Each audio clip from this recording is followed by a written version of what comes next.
Señoras y señores, damas y caballeros, ladies and gentlemen, welcome back to the Latin American version of Blast Rising. My name is FURIA, and well, Daddy is by my side for yet another endeavor, and there's only one group remaining there's one more group remaining to be decided. The two final spots remaining in the playoffs, and we'll be finding out who will be progressing in the next couple of days. For us, how do you feel about today's endeavor? It's time for Group D, and I'm super excited to see what's remaining in this tournament, right? Because there are quite a few teams that are still going to be out here trying to battle it out for that playoff spot, and we're going to be starting things off with Sharks versus FURIA Academy. And if you look at the entirety of Group D, I mean, you could see that there are like two other teams in there, DETONA and Meta Gaming Brazil. So like there is some fair competition, but I think if you look at this group, I think there is some very high anticipation when you look at two of these teams in here, right? I think one of them for sure has got to be Sharks and the other one has to be FURIA. And we get to see both of them battle out head-to-head at the initial vestiges of today. So getting our whole remarks, I think we can start generalizing about this matchup in whole. But before we do so, I'm not quite sure if we do have a graphic of how today will progress. Essentially, it's going to be a GSL format, and you will be able to see. Yeah, that's exactly what I needed. Thank you, production. You had no faith in production, Pavlos. How could you? Yeah, I kind of alluded to it earlier, so I was kind of hoping it to come in a little bit sooner. But no, I think this timing works out perfectly as well, because now we can talk about the fact that Sharks and FURIA Gaming will be our first best of three, with Meta Gaming Brazil against DETONA being the second one. And with 2 wins essentially in this format, you get to qualify to the playoffs with your first seed. But if you do lose either one of your matches, then you have to play a decider. So in this instance, I think it's easiest for each of these teams to get themselves that 2-0 stop, because if you look at the bottom end, I think it's going to be some really high level Counter-Strike to be played. But if you look at the 4, I think one stands out above the rest. What do you think for us?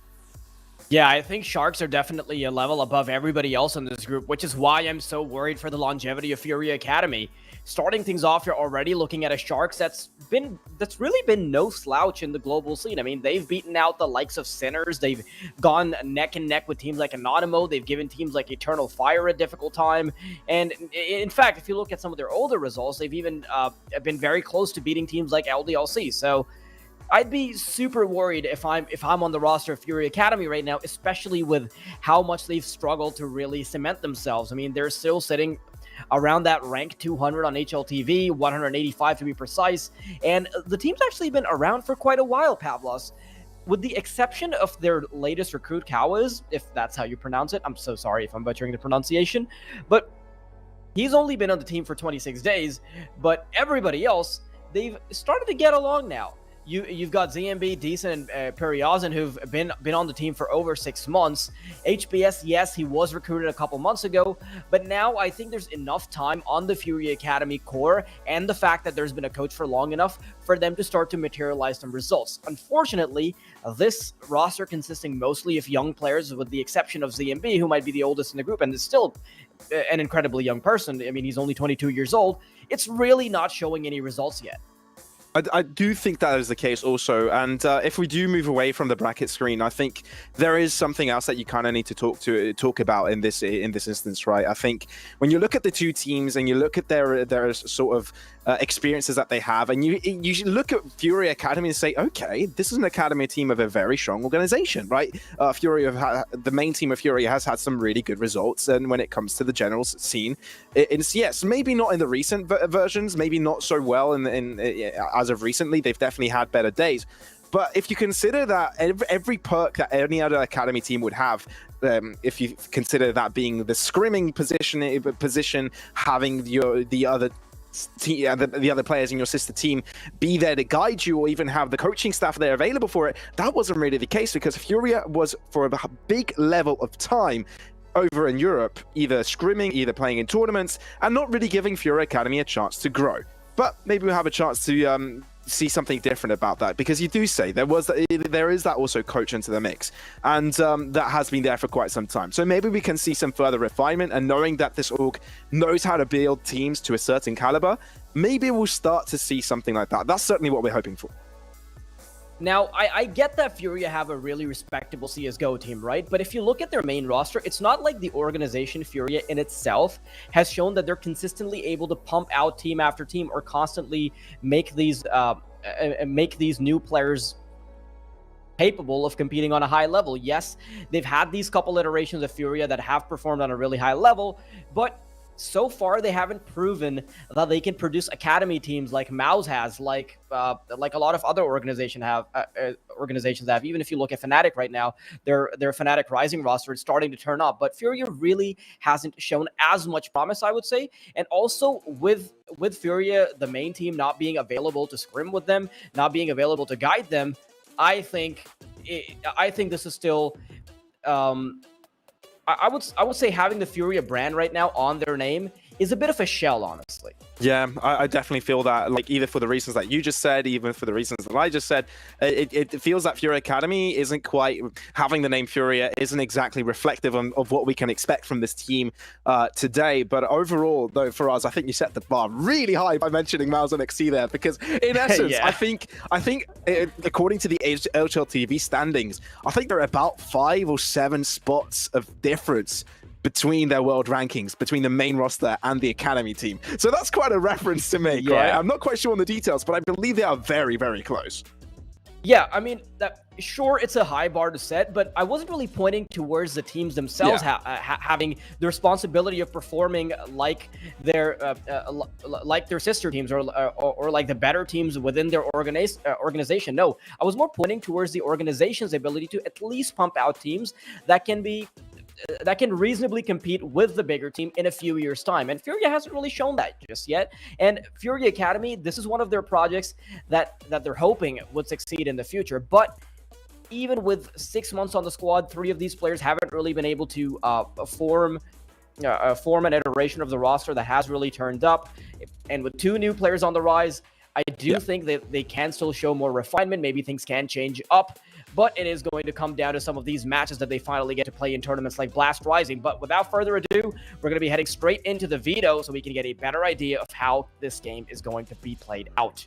Yeah, I was hoping maybe we could get a bit of an extra look on what you believe about Sharks before we head into the veto. But I mean, since we're here, we might as well look at how these teams will look to play this best of 3. After all, we're looking at the final group, which means there are 2 more spots remaining in the playoffs. Group D, of course, being the case with the first victory in the bag, they'll get themselves to that upper bracket. Therefore, quite a high caliber of importance in this matchup. Probably see the first bans. No, I don't think we'll be seeing too many surprises. I don't think there's too much gravity to the veto in this one. I think Furia Academy have the hardest end of the stick when it comes to it, because Sharks, being in Europe for quite some time during this year, have been able to develop quite a big map pool, and it will be quite difficult. I mean, in comparison with the European teams that were playing, maybe it was a bit smaller, but overall, I think when they do go back to their own region, they will have a bigger map pool to play around with. But we'll be seeing Dust 2 and Vertigo straight out of the bat. Very different maps in nature, and I do believe we have one left map, which is going to be Dust 2. I wonder how you feel about these for us. Now, obviously, as you mentioned, there's not too much gravity we can, or too much water we can put into the metaphorical bucket of Furious picks. But at the same time, you can see that Sharks is willing to make it even more difficult. If you look at the final ban from Sharks, yes, they wanted to initially ban their own permaban, Overpass, but when they do immediately get a chance right after it, they realize that Furia Academy haven't picked up Inferno. They're immediately going to ban it out because they realize that it's still a somewhat respectable team, and minimizing their chances of victory, that's ideal. And Furia Academy, had they gotten the luxury of playing the Decider Inferno, I think I'd give them a bit more I think I'd put a bit more water in their argument, or a bit more I would lean towards their argument a little bit more. But no, so far the veto, it's still been played by Sharks, right? I know we can't really put too much, we can't really give it too much credit, but at the same time, Sharks have done whatever they possibly could by banning out Inferno. I think that definitely could be the case. I think Sharks may have a better end of the bargain in this instance, but I think we can move a little bit away from the veto before we head into the game. I think I'd like to digest a little bit what we think about Sharks, because we didn't get too much of a chance to talk about them. Yes, we say they're the favorites in this endeavor. Yes, we say that they have a lot more experience, and when it comes to statistics, they should be the ultimate, one of the favorites in the entire tournament as a whole. I'd like to hear your thoughts from Sharks, because I know when we compare them against other tier 2 teams, a lot of question marks arise, but I wonder how you think now that they have to play up against teams of the same region. Now, Pavlos, I get that it's the same region, and yes, even if you look at historically, even if you look at the CIS region as an example, you would often see Navi, even when they were at the top of their game, they would still end up sometimes losing out some local games within that region, simply because you have more time to study. And I think local matches have a very different context compared to playing international ones. So yes, Sharks, they do still have something to be worried about. I mean, if monsters like Navi can lose to some local teams, I think Sharks definitely have something to be worried about. But at the same time, Sharks have really cemented themselves as a class above everybody else, which is why I don't think they're personally too worried, even if they do have some chances of losing out a map or two. I'm really going to have to check this up, but was it Akuma that beat Navi? Is that what you're referencing right now? I don't know. I just remembered something like that. But maybe it wasn't Navi, maybe it was Gambit or something. But I remember like Akuma completely exploding out of nowhere from an essence of weekend. It may be a little bit controversial, so we might want to move away from that. I'm pretty sure, if I'm not wrong, I think it was also Vega Squadron that beat out Navi. Oh, that's what I was thinking of. That's how far you're going. Okay, yeah, fair enough. No, it does make a lot of sense. But yeah, it's a completely different it's a completely different sort of scenario when you look at the international and local stage. And I think you as a player have also sort of experienced that, right? You've experienced the local scene in that instance, maybe quite a different one when you compare it to either Europe or South America. But I think the premise still stands. I think there's a lot of national pride that you want to bring to the table. You want to be the best of the best of your own area. And I guess this is a time for them to leave those question marks behind and show that they are the undisputed champions of this era. Yeah, I think so. I mean, you talked about my experience as a player and having experience within the local scene, and with how hotly contested these local matches can be, I think my own country, Pakistan, actually draws quite a few parallels with Brazil in that sense, and that's because that's because the structure of play is so similar. You have these super hype moments that matter within the context of having local pride rather than really being worried about somebody from the outside. You still have to prove yourself to your local fans, as opposed to being worried about everybody outside your border. And I feel like the competition can often be even more intense when it's within these small groups, within the same country, within the same region, that are supporting different teams, although they're all under the same banner, under the same flag. Definitely could be the case. I think there's a couple of things that we can mention. Ladies and gentlemen, you may be wondering where the game is. We do not have a magical button that we can press and just start. That's not a thing. Unfortunately, if it was, I'd be doing that straight away, but that is not the case. We're waiting for some things to be resolved, waiting for everyone to connect into the server. We'll be there very shortly, but we have a couple of discussion points that we may want to take on. Maybe you would prefer listening to music, but for now you have our voices to listen to, so maybe some analysis. But yeah, I just want to look at Sharks' recent performances in Europe, and they've actually been pretty decent, right? A 2-0 against Sinners very recently, winning off a map against Forza. It feels like Sharks are kind of on the uprise, and they don't really falter to tier 3 teams like Ambush or Eternal Fire. Well, they did falter against Eternal Fire. What am I talking about? But at the end of the day, when it comes to smaller teams in that region, they don't falter as much as you would have expected, right? When you look at other teams of this caliber. Yeah, I don't think they do. I mean, and I think Eternal Fire is also not a very good example of this being this tier 3 team, because they've broken that top 30 mark, Pavlos. At this point, they're actually looking quite good. So I don't even think that's an amazing example for a team that Sharks have fallen to. But one thing I did want to mention, Pavlos, I feel like I didn't really do justice to making that point earlier.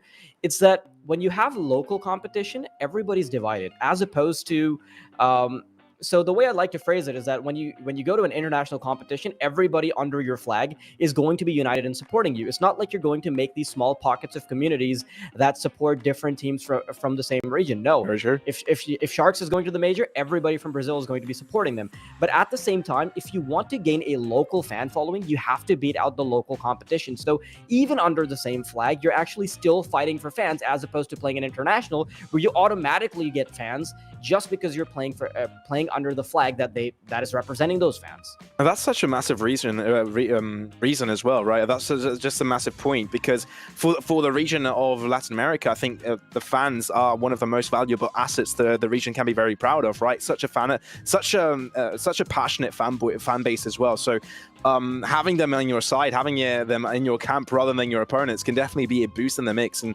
and a lot of these teams, I mean, we are straying away from the idea of Counter-Strike and what happens in game, but also they're running a business, right? They're running an esports team and they want to make it work. And if they have their apparel, for example, selling well with their own fans and everything, building that, this makes this, well, if you don't want to take it completely in take the emotional factor and bring it in the actual business implications of actually performing well in your region, this is a quite important tournament for these teams right now. So yeah, I think Sharks will definitely fight with everything they've got. They may think they're the favorites in this endeavor, but you can't stray away from this. This is a really important matchup for them. There are two narratives here, right? Because even for Sharks as players, the individual brand building opportunities being offered by a tournament like this one, they're going to be huge. And on the other hand, if you look at teams like FURIA Academy, is going to be the same for them. They've got a chance to now beat out a team that has played on a much bigger stage, a much bigger platform, and start to build up their own brand. So if you're a player, let's say if you're someone like HBS or Cowas, you've got a chance to beat a team that has stickers in the game. Come on. Yeah, 100%. 100%. You know what? We had a cast a while back, and when we started seeing the new stickers from the being picked up by the academy teams, from teams that joined the major, like Entropic, for example, and we said, oh, that's cool. But it was the academy team, I think Entropic Prague, that actually held it. That feels really, really cool. So yeah, big aspect into it. But we'll be heading into the game soon, ladies and gentlemen. We're seeing the squads right in front of us. FURIA Academy being the final squad to be shown in front of us. ZMB, DCNT, Briage, HPS, Chaos.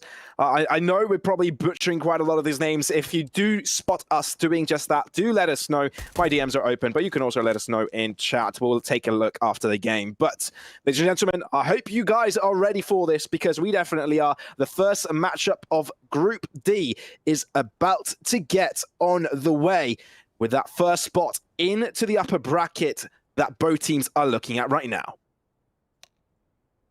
Here we go. As the freeze time commences, we get a chance to look at their buys very quickly. 4 sets of Kevlars on the Shark side. Pank is going to be the only one that has a diffuse kit and a flashbang on him.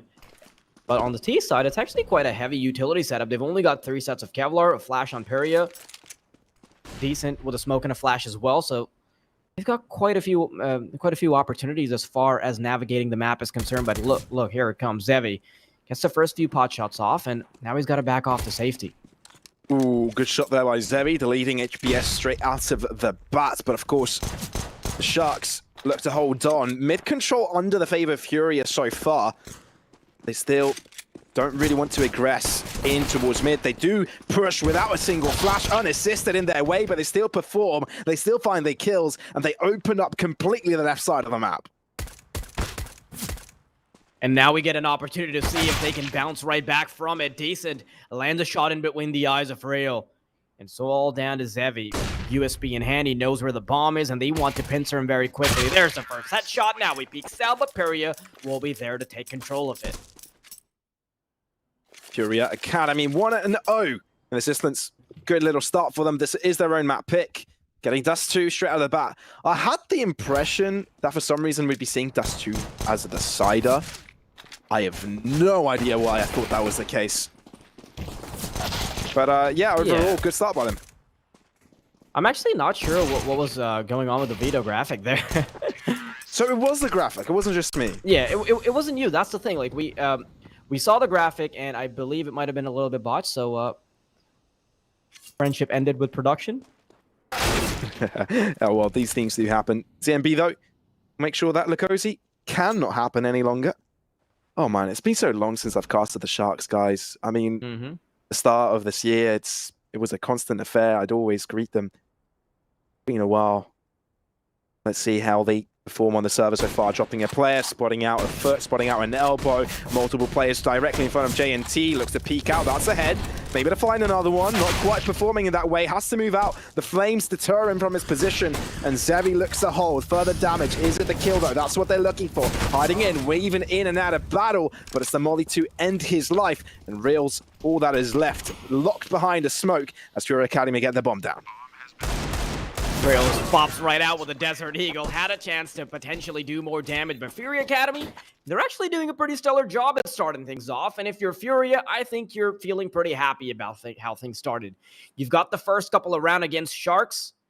This roster full of bright young talent might just get a chance to prove themselves as the game goes on. And look at that, man. JNT just made their lives so much harder. But regardless, FURIA will still push on forward. Darts. Yep, down to pistols. Bit more of a buffer allowed to be built up for FURIA. Did they get spotted? Well, now they've been hurt. Doesn't matter if they haven't been spotted. Spray down away. Real does find one in his affairs. But at the end of the day, FURIA Academy have noticed that 4 players were in that position, therefore can scout out towards the other side of the map. A little bit of a danger factor there for DCT, taking his time getting that kill. But eventually he does close things out, meaning the A site is free to put that bomb there. Gonna be too long before the bomb ticks down, but for the most part, this isn't a terrible round at all from Sharks. I mean, they get away with an AK-47. Lucas can definitely take advantage of it in the next round. And perhaps their inability to buy an AWP previously has quickly been thwarted. Now, as long as they can save that weapon, they should be able to get their hands on a big green goblin. FURIA, I don't think they've particularly dropped the ball, but they are certainly dropping guns. That's the second AK. Will it make it through? Nah. Cowas is waiting for it.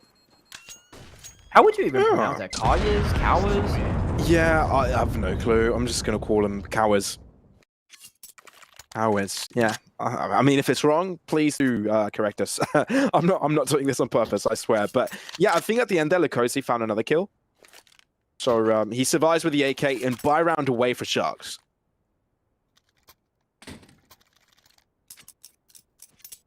You can see that they have a little bit of extra padding. They've got an AK-47 to Lucas, and he still gets away with almost $3,000. So that's going to be very beneficial if they fall once again with regards to the economy. ZMB, oh no, he's been baited out. I love that. The smoke baits him into pushing forward, and because he doesn't have his gun out, he immediately gets caught out. ZMB, he's been punished for it. So smart. Yeah, with the first one. Such a clever little play to get themselves ahead. Sharks need this down 3 rounds. Obviously, yeah, it's the follow-up from the pistol. But now that they've built up the economy, want to make sure they can hold on to it. FURIA lurking to approach amongst the tunnels, and it may be a good decision too, because JNT is the only man holding there. There are 2 players in mid that could be quick rotations, but here comes the smoke, and so do the rotations quickly enough. Sharks making their way towards the B site. It does seem to be a timely invasion, but JNT is going to keep them back. It's the flashes that keep them back, actually taking their time to move out of that smoke. And it's a simple cleanup from the Cozy. Triple kill for him. Cowas looks to deliver. He's found 2. Can't quite connect the 3rd. In the smoke he goes to find himself some cover, but he takes a lot of splash damage from a distance. The bomb out of his hands. Shot connects. Cowas still in it. He has to make it a full-on ace if he wants to deliver. But JNT, such a close little angle, will make it ever so difficult for him. And that he will. JNT with a final blow gives the Sharks the first round on the board. Yeah, any chance he had at getting that duel, it's just obliterated by the left eye peak. Sharks, as soon as they get their hands on weaponry, they will be able to bounce back.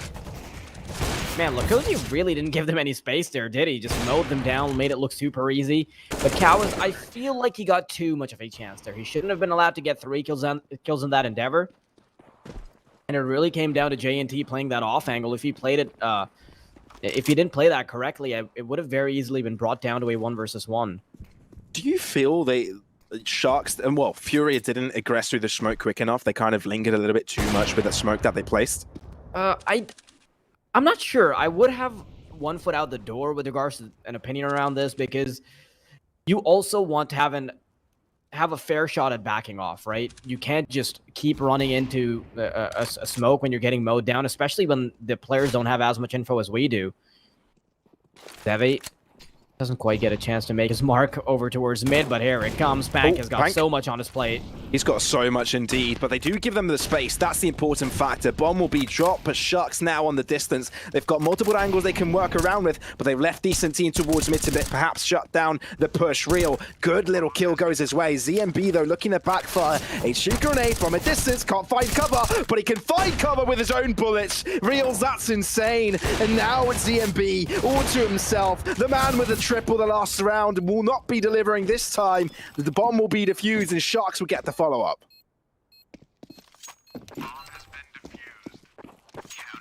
I would be really worried if... I would just be really worried if FURIA can't really convert anything, right? Because they start off on the T side. They've got a buffer. They get 3 rounds initially, but do Sharks continue to plow through them as soon as they get an opportunity? That's the big question, right? Because there are so many smaller teams that can win the pistol round. They can convert a few rounds off of that. But just showing that you've got longevity when it actually starts to matter, that's the big question, and it's not been answered yet. Here it comes, FURIA Academy around the corner. Real. He spotted out some movement. FURIA Academy gonna take this an explosive start. Zevi with the right swing will get punished. Real out in the open. Can he draw out the deagle in time? The flash maybe to assist. That flash from JNT saved Real's life. They're able to find that equalizer. He just continues spraying. Doesn't care that there's somebody that's flipped through the smoke. Instead wants to take the battle he can find. The equalizer, it's been delivered, but now FURIA, they've got weaponry of their own as well. 7th round ensuing, all locked and loaded on either side. I think ZMB might be the only one that got the short end of the stick. He's holding on to a decoy instead of a molly or a smoke, or a molly or an extra flashbang rather. But here it comes. FURIA want to push straight through long. Will it be as aggressive as last time? Ooh, actually it's Sharks that bounce back. They take aggression to themselves, and they manage to shut down the push, quash down. In a matter of instances. Ooh, Pank, not quite the best delivery there, but it's the molly to finish off the deed he couldn't finish off with his MP9. Okay, quite a chaotic one. FURIA Academy start things aggressive, but quickly get shut down. Now he's got the same responsibility that Kawas did a little while ago, but he's got the bomb, so he's got more avenues to work with, and time will still be on his side. A minute on the clock. And look at how the Sharks players are positioned. They're not in a spot where they can very easily help each other out, which means he can isolate 2 duels. If he can find the player on short, that means he can polarize either of these bomb sites and take an individual duel with either Zevi or JNT towards B. Still, taking his sweet time, wants to make sure he doesn't get pushed in. Lokozy rather. He's fallen off quickly enough that the audio cue won't be given up. ZMB now he's going to be left scratching his head. He doesn't have an idea of where to go, but this could be a blessing in disguise because it gives him a free shot at the player on car. With a free shot, maybe a free opportunity to get himself the push. Oh, there's a round push incoming. That's a freebie, but as you know, there's someone ever so close. Because he won't even do the courtesy of jumping. Instead, he'll move across around. No, that's a mistake. ZMB has to jump above. He's got 5 seconds to work with, plenty to get the bomb down. And now JNT in close proximity. Nade could chunk him down. And then he does. Oh, no, he was low. Nade did the job. And that is how Sharks recover. I love that. I feel like he actually had quite a bit of confidence that the nade would finish the job because the lack of armor on the player was given away earlier. But I think they're still pretty happy about how that endeavor went. Starting off with 1 player, he almost gets a 1 versus 3, and it even comes down to a nade. I think they're pretty happy about that. But look at that, man. Reals, that was nutty. You kind of expect players to kind of fall back from such aggression, you know, throw down a flash, get yourself the defense onto ramp. But that wasn't the case. They went for the fight, and it worked out.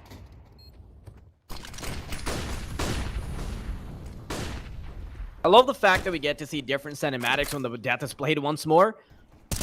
We get to appreciate the same kill from multiple different angles. But here it comes, FURIA Academy, after showing initial presence towards the long area. Now they want to back off and redirect their efforts elsewhere.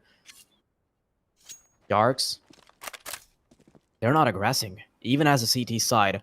Although, now on Dustu, you do see more scenarios where players would like to push up mid or something along those lines. They didn't really do that. Instead, they only had Lucasy tuck himself into tunnels, and he's going to be such a menace. He's got an A1S, and can he put it to use? Apparently not, but it doesn't even matter because Cows will finish the job. Here it comes, the push will ensue.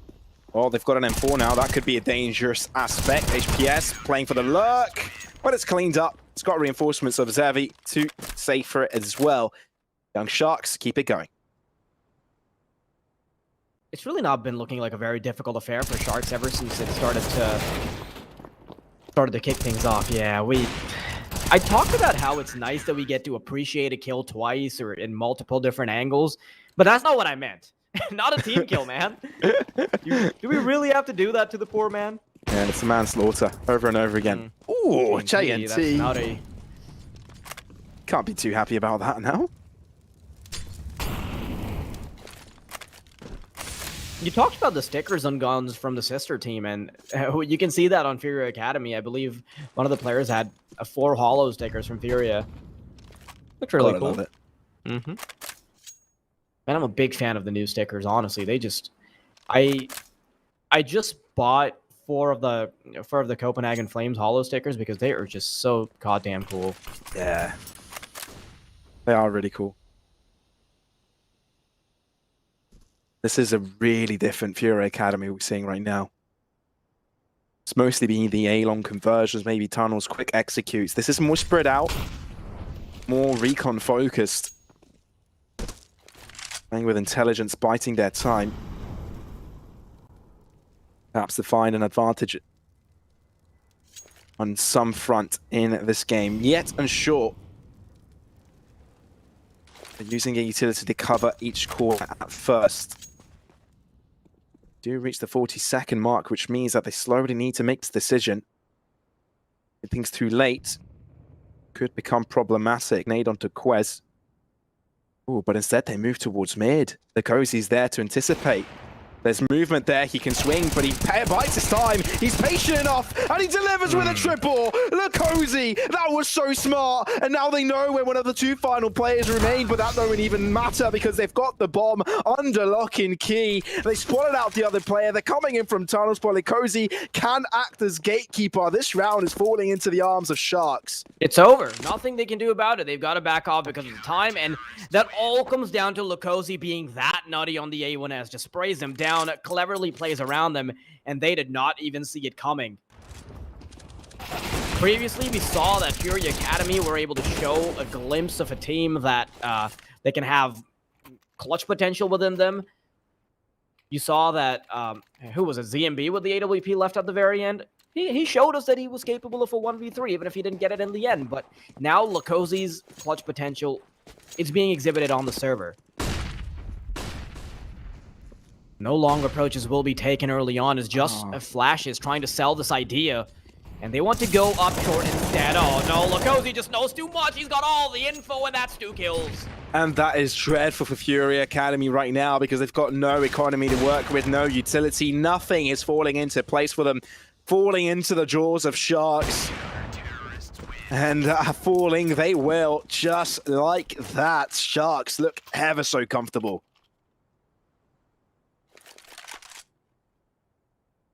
Very nicely placed tactical timeout by FURIA because they desperately need it. You can see that Sharks are ripping them apart with regards to information. They're very tactically playing out when they want to have aggression because sometimes they're going to play this full passive style of play where they don't have nothing around mid. Double negative, sorry, they don't have anything around mid. But at the same time, then they can push up a player like Lukosi, pester them in lower tunnels. So it's really a game of where do FURIA Academy dedicate their resources? They can sometimes walk into tunnels and have no retaliation at all. Or they can meet a Lukosi that is spraying them down with an M4. or they might have somebody with an AWP watching their angle. What are you exactly going to do when Sharks are playing a different Dust 2 every single round? And they've got to figure out a response fast, Pavlos, because after that first 3-round buffer, we've seen nothing from the Academy squad of FURIA. Yeah, FURIA Academy, I mean, big shoes to fill, you know. Big organization to account for. Quickly shut down, though. You can't expect too much from them this round. I mean, we could see in the cameras, young-looking faces. They've got the whole future ahead of them. Oh, Quez! That was genius. That was quick, that was swift, and it was brutal. Now, Sharks, they've got the likes of Lakosi maybe to hold down the B site, but I think it's already been taken over. The bomb has a chance to go down in Academy. The FURIA side has done damage. With Young Sharks and that, well, Young Sharks, I see the YNG there in front. It just confuses me. With the Sharks now calling in. Close enough. It means Young Next Generation. No, yeah. Young Network Group. Why would I say that? Why would I say Next Generation? Regardless. Cowards will be taken out, and it's just Decent T remaining. 1 versus 3. Okay. Durable. Kill. You still got an opportunity. Good sir, but that will be taken away. Yeah, couldn't switch his position too quick enough. Yeah, fair enough. I'm just going to call them Sharks. But in this instance, you know, I mean, decent attempt there by FURIA Academy. I was scared for a second. Yeah, before I butcher anything, I'm just making sure as well. Yeah, I got to double check. But like I was saying, right, these are very young looking faces. You know, they've got a whole future ahead of them. This is valuable experience they're gaining in a tournament of a name as Blast Rising. It's quite a big, if they manage to make it far, you know, it's quite a big achievement. So they know there's a lot of pressure. The Sharks, probably the toughest opponent they could be up against right now in this entirety of the tournament. Yes, I just checked. Their shirts say Young Network Group. Oh, you can even say it on the group. Yes, you're right, you're right.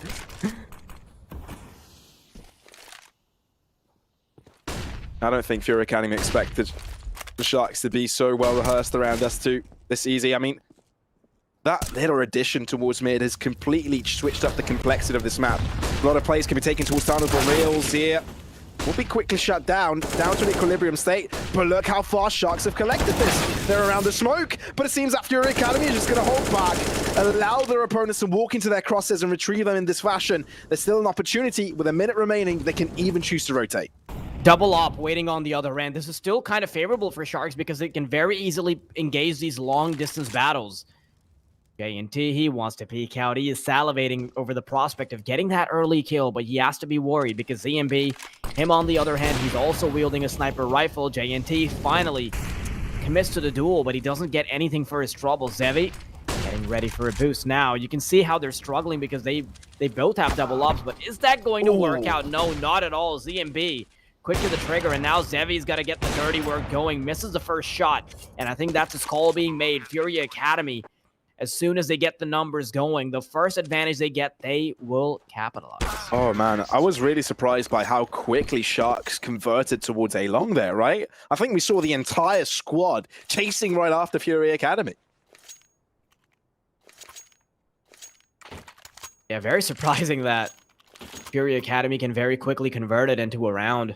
But at least they've got 4, right? Still something to build off of.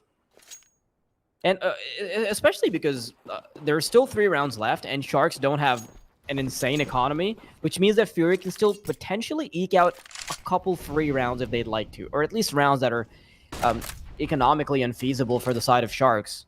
1 round at the very least, as long as FURIA put up a good job. But here they go, heading straight onto the B side. ZMB, he's got the opening frag, and I think he knows what to do next. Might not come to it just yet. Ooh, that's a good flash, no. But HBS able to hide away in time. Sprayed on from a distance, could have been too easy. But Pank, the man, left in the camp of Sharks. FURIA Academy, though, they've managed to circulate around the map, navigate their way towards the A site, open up the avenue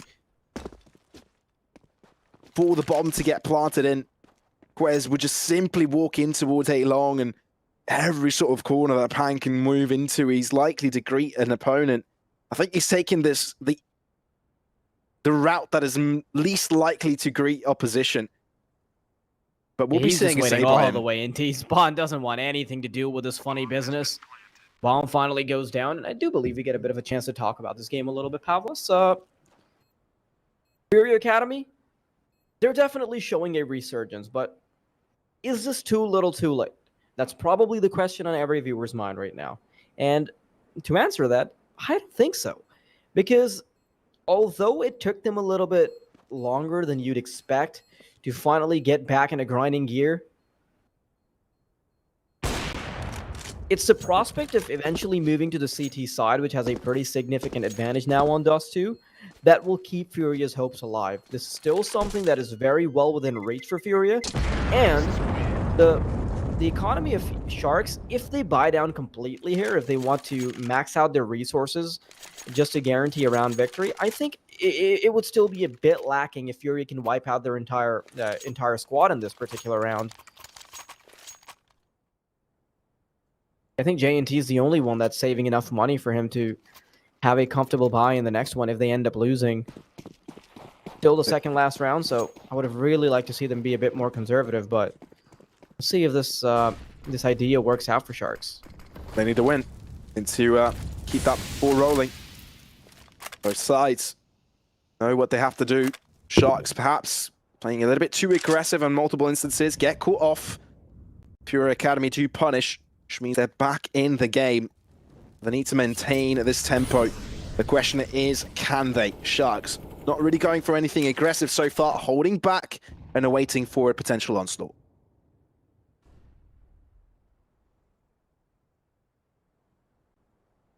It's a matter of whether or not J&T is checked here, and he doesn't have any reinforcements, Pavlos. Sharks, they are so heavily gambling towards the side of A. Cowboys. Does he check this? No, he doesn't. That's still almost 2 kills for J&T. The headshot's been connected, and Pank is there in time. Can he deliver? Ooh, how do they orchestrate this retake now? Pank already down low would be a difficult factor for him. HE grenade lobbed in, but they do buy time in the rotation. They don't actually go for it. They know their chances of penetrating the B fortress is mere low. And they will back away to save those rifles.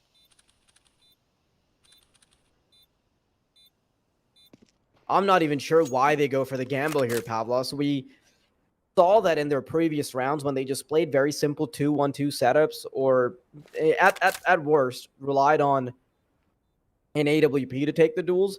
They were very successful, and even in that instance, just having one more player to act as a distraction for J&T, or even serve as the firepower with J&T being the distraction in himself, that would have been a completely different outcome. You can see how little HP HBS has.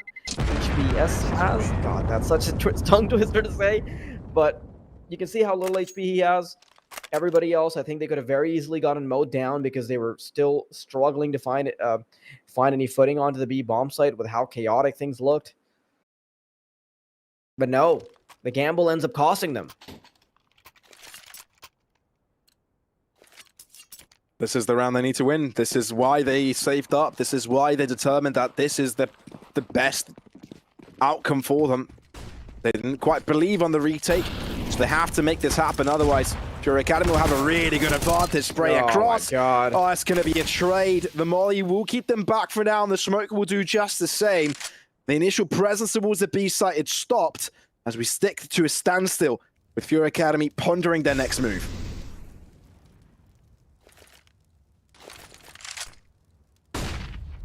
They've been so willing to consistently hit that B bomb site, Pavlos, and I think it's been paying off. Already 6 rounds for them. They're about to make it as close of a half as possible, and Sharks want to stop them. Smoke out towards mid, granting a little bit more information. Space to work up short, but there's 3 hungry Sharks waiting for them on the other end. The Jaws music starts playing, but can FURIA Academy fight back? Ooh, so quick by ZMB as well. Pank looking to recover, but it's all down to the arms of J&T, and he's just too far away. FURIA Academy beautifully taking over the site. Individual prowess coming to light. And Sharks, they're scratching their heads. If they had hands, they're scratching their heads with their fins, quite frankly. They've dislocated a fin and started scratching their head. It's looking dire for Sharks. FURIA Academy have brought on a beautiful recovery. Not only is this a recovery, it's also the half victory for FURIA Academy. I know they don't have as many rounds, but they're playing on the terrorist side, Pavlos, and I think it's just going to get a lot better when we finally see them on the CT. Sharks, their execution is going to have to be flawless if they want to continue to contest this local scene. I think Fury Academy are showing us some promise that we didn't anticipate initially, and some of the faith must have been brought back for their fans.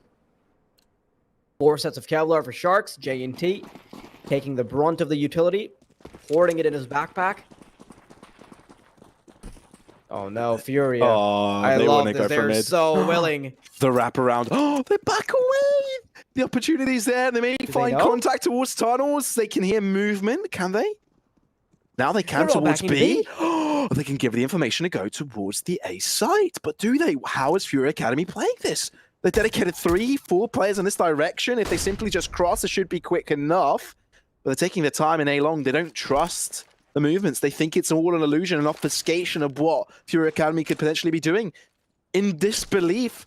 But look how aggressive Fury Academy are playing it. They're taking it on the back flank. J&T has to stick around to defend this, and he's called his teammates for reinforcements. He knows the onslaught is incoming, and they're just holding back. Who's CT and who's T? The roles are being reversed, but it seems to be the Sharks who win out on the trades by getting the bomb down as well. Double the amount of players live on the server, but Quez looks to change that. Won't be the case. Sharks take the pistol. Such a masterful piss around from Sharks. They don't try to aggress the players that have crossed over on mid. No, they don't even take these shaky duels. Not at all. They bank on the information that Fury Academy have given off, which they were a bit careless in, to be honest. And they've capitalized. A very easy move up onto short. And they just played it really well individually as well, connecting all the shots.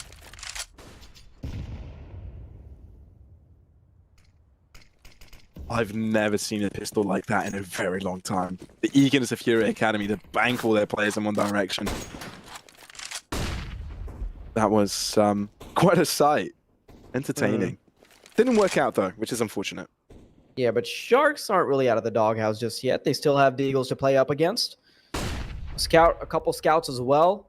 And there is so much competition here on short. There are 3 players waiting, along with a potential scout rifle that can turn up, and Lokozi's about to walk into it. The flashbang is great, but he still manages to rip through 2 heads. No, Cowlis finally recovers an AK-47, and he's continuing to do damage. ZMB as well, with a scout rifle. He's torn apart one of these players, which means the J&T and Bank, they've got the responsibility of bringing it back from a deficit. Oh my, they found rifles of plenty.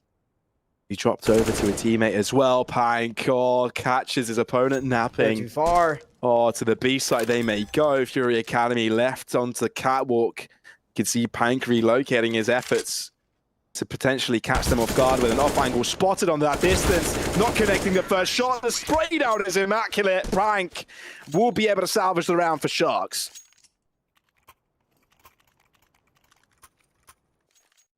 That could have gone very wrong. The flashbang being as good as it was, Lokozi is thanking his lucky stars that even gets away with a kill. He wasn't supposed to. If you're flashed like that, you're spraying and praying for sure. If he had fallen without 2 kills, that would have most certainly been around for Fury Academy. That's why the Sharks need to be watching out. This is already a pretty shaky dust too. And oh my goodness, that is dirty, that is nasty, that needs to go in the washer. Wow. Just brutal, chaotic, gruesome. That needs to go in the washer. What a line. What a line. Not the first thing I think about when you how much money do you get off a nade kill? I think it's 300. It isn't that much, is it? Why do we not know how much a grenade? I have no idea. Grenade kill CSGO. Yeah. Good reward. $300. $300. Okay. Well, that's $900 on the back right there. Ooh, that cozy. He's quick today. Oh, it's a second shot. I'm not sure what's going on here, Pavlos. It's a bit back and forth, but Zevi will look to hold on. They found themselves at equalizer, so things can be put into a normal standpoint. Bring back the equilibrium. Balance in the force, if you will. And Sharks, talking about balance, want to balance out their players across the map.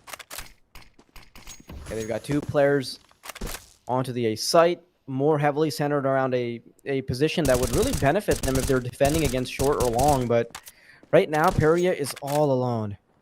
And I'm interested in seeing if he can do something all by his lonesome. Pank waiting to move through the smoke.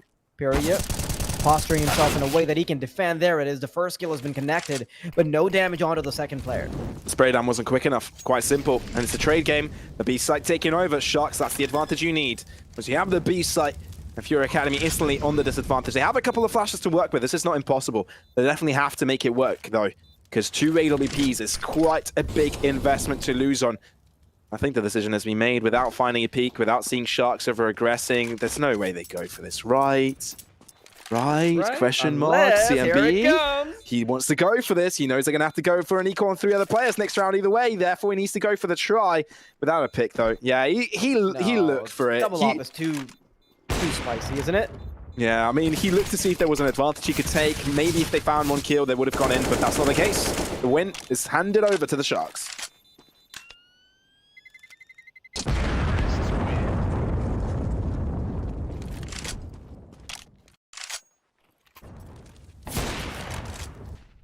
It's a bit surprising that Sharks are performing this well when they're on the T side as opposed to being on the CT. Just that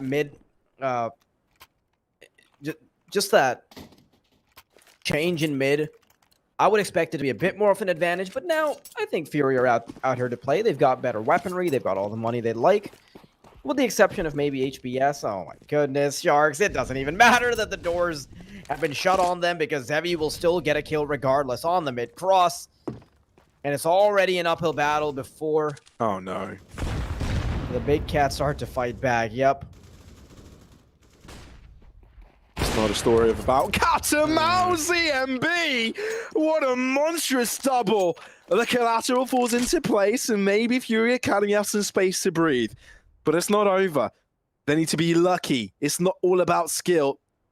Sharks need to walk directly into the crosshairs of FURIA to give them an equalizing scoreline when it comes to the kills.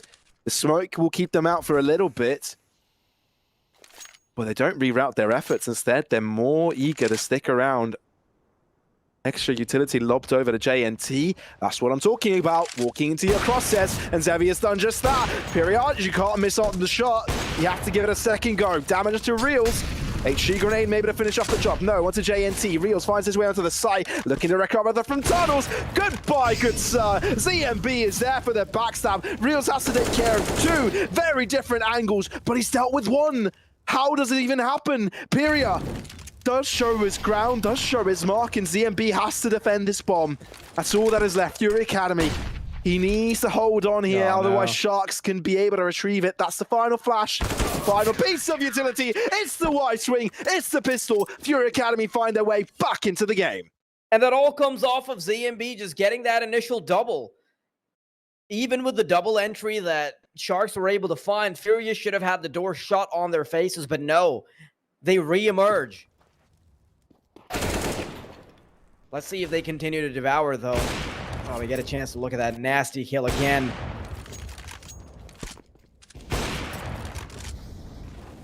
Wow. Continued to pressure, and I'm not a big fan of how FURIA... Oh my god. That was so messy, Pavlos. Yeah, it was. It was. The start, right? That was a bit awkward. Not that the end wasn't awkward. Right? I think that entire round can be described as such, but okay, so 4 rounds in between the teams, 4 rounds in between Sharks getting the first map. But FURIA need to be worried, because I know we really botched the graphic there in the initial vetoes, but this is FURIA's map pick, so they need to show us a lot more.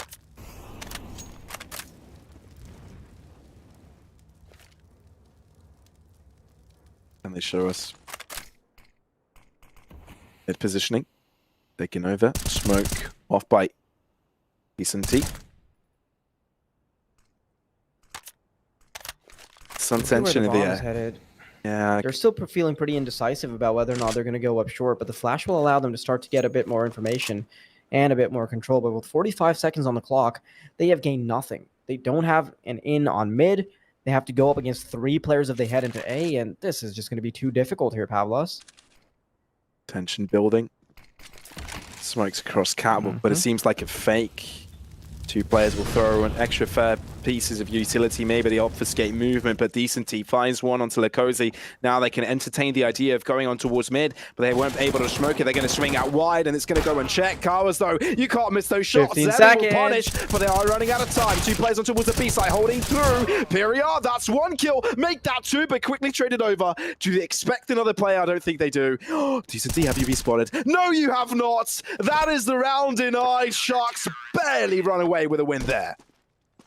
Decenty was battling with his demons there. He wasn't sure if he should peek out and get an advantageous duel, or if he should stay tucked into the B site long enough that he can draw the timer. Apparently, though, the opportunity will serve itself on a silver platter to him. And there it is, FURIA. They have gotten in now. And Sharks, their terror side, it's looking a bit wonky at the moment.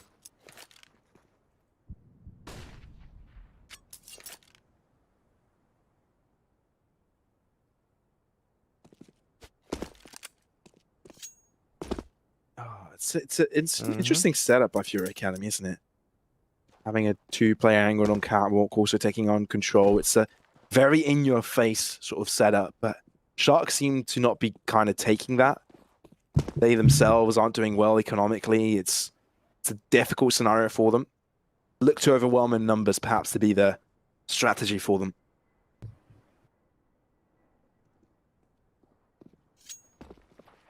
Sharks are always willing to play around with the timer a little bit, and that's not something that's been particularly working out too well. And I heard it come. Kawas tag teaming up with a buddy to start mowing them down. J&T. That AK actually ends up working out, and I'm not sure why they took so long to get that final kill. Oh no, just looking. Yeah, picks up a FAMAS, no bullets in there. Oh no. You know, you see a rifle on the ground, you've got hopes. You say, oh, I could do something with this. Oh, you pull the trigger, you hear that you hear you're shooting blanks. You're just frustrated after that.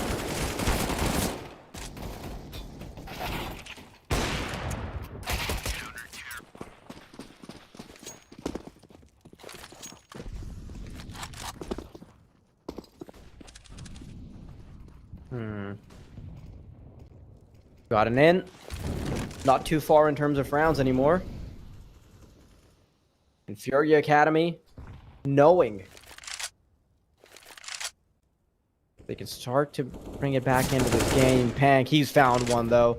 That's the opening on the B side, Pavlos. That's gotta be disturbing for them because now they've got to dedicate more members. They've got to rotate Decenty.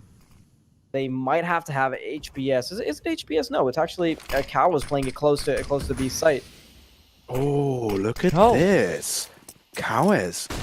He's in between a rock and a hard place, but he could definitely break himself out of there like Hulk. Oh, he knows. He saw the barrel way before Quez had a chance to react to that. And Sharks have a very early advantage.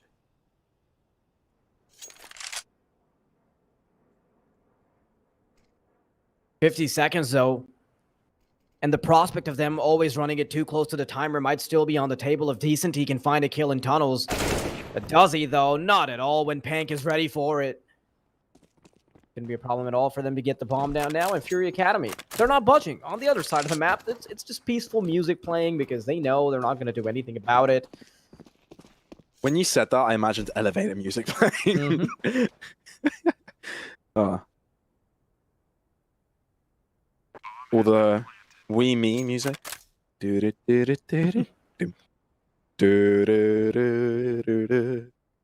okay, that's nothing. But yeah, I think FURIA Academy just lost their grasp of this game. I think they had a stellar chance to keep things going, but this was a very important round for them to find that conversion, right? Well, it doesn't fall into place. It's not over, right? It absolutely is not over. When Sharks giving away kills here will make it difficult for them to buy up themselves. So, but punishing is also very important. And the Cozy seems to have done just that. So will Pank, no rifles recovered. Sharks may seize this opportunity to close this game.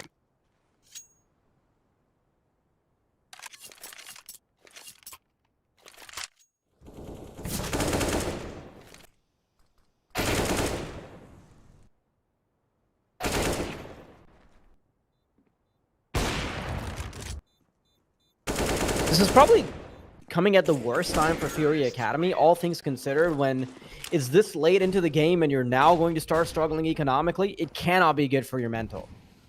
And Sharks, I think they've wisened up a little bit. They want to send out feelers on either side of the map, make sure that they don't fall into some kind of gamble stack this time. And because of the structure they have right now with Reelzin being the first one to aggress on long, they're not going to fall for it at all. It's going to be this 5-man push, and even if he gets gobbled up by the Cheetahs, the Leopards, or whatever the FURIA logo is, it's not going to matter too much because they can quickly reroute their efforts all the way over towards B. Ooh. Yeah, quick stuff by Sharks. This should be very, very straightforward.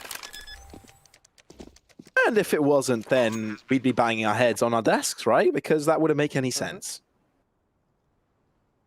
Although we have witnessed days that don't make sense. And we're still haunted by those. I mean, sometimes you're haunted by them. Sometimes you're just amazed by how the world works. How the turntables. And that was me being grammatically inaccurate on purpose. Quite a rare achievement.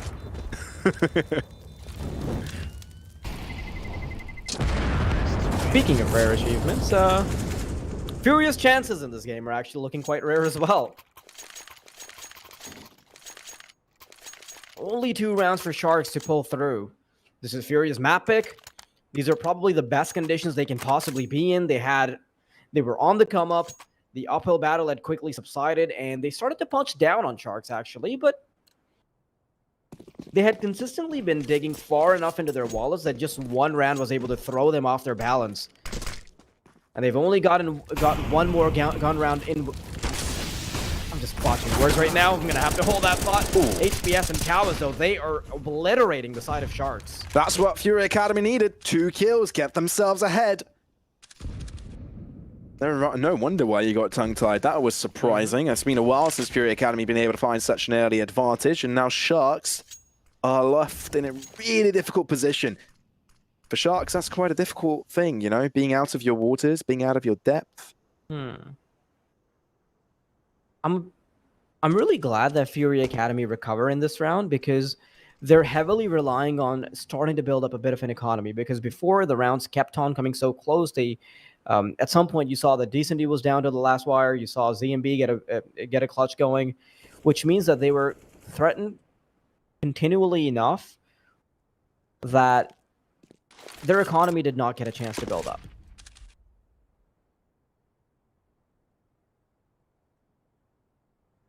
Sharks. Yeah, there's not much they could do there. Yeah, they only have 3 players alive, so this is when luck comes into play once more. Push. Yeah, they can't push. I mean, and FURIA Academy, they're smart enough not to aggress here, right? This is their round. They know it. Hold back, play the numbers game, play the trade game. This should be theirs. Gets them right back into the game. They know it. And the Sharks, reason... Yeah, the reason Sharks are saving here is because they quickly realized that Pank, Zevi, and JNT, they've got enough money to drop, right? And saving your weaponry would be less economically damaging than going out and trying to get around that is probably not going to come out your way. So saving more than 5k on weaponry on Zevi, saving about 4k on either Pank and JNT, that means they're going to have a super comfortable buy in the next one, simply because they can drop for these 2 remaining players. In fact, Lakosi doesn't even need a drop. Sharks, they've made the smart call, losing 2 players initially. That was a bit too much for them to swallow. And now they want to recover. By the way, Pavlos, something paid too much attention to. ZMB and Cowas are carrying their teams. ZMB's on 22 kills right now. He is by far the best player, singular. Every ZMB counts for like 3 iterations of his name. You know, it's like Z is one player, M is another one, B is the other, but he will be no one because Lakosi makes sure that is the case. He's only a mere existence on his gravestone. His name is upon there. The only thing you could say, he was a man of many. But Furia, will be able to hold down the line for now, but he has to take care of tunnels as well. Won't be able to do so. 2 instances shooting at him simultaneously. It's a difficult endeavor for FURIA Academy. They may be able to find 2 kills a couple of rounds ago. Well, just a round ago, but they won't be able to do so again. That's the moral of the story. HPS looking to hold Spray. This makes things palatable, and if Zevi ends up falling here, he only needs to find 1 kill towards the B site, isolate them. This is very possible. And now Zevi's too scared. The molly has been set. Smoke could come through as well. No. Taking his time. He's got one there for help. Going for the wide swing. And it means that Zevi's got time. HPS gave us a dream there. But it's quickly woken up by Sharks. I'm not even sure why J&T went for the spray there. The bomb was very clearly visible because the smoke had been botched. Just erring on the side of caution, he continued to spray. And they could have very easily just fallen apart for the Sharks, but now they're on map point. And this is probably the most important map point if you look at Furia's perspective, because the next map, that's not really going to favor them. Vertigo's a map that Furia has been avoiding for the past 3 months. Sharks, they're willing to pick it. They're feeling super confident on it. It's one of the maps they have the most preparation on. I'm really interested in seeing if Furia can still continue to aggress. Furia, he's got a good angle, but he cannot connect. Already the first man down. Yeah, this is looking tough for FURIA Academy, leaving the B site entirely open. Decency convinced his angle is the most optimal at this time. A lot of moving around in that direction. Some shenanigans are going on. He knows of this. Quick kill by Reels. Quickly. Reels in on his opponent's location. ZMB, though, hasn't had enough just yet. We said that he's had such a monstrous performance this game. Such a big aspects of this team's success. But it needs to be that, but 2 times greater. Because Sharks seem to be on pursuit of this victory. There doesn't seem to be too much to stop them from doing that. Smoke to allow multiple directions of exit from tunnels. And Sharks approaching now. Utility put in place, waiting for it, being patient. But Quez manages to crush one. Things are palatable. 3 against 3. The bomb will be planted, but FURIA Academy have a chance this retake. Kawas could be the first man to push in. He's been given a flash, he's been given an in, and he will capitalize. It's only 1 kill, though, which means that Furia still have to go. This could be the last round, so there's no chance that they can take ZMB. Capitalizes on the peak. It's only pack remaining. Sprays, misses, wants to continue spraying them down, and only takes a couple sprays. For 1 bullet on the last member, and that will be HPS falling. FURIA Academy, they've brought it so close on their own map pick, but the recovery will falter. That last kill was ever so clean, but ladies and gentlemen, do not go anywhere. You do not want to miss the following map. Sharks have done a splendid job so far, but it's their own home ground later on. They're entering the Sharks then. But my, oh my, this has been an interesting endeavor for them. Sharks, a little start for them. They've, I mean, FURIA Academy did give them a battle. I don't think we expected it to be such a close game. We've seen individual performances from a lot of ends here, but at the end of the day, it is Sharks to persevere. Very nice clutch by Pank there. He makes sure that FURIA Academy do not transgress anymore, and they're going to be put in their grave very quickly on map number 1. And now, it's on to the second map. It's on to Vertigo, and that is Sharks' home ground. And I know that it doesn't really make a lot of sense. I mean, Vertigo, 23 floors up, and Sharks, they're in the deep sea, but somehow they thrive there.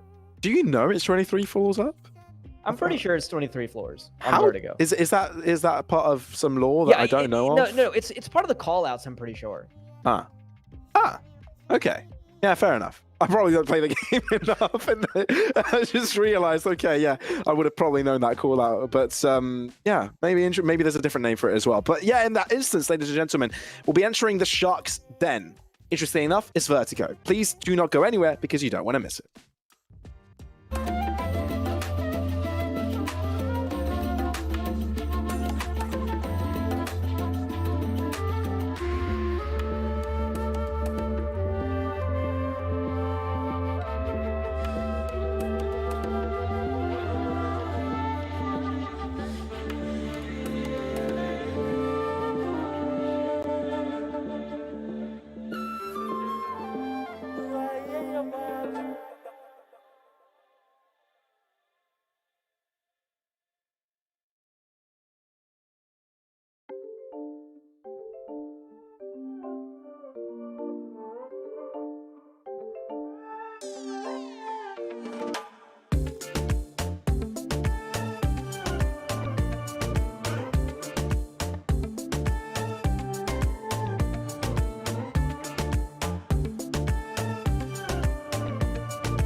Se perfilando, va dibujando, es el humo del tabaco, es el humo del tabaco, tabaco para limpiar, tabaco para organizar, tabaco para purgar, tabaco para sanar, es el abuelo tabaco, es el humo del tabaco.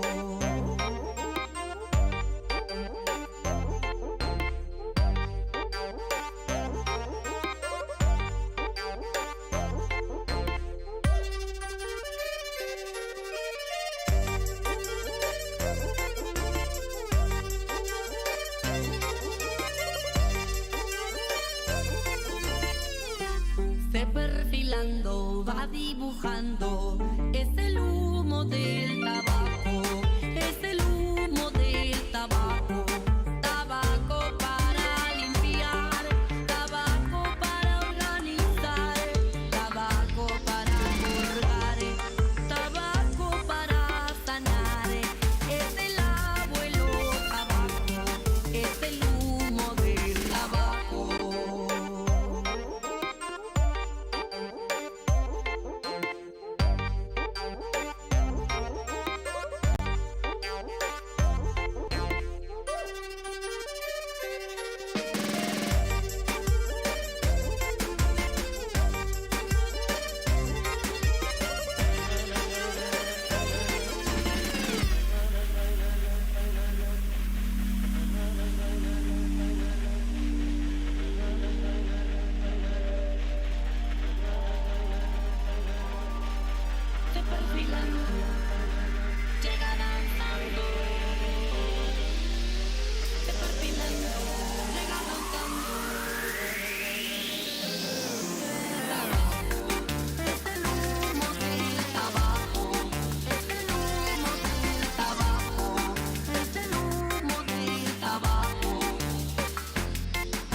Welcome back, ladies and gentlemen, to Blast Rising. My name is X-Ryan, by my side as well, Daddy. And we've already seen map 1 of the first best of 3. Sharks seem to look pretty strong, but Fury Academy seem to bounce back a little bit.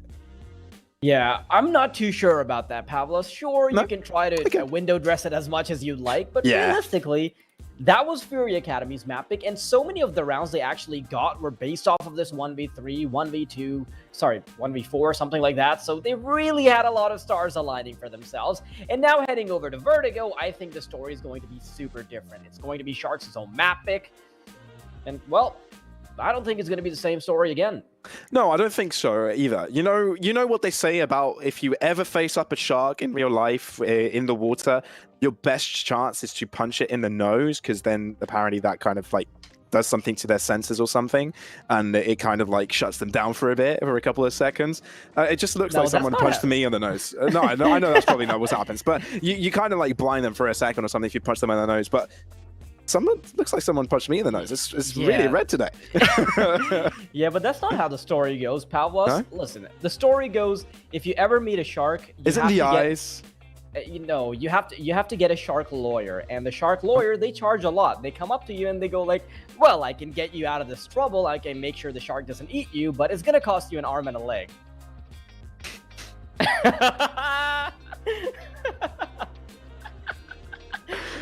Oh man, it's okay if you don't want to cast with me anymore. I totally get it. Like we're on the same page here. Yeah, I can't. But yeah, ladies and gentlemen, yeah, I mean, we try to sugarcoat Fury Academy doing a really good job against Sharks, keeping it competitive. 11 rounds taking off them is no small task, considering that Sharks probably are the favorite of the tournament entirely. So yeah, what they can do on Vertigo is to be questioned. We'll get to see it firsthand right away as they do start on the CT side.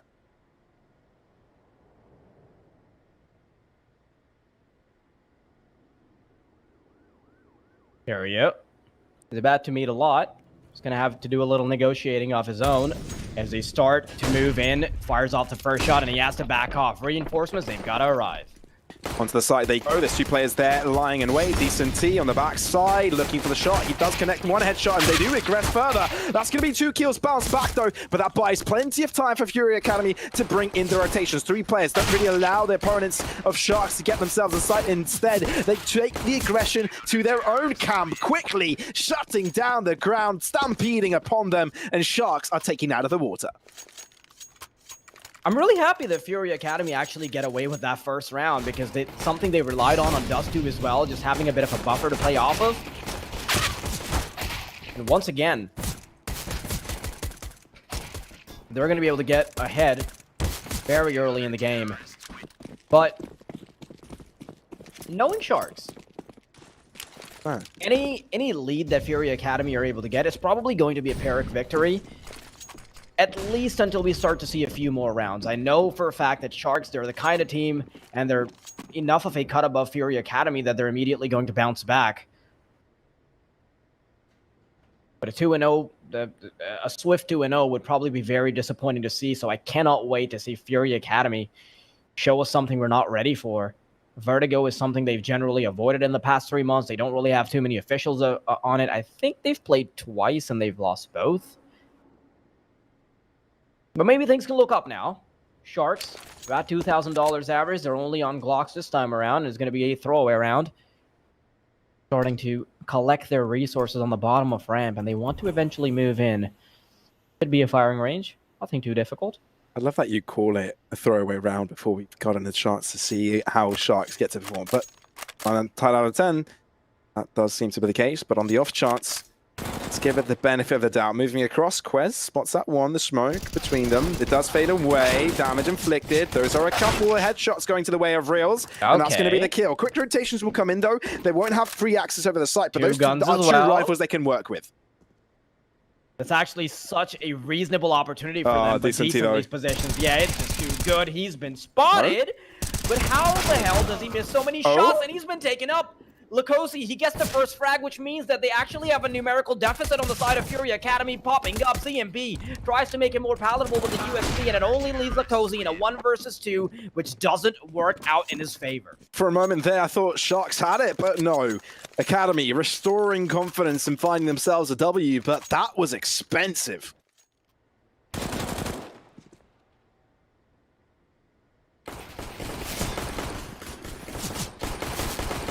It just got way too close, and I'm not even sure why Decent wasn't able to hit any of those shots. He was shooting through the railing very clearly.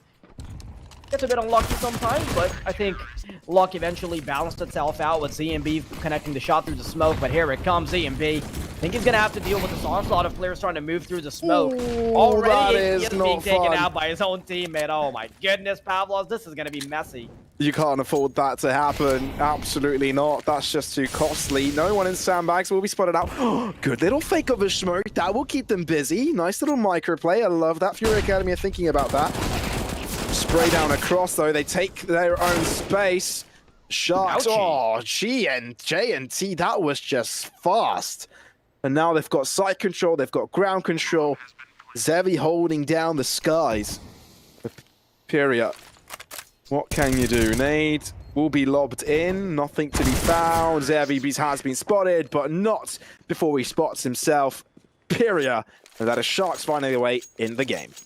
Problem is that Sharks got 3 kills, or was it 2 or was it 3? Doesn't matter. They actually got quite a few guns out of the hands of FURIA immediately in that second round, even when they only had Glocks. So the economic damage they do off of that, plus this round being so clean for them, they build an economic buffer for themselves while also botching everything for FURIA Academy. Now they're down to Desert Eagles because they realize that they're up against a double eco eventually, so they've got to get down to these hand cannons. Let's see if it works out. Flick doesn't work out. J&T's first man aggressing. And ZMB, not sure how he lives for that long, but he does come out on top in the end. He does indeed. Pistols can't be underestimated. Boost could come underway, and that's exactly what does happen. Moving towards scaffolding, but at the end, the pre-fires in this direction will be enough, and so will the molly. Ticks him down to null. FURIA, again, up against the world. Oh, up against the flames as well. How do you withstand that? I thought for a second he was immune there. It took a while since he took damage, but no. He does get 1 for his efforts, but the round still falls into place for the shots.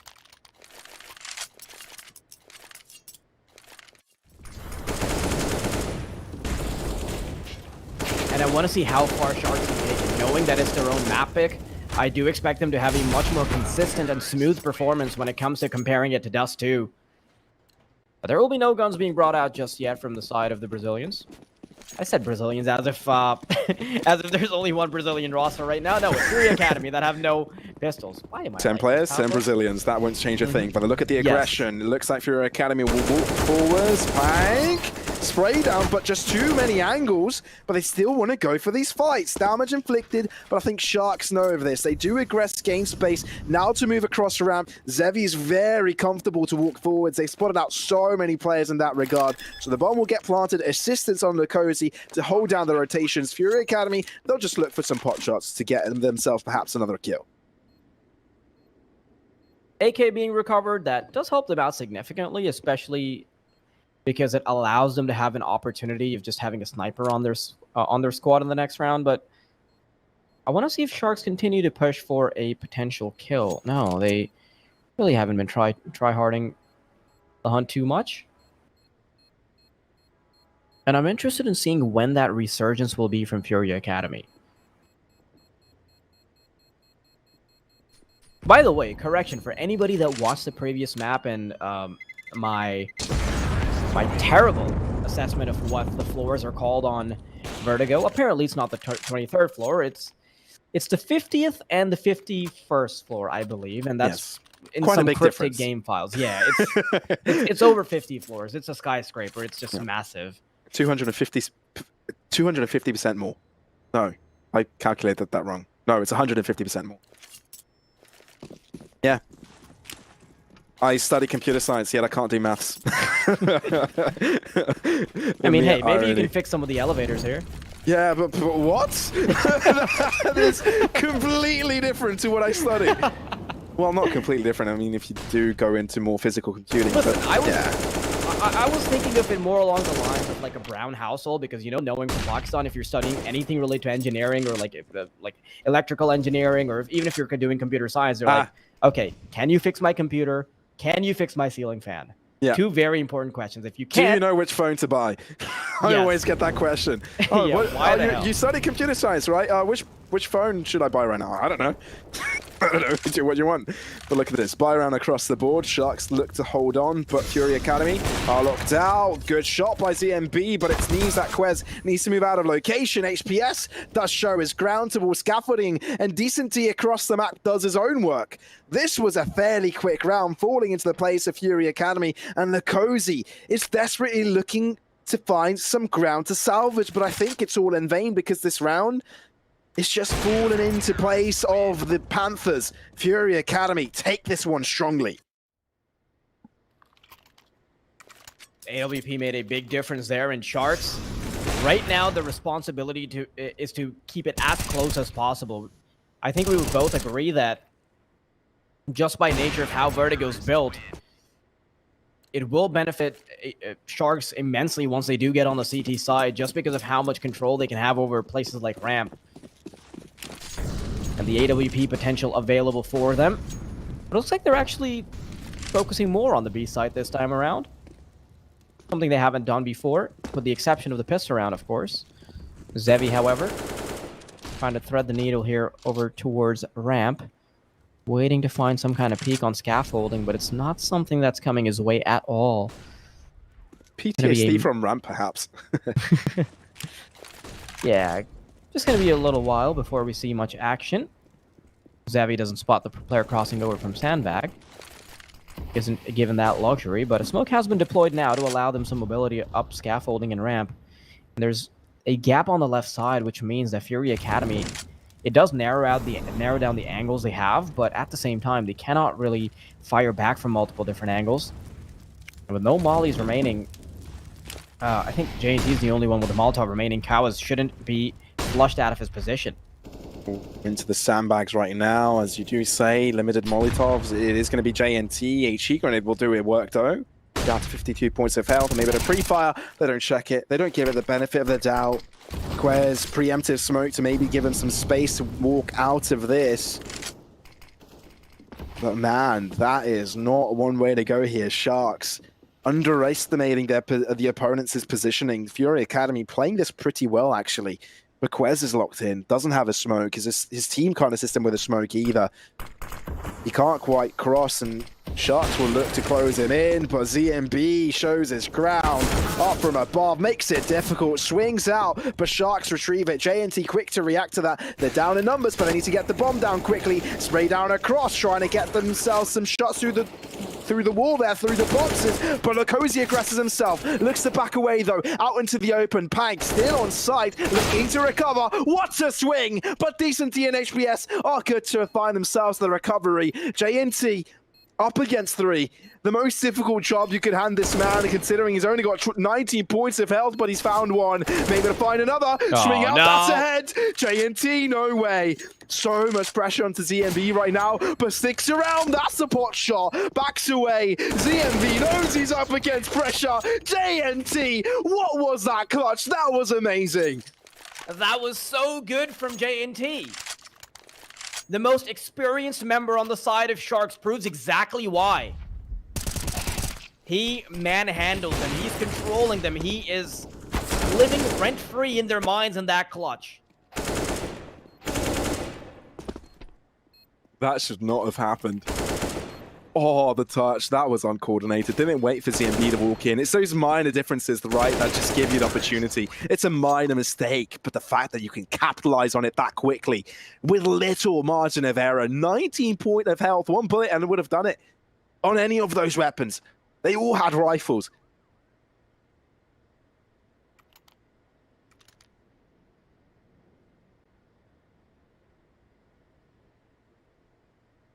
Just the economic impact of that round, it is too much, Pavlos. It's...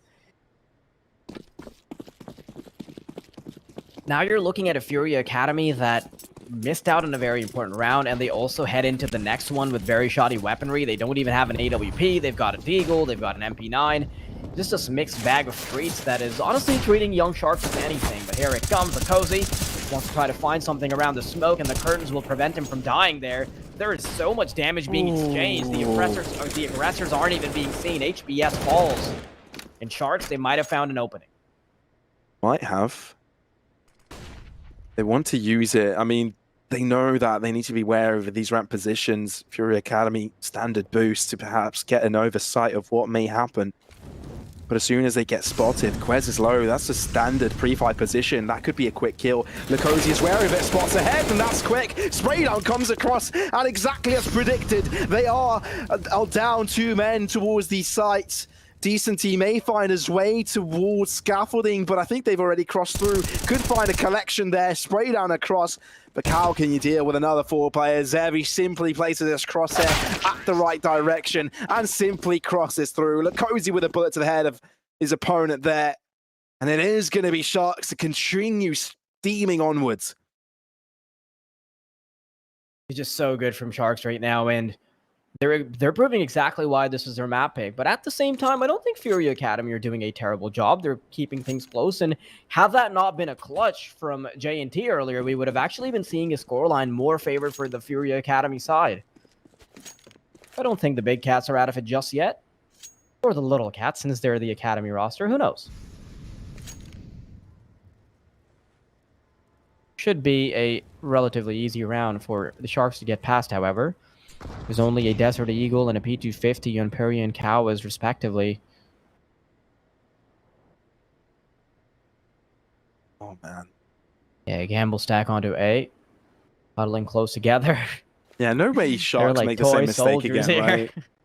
right? Sure, it does seem like to be the case. Yeah, crouching in. Never had a total soldier that was crouching, though. I think they all have had kind of a stance of either shooting or being in a standstill position with their gun down. Never had one really crouched. Maybe lying down as well, but crouched. Yeah, you can definitely prone them. Yeah. But there you go, though. Clean up, flawless round for the Sharks. Sharks are proving exactly why they're cut above everybody else, but at the same time, I do think they showed quite a bit of a weakness when it came to playing Dust 2. Some clutches simply shouldn't have happened, and just the fact that they allowed them shows me that they don't have as much polish as the rest of the Brazilian scene thinks. They're still very well within reach for local competition, and I think teams like FURIA are proving just that. Ooh, this could be some early aggression to be shown, though. On towards scaffolding. Scratch that HPS. He's being greeted by so many flashes. He can't make that really easy for him. Although he finds himself into a corner. He won't be challenged just yet. Instead, the aggression is shown over Lacosi. If he would have doubled it up, that would have been marvelous. But instead, gets shut down himself. HPS shows his ground eventually, but it's just a trade up against 3. The nade will come through towards Sandbags, and that is really going to hurt Quasar's case there. The Sharks, they've got the bomb. They've got themselves the HP advantage, and they still look to move towards ramp. Cowas. Ooh, Decenty. He's gotten a really good drop on Zevi. But now J&T is going to be a bit too late to the Molotov. Eventually, the target that it was intended for will move out of cover.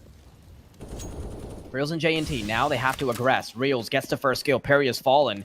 But now they don't even want to commit to the A side. Instead, they'll be going all the way back to B. But in the meantime, there's also a rotation coming in from the CT side. Cowas with low HP. He's already made his way on. The utilities flying in, and he's got a lot of work on his plate. Big task ahead of him. Smoke to make his endeavors harder. Molly, though.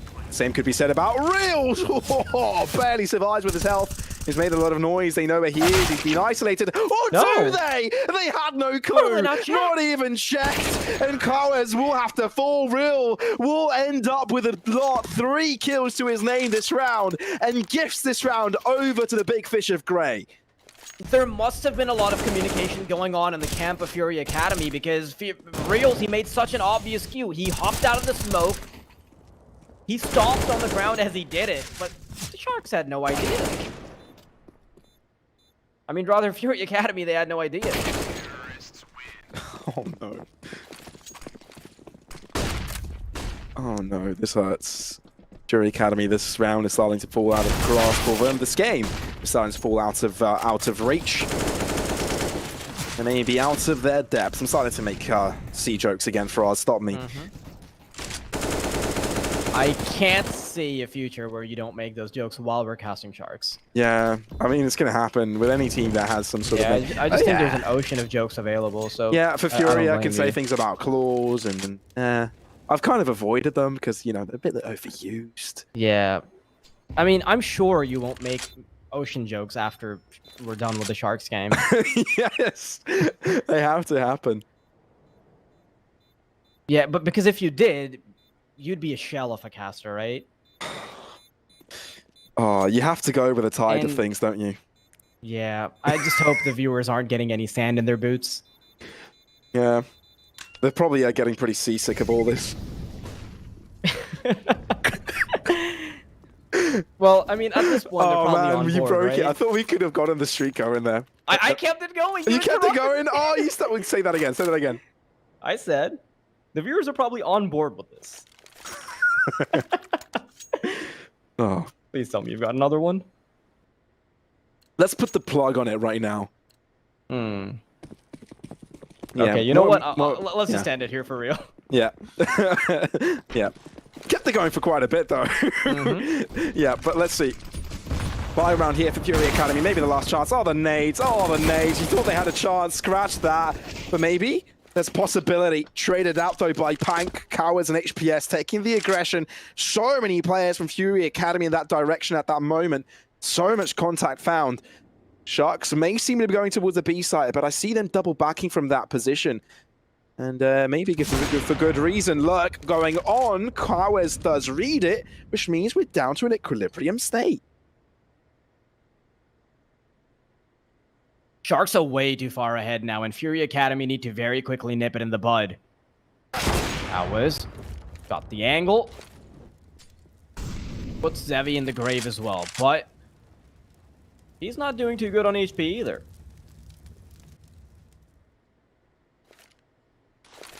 Wants to aggress, but Pan quickly realizes that he needs to get the bomb down before he does just that.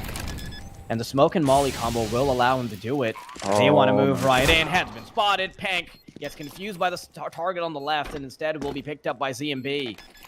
Good Fury recovery. Academy, yeah, they still have a foot in. I think Sharks got a little bit overconfident with winning the first couple of duels. I think, yeah, you kind of had Fury Academy aggressing towards ramp there, but that got a little bit dicey. I don't think that's what won them the game. I think it was the mid-round calls from Fury Academy to kind of take care, move as a unit, you know, play that trade game. While Sharks, in the meantime, kind of split up, which were simple pickings all across. I'd love to dig into some analysis, but my brain just keeps subconsciously coming up with more ocean-related memes. Just keep them going, man. Honestly. Yeah. I'll What are appreciate the them. viewers? What are the viewers even going to do if we don't? Oh, no. Oh, no. Okay, they're getting worse by the second. Swim away while we have the chance. Yeah, they're getting a bit dry, to be honest. Yeah, smile and wave as we quit this. Smile and God wave, damn it, boys. Palwa. Smile This and is wave. probably the end of our casting career. It's okay. Yeah, no, maybe it's the beginning of a comedic career. Let's see. Zevi, aggression. That's some kill going his way, but can he find the follow-up? Good thinking of Cowards to get himself onto an upper position. No, Caught that off is guard. not a- That's a deadly shot coming his way. And now Fury Academy stand with most of their players, looking to reroute their efforts towards the B site. They may find it open, but Beria is close by, maybe to find a cross. Early damage to come through. JNT peeking out to spot him out, but he's just a distraction as Pack lines up the bullets. Bomb planted. ZMB close by, finds a shot as his teammates look to collaborate with him. No, Rels does shut him down in that instance. Down to a 2-on-2, aggresses himself, and they do not want to slow down the pace. Decency himself, he needs a breather. He needs to back away from this. Sharks, what a conversion. Love how Reels doesn't immediately try to go for more action. He recognizes the idea that, or the opportunity that they have as just playing it passively. Knowing there's two players on their own squad, no need to aggress anymore, and Sharks, once again, they continue to power through.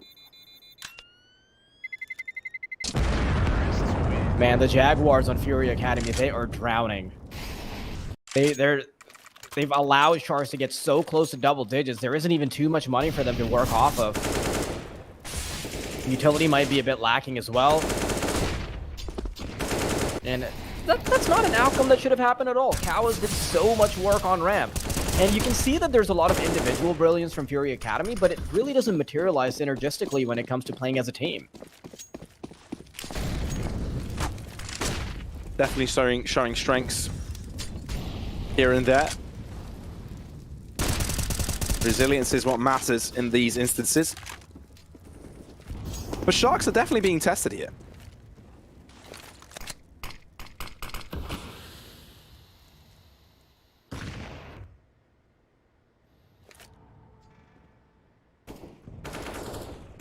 Oh, we've seen this positioning before. Oh, CMB, he's not going to let that slide anytime.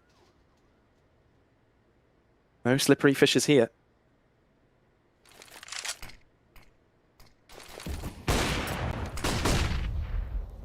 Oh, HPS though, going for a field trip. Finds one for his affairs, and may want to look for more. Draws out the pistol and has fun with it. That's a triple kill, single-handedly. May add to reinforcements with a flash there or so, but no.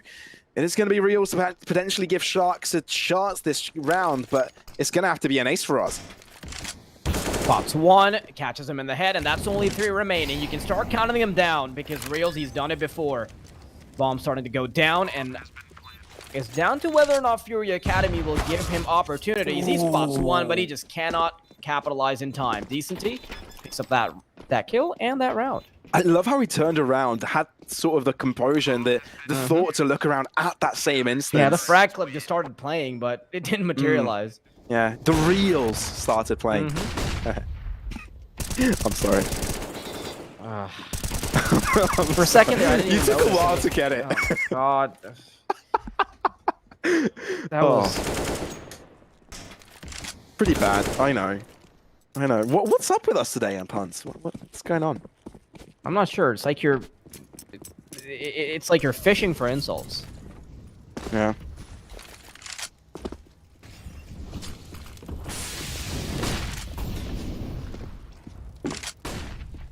Molotov out.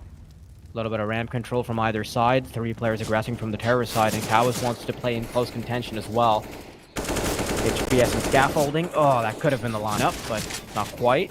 Nade. A significant amount of damage as well, but HBS, he quickly wants to recover the numbers. Or at least the HP being taken away. And it has.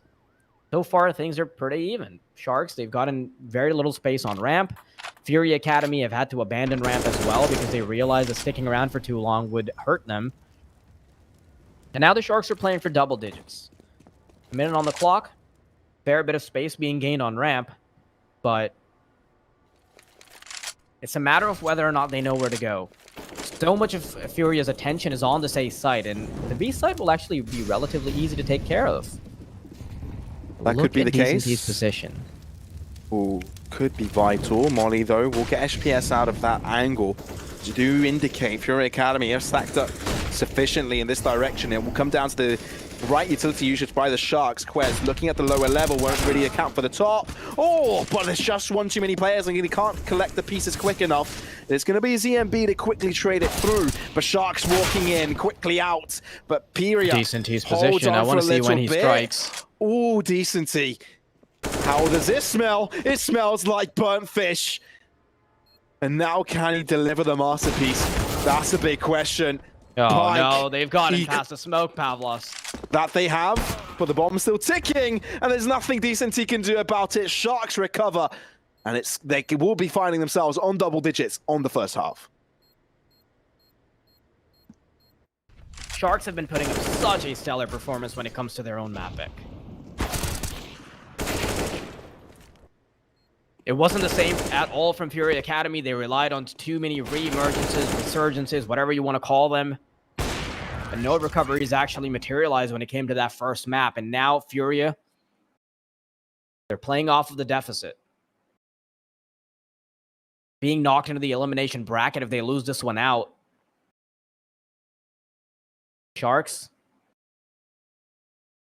wanting to move into the playoffs.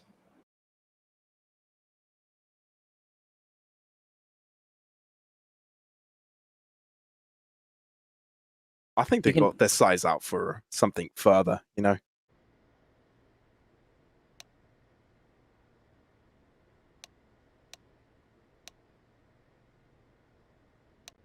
Ticks on the server, not really always a good sign, is it?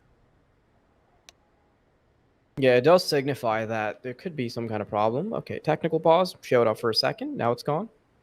Fair enough. Yeah. What kind of technical problem gets solved in 1 second? It's like, oh, time up. Oh, never mind. I mean, as a computer science student, you probably know that restarting your computer is like very similar. Yeah. Like, oh, technical problem. Just hit the restart button. And you have the world's fastest SSD, so it resolves itself in 1 second. Yeah.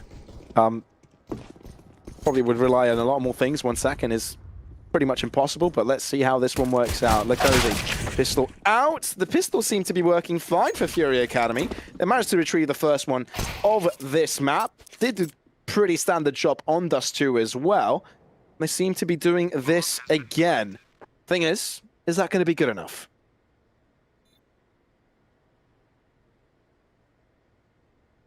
Come along with me. We're gonna save a USB. And if we get lucky, it might be a P250. No. Oh, what on where on earth is that from? Did he just make that up, or does this exist from somewhere? That was a bastardization of the Adventure Time outro. Oh no, no, for us. Oh. Do you not remember it, Well, Pablo? you need singing classes, first of all.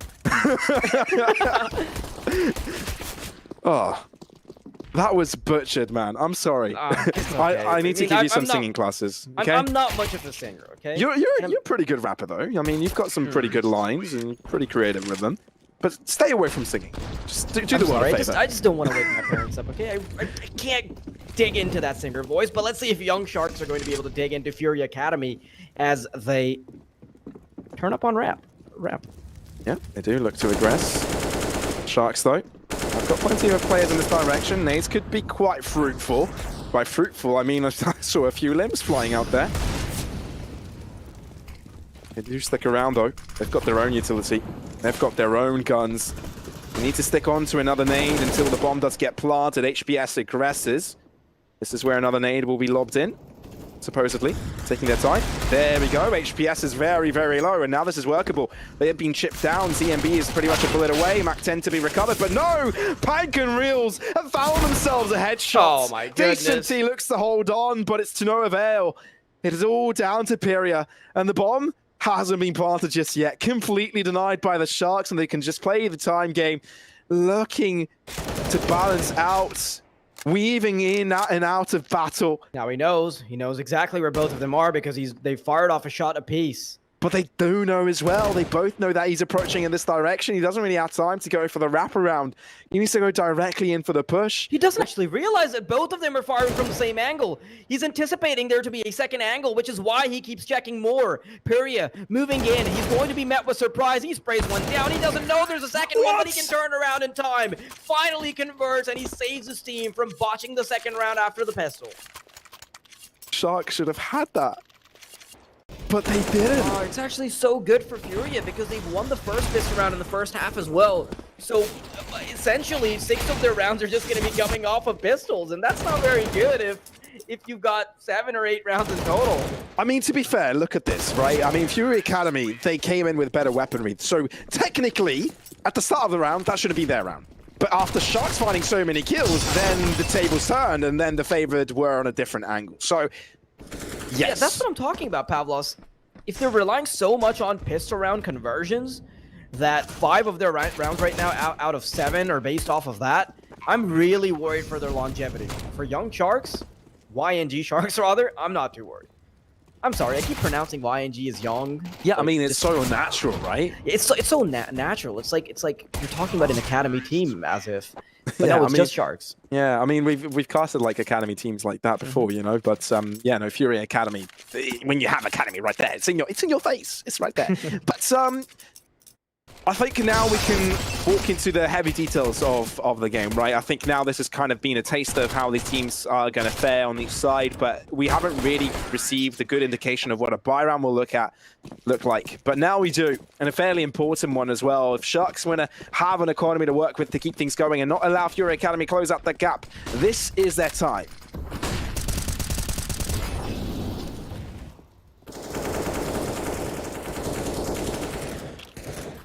Beating out one of the biggest competitions in their region on their own map pick. Something FURIA Academy have probably been fantasizing about, and they're quite close to doing it. Still within the realms of possibility. Let's see if it works. Ooh, such a quick kill there. So quick to the trigger. With opportunity. JNT not looking in the right direction, anticipating a flash, but now he may look to turn around. FURIA, he has no clue. He has no clue. Incendiary dropped away, which means that will keep them at bay for now, but they've got the numbers. DETONA wins out on another trade. But they do want to move back towards the B side, but it's the wrong call.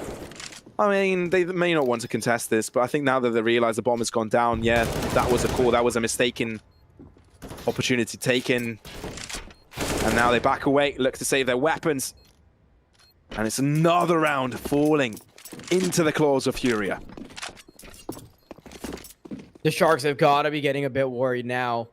This close in terms of numbers, it's no longer the case where FURIA are only getting rounds off of the pistol. No, they're bouncing back.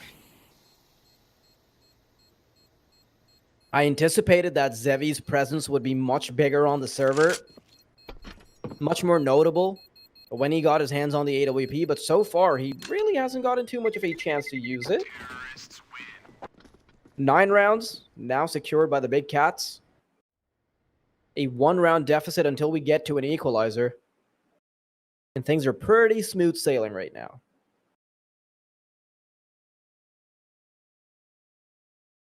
It's obviously still a threat for Sharks because losing out on their map pick would definitely demoralize them a little bit. And heading into the third map, it could still very well be tough. Knowing it's local competition, things can always get a bit scrappy. Sharks want to take control of ramp early on. Real is just taking too many scratches. JNT is dinner. Again, the numbers. Again, the early trade. Increasing the pieces falling into place for them. Quite preemptive there by FURIA. Gets caught off. Cowes knows what to do. Ever so simple. But Lakosi hasn't had enough. He wants to turn the tides here. He wants to give Sharks an opportunity. It's a spray down, and that he has. He's completely converted this, and now the numbers fall under the arms, or under the fins, might I say, of Sharks. ZMV and DETONA looking for the shots. There's a gap through the smoke that they exploit, and Pank is the only Shark remaining. But watch this, Pavlos. They're not going to anticipate Pank being here because they've already gotten 2 kills. They're anticipating that it will be a rotation all the way from the B side, but Pank right behind them. He can very well capitalize. First skill connected, getting more shots through the wall. DETONA is the only man remaining. He's got an AK. And now it's Banks' turn to dish out the damage. So much individual brilliance, but does it materialize? No, it doesn't, because DETONA's got the angle, and he's got the round for FURIA. That is mad! DETONA, what on earth was that shot? Such a smart play as well. That was such a good effort on the recovery, but no, it simply doesn't convert. Oh my word, a back and forth on all ends. The roller coaster of emotions. But FURIA Academy, throughout that chaos, are able to bring peace amongst their ranks. The equalizer has been brought to a state where it now is within reach. Not only within reach, it is in their reach. Double digits across the board, and FURIA Academy start things off with yet another numbers advantage. And Lakosi's gonna have a big task ahead of himself. Head spotted. Flashbang out. Giving himself a little bit of space as they start mauling. They've started utilizing their nades. In we go. Lakosi is trying to dish out the damage. JT, he's joined the fray. Reinforcements have arrived, but as soon as they do, they've also fallen. The bullets, they start connecting onto the bodies of Sharks. HPS getting a that's second frag. uncomfortable. He's too flashy. He cannot fight back. And Realzy has been brought to a position where now he has to get a 1 versus 2, trying to use the smoke as a curtain. And I'm getting tongue-tied because it's so chaotic, Pavlos. Decent team, look behind you! Oh, no. Oh! He finds it in the end. Again, back and forth. But for yet another time, it falls within the hands of Furia. How does that even happen for us?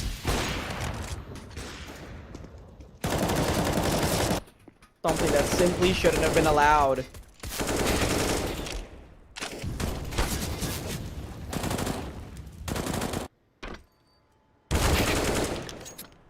Two back-to-back rounds where Furia Academy should have been dropping the ball. 2 or 3? It seems like it's been 3. So hard to keep track of them. I mean, I'm Chaotic. at a loss for words. Had a bit of a jaw maybe here, but Sharks with Deagles, who would have thought now they would have lost the advantage? A 10-5 half.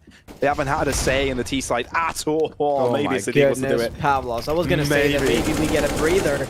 Maybe we get a slower pace to catch our breaths, but it's not going to be the case at all. Fury Academy, as they move on to the A side, they have to deal with quite a few pistols waiting on the other end. That's an eagle shot being connected. Decent T, he's brought out the AWP, and the boys from the Sharks are out to play. ZMB though with the AK can't do that much. Real just underneath the smoke there. As soon as it fades out, peeks out of the shadows.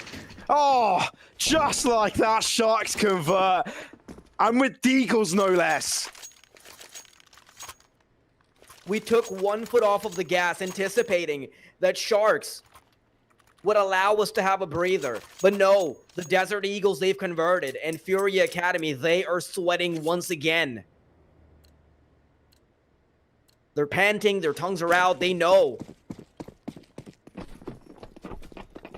Things are about to get heated in here because Sharks continue some of their dominance.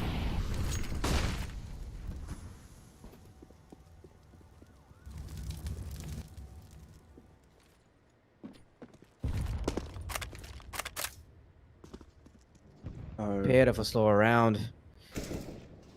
But it's only the calm before it.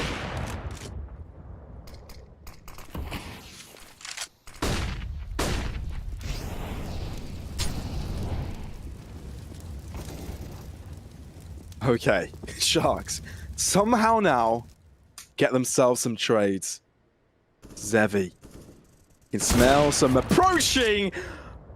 Seems like the Panthers have a smell to them, and the Sharks can smell it from miles away.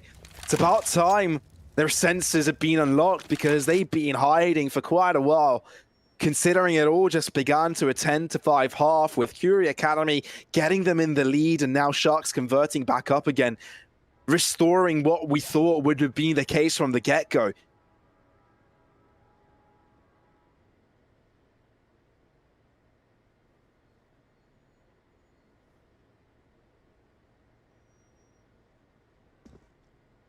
Any piece that has been restored is now... it's gone. It's crumbled. And because Furia had so many rounds lined up all together, you can see that this is going to have a devastating impact on them. Less than $3,000 on all of these Jaguars. Maybe we see a few pistols come out from them, but somewhat of a ramp for Sharks to fly off of. Shouldn't be too long before they get to the map point, and that would essentially be the match point. I mean, first map, the only reason it looked shaky was because of clutches, and once again, from Furia, it's the same case. But this time, I think the difference would probably be that Sharks have also relied on clutches and stuff quite a bit. Had a round that came off of Eagles. Yeah. Okay. A few kills here and there, but that should ultimately be meaningless. Now, It is. Fury Academy, they're back in a spot where they have guns. That they do. You said relying on clutches. I think Sharks were forced in a position where that was the only way out, you know?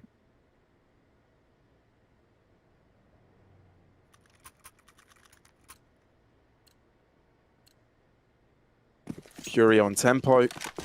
Seem to be pretty strong, but now there's a pause to it as Sharks have found themselves 3 rounds in a row.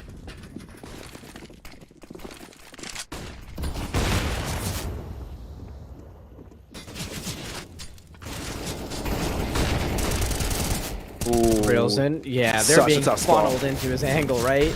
Incendiary thrown. He looks to go aggressive though. I think Piria's heard it. It's just a matter of who spots out the opponent's barrel first. And usually it's the person within the smoke, but not looking at the right direction. Fall off with the AK. It's just mere damage. Lakozi finds one, but quickly traded back. Zevi wants a piece of this pie, and he will be eating it whole. In fact, the Kobe nade from JNT to put Sharks on the pedestal. 14-11 in favor of the Sharks. You talk about getting a piece of the pie, but it seems like the Sharks are blowing up a bakery right now.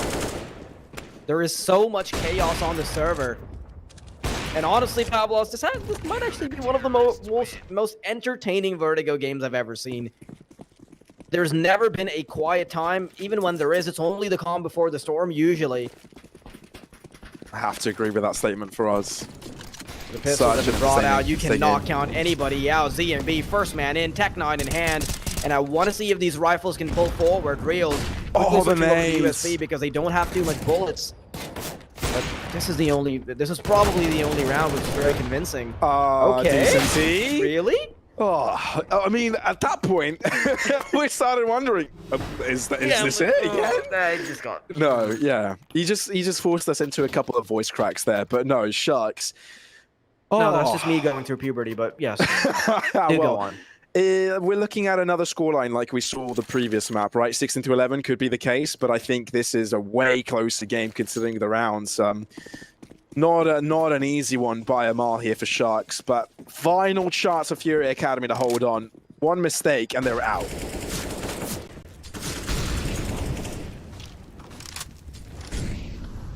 How soon do Sharks find that one mistake on the Academy roster of FURIA? This time around, they're actually willing to aggress with the AWP. 2 players stationed on the B site, expecting a bookshelf boost. First ahead, Lakozi using a teammate's flashbang to allow himself a better position, but they want to move straight on to B, Pavlos. Oh, Kara's able to deliver, doubles it up as well. This site is yours. And he lets the Sharks know. Xavi, there's nothing they can do. Neither can Reels. They're all coming in from the same direction, but up against 5? Surely that's not within the realms of possibility. The swing out from Furia. Xavi does find one, but he can't find the second, which does cost his life.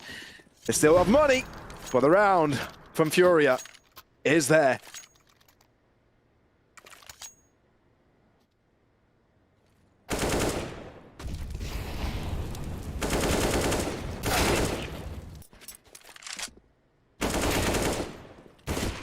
Still a 3-round differential that FURIA Academy has to recover from. You can give Sharks the benefit of the doubt, but it goes both ways. FURIA, AWP has now been picked up. But Decenty's already been taken away. Zevi will dig into his neck. And From a FURIA first Academy kill. desperate to get the recovery. HPS backing out. Okay. A lot of nades being thrown at him, and he doesn't want to take them on so far. Throws a few of his own as well. Difficult endeavor, but it's a boost to put Sharks again in front. That conversion from the first kill was so far been great, but it looks like Cowards needs to make it expensive. Furia, they know where he is, and they will be shooting him from all directions. Sharks, it took them a while. It took them some time, but they close out this series and get themselves on top of Group D. That was such a good game from FURIA Academy regardless. I know they had too many moments where they needed the stars to align for them, but if you look at their individual performances, honestly, I'm pretty happy with how things played out. They made for a very interesting, very entertaining game, and I think this is one of those Vertigo games that is really unrivaled in my mind. I think the entertainment value was honestly off the charts. So I'm super happy with the outcome. It might have been a 2-0, but it was super chaotic throughout the run. It's got to be, right? It's got to be one of our favorite ones. I've got a weird hair thing going on. Anyway, but yeah, it's been an interesting endeavor. And I have to say, I've really enjoyed that much, right? You have to give kudos to FURIA Academy for doing what they've done, right? I mean, if you consider that there's more than 100 places on the FURIA rankings between these two teams. The discrepancy and the experience between the two teams and how much they've lived, these squads. I mean, there's room to grow with FURIA Academy, that's for sure. And that's what you want to see for them in the future, but maybe not so long in the future, because they definitely have a chance tomorrow to play in the loser bracket to see if they have another chance to qualify. But before that, we've got another matchup in our hands. Before we do kind of close things out for us and mention the two other teams, is there anything you'd like to say about this series we just witnessed? I think FURIA Academy showed so much promise, right? They were far apart from Sharks when it came to their rankings on paper, but it really didn't look like it on the server. And I think with a little bit more polish, this squad can definitely go a long way. They've got a lot of room to grow, especially with the fact that they have 2 new members on their roster in the past couple of months. But yes, that should be it for this one. We are going to be back right after the break for the second. Right after the bait. Yes. Keeping things consistent. God. Yeah, we'll see you there. Don't go anywhere.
Se perfilando, va dibujando, es el humo del tabaco, es el humo del tabaco.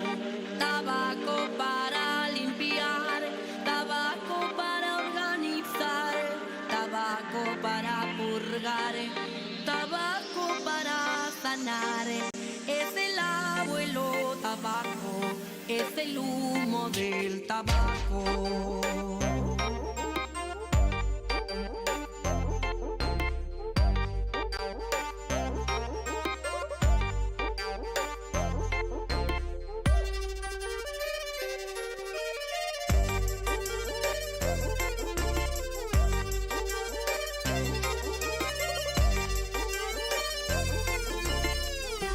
Se perfilando, va dibujando, es el humo del tabaco, es el humo del tabaco. Tabaco para limpiar, tabaco para organizar, tabaco para purgar, tabaco para sanar. Es el abuelo tabaco, es el humo del tabaco.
Señoras y señores, hoy les queremos presentar una de sus favoritas, LATAM Group Machine, de los lejanos orientes, presentando la vibración tropical colombiana.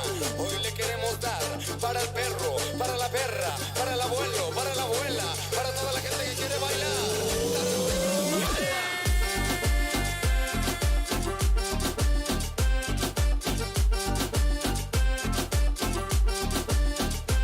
¿Cuál es el punto? El asunto está corrupto. Vida dedicado al falso contaminado, encaminado a los campos minados. Seres que gobiernan y controlan nuestra tierra hipnotizado con su juego mental, limitando nuestro potencial como ser humano, no dejando que lleguemos. No quieren que seamos, quieren mantenernos controlados. Babilón, ¿qué pasó? Los que tienen el poder tienen el futuro en su mano. El mundo que está cambiando, ¿acaso el humano será capaz de cambiar el microchip que le han implantado? Baila muchachita, baila muchachito, baila abuelo, baila abuelita, cambia tu ritmo, maravilla.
Con Malavi tropical, como le gusta.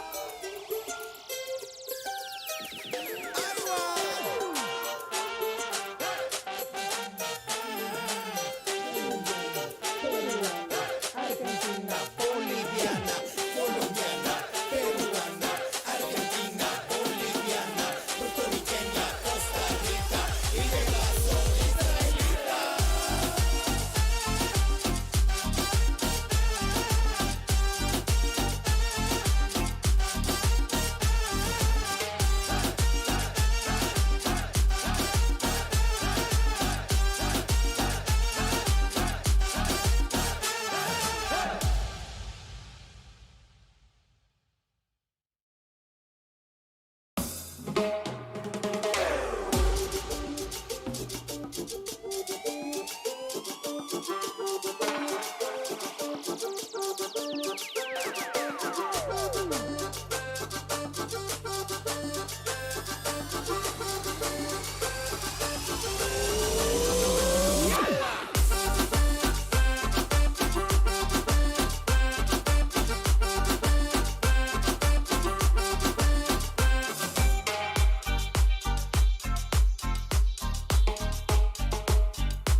mic, yo, rip up the bass. My DJ is live in the place. I'm on the mic with my lyrical flow. I like it when the bass line's low.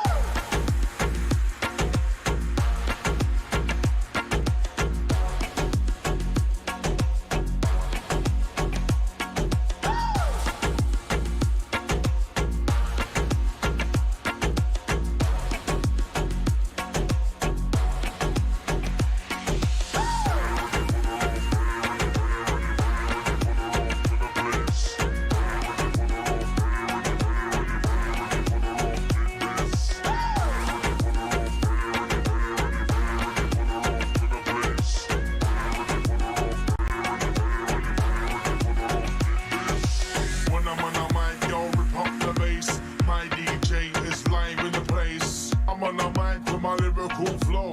I like it when the bass line's low.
Dime lo que tú quieres de mi coqueta. Sé lo que te gusta es salir y se suelta. Cuando baila reggaetón pa' mí que muñeca. Le gusta salir y seducir.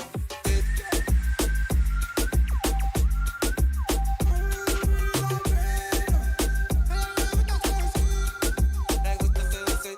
Dime lo que tú quieres de mi coqueta. Sé lo que te gusta es salir y se suelta. Cuando baila reggaetón pa' mí que muñeca. Le gusta salir y seducir. Dale chiquitita, dame más. Qué bonita que te quiere controlar. Ella dice que me quiere controlar. Nosotros los vamos a develar más. Dime, ¿cómo tú te quieres a venir más? Dime, ¿cómo los vamos a conocer más? Dime, no te quiero solo ver, quiero compartirte. Quiero que te vean y te sigan. Soy un bandolero, le gusta ver una coqueta. Dime cómo suena la pobreza. Sé que tú supiste que tú fuiste la coqueta. Tú siempre fuiste la coqueta. Dime lo que tú quieres de mi coqueta. Sé lo que te gusta es salir y se suelta. Cuando baila reggaetón pa' mí que muñeca. Le gusta salir y seducir.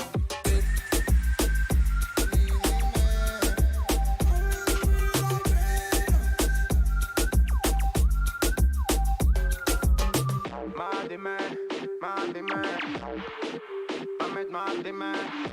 dime, Oye, mano, le gusta ver una coqueta. Oye, mano, le gusta ver una coqueta. Dime cómo suena la pobreza. Tú siempre fuiste la coqueta. Dime lo que tú quieres de mi coqueta. Sé lo que te gusta es salir y se suelta. Cuando baila reggaetón pa' mí que muñeca. Le gusta salir y seducir.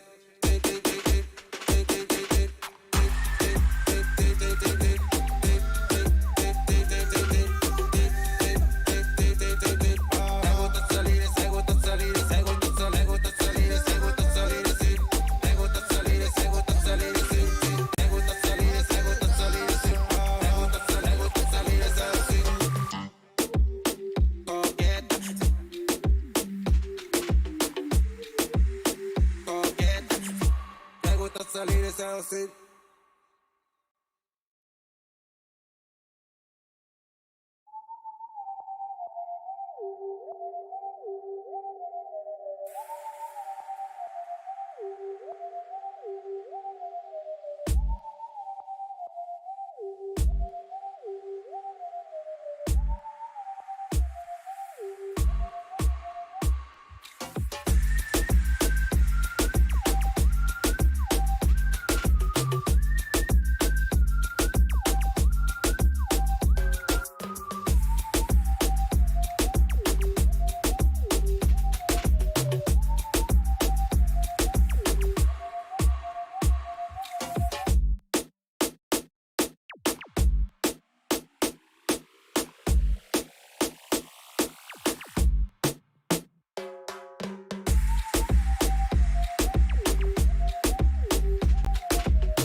Well, if you missed us, we are back and we're ready to take on again another best of 3 of the day in Group D. The other 2 teams will be performing as the first 2 have already shown us what they've got. And for us, I don't think our results were very unexpected. I think we both knew that what was coming, but the fashion in which it came across was quite on the contrary, not expected.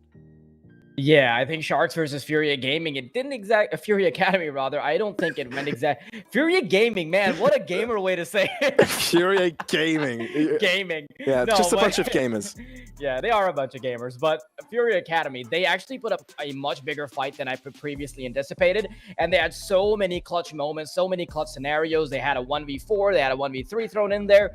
Dust2 got pretty close as well, and I think Vertigo was just banter from both of the squads. It was as entertaining as it could be, and I think we had some fun of our own as well with all the puns and whatnot. But now it is time for a new dawn, potentially not a new dawn, but at least a new game, which hopefully won't end in a 2-0 fashion, because I am really excited to see some hard-fought Counter-Strike here. It's going to be Meta BR versus DETONA. It's going to be an interesting matchup, right? Both of them maybe not so known entities, but within the Brazilian team, I think DETONA is a name that can stand in for itself. You know, it's an org that has got quite a bit of history when it comes to the region, as well as the players within it, right? So maybe an opportunity for this team to have a greater fan base. So there's a lot of expectations for DETONA to do well in this instance, but overall, like when it comes to the region, anything could happen, right? Both of them pretty much ranked amongst us in a similar position, but also due to the fact that they've got a lack of games against teams in other regions, right? So it's really difficult to put them on that scale. But yeah, it's going to be an interesting endeavor, right? I think we saw a very, very unexpected close match the previous one. But I think it's something different this time around. I think we can expect the bloodbath, really. Yeah, especially because of how close these two teams are. If you look at the side of Meta, for example, they're a team that hasn't really been playing for too long together, although they have been playing for around 4 months. And these are relatively new players. They haven't really had too many accomplishments within the global scene, so these definitely are players that first want to build their brands within a local tournament, within a circuit that will allow them to get competition against some of their fellow countrymen, which will, of course, act as a bit of a platform for them to jump to greater heights. And if you look at DETONA, however, yes, you can draw parallels. Yes, they're also a pretty new team. But at the same time, I imagine that they're getting a bit of a headache with how their roster has been forming, right? So you have Lux 7 months ago. He joined the team, and then there was a roster shuffle. It's PHX 6 months ago. So a month later, there's a new player. 3 months later, there's 2 new players. It's Bobs and K's. And then another month down the line, Volterra joins the squad. So they've always been sort of in that spot where playing as a core has been really difficult, purely based on the fact that they haven't really had a consistent lineup. But with their coach being there for 5 months, knowing that he has had some time to start to bring some structure to the team, I'm not too sure how things are going to roll out. We still don't really know how well this team would potentially perform because we don't really have too many games in their officials. And the games they have played, there have been very few instances where we would start to think that there's a reasonable shot for them to win out against a better team, especially a team like FURIA Academy. But because their competition isn't particularly the best either, the team they're going up against, I think they still have a very reasonable chance. There is one thing that we do know, and for the past few months in the regional stages, Daytona hasn't really been doing too well, right? They've lost a lot of matches in a row, but the kind of opposite could be said actually about Meta BR. I mean, they've actually done quite a substantial, they had quite a few substantial victories here and there. So if you could say that Meta BR is on the uprise and now coming out of nowhere, in essence, to do well, yes, of course, we haven't seen them in the past couple of months, but over the year, they've had some really decent results. So we're going to have to wait and see. Like you said, unknown entities, but I think we can have a look at the veto. Yeah, we do get a chance to look at just that. Once again, Pavlo, it's just the nature of the group stages of this tournament, right? There are so many teams that don't play too many officials. It was the case for FURIA Academy as well. Yeah.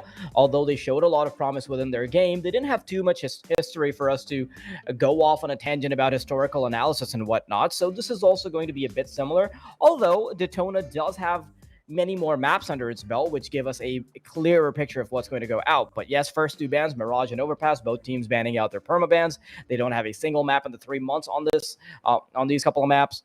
Detona picking up Dust 2, not really too much of a surprise because this is actually one of their most played maps. And if you look at their recent wins, they won against SWS, which is also a team in one of the other groups.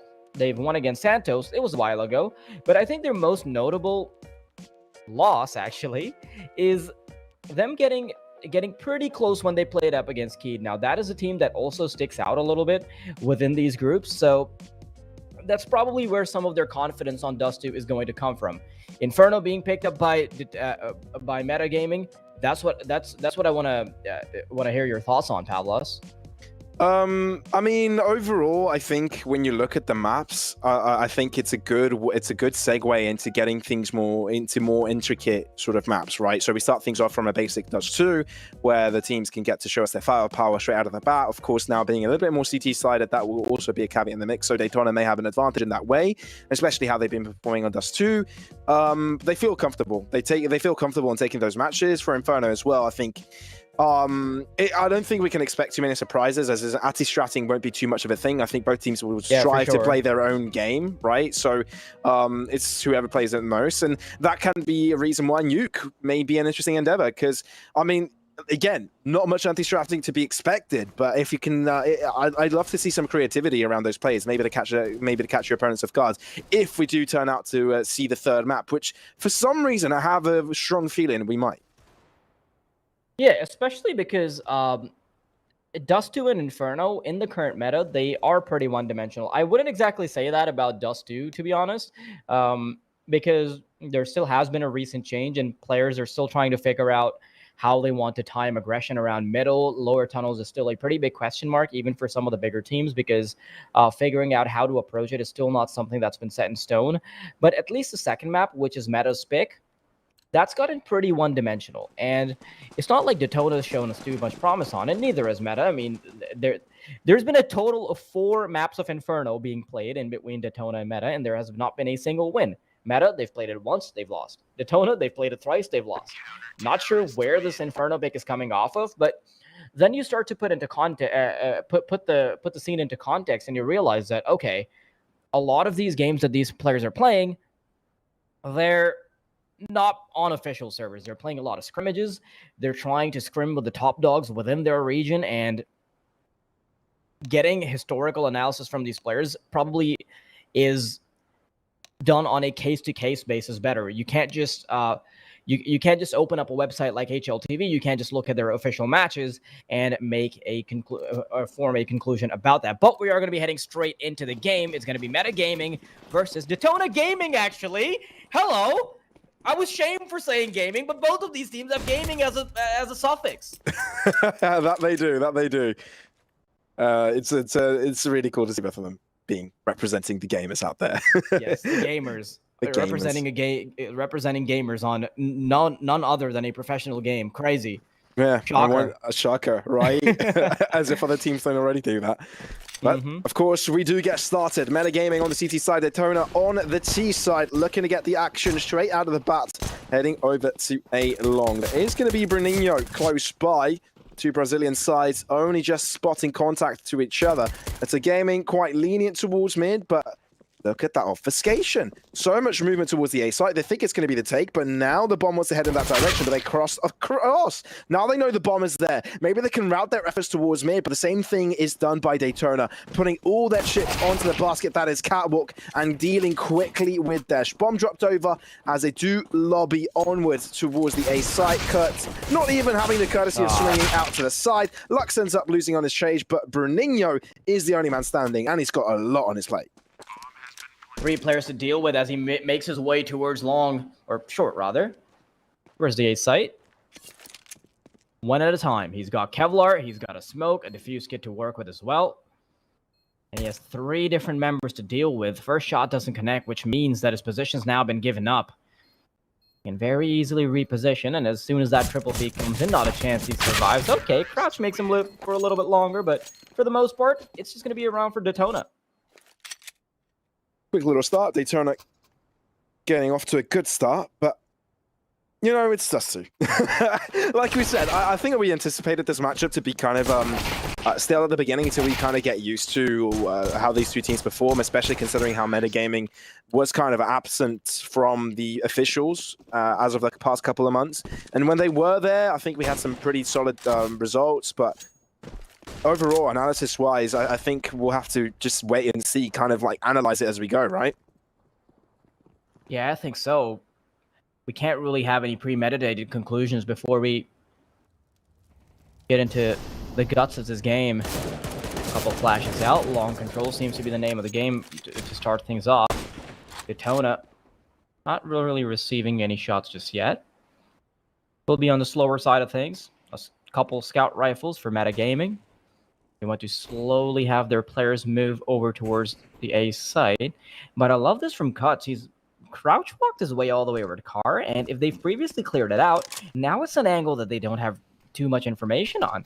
Roto, I think he has this false sense of security, knowing that he's been looking at Car for long enough that nobody would have crossed over, but that's not it. And as the time starts ticking down, Pavlos, Cuts could actually be very impactful off of this.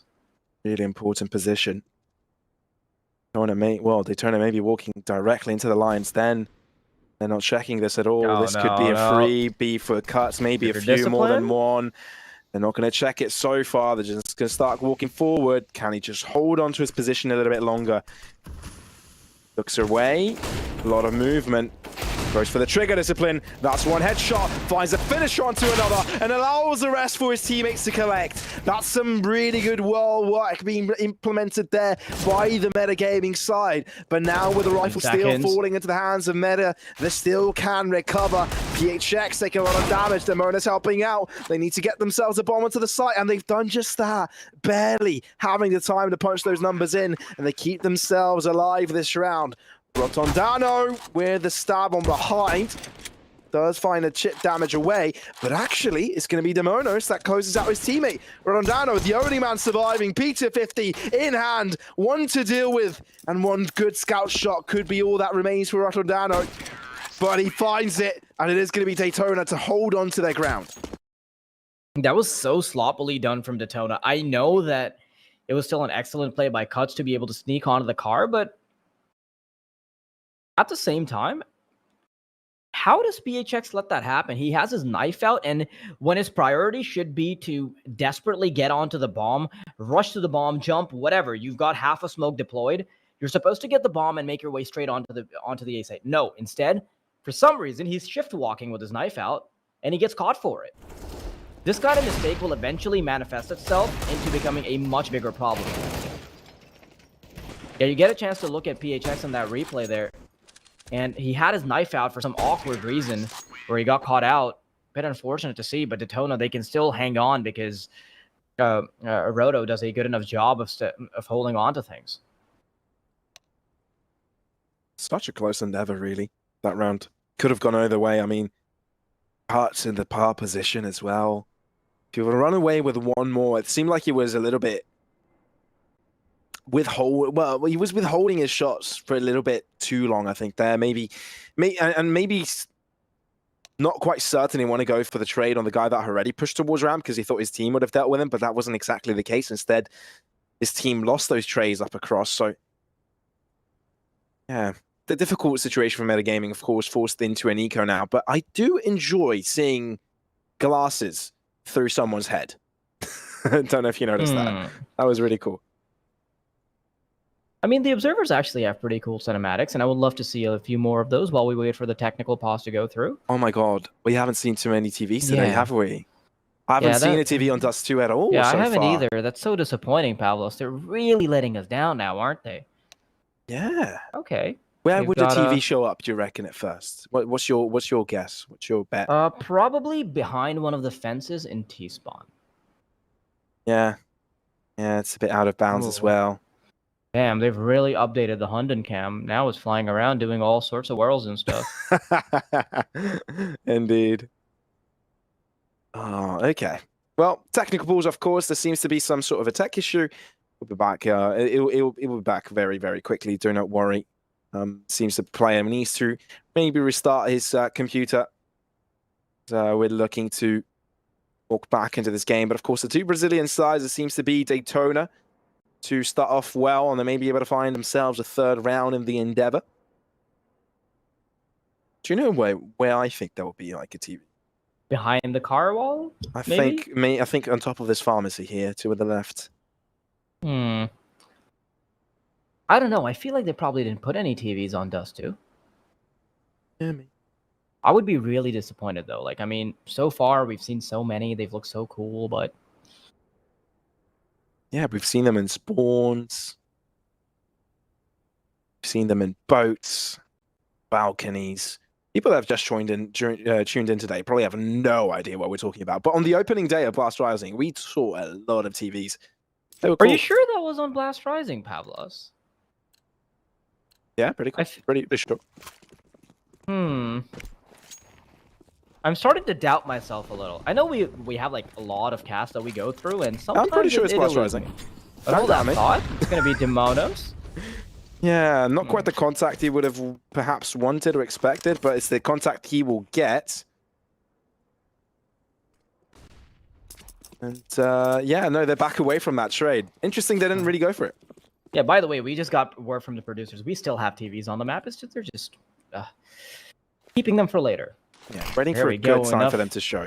Yeah, enough shenanigans about things unrelated to the actual gameplay. DETONA, they want to make their way onto the A site. A minute and 13 seconds on the clock as they start making their way to long. Bruninho will be the first man to the point of contact. How will they keep falling for things like this? First, a Deagle, now the MP9 and metagaming. They've already done so much damage before the doors have been exited. Bob's, he's got the responsibility of taking care of the player in pit, and he does just that, but that's a lot of damage to be dealing with. Ooh, damage from a distance here from Act 10. DETONA being brought back into an advantageous position. Looking across with the bomb, they will be able to do so, even though there's only one smoke that they rely on. They need to be careful of the behinds, though. Flash out for Demonos. They'll go and execute the swing. No, that's the bomb out into the open. Lux down to 3 points of health. Not the situation he would like to be in. Chops away. His only salvation is to get themselves this bomb. Even a pistol shot would have done the job. It's going to be metagaming finding their way on the board. Yeah, no chance he can do anything against the FAMAS all the way from pit. The automatic rifle makes it so hard when you have very little HP to work with. The fact that he got the kill on short just with a MAC-10 against a rifle, I think it was pretty commendable anyway. You know what? That's about as far as the SMG will go. Metagaming, first round for them. And they get to play with much better weaponry now. A few M4s, a couple FAMASs. And DETONA, they're not in the same boat at all. They have to play the Hero AK setup, one scout rifle on Dorado, double deagle, speed to 50. Flashbang ready. Oh no, Potts actually goes for a dry peek, and it ends up working out in his favor. That's a couple headshots. Those are a couple of headshots, and it puts metagaming on pole position to get themselves this W. Now moving across mid, Daytona looking to find a further advantage in a different front, but the AK collected definitely make things increasingly difficult. Smoke towards CT, Bruninho will hold it. Oh, there's a cap through it. There's just a slither of the smoke that he could take and use to his advantage. Anticipated, though. Yeah, they back away from it. They don't even contest to go for the mid swing. Instead, they move towards tunnels, although Demonis has spotted one, so we keep his attention in that direction. But this has to be a throwaway round. They've got barely anything to work off of. The one player that has armor doesn't have HP. Bob's doesn't have armor at all. Rado's the only man that can really do any damage, and now he's been taken away. Shouldn't be too long before the A1S takes care of both of these members, but still, pretty valiant effort from Detona to try to gain some space. Ooh. I mean, no shot, but it's a consolation prize. I do like how Demonis was kind of holding back there. He knew he was low, so basically one shot would have shut him down. So he said, "Okay, you guys help out. I'm low. I'm gonna die with one shot here." And yeah, his teammates do swing, but one of them gets deleted, and there comes the first TV.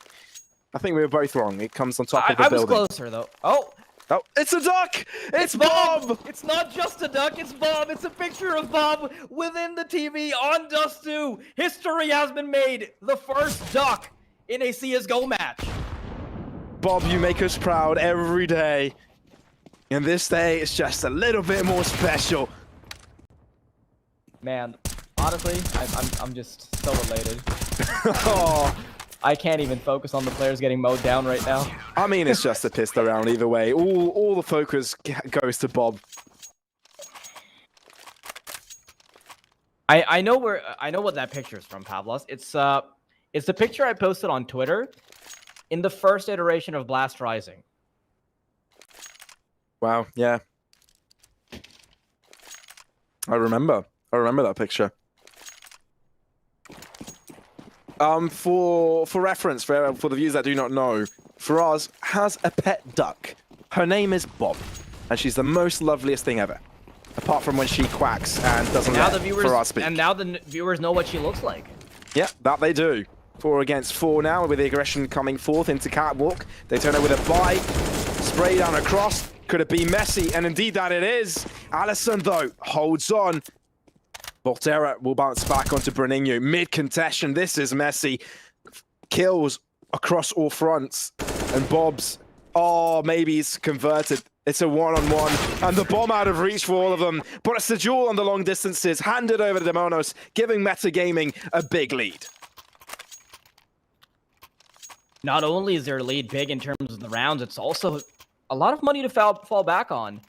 Demonos around 5K, same for Allison. Cuts has a little bit to fall back onto as well. Bruninho and Dexter, they've got on the short end of the stick, but it's still quite a chunk of wallet debris to fall back on.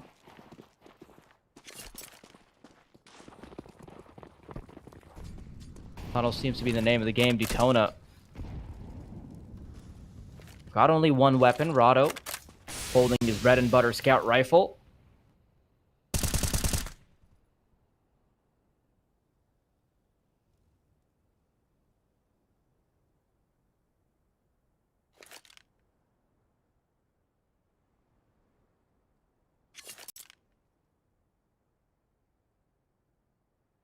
Gonna be a bit slower around because Detona don't really want to aggress just yet. Yeah, they're just chilling in tunnels, watching TV, looking at Bob, perhaps. Flash out. That's information and damage as well, but they do find the kill. The conversion towards the site needs to commence quickly, otherwise Daytona may take advantage of it, but that is not the case. They instead double back towards T-Spawn, maybe to put some presence into lower tunnels. Allison on top mid. But he will hold on for now, and that's a good note because they have no idea he's here. Such a big caveat in the mix. Can catch them all off guard. Going for the trigger discipline play. His teammates are shut down. Does go a bit messy, but he will be able to collect the pieces on the other end as well. Quickly collected, Allison. Very nicely done. And Rotondano will be the only player for Daytona remaining.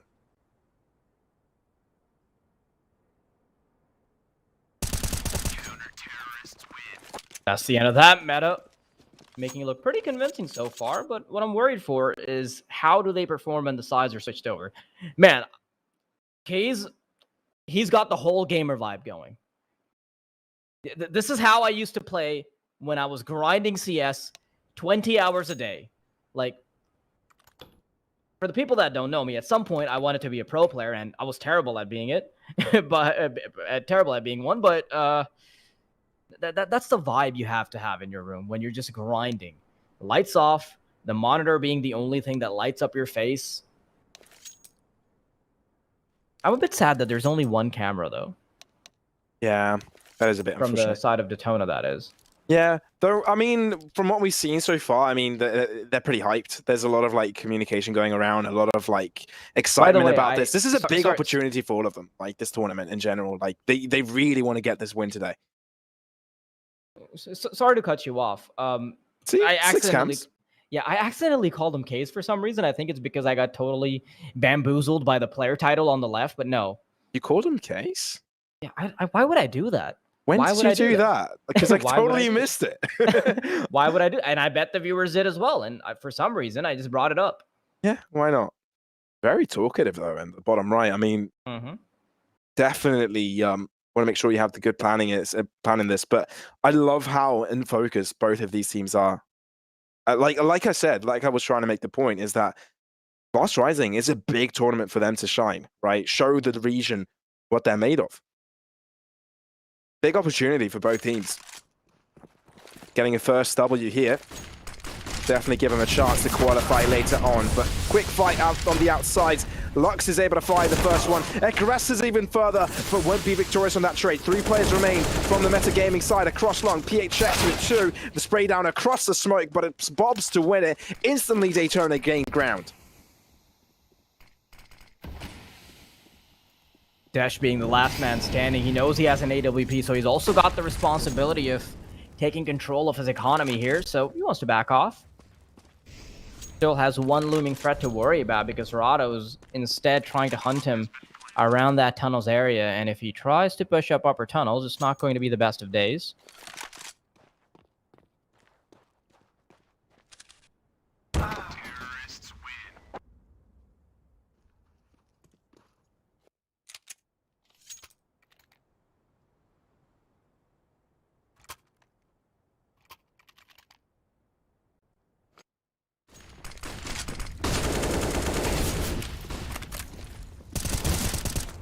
I think heading into this game, we did expect it to be somewhat of a neck-and-neck matchup, but most of that actually comes from the fact that we don't know too much about these teams.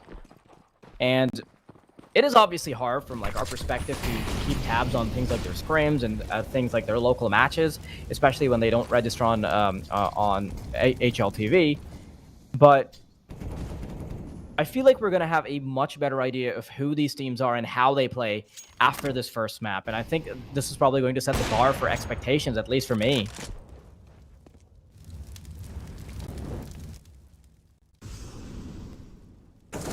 Cuts, being a little aggressive here. Finds one, gets to back off, but he doesn't realize that Lux has already slipped past the cracks.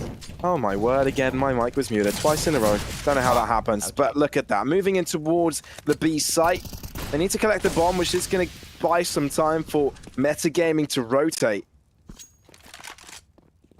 They will be able to retrieve it. That shouldn't be an issue. I think Metagaming have already realized they're on such a disadvantage. Daytona, but they're earlier in, want to follow it up with another.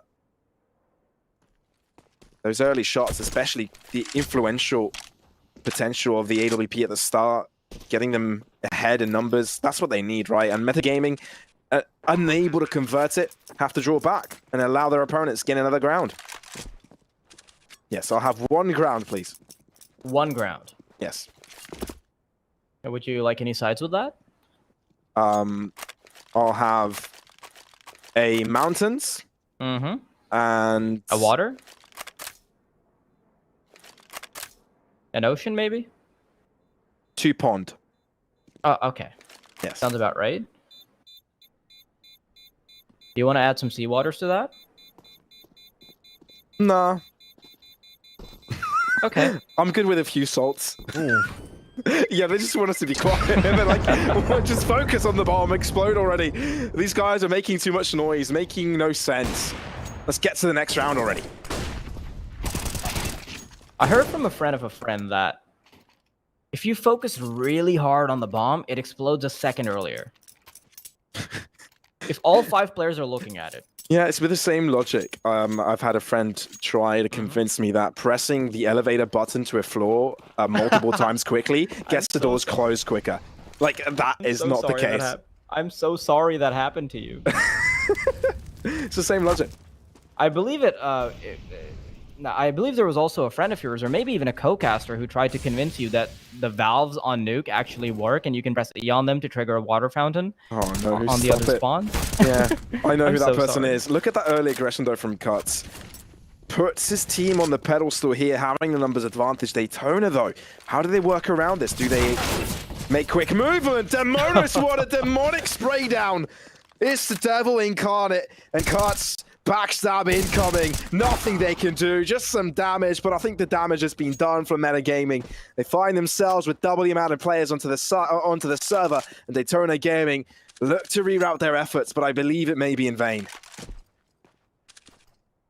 Now, the closest bomb site that Detona have, it is the B site, and there's only 50 seconds on the clock, so they need to do something fast. But look at the opportunity that might just be brewing up, Pavlos. It's the prospect of having Dash walk into your crosshairs. That's exactly what Lux is hoping for. He's about to peek right into him, but no, doesn't work out. First kill being taken up. Rado gets the opening kill on the B site, and he's looking for a little bit more, but Ronninho is on the other side waiting with an A1S, and his death is as swift as it is silent. Very simple round there from Metagaming, and it all just stemmed from that initial advantage point Cuts was able to take. But also, I think the most influential part was this spray down right there. Because not only did he find a kill, I think he did substantial damage onto multiple players to hinder their aggression as well as their confidence. And then from that on out, from that point onwards, I mean, they were down 2 men. It was just too difficult to convert from. So, this is Daytona. Perhaps to be their final buy before they're able to buy once more. I mean, it's going to be an eco after this, most likely, or a very small buy. So, very important round for them to recover from. And the same thing can be said about Metagaming, because they haven't built up too much of a lead themselves, right? So, look at how Daytona is gaining control right now. Want to make sure that mid is under theirs. Metagaming did aggress early on, so they need to cover all edges. A little bit on the offside when it comes to that. But as we do see Trays on the outside, they're maybe moving towards Catwalk.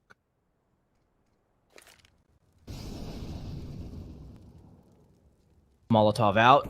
Cuts is just waiting for some audio cues to come in, but he might go for a dry peek instead of Molly, and Gal flash from a teammate is ready for him, but he peeks out a little bit late and doesn't catch one. Molotov finally gets put to good use, and it is going to impede their progress for just a little bit longer before they can start to commit. Cuts wants to linger around here. He's been anticipated. Down to 7 points of health. But Detona, they're not willing to move in just yet. Flashbang out, wanting to aggress on mid. Most to block off vision from CT spawn, but a teammate's flashbang allows Ronninho to move right in. There's a kill, though. Oh, that is so unfortunate. He doesn't get to do more off of that. Demonos reveals his hand too early, but Dash chiming in into the battle means that he doesn't get taken off very quickly. 1-on-3, PHX. He'll do a lot more with his life. That's the first kill. Oh, can he find the others? That's the question for us. 2 angles to work with, one outside, one in tunnels, but the longer he takes on getting the kill on Cuts, the harder it becomes. First kill connected, but as he moves into tunnels, there it is. Allison's waiting to collect. Ever so close. You have to respect the effort, right? There was definitely an opportunity there, but look how ecstatic Metagaming BR for after that. A very necessary round for them to collect, and it all came upon the collapse towards mid, right? As soon as you saw the opposition sort of trying to gain control towards mid, that's when they were able to collapse upon them, find multiple kills in that way, and put their opponent on a really disadvantageous position. I mean, you did have one player moving in from the B side, right? That could definitely be an influential backstab, but because he had to shift on his way forwards, he couldn't really be there fast enough, right? He had to walk in very, very slowly, meaning he couldn't really help out with the pincer in the end, which means Demono was just there to shut them down in their tracks. So from now on out, Detona Gaming, you can see how frustrated they are. And we talked about how implicating this round would be economically. Well, that's exactly the case. This was yet another reason why they should have run away with a victory. But Metagaming's performance completely put that to a close.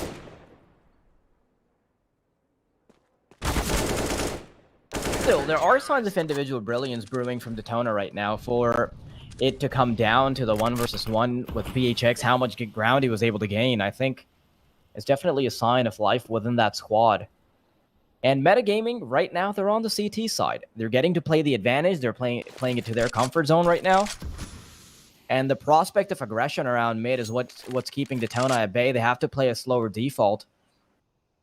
But it is going to be an economically devoid round for them.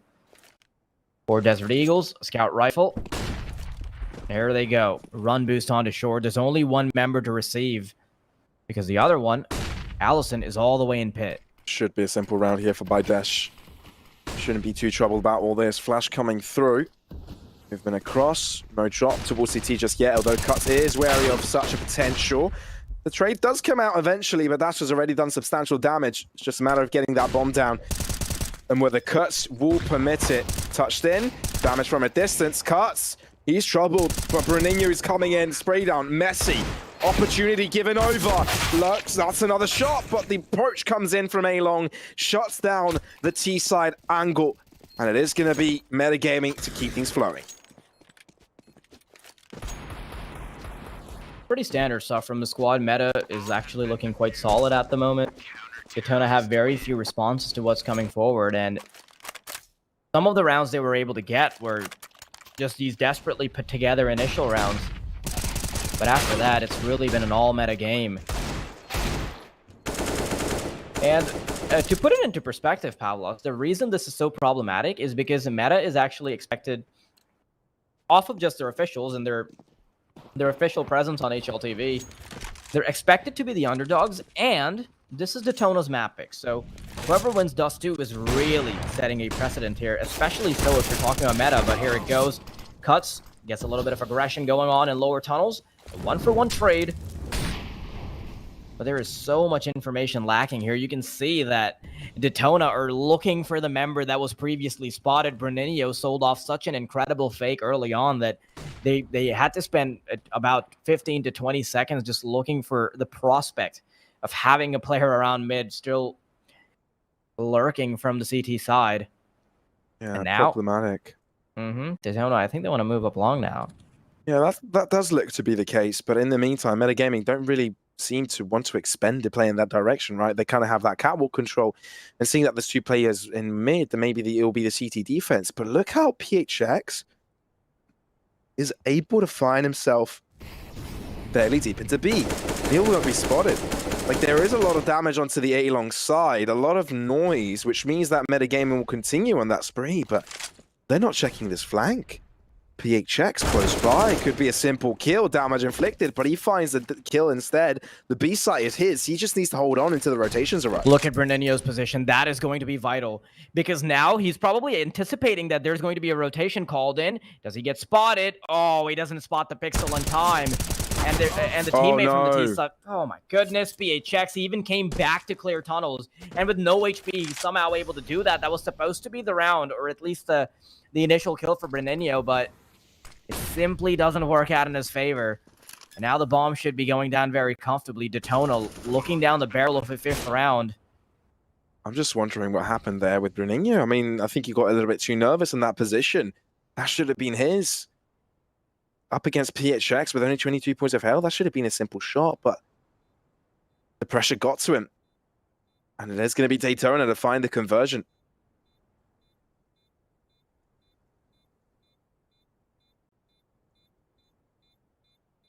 I actually want to very quickly look at some of the previous performances from DETONA, and give me a second. Yeah, I mean, they haven't had the best of times, right? They've been losing quite a lot of games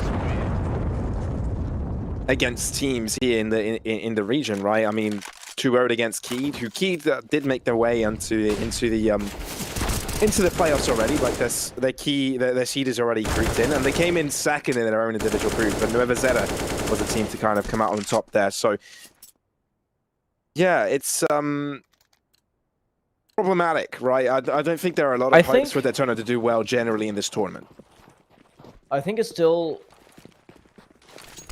a worrisome prospect. Oh no, I'm gonna have to hold that thought, Pavlos, because things are about to get very heated on long. Allison damage around the smoke isn't able to find much, and Volterra will add to the tally. There's just players from the metagaming squad falling out of the sky like flies, Demonos and Brenenio now finding themselves on the other side of the map. The Pavlos, the point I was going to make is that Detona actually generally find more success on the terror side, even if you look at some of their previous games. That's the point you're getting at. Yeah, so I'm not too sure if we are going to see that CT side buff that is expected of the new Dust 2.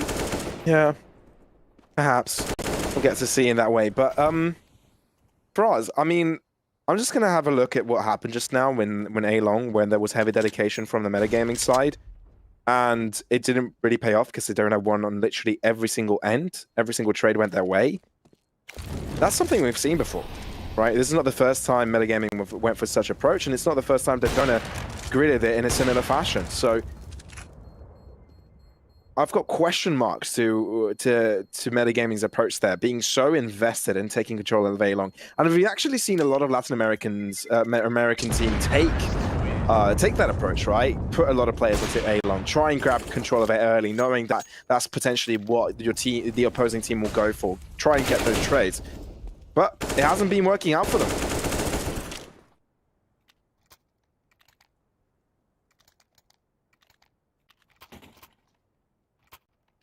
Meta looks so solid at the start, but so many of those successes just came off of Demonos and Allison performing above the level they're expected to. But now they're slowing down a little bit, and so was the pace of the rest of the squad. But Meta want to play a bit more aggressive this time around, posturing a player up towards middle. They get early information, but now they want to back off, not quite biting Detona just yet. Which is kind of ironic because Detona's the one with the dog logo. I see what you did there. Detona. Ooh, Bob spotted. Damage down to 58. And now, A-Long to be taken over again. Not the best economy to be in if you're metagaming. Only quite long distances and short distances to be taken over. Only one optimal rifle amongst their ranks. Oh, that's just too quick of a shot for her to down. I don't think Dash ever could have expected that.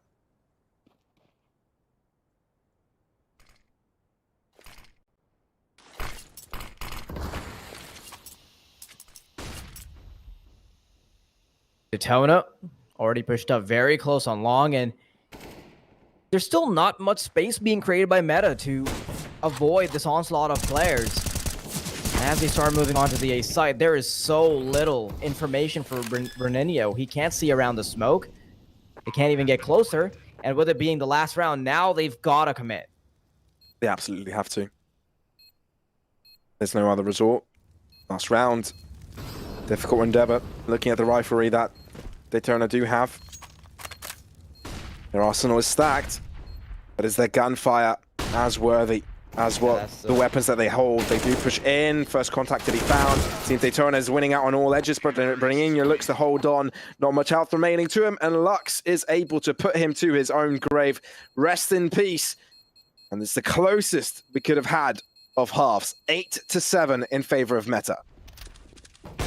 It's going to be very interesting to see how things switch up now that Detona are on the CT side. I'm actually going to expect it to be some kind of one-sided endeavor from here on out.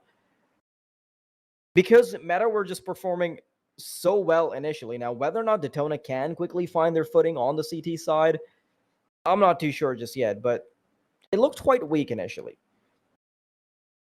I think Meta also got a bit unlucky there in the last vestiges of the half because even when they went for well-timed aggression, they simply weren't able to find anything. But part of that, part of the problem lies within them as well because they weren't really committing to the aggression. They would get early information on middle, but they wouldn't actually commit to the kills. So they would find themselves with info that hasn't really been capitalized on. But look at this movement from Meta, sending most of their players towards long, while Demonos has put up to some trouble on the B side, and all of their efforts, all of their resources are all the way on the other side of the map. But as they move up long, metagaming, they're quickly going to realize that the reinforcements have started to come in, the smokes have been deployed, and with the crosses being ensued, now they know exactly where the players are. Metagaming, the bomb goes down, and they've got so many hungry CTs to fight against. Cuts playing it up Ooh. close and personal, one behind the box, one on Xbox, and they're priming up a flashbang to allow themselves to peek out, but there needs to be an audio cue before that happens. The time is ticking down. It's on to the CTs. The pressure is on for them to push forward. They're not doing just that, and when they do, there's blocks waiting for them. Finding the heads, metagaming. It is going to come down to a 1 versus 1. Desh is now in a position where Bobs can very easily get the bomb defusal. Not like and yes, this. there is nothing you can do. After all that, is Bobs with a defusal to get themselves the W. Oh, Dash is probably hitting himself on the head right now. That is not what you want. But this is Counter-Strike. Those things happen. That's such a misplay, though, Pavlos, because they had 3 players committed to short, and if you're doing that, you must have already had the bomb planted on short, and that's probably why there was miscommunication as well. I think Dash himself, he thought that the bomb was for short, considering how the team played out the rest of the round, but no, that's not the case at all. Bobs bought some early information, but now he's been forced to back off. Mid control seems to be the name of the game in metagaming. They want to push on forward. Smoke's been deployed. Lux gets one, backs off, doesn't want to aggress further, and Bobs does not get a chance to make his mark. Now, mid's been taken over, and things are just continuing to get hot. Man, Lux is delivering. He is indeed metagaming with 3. It means that DETONA, not only did they find the equalizer with a pistol, look to run away with a victory as well to get themselves in front of their opponents. Switcher of the weapons. Now that Cuts doesn't have so much health. I want to make sure that the player that can be more confident with his aggression to have himself that Galil, but Watch where this bomb is going. it's heading directly within the arms of PHX. That's the thing. Oh, he spots out movement. He spots out a shadow, but he's also given away his own position. Reinforcements arrive, and that's what you need. Simple spray down. Whoop-de-doo. Cuts. What can you do?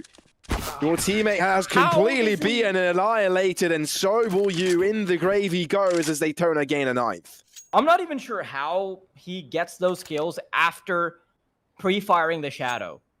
I thought his information would be telegraphed enough for him to be able to get the That's the thing. He had a supported player with a scout there that kept them busy in that direction. So as soon as they turned their attention towards him, that's when he could come in. Very nicely done. PHX plays his weapon perfectly. Even acts as bait initially. And now Lux wants to be at this firing gallery, having a little bit of fun with it. Silence guns are out. The laser beams are entering the spaces between their eyebrows. Didn't we come up with a word for that, Pablo? The glabella. The glabella. That's it. The space between the eyebrows. That's where the bullets have been landing. Can't believe we haven't used it ever since. Oh my goodness. The things we come up with. I mean, we didn't really come up with it. We looked for it. And apparently the skin between your eyebrows is called a glabella. Is anybody... I mean, sure, we didn't come up with the word, but is anybody else using it in a cast? I mean, we are now, so yeah. There we go. Therefore, it's our word, right? We've copyrighted it. Word. It's Trademark, copyright, Trademark. Registered, stamped, sued if you use it. We are going to get back to the game. It's already Volterra with a bit of damage on his shoulders.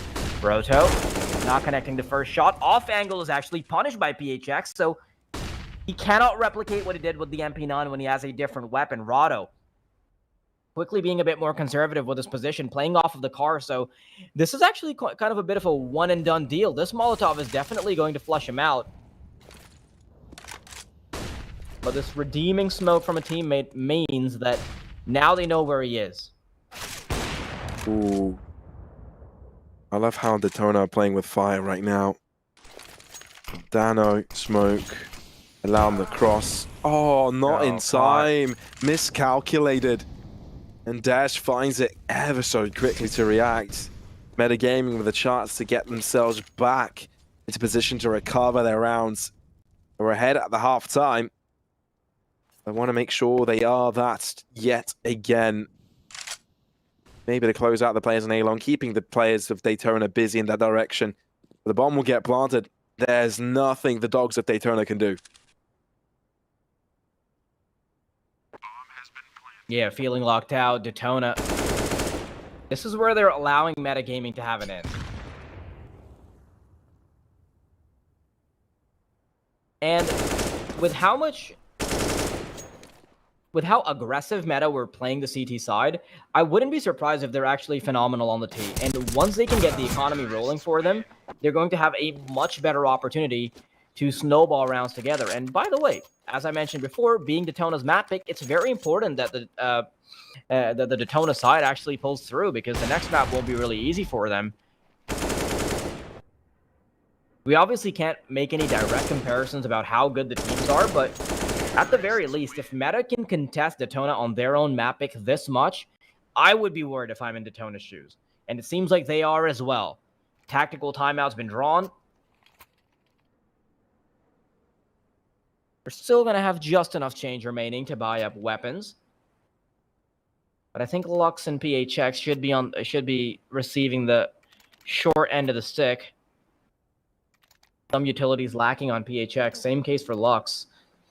And it's a bit of a scattered buy, but if they can stop metagaming in their tracks, then it's a chance for them to start having a bit of a resurgence. I know they're still around ahead, but with how dire their economic situation is looking, they can very easily let it spiral out of control and allow metagaming to cross over to that initial finish line on map number 1.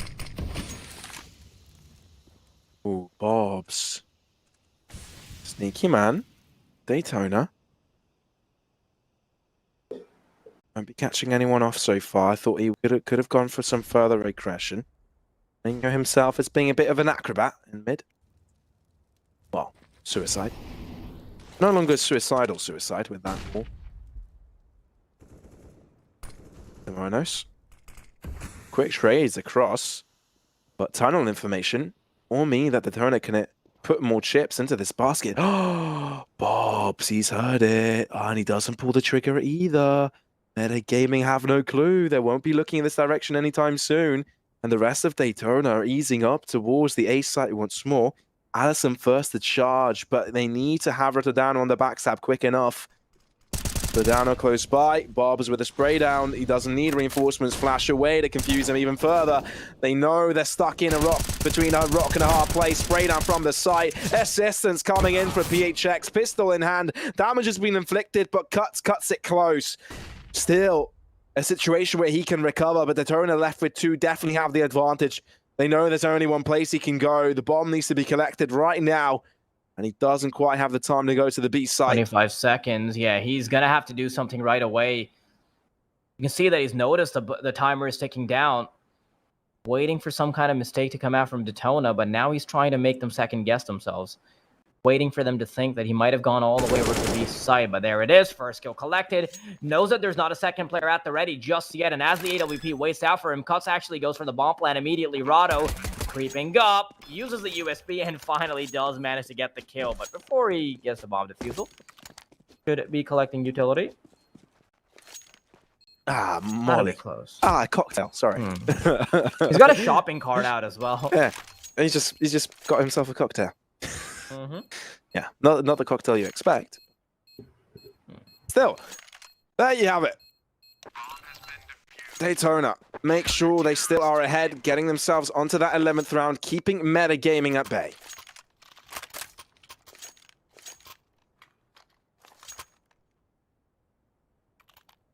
The chance that metagaming had of just overpowering the economy of Detona, that's been swept out from under the rug.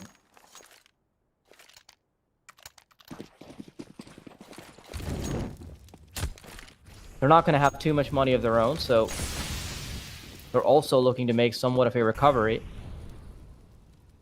A slower approach to the T side now. 2 players in tunnels, 3 players waiting outside. And there's been no aggression from Detona, so they're still playing it in a very traditional way as far as Dust 2 is concerned. Instead of having players dedicated to lower tunnels or going for any bouts of aggression on middle,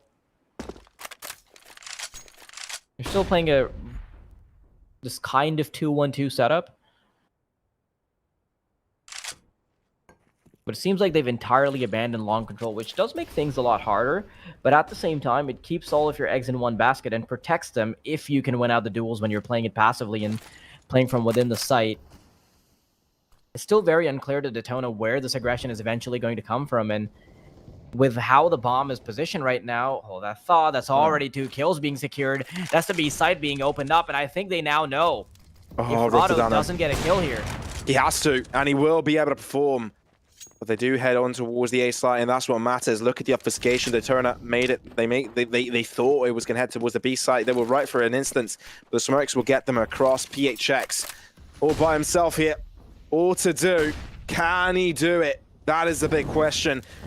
He has to hold them on for quite a long time, and he won't be able to do a thing about it. Bruninho, bullet to the head of PHX, keeps meta gaming in the metaverse. And that's going to be double digits on the board for the Brazilians.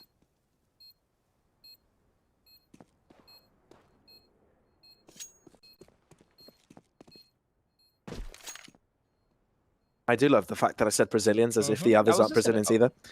Yeah, I'm just like, I was waiting to point out, like, I was waiting for you to register it yourself. Yeah. Like, I was actually waiting for you to say. I get it, Pavlos. I mean, the entire group is made of Brazilian teams. All, Hey, 20 players. Oh, yeah, fair enough. I mean, technically, you're not wrong, right?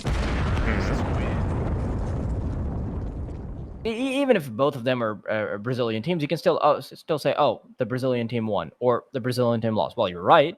Yeah, I can make an accurate prediction about this matchup based on that logic, right? I'm 100% certain Brazilians will make it out of this group. And Brazilians will become first and second. And third and last. Yeah. Fair enough. The Can't logic go wrong checks with that out, statement. but the common sense just doesn't. Unless there's a substitute to come in at some point. Fair enough. Then that's but it would be quite unlikely that substitute not to be Brazilian due to the fact that every other Latin American team, well, not every other, but most others don't speak Portuguese. Right? I need to check how many actual countries in Latin America speak Portuguese. I know Brazil is like one of the only ones. Most of them are the Spanish ones. This is probably where the oh my god, I'm so bad at English. This is probably the part where we stop because we have just no knowledge of geography. Flashes out, heading on over to long. Lux will be the person to receive them. Open arms. Desert Eagle cocked and loaded. Waiting for them. The bomb now starts to head elsewhere. There's a minute on the clock, and there's actually not been much aggression from Detona at all. With an AWP and an AK being a bit of a combo here on CT, Rado gets the first kill, but it's been at the expense of one more. 50 seconds as Meta try to get some information, some space created for the side of their squad. And the bomb is stuck in between a rock and a hard place. It's in lower tunnels. They can either opt to go towards short, where there's another member waiting for them, or they can head up into B, where they'd have to play those close angles. And it seems like they've chosen the latter. Lux gets the kill on Bruninho, and while they're distracted, the T's want to move right in. Demanos is the first person to move in, but BHX gets a few pot shots off, not quite connecting. And it shouldn't be long before the bomb gets planted, but they're not waiting. They're not taking any prisoners. They walked right in with the pistols. They've already gotten a frag, and Volterra, other PHX, adds one more to the tally, and as I say that, it's all said and done. Detona, they push forward. That should have been metagaming's round. I mean, they got shut down ever so quickly. The collapse from Detona, moving all their players simultaneously onto the B side and taking the fight as a unit, it was just tremendous, right? Didn't really give metagaming a chance in that instance. So, yeah, I mean, if they are going to run away with a victory right now, then that's for good reason. Well deserved. But metagaming definitely have another buy in them, right? So this is kind of do or die, right? I mean, there's definitely, even if they lose this, you know, they've got like another buy in them after an eco, right? So this is a fairly important round for them. They need this.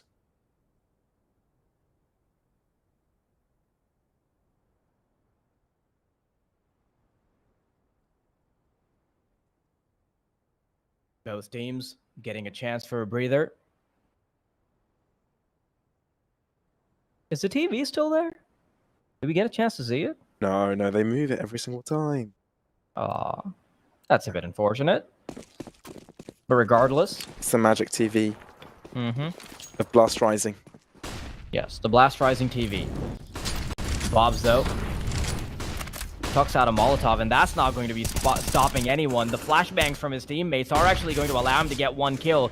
Bobs quickly goes back into the cover of pit, and PHX is actually helping him out as well now, so he's got quite a bit of space to work with. The curtain being drawn in the form of a smoke will give him some more mobility, but Metagaming, they have lost out on that duel. Molotov, Greninho, he's been forced out. He might be forced to play his hand here. No, But backs just- away. Yeah, at the Thing expense of a little is- bit of HP. He's fine with that. Yeah. Thing is, I mean, like we said, this round is very important for metagaming. Now, without any flashes, a take will be ever so difficult. Got a smoke, a molly, maybe to give them some space, but without catching their opponents off guard, peeking out. All this weaponry, double up setup, 40 stacked rifles. Such a difficult task for the metagaming side. Gaining control towards mid, gaining traction. Smoke dropped.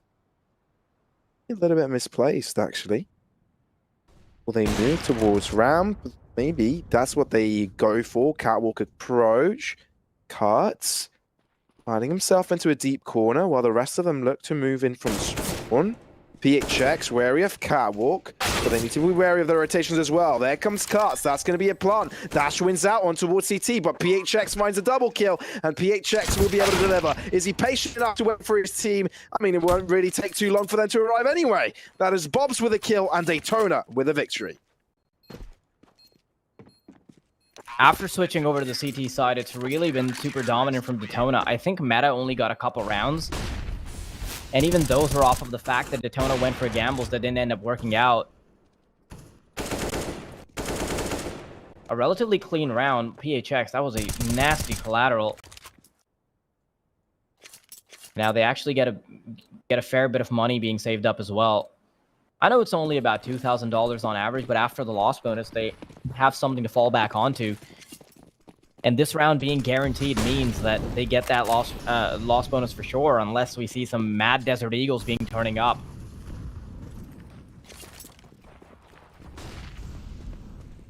Allison aggresses. Smokes as well to give him some space. The Eagles in hands, a desperate attempt to perhaps put some damage onto the DETONA side, but as we did say, difficult situation for them, very difficult across. It's going to be simple pickings for Rotterdam. Requires reinforcements. May not need them at all though. Bobs jumps up, quickly style, cuts, does put damage in. Is it good enough? Those are 2 kills. Bomb hasn't been planted Yeah, yet, which is very troubling. They've got players from all directions coming in, and it's just going to be enough. Volterra putting the bullet directly into the glabella. The glabella. A bullet right into the spleen. Firing off a few plumbuses. Plumbi, if you will. Plumbi.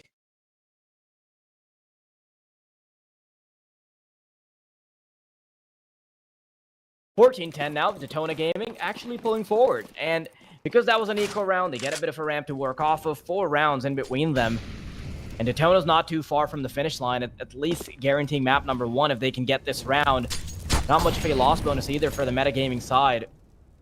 Even if they get a max loss bonus, they've bought down far enough that they're gonna have to they're gonna have to miss out on something. Either drop those AKs, drop your head armor, drop some utility, who knows? Regardless, DETONA, they've put themselves in the driving seat now, especially knowing that they have 2 AWPs. Lux and Rado. Rado on A long, and Lux is playing all the way from the back plat, which means that both bomb sites can potentially be under lock and key. But look at how metagaming want to play this. They've had Cuts aggress into middle, so if he finds a kill, they can quickly go for a B pincer. And this can either be a short take, or it can quickly gravitate towards being a B split. They can still go up mid, they can still have one more player in tunnels, but it really just boils down to where they can get that first pick. But it's also information that DETONA's not willing to give up. You don't see a push from middle, you don't see a push from tunnels. No, it's all passive simply because they realize that those AWPs can be incredibly powerful. Ooh, well, nades have started to show their power. Bob's off angle to be held. Oh, pragmatism in a nutshell. This could simply just work out just to the mere fact that they do not expect it. Double kill. He'll take that trade any day of the week. Spray down there from Demolish, but not quick enough. Rotterdam on the trigger. Cuts looking to cut down the rotations. I believe the damage has already been inflicted. No time remaining for Meta. Daytona, they'll be running away with yet another win. 15 now on the board. 1 round away from taking home map 1.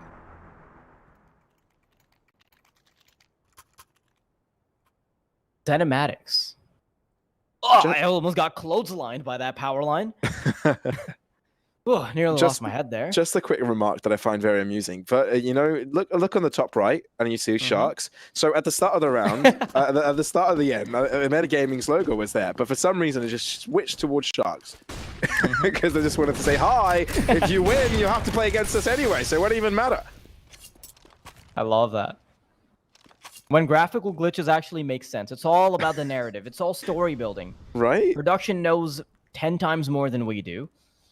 But, this is going to be a bit tricky. Do they actually... No, there's a player here. Oh, looks like they do. One's out. That is one-sided for Meta.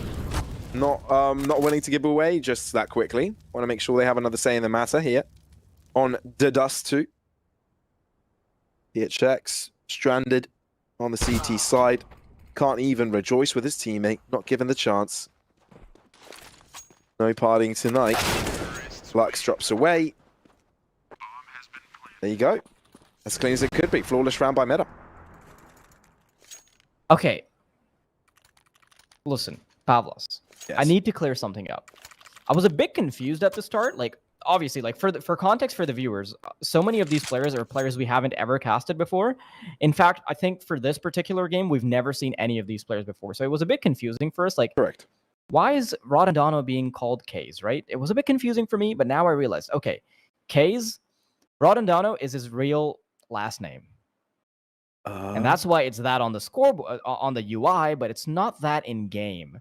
So if you see him like being killed, if you see him in the kill feed, it's going to say Rotterdam, but it's not going to say that.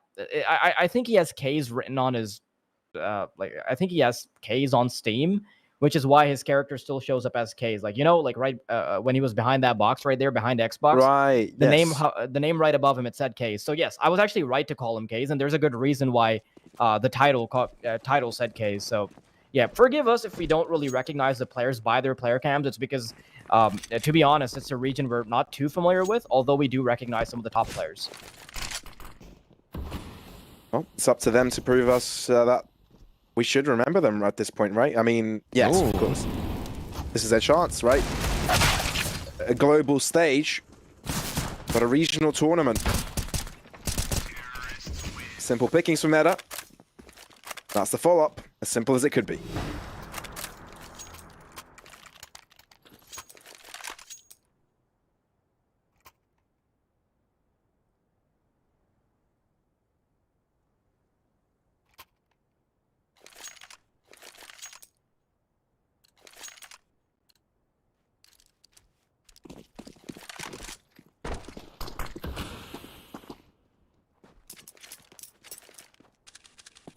DETONA Gaming, how quickly can they shut down Meta Gaming? Can they cut their journey short? It is their map pick, so I do expect them to do just that, but knowing that they're on the brink of economic collapse,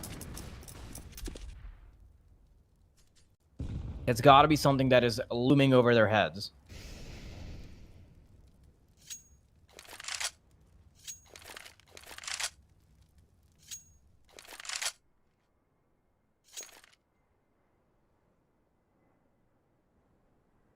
Can't make a mistake here, Meta.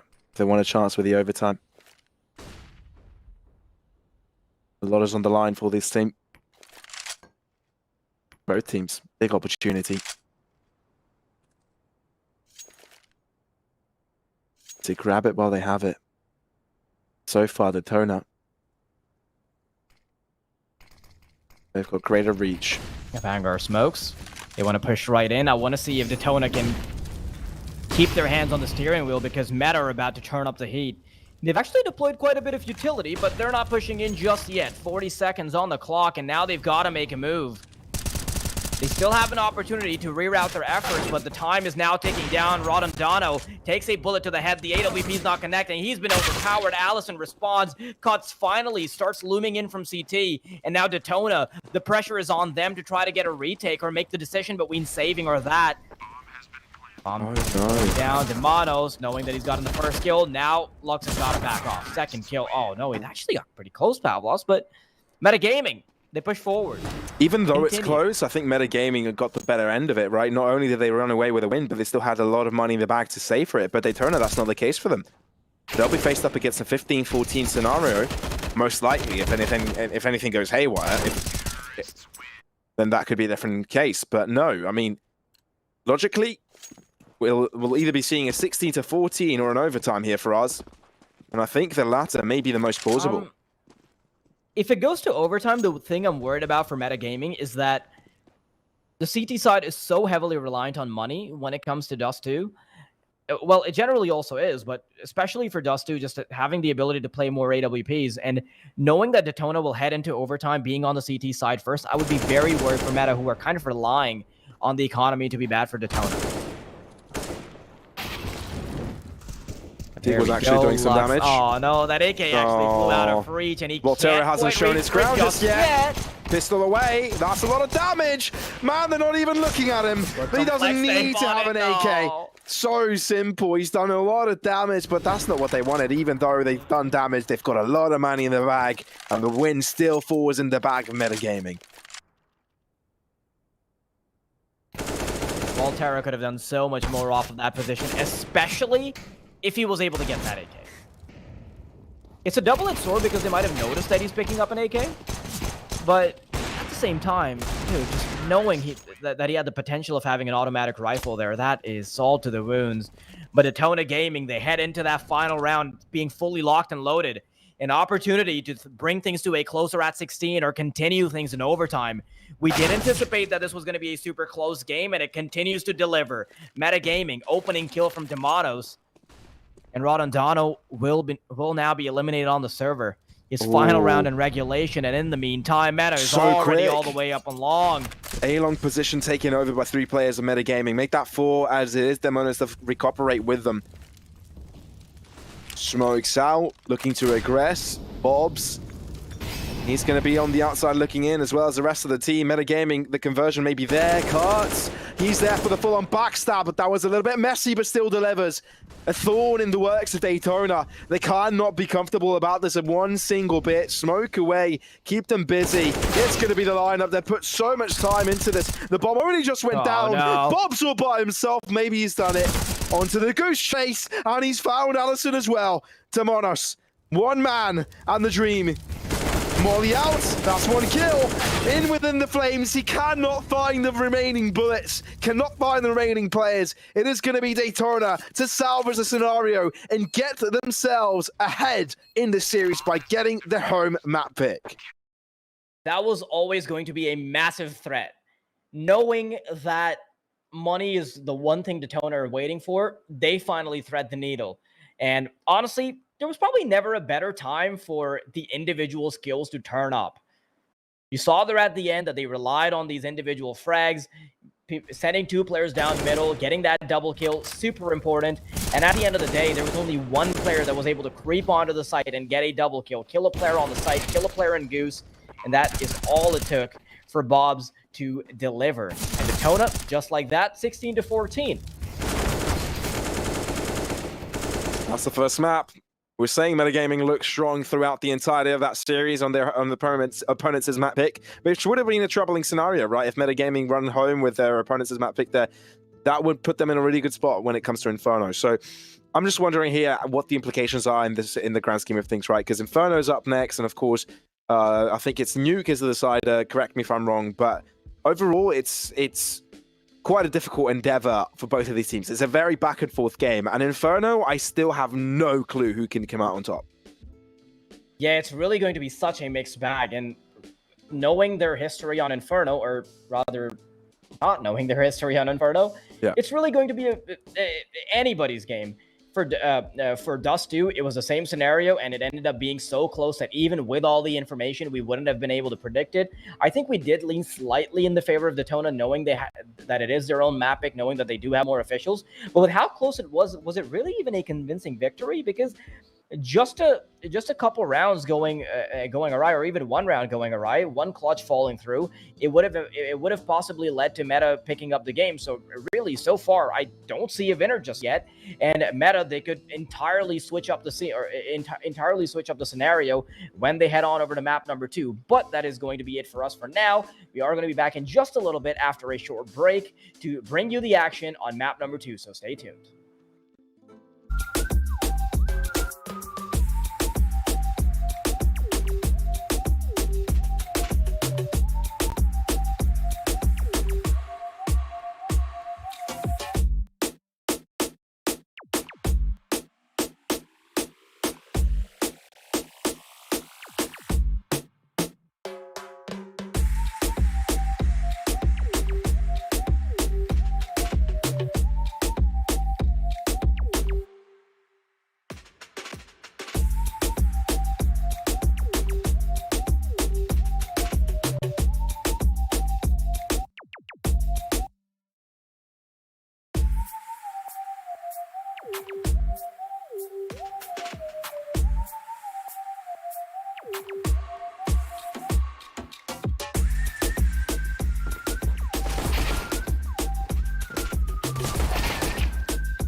This is for my day ones. Don't forget the ones that made ya. Deep side sweating out flavor. This is for my day ones. Day one. Showed up. Day one before the glow up. Don't need to ask for them show love. Don't need to ask for them show love. Show love. Izquierda pa' derecha, dale bien pa' acá. Yo quiero que tú bailes, dale sin parar. Todo mundo hey, quiero vacilar. Shake it, and I'll throw it right back.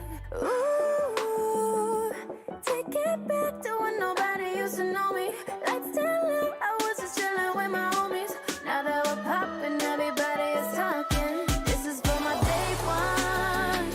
Don't forget the ones that made ya. Deep side sweating out flavor. This is for my day ones. Day one. This is for my day ones. Don't forget the ones that made ya. Deep side sweating out flavor. This is for my day ones. Day one. Showed up. Day one before the glow up. Don't need to ask for them show love. Don't need to ask for them show love. Show love. Ooh, take it back to when nobody used to know me. Let's tell them I was just chilling with my homies. Now that we're popping, everybody is talking. This is for my day ones. Don't forget the ones that made ya. Deep side sweating out flavor. This is for my day ones. Day one. This is for my day ones. Don't forget the ones that made ya. Deep side sweating out flavor.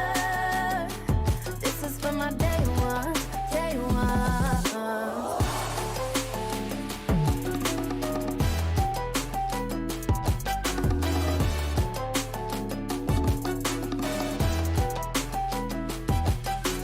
Ooh, take it back to when nobody used to know me.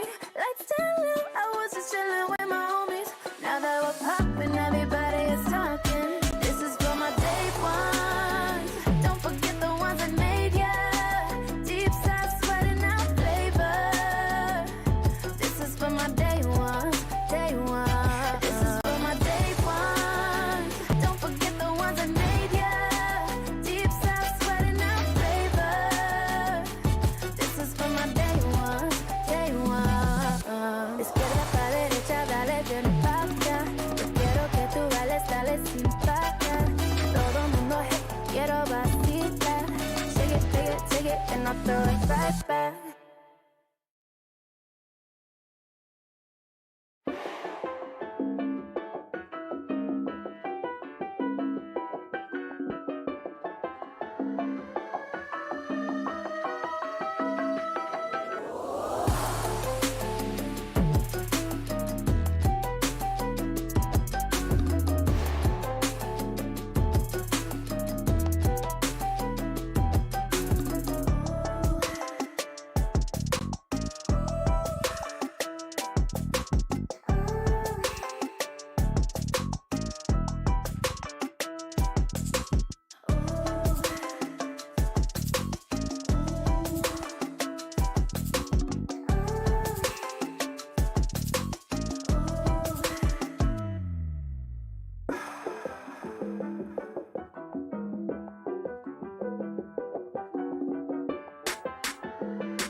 Hello, beautiful people, and welcome back to Blast Rising. My name is Victoria, together with our daily bringing you the action, and we've already seen map 1 of the second best of 3, where I think we had some fairly interesting results. I think Daytona kept things interesting, but at the end of the day, they did manage to scramble away with a victory. Yeah, Meta actually got quite close, and throughout that game, it was really uncomfortable, right? We constantly kept seeing it come down to the last wire. There were like these weird clutch scenarios that didn't end up going their way, lots of gamble stacks that didn't end up working out. And for the most part, I think we can describe that game in one word: very uncomfortable. Even that last round, came down to one player. I believe it was Bob's, who snuck himself onto a site and got a triple out of nowhere. So yeah, lots of missteps, a lot of mistakes being made by both of the squads. But at the end of the day, Detona ended up winning it out on their map pick. But now it's time for Meta to strike things back and play it out on Inferno. That's exactly the case. It is going to be Daytona's map. Well, no, not Daytona's map. Meta Gaming's map pick. Don't know why I got confused there. It's Interesting. okay. Anyway, They both have gaming in the name, so it makes sense that you're getting confused. They do. But I think He's what's getting interesting overwhelmed about by this. the gamers. Yeah, I'm overwhelmed by the gamers. But what's interesting about this is the fact that Metagaming didn't really have a close affair with Daytona, right, on their own map pick. Of course, Dust 2, you could consider them one of the least sort of strategy heavy, right? So we didn't really get to see too much strategical depth in that map. Maybe to see something over in Inferno, as we do know, is the rotation meta. You know, it's all about having the right amount of players on the right side at the right time. So I'm just wondering whether we'll be able to see the same frag fiesta we'll be seeing, or we'll be seeing some more creative outplaying from the T sides. Now, one thing you do have to realize, Pavlos, is that while Dust 2 is a relatively even map, even after the changes, actually, that's not the case for Inferno. And Detona starting off on the CT side, already having the momentum of their previous victory, that is going to significantly help them as far as things are considered. But Detona, I love this little gameplay from them, man. They've got 4 players stacked onto the B bomb site, and they have Lux playing it in a very aggressive scenario where he's willing to push them back to make sure they funnel themselves towards the B bomb site. But that's not something that has been sold very well.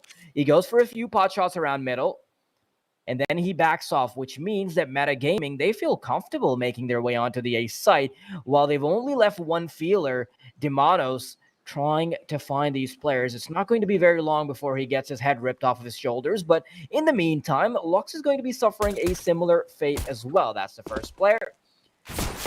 Detona, I'm not sure how quickly they realize that there's only one player causing trouble out here, but Lux wants to play it close. He's been spotted, Can he do it? struck by the onslaught, but no, he's gotten overwhelmed in Meta. They've got a very easy control of the A site. Equal in numbers, though, as rotations coming in from Daytona. Metagaming, as you did refer to, A site taken over by them, and defensive positions taken as well. Daytona, just the flash available for them. Kit into the hands of PHX. Has to be the man that does get close to the bomb. Make sure that the defuse can continue. Looking across through now, moving in. They spotted out a weapon towards the left side. They know someone is into the corner. Bob's, PHX, all chiming in up against Dash, but it looks like Katz is going to hold on for his own for just a little bit longer. Kai's damage inflicted, turning on to the defuse, holding on indeed. The defuse comes in just in the nick of time. Daytona running away with a pistol.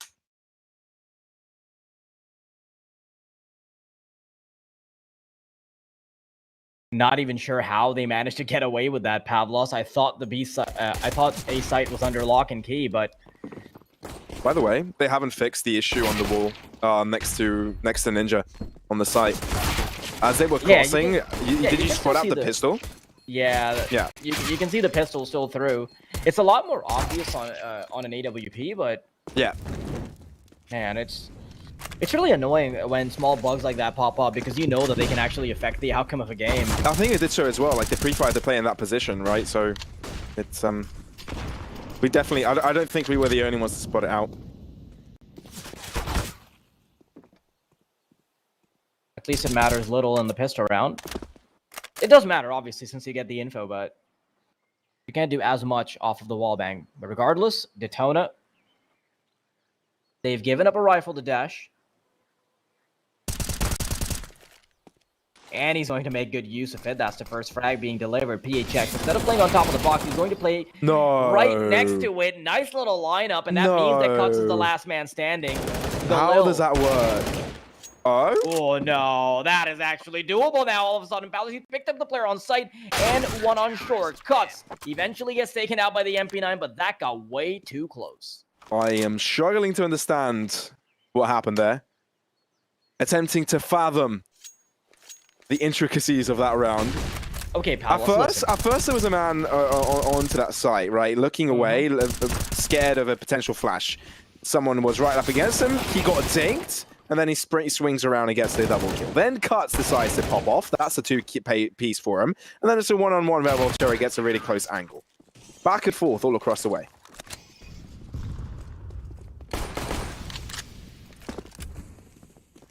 Meta actually had a pretty significant buy in the previous round because they got the bomb down and they got a lot of kills off of it as well. And it was kind of a similar scenario this time around where they forced a lot of rebuys from DETONA. It was brought down to the last member, which is why it's actually a conscious, well-thought-out decision from Meta to immediately go for yet another buy-up, because they also know that they're not going to be up against amazing weaponry when it comes to the CT side.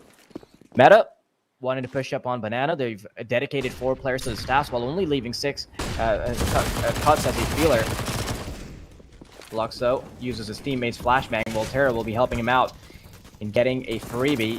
Bops on the other side of the map has also done his share of the work, which means that now Meta are struggling. Indeed they are. Situation where they shouldn't really be struggling because they just got themselves an investment. The trade comes forth with Dash's positioning being given away. Smokes fade down. Another one maybe to be in place. Spray down is simple. Volterra with a swing is able to connect on both ends. Double kill in that instance. And it's a 3-0 for the Bulldogs of Daytona.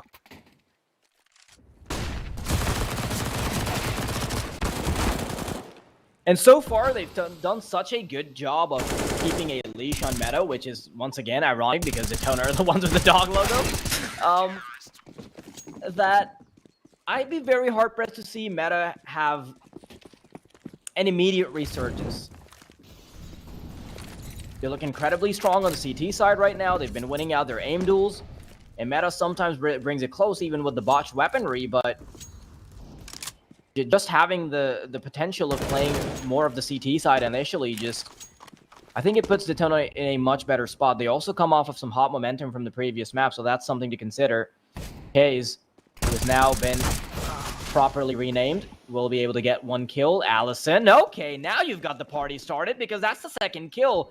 And PHX is going to have a massive responsibility on his shoulders to do a little bit more. His teammate's not gotten a chance to chime in. First headshot connected. Wants to reposition, but he can't even drop into the pit because he's going to have to expose himself. Second headshot. Can he do more? Desh will drop as well. He's dropped them all like rocks, and that means that Bruninho's the last one remaining. Deagle in hand. He's got 2 angles to work against. Oh, difficult situation here for Bruninho. Maybe the recover rifle could make things more doable, more palatable. Spotted out into the open. It's a simple flash to assist in their matters. Fairly expensive, but still falls into the platter of Daytona. But this is where we get to see an actual gun round, Pavel, because so far it's been super scrappy. They've been throwing out punches against each other with really barely any money. And by the way, Pavlos, that entire duel with PHX being stuck in the corner, that was a bit iffy to watch. You could tell that he was super worried that a pixel of his head might be showing, but at the end of the day, he comes out on top. But now DETONA want to do a little bit more with this gun round they have on their shoulders. What can Bobs do in this location? He's got reinforcements of Hayes to the backside. Allison needs to win out on that trade. It is going to be a trade, though. Exactly that. Spots out movement. No. How on earth is even that a headshot? But Volterra puts him back to his grave. Instantly shot down after he resurged. But still, 2-on-2 standoff with a bomb heading towards the A site. Kai's wondering whether he must hold onto his position and wait for Volterra to arrive, maybe to assist, or swing towards the site and maybe stop the push from happening. A player in pits, but one must cross. That smoke will definitely hinder the view of the AWP. Doesn't even matter though. Yeah, quickly collected. Meta's just getting destroyed right now. And being on the terrorist side, at least they've got the cushion of not having to buy up too much. But so far, nothing's been working out in their favor. It did come down to the last few members in a couple of these rounds, but that's really been as close as Meta have gotten to winning a single round. DETONA, after winning the first map, they're looking a lot more dominant. I think the momentum's starting to get to them. Meta also starting on the T side, even though it's their favorite map, they're playing outside their comfort zone, which might just be threatening their lifeline in this tournament. Yeah, not a great scenario for metagaming here, and to be quite frank, I mean, they've started to fall flat. You know, a lot of these buy rounds haven't been so competitive. Yeah, we saw a couple of pistol rounds. We saw a pistol round where they did draw it very, very close, and we saw them looking to challenge in multiple directions. But slowly but surely, if these rounds don't fall into place for them, that morale it will start to trickle down, and that's not what you want. You want to keep that boost. You want to keep that morale boosted up, really. And seeing how DETONA may be on a 6th round lead, difficult to do so. A really strong start from DETONA, as you mentioned. If you're Meta, you've got to be shuddering in your boots right now. Oh, I love this awareness from Lux. I think he might have spotted a player getting ready for a boost, and instead he just backs off. I'm interested in seeing how Meta play off of this, because they don't really have any weaponry, and Breninho is going to be the flag bearer of any offensive capabilities. You said good nade, but it doesn't really end up being one. It's just you cursing it. You've pulled all the shrapnel out of the nade just by using your words. But here it comes, Metagaming. Now, prepping for the B-side offense. They've got 4 players at the ready. A flashbang's also going to be readied up by Volterra as he's trying to assist a teammate, Molotov, to molly out Hobbit. 2 mollies as well. Oh, that's going to be the boost to help out. Push out is the Monos with Tech9. They know where Volterra is going to be. He just assisted with a boost. Has to hold on to his ground. Does he check his right side? He does not. But it doesn't matter. They're taking because he's got assistance. Oh, they do take too long. Breninho didn't aggress there, and that ended up costing them. DETONA, as clean as it could be, they only drop a single player. Breninho could have gotten away with a kill and saved the lives of 2 of his teammates if he aggressed there. I'm not sure why he wouldn't. They're just so unwilling to put on the pressure. Are they worried that somebody's going to peek in from Coffin, from CT? I don't know, but there might have been miscommunication. For some reason, not all members were ready, or not all players were ready to capitalize on the player stuck behind quad. And you can see that DETONA continue to power through based off of these little mistakes that Meta are making. Communication doesn't seem to be as swift as we've often seen in CS. Meta constantly finding themselves to be a bit lost. They brought it so close to DETONA in the first map, but all of those signs are out the drain, are down the drain now. DETONA, 3 members waiting on the other side. If they do aggress A, Utility's being readied up, but now Kaze wants to make good use of this AWP. Won't be a push too quick. Ooh, it is going to be traded back though. Allison holds onto his ground. Influential play onto Dust2. Hasn't really allowed his team to get that across that finishing line. Maybe there's an opportunity here for them to retrieve a round. They've got ground control, and that's what's important. The bomb has safety to get placed. Now, DETONA Gaming, they'll be easing away from this one. Even though they've had 6 rounds in a row, their economy didn't look so grand. Therefore, saving these rifles are of utmost priority.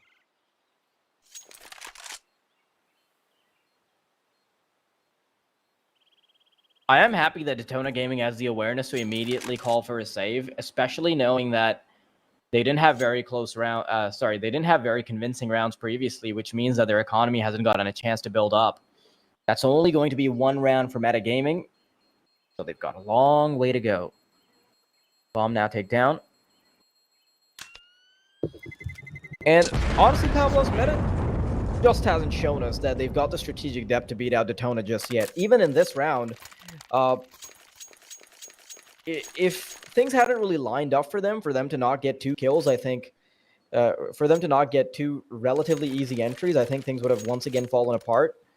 And Kaze was being granted way too much space for being a player that was out in the open. There wasn't any coordinated pushes from apartments. There wasn't a second player trying to aggress on middle.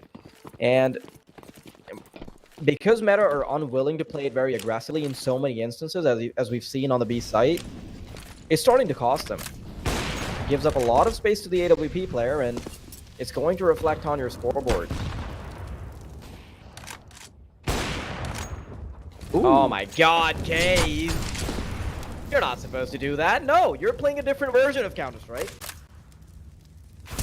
Lux, Like Lux has downloaded so that as close. well. Oh, Yeah, It's okay, too that is convincing. awkward. That is a little bit too awkward from the metagaming side, and same from the tournament, right?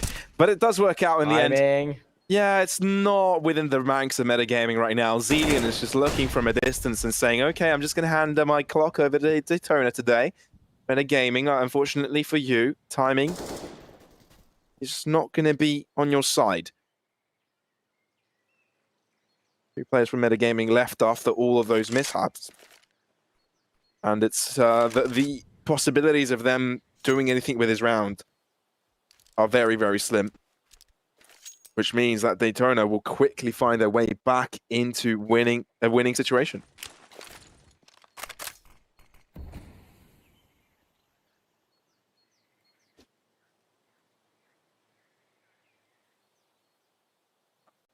Incredibly convincing game so far.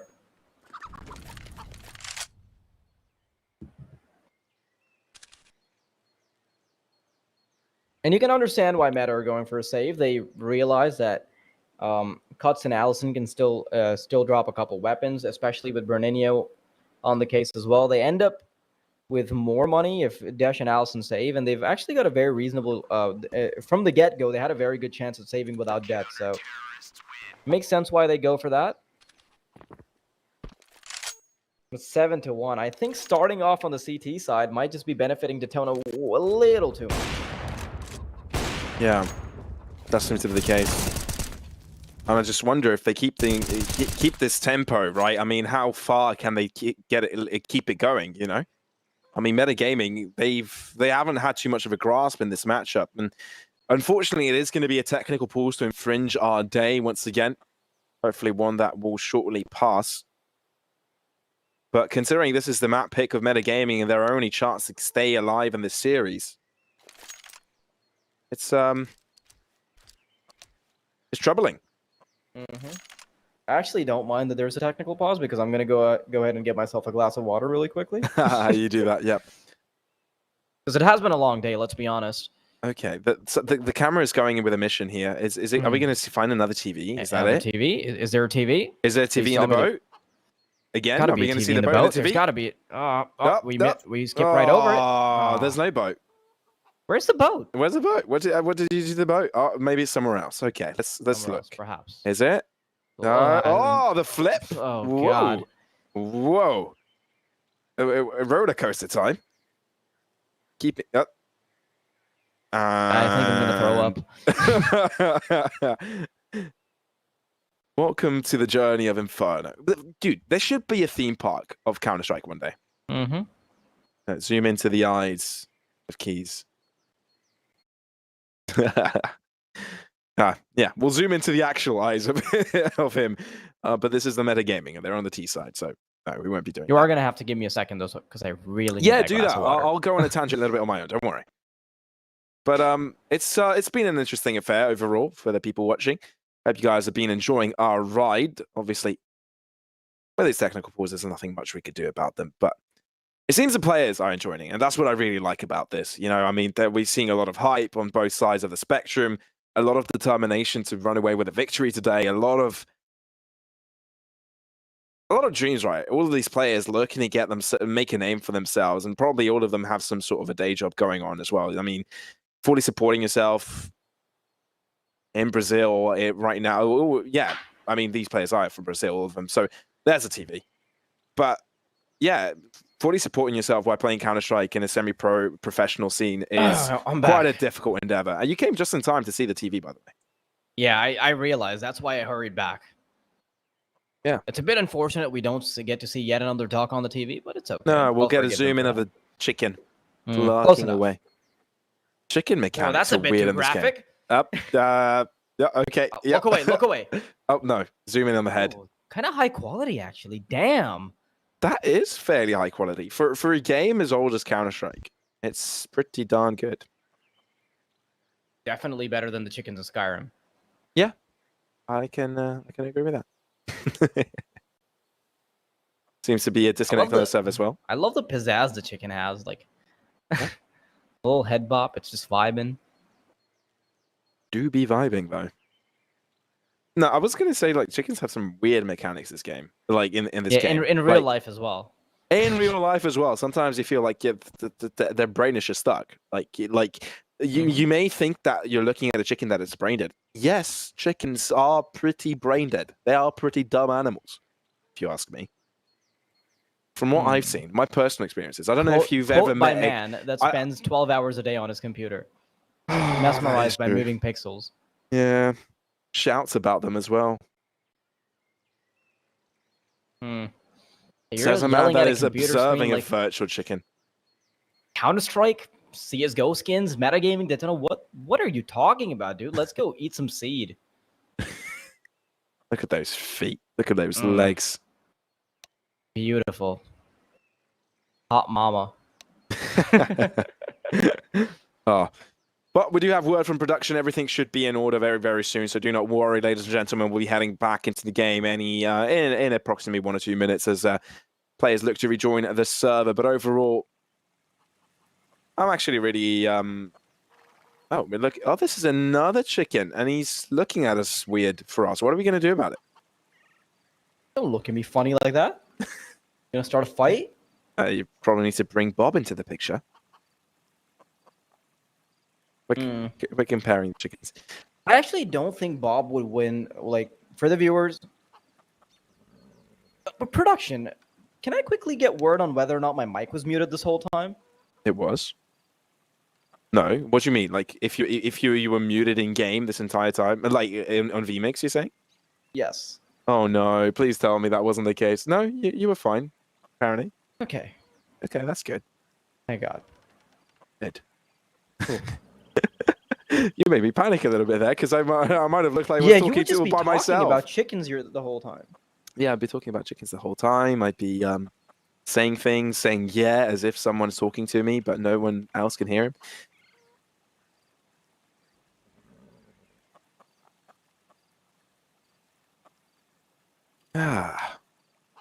We should be hearing getting back into the server. We can hear the ticks as well. Thank you for being patient with us. Thank you for sticking around. I believe we'll be getting right back into it. Get a final view of that TV. Get a final view of the scenery, the CTs. DETONA Gaming, such a really good effort so far in this game. 7-1. We get to see them on the cameras as well. Live on Blast Rising TV. Yeah, an actual TV. Focus. Yeah, actual TV. I mean, quite literally, this channel is called Blast TV. So there you go. Very fitting for the brand because the TV is very close to the B-bomb side, which might mean there's an actual blast that blows up the TV. But heading straight into the game now, actually getting into the meat and potatoes of this game. 7-1 so far, so I think most of the meat has been devoured by the dogs on the DETONA side. Metagaming still looking to find the most effective tactic available.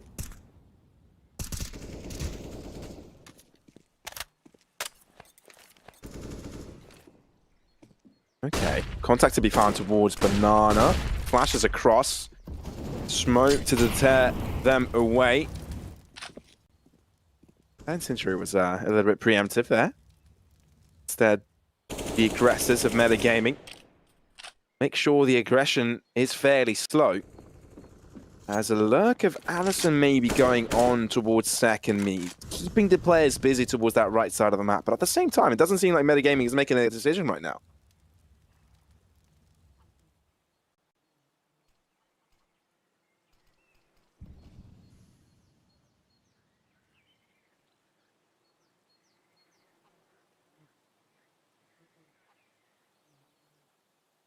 Metagaming now, they've only got one option. They've got to stick it. They've got to hit the gas on B, but there are 3 players waiting for them. Flashes out, and Bobs preemptively sprays one down, but he can't do much more damage off of that. Volterra, big task ahead of himself, and he's managed to spray one down, but Lux, he's still alive and kicking, and he's got to hold them off the bomb for at least 15 seconds. Tries to go around the right side, manages to get No He way. has to switch over to the pistol, but he eventually gets taken care of. Bomb desperately going down, but PHX is No there in time. time, and that means that Allison, he's got no time, and he's got to tuck himself to safety. Oh my word, back and forth. Metagaming left it too long, and the rotation came in from Banana very, very quickly. DETONA Gaming, they collapsed upon it, and I just want to highlight what Lux was able to do on the site as well, right? I mean, he kept them busy for so long. Even though he didn't get the kills instantly, he did end up with 2, which was very, very impressive. But I think the most important aspect of that is that he kept them looking in that direction, not feeling safe to get that bomb down, which inevitably allowed DETONA Gaming to get on site quickly, kill the planter, and run away with a victory at the end. So really important stuff from Lux at the end of the day, and influential at the entire prospect of this matchup. 8-1 is the current scoreline, and my oh my, does DETONA's lead look scary. You say that it's a very important play from Lux, and yes, it is. You can't take away any credit from that because of the circumstances he was put in. But at the same time, the bigger question to be asked is, where's the utility from meta? They keep getting punished on quad, but there's no Molotov for it. They have the utility. Why is it not being deployed? Metagaming now looking to aggress on brackets. Kaze is on the other end waiting to receive, and he peeks right out, but Dash this time he's not letting him up to his shenanigans. Dematos, a few bullets to his body will mean that he's torn through the smoke. The 4-on-4, but DETONA have yet to feel pressured. Indeed, be the case. PHX, oh, pre-fire. Bruninho bringing things back. Bobs wants to trade, but I think Metagaming have the numbers. And looking how economically sparse DETONA is, even albeit these long-lasting rounds for them. Oh, they'll eventually fall. Even Lux wanted to get himself an exit frag there, but instead, he'll get exited from life.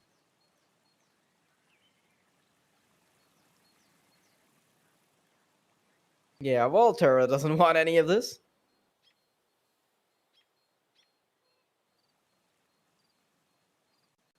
Pavlos, just wondering, what time is it for you? It's like 11, no, it's like midnight, right? Midnight. Okay, it's like exactly midnight. Yeah, yes. 3:59 for me. Lovely. Not fun at all. I mean, it is fun for me because I get to cast tournaments, or like I get to cast in a region that I've not really done before. Yeah, that is true. That is true. That's really, really interesting. But that's like one of the downsides of being a caster that's like working a lot of different regions. So like for the viewers that don't know me, I'm from Pakistan, and for me it's 4 a.m. right now. Tough. It's a bit tough when you can't adjust your sleep schedule if you're like also covering a bunch of other tournaments. Thankfully for the players though, I mean, this is their time. You know, they're not playing on they're not playing across at the Atlantic.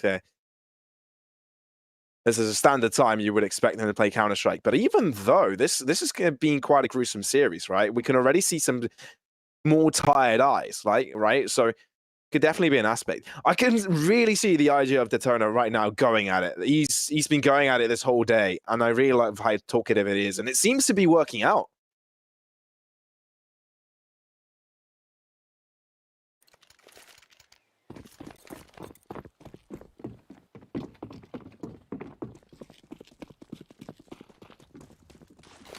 Metagaming, opportunity to fight back.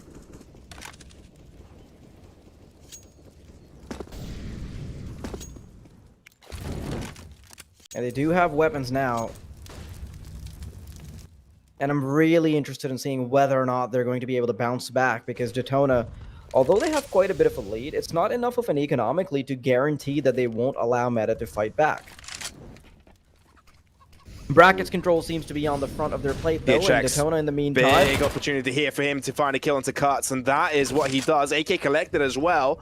This could be a chance for DETONA to keep things going. Didn't start things off all that well with economy. Utility was on the low side as well. But look at their movement towards mid. Do they aggress? That's the big question. There is movement towards Arch, but now they're also moving towards mid. Dash wins out onto PHX, but Kai's looks to hold on. It is going to be the trade 3 against 3, but look how quickly DETONA found themselves a rotation. Bobs works out of Archway as well. Bomb gets dropped, but DETONA have a really good situation for them right now because they're already going to start moving in from short. Smoke away. They know they've given away the information. Meta, crossfire setup. But how strong can it be? It all comes down to the frags. And without any flashes remaining from the DETONA side, Metagaming still have a really strong chance of holding this down. Time is dwindling. Time is of essence. Allison confirms he has got the information to one of these players, but they need to act quickly. They move in. Damage inflicted. Volterra finds it. Allison's position is known, but it doesn't even matter. Metagaming winner for clutch. You can see the player reactions as well. Very hype on the metagaming side. They know they need little resurgences, little victories to eventually amount to the big one. And by the way, that could have been a much better round for DETONA if the flank had come in time. That's a really nice couple of shots from Dash. But at the end of the day, Meta, they can fight back. They can deliver.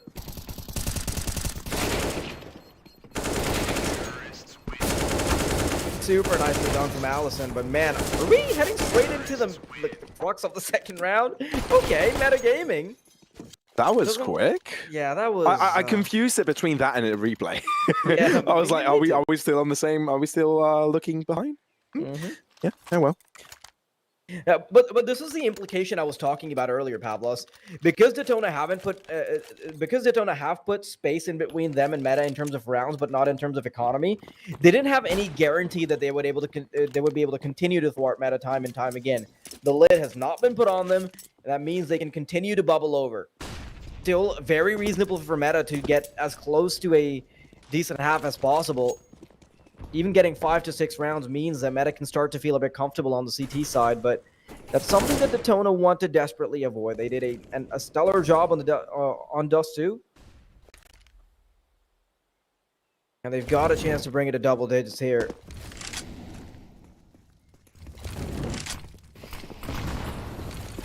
Multiple edges, HEs, damage onto Lux. DETONA had a good start. But they want to make sure they increase this advantage because Metagaming, you know, they're well rehearsed on the CT side here. Can't give them too much of a leeway on the T side as much as you can. Buy round is there for them, but if they do drop it, it would be the last opportunity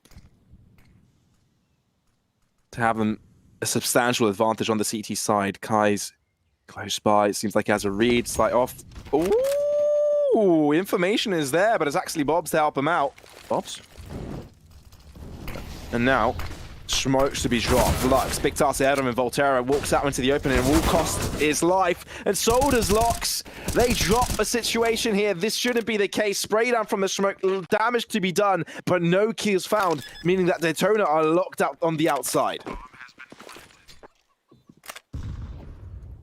That was so poorly timed from Lux because he wanted to line up a flash for a teammate, but he didn't even chuck it in time. And DETONA, they're still keeping one foot in the door. If they can get the first kill, they will continue to try to go for the clutch. Out with a flash, BHX gets the first one, but immediately responded to with an AWP, and now Bobs and K's want to back off. They will be chased down, and that means that Allison will finally manage to get both. 8-5, and DETONA, now they're suddenly not looking like hounds, they're looking like little puppies, because Meta are fighting back.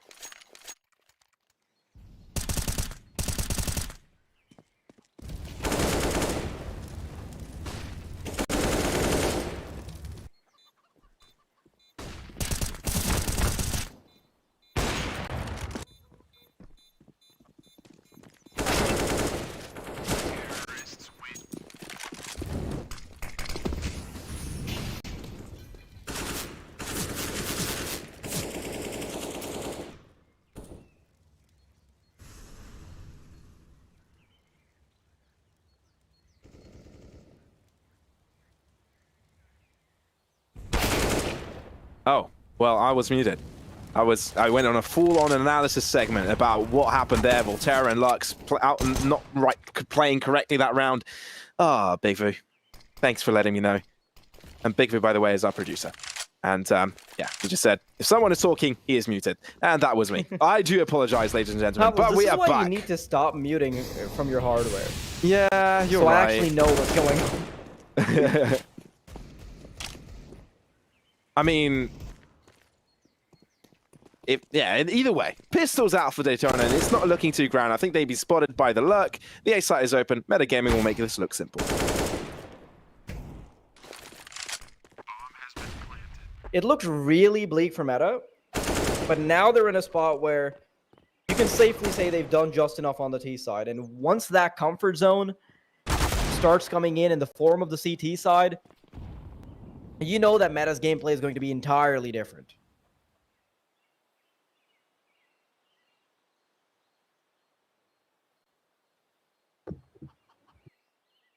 Just waiting on those last few seconds to take down on the bomb now. Metagaming.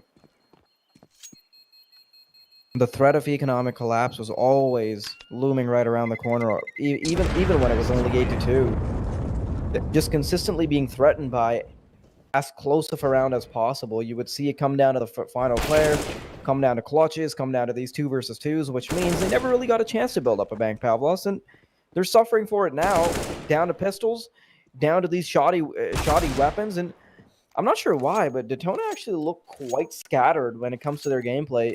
You saw previously when they were fighting up against a B-push, there wasn't a supportive flashbang. There have been many instances where players have been running out one by one. I'm not sure where this fatigue-like gameplay is coming from, but it's sure apparent on the server. Reninho, that's a double for him. Yep, B-site, ready for business. He saw the boosted player, he knew there was someone behind there, he knew he'd be on retreat, therefore it was a simple spray down. Good shot by Kais, but this is the last round, mate. It needs to be recovered. PHX looks to aggress, Dash is looking that direction, bomb is being planted, swing out. The flash is there, but Dash, he even found the player on CT above the smoke. He's just smurfing right now. From an 8-2 scoreline, we'll be seeing an 8-6 one. Who would have thought? 8-7, sorry.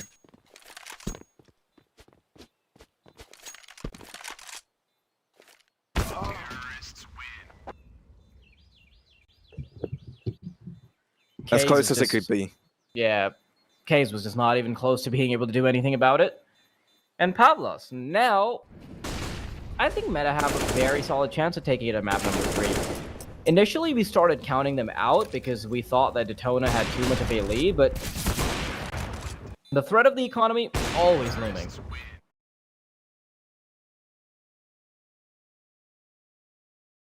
Metagaming are feeling it now. I think that's the opposite, though, for their position. Maybe on the switch of sides, when they get to control the tempo, they feel a little bit more alive. But that's good resurgence from Metagaming. 100% what they needed. Pistol approach. Early flank towards mid. But it's Banana that's taken over by DETONA. Determined to get onto the site. That they will be able to do. But they need to be very quick with holding down the site. Bomb only just getting planted means that Metagaming have a lot of time to find themselves a wraparound. But they were being pincered from every single angle, Pavlos, and knowing that there's 2 players in Banana makes things even harder. Now, lots of responsibility on either sets of shoulders. Cuts already sneaking in halfway. Lux with the first frag. Volterra continuing to add to the fray. Desh is trying to do some damage, but the USBs are starting to fly high for DETONA. And Metagaming, they end up being unable to convert to pistols. So this kind of leeway, this kind of ramp is perhaps something that DETONA can carry over to the finish line. They definitely need it, because if they didn't get it, that would have been the equalizer, and we would have seen a similar story to what we saw on Dust 2. But now, the tables might have been switched. DETONA now seem to be on the receiving side and could actually carry it further. That's the thing, though. It really all comes down to whether or not Metagaming are super comfortable on their CT side. And of course, you would assume that they are, but because of how timing-heavy CT side players are, or CT side play in general is, for a team that is looking as unpolished as either Meta or DETONA, I'd be super worried for their longevity on the CT side. DETONA looking to aggress on B, waiting outside, all players huddled up, sending out a feeler in the form of PHX to apartments. And he wants to keep them on their toes so a rotation can be called in early. But in the meantime, Demonos is already in CT. So there will be a crossfire setup, but it can be very easily smoked out. It really comes down to whether or not they can punish cuts. But also, Meta are starting to dedicate quite a few players to the B side. There's already going to be 3. Now they can move in. Quick rotations, of course, metagaming. Can't mess around here. Damage inflicted on Volterra, could be cleaned up quickly. Cuts though. Repositions to where the Incendiary was dropped before. Volterra, the lowest health player of Detona. They're actually finding the closer. Metagaming, shutting it down where it stands. Karts finds an alternative angle, bringing a knife for good measure. Bobs with just a mere Mach 10, walks back. Bruninho, he hears the footsteps. That's a swag 7 in play right there. I believe we may be seeing just that. Walk above him, bullets to the back. That has got to hurt. Metagaming convert on round 2 of the half. Now Detona are in such a terrible spot. They were meant to build a ramp off of the pistol, continue it in terms of economic damage, but no. They play it super carelessly, and that means they fall to cuts. They fall to some of the distractions being created. And honestly, one thing that both of these teams have shown is their unwillingness to aggress when they've got opportunities. You saw it happen when Metagaming themselves were on the T side. You're now looking at Detona suffer the same mistakes. They consistently get threatened by areas around second box or second oranges or triple. I'm not exactly sure why they have this mistime passivity when they're getting ready to funnel themselves into a corner, but it seems to be the name of the game. And Meta, their chances at getting around off of the pistol are going to be much slimmer than Meta. Never mind, actually, because that is the B-side opening. Indeed, and there's it is nobody indeed. else. There's nobody else waiting, Pavlos. They can definitely make use of this. Force working out for Detona. Can they convert it right back? That's what they need ever so desperately. Galil, but it's in the wrong hands. There's only 3 HP on Bobs. You would want Throwing him to it be able over. to do a little bit more, and they've got all the resources on on Banana itself, which means they can't really aggress towards these players that are trying to go for a retake from CT. Metagaming still 1 foot out the door, however. Oh, important kill by Bobs, looking to walk in. Desh trays it back, but they're down in numbers, meaning the players in Banana haven't quite had a say in the matter. Kai's, what a shot. PHX with the bullet to the head. Those are rifles to be collected for them as well. Beautiful round by Detona. Not only was that a beautiful round from Detona, it's also such a massive slip up if you're looking at it from the perspective of Meta, because they had guns. Why are you going for a gamble stack when you clearly have the better firepower? That's the big question, right? You're allowing one player to be responsible for the entire defense of B when it simply doesn't have to be the case. Play a simple crossfire setup. It's going to work out in your favor. But the Deagles have overruled. And Meta, they have been put back in their place for a second. Detona tells them to sit down. Watch the Masters at work, but Bruninho is having none of it. Swag 7 has been brought out. So satisfying to watch. I love that weapon. But Detona don't want to deal with it again. Instead, they'll have to deal with the B site, and we've quickly seen Bruninho making his way in that direction as well. Mach 10, so we'll get a close angle. This is going to be a toughie. Detona can't shy away from using this utility. Ever so needed. Smoke. They need to be wary of a potential push from that smoke. Karts, that's a beautiful flash. That could be the kill. Kai's left behind, and that is going to be Lux as well. Demona's bouncing back, but I think Detona have found control, and they can hold on for just a little bit longer. Oh, they don't know no one's there. Yeah, well, and this is going to lose a lot of having time. to fight amongst themselves at that point. So super worried that there's going to be yet another player here, but Dash has hit him. Oh. Got a very important shot here, Pavlos. Ever so important. Oh, God. Oh, So back such and many forth. communication from Detona. Had no clue no one else was left on the B site. They thought someone else was lurking within the smoke, and it kept them busy. No bomb to go down. No time to get into defensive positionings. And Metagaming, that is how they are able to get themselves back in. Pavlos, do you hear that? I can hear some clapping. That's the slow clap of Detona suggesting that they've played themselves.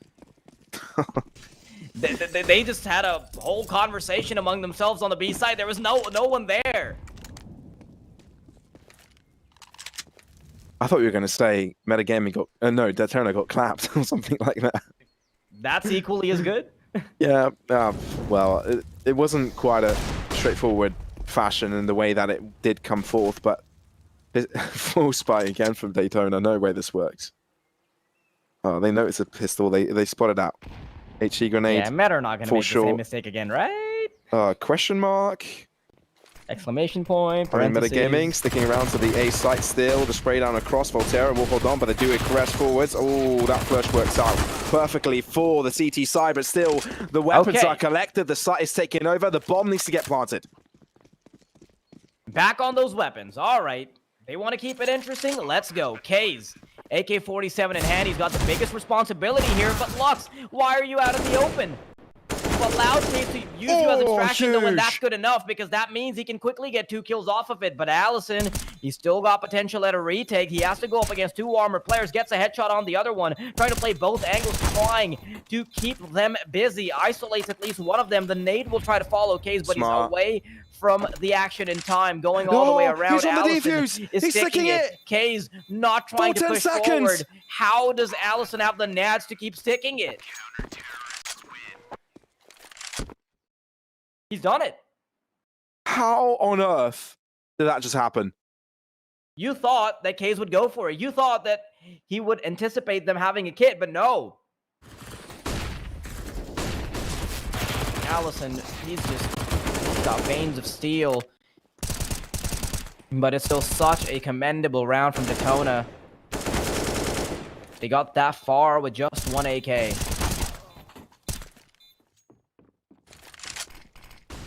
That was Daytona's chance. Of course, they do cause troubles to the economy of metagaming here. It's still anyone's game, and that's what's important. Daytona have a buy for them, but those haven't been working out so well so far. We haven't seen too many A execute so far, for good reason. I mean, metagaming do like putting players in that direction. But I've never seen a challenge, never sort of seen a lurk. Seems like they're scared of it.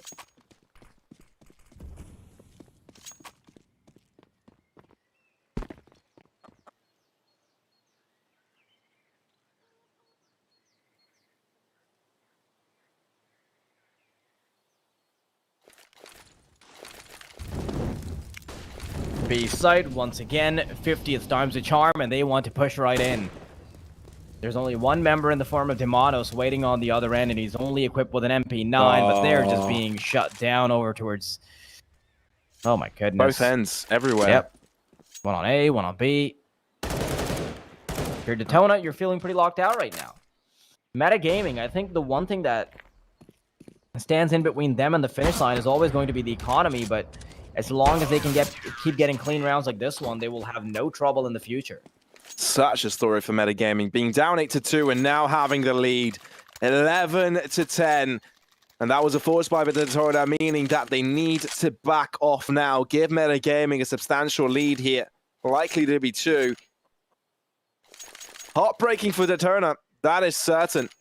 Tactical time to be brought out to put them back into a point where they're focused, because let's be honest, that hasn't been the case for quite a few rounds here, and metagaming have been taking full advantage of that.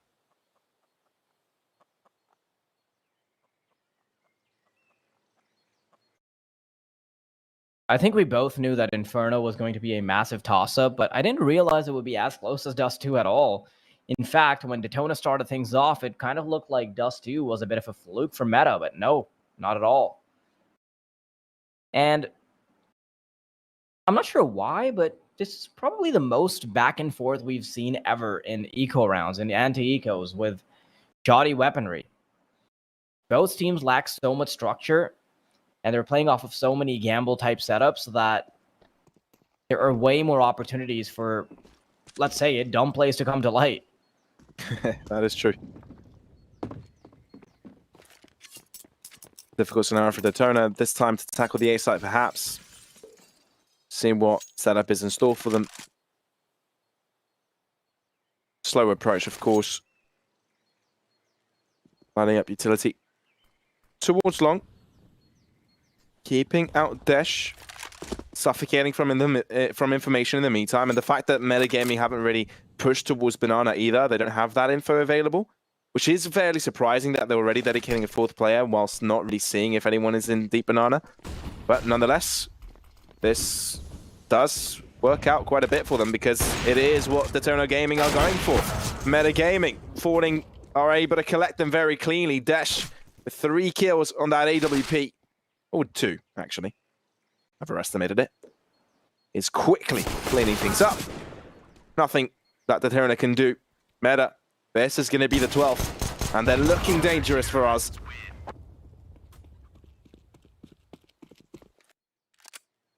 At this point, it's really just a highway for Meta Gaming to waltz on over to the finish line. There's very little that DETONA can do, especially since they botched 2 superb opportunities of bringing it all together, right? They won 2 rounds where they simply shouldn't have, brought things back, and they've been failing to capitalize. I think that Ninja Diffuse from Allison was just a nail in the coffin.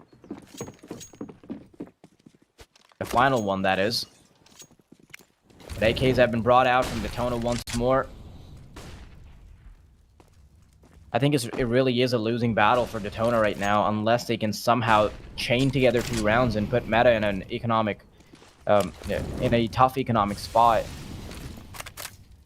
Allison taking a little bit of damage to start things off, but that is an opening kill from Lux. And DETONA have previously found a lot of success over on the B site, and I'm wondering if they're going to do just that again. Allison, or rather Dash, is being rotated over to allow Demonos to have a bit more support. One of the things they struggled in was kind of making decisions quickly, right? As soon as you get a kill, what do you do with it? Do you stick around? Do you move away? Off, Pavlos. Look at DETONA's positioning versus Meta. It's going to be completely open for the taking, and I think Meta Gaming have gone for a full-on gamble that won't be working out. They're convinced it's going to be the B-site take. They've got no information. Same thing for DETONA, though. They've got no clue. Banana push will come through. Oh, no one in the car? Okay, that's interesting. Why do we still have 4 players in this direction? We have no clue. Well, they're about to find out. Well, they're going to hear the bomb being planted soon in this way. They hear the flashes, they hear the mollies, but there's nothing they could do about them. Smoke, they know what has been made. DETONA just wondering, where on earth are our opponents? Simplest round for DETONA Gaming here, and it all just came down to a wrong read by Meta. There's one thing I need to point out here, Pavlos. It's that while DETONA are feeling pretty happy about this round, it's probably going to be a short-lived one, or short-lived victory, because not only do you have the responsibility of getting rounds together, you also have to damage the CT side economy. But 4 players being left alive, that's yet another loss bonus being added to Meta Gaming's roster. And they've already got quite some bank built into it.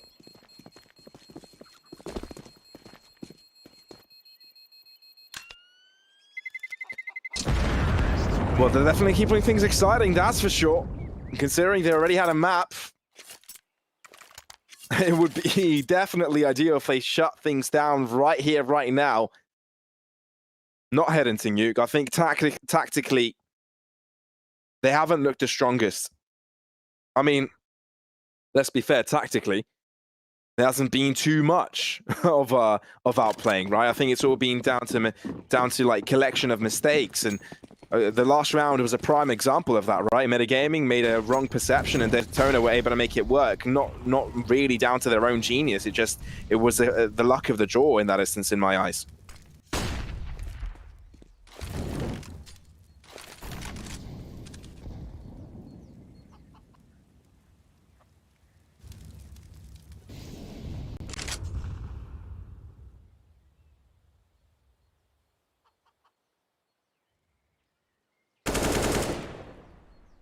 I want to see how far DETONA can take it, because I mentioned before that economic pressure was one of their most important points that they had to get a victory off of, but they've not gotten a chance to do just that.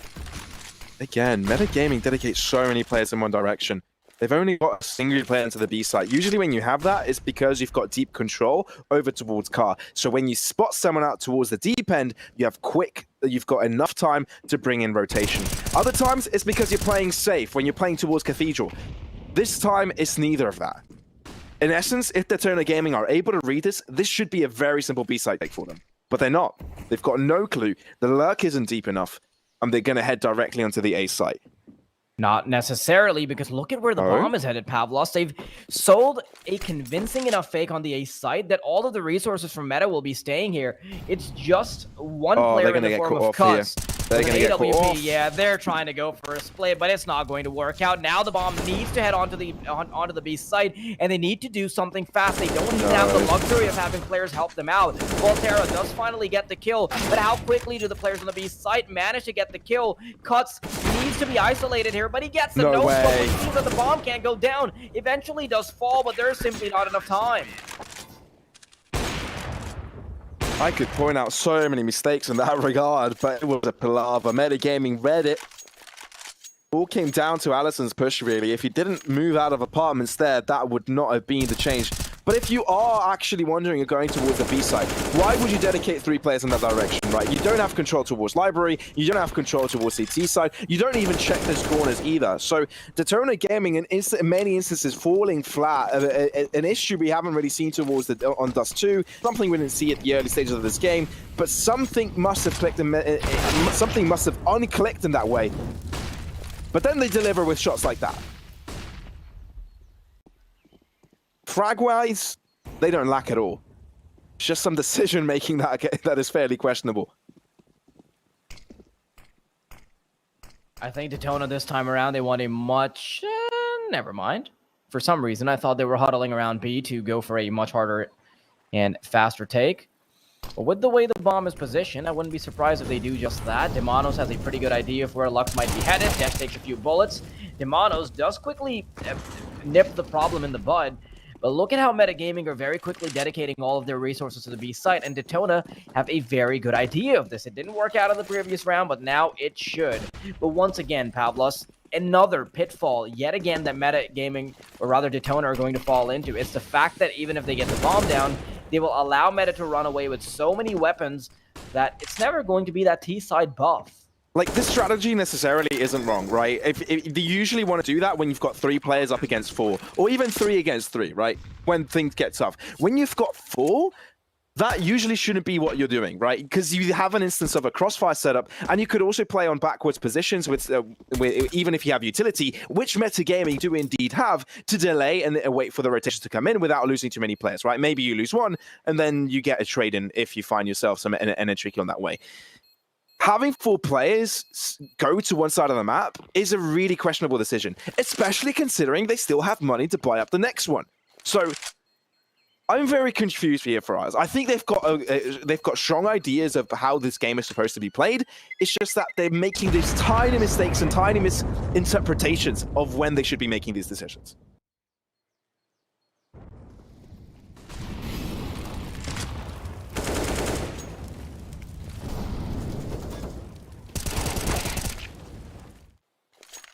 DETONA are keeping it so close, but it's always going to be the threat of Meta's money being a mountain.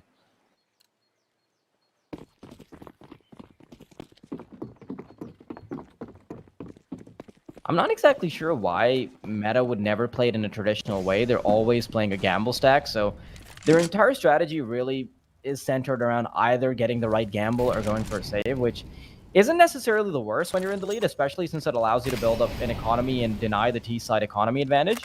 But it also lets your opponent get a bit too close for comfort. So there's a trade-off, right? You continue to play round after round completely stacked, but you also allow DETONA to get close every time they hit the right read. It's sort of a 50-50 read, and the more often you fail it, you're basically playing blackjack with your rounds. But in they go, now Meta have a pretty decent read. Yeah, it's not even a read, though. That's the thing. I mean, DETONA haven't given away anything. It's just a hunch. Same thing could be said about DETONA. It's just a hunch that they're moving this direction. They will start smoking off towards A. It's just a singular smoke. It's just a singular flash. So it's very easy to understand that that is a fake attempt. This injury will delay. They will start walking in. They need these frags, a smoke assist them to hide away.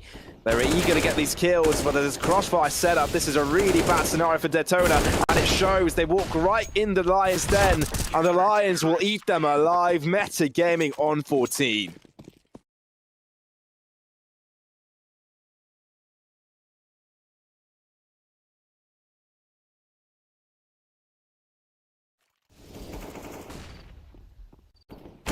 how long do the gambles keep working for Meta? Because so far, they've been able to keep DETONA at enough of a leash where it's really not been a problem for them.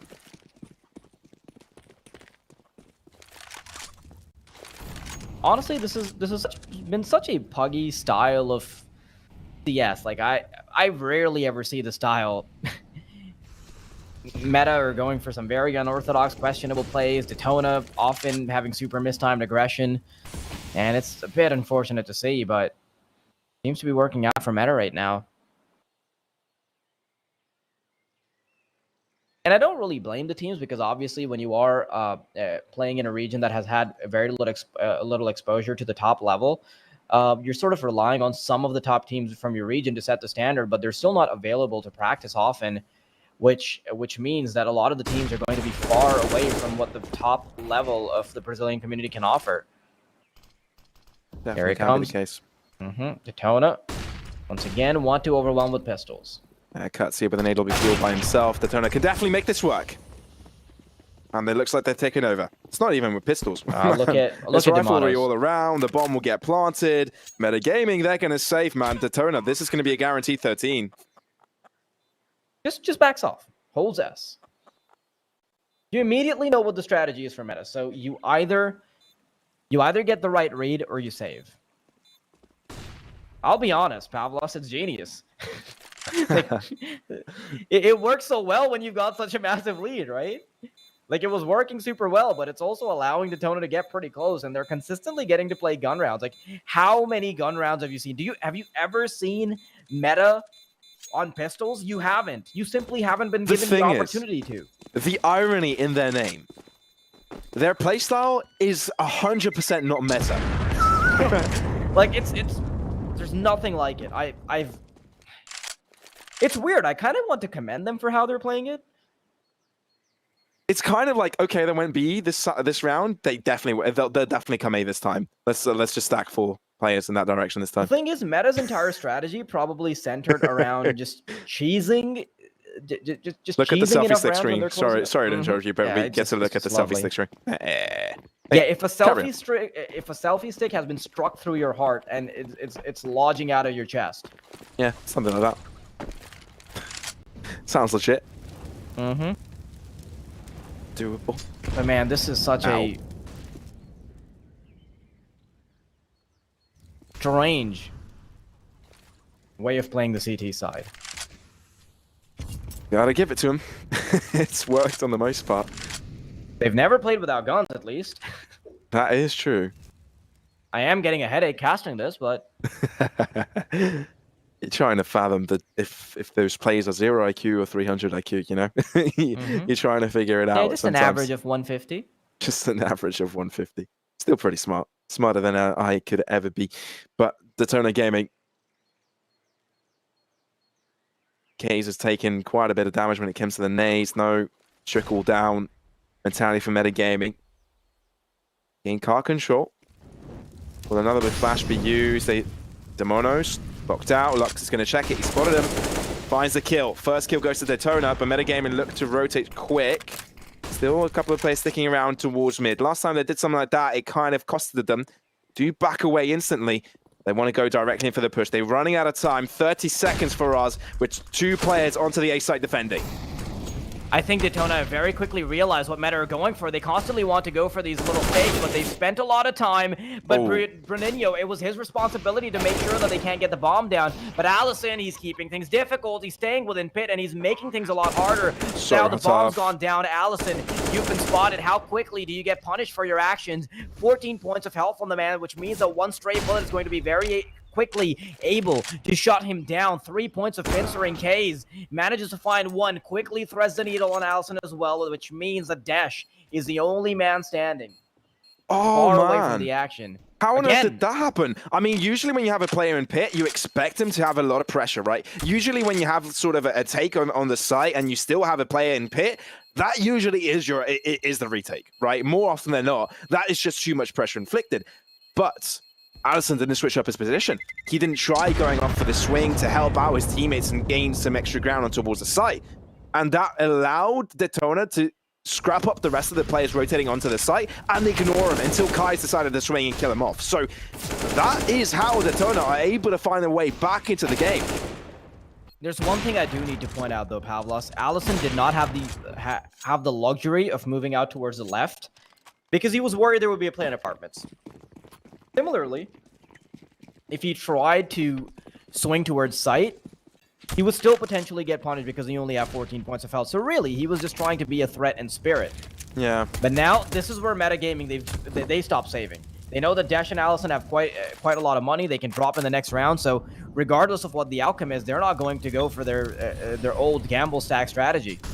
Allison, you should be able to catch one now. That's the headshot.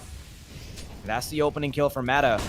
Do we see yet another 16-14? Do we see an overtime? We're about to find out. This is only destined for an overtime, I feel, for us. I don't think there's any other way at this point. It's been a back and forth, and Allison so far has made up for what he was not quite able to do on the previous round. Keeping people busy towards the B site seems to be what DETONA are going for so far. Sticking around, nade. Not quite doing too much onto the Lux. We've just approached the 1 minute mark. If this ends up being a towards the fake A side, from DETONA, it's going to work out perfectly because DETONA have done this before where they go for a fake and then they go to the other side. But if they actually stick on to B this time around, metagaming are going to perceive it as an actual fake and they might just give away the advantage to DETONA. But right now, knowing they've got the numbers advantage, they're probably not going to go for something like that. But the B side is still looking a bit weaker and they want to capitalize. One smoke, one flash. I think in metagaming have a really good setup this time around.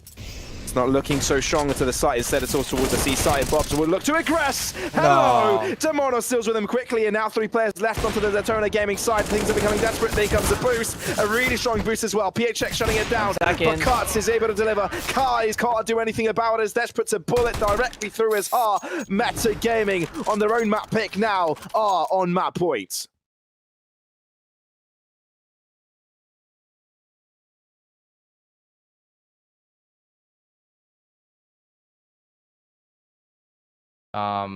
Question mark?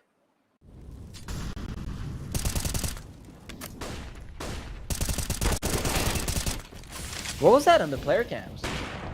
They rejoiced. They were happy about that. I think they just stood up and said, all right, lads, let's do this.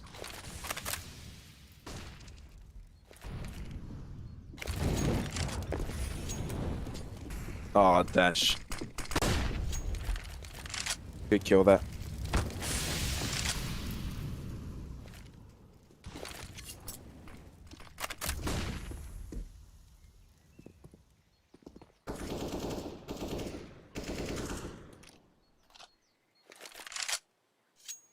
This has got to be the round for metagaming. DETONA have so little to work off of, and overtime is looking very unlikely.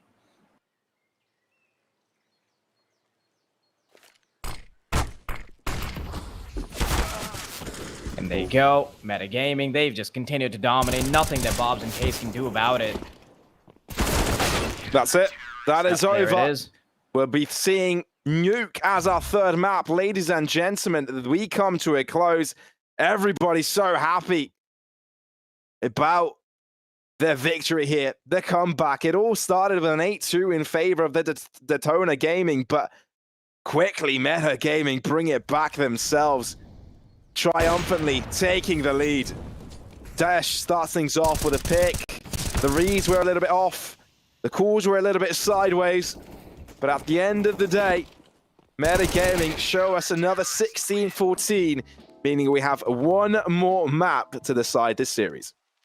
Yeah, this is going to be an excellent game. 16-14 twice. That you can already tell that these teams are about as close as it can possibly be. So I'm super happy to see that we're seeing a lot of competition within this local scene, which means that, of course, the elimination bracket is also going to be that much more exciting. But we are going to have to take a little bit of a breather. It has been a long day. We are going to be back with map number 3 in just a little bit. So keep that tab open. Make sure you are signed in, and we will be right back.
I'll throw it right back.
Hello and welcome back, ladies and gentlemen, to Blast Rising. My name is X-Ryan, by my side as well there, of course.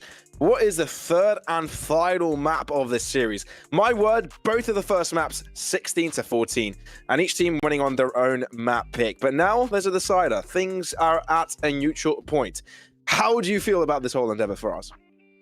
I feel like whatever team is going to win this out is going to be a lot more decisive, because the first two maps that we actually ended up seeing, Inferno and of course Dust 2, they're a lot more puggy in their nature, and I feel like Nuke is probably going to be able to reveal strategic depth a lot more, as opposed to something like Inferno or Dust 2, where it's gotten quite one-dimensional. I'm not really going to say that meta was very one-dimensional, because they played it in a very unorthodox way, where they kept going for save after save just so they can buy up weaponry again and again.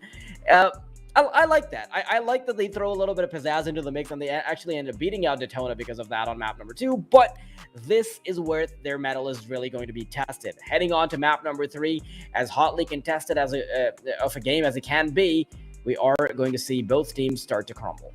And this is where we, of course, need to see the bombs being on fire.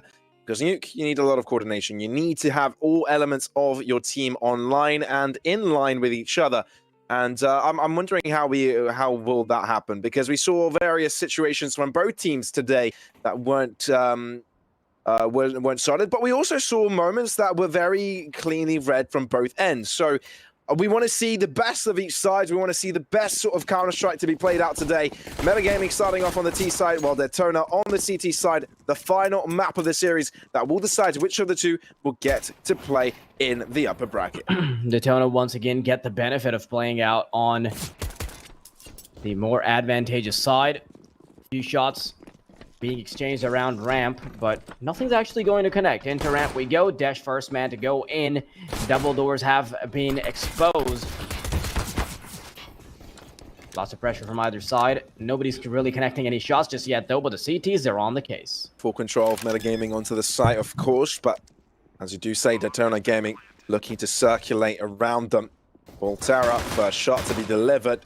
Lux, Dooley's, I like that, but there's two players you need to deal with. He's got enforcements, but Metagaming are taking the fight to them, overwhelmed in firepower. The Glocks do the work. Dash with 2, Bobs looks to find another, but Dash has gotten himself a triple. Nade goes wide, which means that Volterra needs to go in for the fight alone. Defused bomb to be touched. I think Dash, no, he realizes he needs to be approached from a different location. He can just fight from away. He knows this round will fall into place for him if he doesn't get too greedy, and that's exactly what happens. Metagaming carry on the momentum from the previous map by getting the pistol.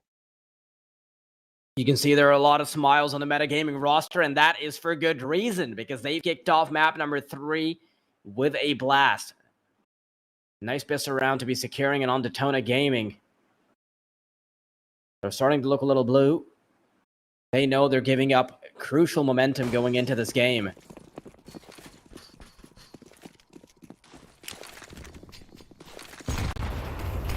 Early smoke out. Demonos is the first one to go out. Goes down the vent, and that'll create a lot of space for his team. But he's not really aggressing towards decon or anything just yet. He wants to stick around for a little bit longer, allow Metagaming to cook something up over towards A.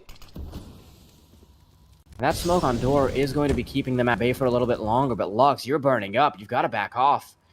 Outside control being taken over by one of the players of Metagaming here. I mean, you can see Kurtz moving across the smoke. I mean, the smoke is now faded out, which is an opening here for DETONA to spot him out, but no one is looking in this direction, which could be free momentum. Garage, oh, okay. That is going to be the case. Kurtz does end up getting killed to Kais, but Demonis will also assist from his ventures into the vents. Site will be taken over. Volterra needs to be killed off first. That will happen very swiftly. It will come down with a few complications as Bobs keeps things expensive. PHX, the only player surviving. The bomb will go down simply. Metagaming should be able to take good control of this nade for good measure. Damage from a distance. PHX actually keeps this very expensive. Addison, though, takes care of him, and Metagaming double things up. Super important first couple of rounds for Metagaming, because they want to make sure they can convert off of those pistols, have some sort of a buffer being built up, knowing that the terrorist side is a lot harder to play than the CT. Volterra, he did make things a little difficult for them to get onto the site and created enough of a distraction for Bob to do some economic damage, but that's really not Metagaming's concern right now. Instead, they just want to collect as many rounds as they can, And they're going to do just that. A few pistols coming out from the side of CTs as well. And for the most part, this could really be a mowdown as well, unless we see something crazy. There's a chance. Yeah, talking about crazy, Volterra takes, cuts Mert's head off swiftly with a scythe. Swoosh, swoosh. Swish, swish. While you hear a thunk and a head falls to the ground. Not quite a peaceful image. That reminds to me witness. of... have you watched You yet? Did The Netflix show. Have you watched me? No. Why would you go for the one joke that's right there on the table? Because it was But right no, there on the table. Yes, but have you what watched kind that? of question is that? Have you watched that series? Which series? The series on Netflix titled You. Me? Oh, why would you? Does it have my name? Come on. Yes, Pavlos. The series titled Pavlos. I can't even pronounce your I last had name. no idea Netflix had such a series. That's really cool. But Pavlos, answer the question. I don't know what you're talking about. I'm gonna kill you. It's too late for this. It's 5 a.m. Why are you doing this to me? No, I haven't watched it. Okay. Oh man. That kind of defeats the point. That why would you drag me along for the ride? How would you do that to me? You strung me along for the ride. Is that payback for me lying to you about so many different things on Nuke? Yes. Precisely right. Oh, there we go. This is a buy round, of course, but it seems that DETONA Gaming want to start things off strongly. First kill goes their way. Meta Gaming, slow initiation, but it seems to be falling in the hands of DETONA. When I say their jaws, looking to pound on ahead.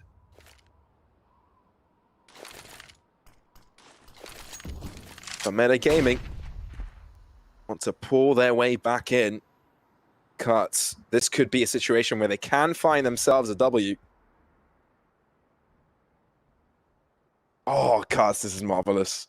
Oh, he's not good. He's good. Ah! Don't drop the ball here. Yeah, well, I mean, he knows he could work around this. He's dropped. Is he losing therefore his target? He's Oh, lost the losing his target. opportunity to kill him, No. though, and this could be a really bad situation. But here Does comes move another across one. the site, though. There Oh, it hello. is, the bait's back. No way, this is just comedic. He does find the one kill, doubles it up as well. The site is theirs. The conversion, courtesy of Cuts. Bruninho, bring things together at the close, but it is down to a 2-on-2 in the end, and they know exactly where the two players are. That's not the same for DETONA, though.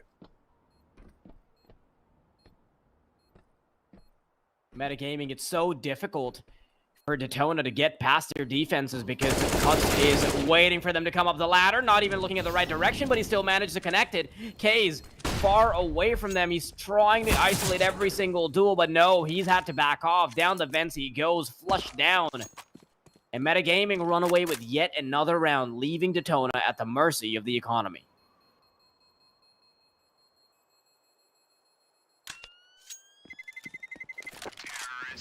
Pavlos, I promise you can press E on the vents. I'm sure you can. I'm sure you've been doing that for quite a while. Oh, yeah. I mean, we've been having a little bit of laugh for a lot. Yeah, go ahead. For context for the viewers, I always bait my co-caster by telling him a lot of fake CS facts, and then I'll throw in an actual one sometimes, and that's why he just thinks I'm gaslighting him all the time. Right, yeah. This is, yeah, because you can definitely press E on vents here. Yes. Yes, I know you can. Yeah. Why are you acting like it's not a thing? I want you to go onto a server and prove it.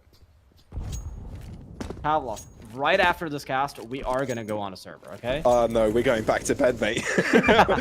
Another time perhaps. But, I mean, Metagaming, I think the fact that they won that round, I mean, if you want to put this into context, it's just marvelous, right? It all came down to Cuts, and it was a really crucial one to get because DETONA never really get themselves a grasp of the economy. And being on the CT side, not getting the chance to do that is destructing, quite frankly. So Metagaming getting as many rounds here in a row as possible is the way to go here. Early aggression, it is traded out. This could be a rifle falling into the hands of Volterra. So actually this round is turning out to be quite more dangerous than expected. Demonoso does take a breath of fresh air. And Metagaming do have the numbers advantage, but of course they can't be too comfortable, especially when Kais gets a kill like that. Metagaming now looking to find themselves some space, but they're not expecting Bobs to come right up the vents. He's found himself in between two players, though. PHX gets a shot in, and Dash immediately brings it down to one only. AWP once again recovered, but he doesn't know exactly where PHX is. Does he check? Yes, he does, and that's a 90-degree shot. Metagaming, 5-0. Oh, ecstatic about it. They're so happy. You have to be at this point, right? I mean, considering where they came from. Losing a map, down 8-2, then converting it, finding their own map pick. 16-14 with a mini resurgence with DETONA, but now they will not stop. But this situation here, the salvaging of this scenario is difficult to handle, you know. DETONA really did fight with teeth and nails there, but Metagaming want to slow things down, don't want to take any chances. They take a timeout to make sure that everything is cleared out for them to win in this upcoming buy round.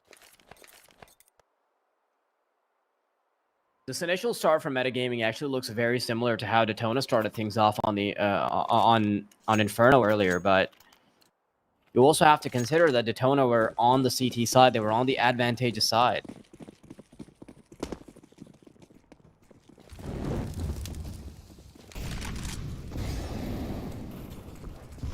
Now, DETONA, Metagaming being able to do that on the T side, of course, does have very different significance. But I think this is a step in the right direction for DETONA, now that they've started things off with a kill from Kais. Well, aggression coming through, but it seems DETONA have control. They've getting an old Metagaming wanted to switch up the tempo. Hasn't worked out. A tactical timeout might have gone to waste. Throw it out the window. It's all over now. Doesn't matter. But not the round that Meta needed here. Especially considering how close the previous one from DETONA was with the pistols. Bruninho, you need something more than a miracle here. Nothing less than a miracle. And backs away from it.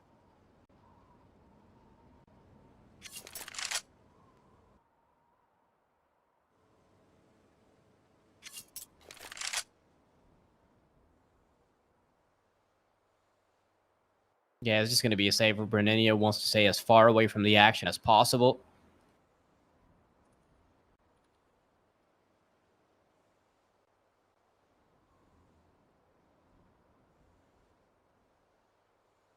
It's a good sign to see some resurgence from DETONA, knowing that they were about to suffer the same fate as what we previously witnessed up against when they themselves were dominating the side of Metagaming.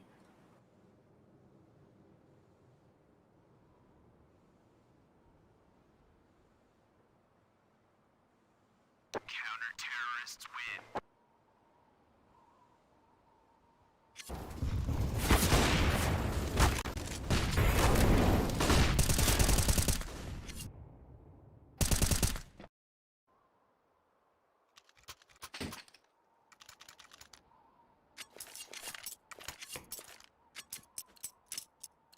No.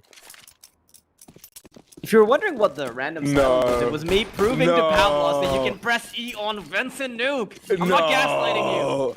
I was sending him two different pictures, one of the vents being open and one of them being closed, and he's still doubting the angle. No. You think I'm going to make this up during a cast? I mean, yes, I would, but still. Yes. I've been playing CS for so long, but I never knew you could press E on vents. Oh. Okay. That is catastrophic for my career. This is it. It's over. Yeah, this is it. This is where it all ends. But for DETONA, it might be the case as well if they cannot continue to chain together rounds. Metagaming, I'm interested in seeing if they can recover from this one-man deficit. Bobs could potentially get the drop on a couple of players if he can time things right. The AWP is moving towards him, though, and he's playing it as far away as he can. Gets the timing right, doesn't aggress further because he knows that they've got got plenty of an advantage, and they don't need to do anymore. DETONA continuing to look a bit strong. I wouldn't say strong just yet, but stronger than before, at least.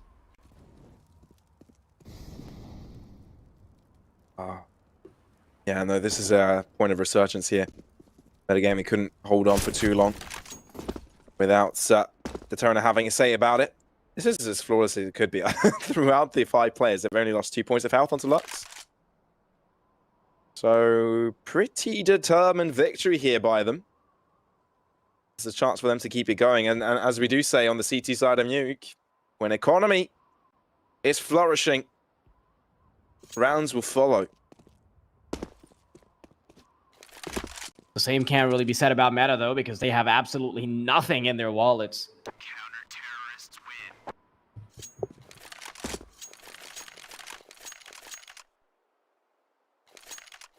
The problem from DETONA's perspective is that they've already given up enough rounds to the side of Meta, where Meta can start to recline a little bit. They still would do really well if they got a couple more rounds, but they've already built up the bulk of what they require before they head on over to the CT side. Now, down to pistols, though. A few Glocks here and there, a P250 for Dash, AWP in the hands of Demano, so he's going to have to bear the bulk of potentially getting entries out. Not really too much attention over outside, with the exception of one player on silo. He eventually drops, and he's probably not going to survive for very long. Just Guts Moretz trying to be jiggy with it. Demano's, though, he would do really well with... that was just such a sad attempt at a Zeus. He Zeus the air. Wasn't even in close contention with anybody, but it would he wanted to make Demano's. mini lightning. That's what he wanted to do. Demano's should be passing over that AWP anytime soon. Yeah, okay. No, Well, that's the collateral. Make it look fancy. Why not? Dash holds on to the AWP for a little bit longer. That's a double kill. Bomb in hand. But of course, he will be finding contact towards the lower side of the map. He may want to go for the bomb plant, and he may be able to achieve it. Won't be interrupted. Extra cash in the bag. Why not? But no way he holds on up against 3 players, right? Double doors opened. Closed up again. Just one too many angles. Opened once more. Needs to be aware of control room as well. Drops below. It's a simple spray down by Lux. The defuse will follow. AWP picked up. And it is going to be DETONA to line themselves the 3rd round in a row. Now we can see signs of consistency turning up from DETONA. Not only are they chaining rounds together, they're also doing them in a relatively clean fashion. But we will now see Meta turn up with regards to the money. They'll have about $5,000 average, with the exception of Demanos, who digged as deep as he could before.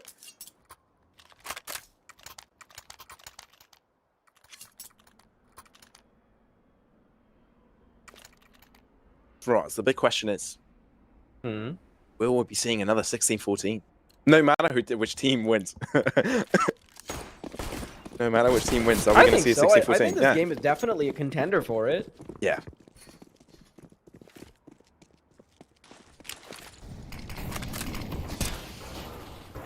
Bob's falling back into vents. Another gaming. Lining up some utility towards outside. Without too much promise of moving in that direction, but definitely keeps DETONA gaming on their feet. Bucks especially spending his efforts and his crosshair in that direction. But as he is wary of that position, Meta Gaming lining things up towards the A site seems to be the most likely outcome of it. But DETONA, they're not going to make this easy.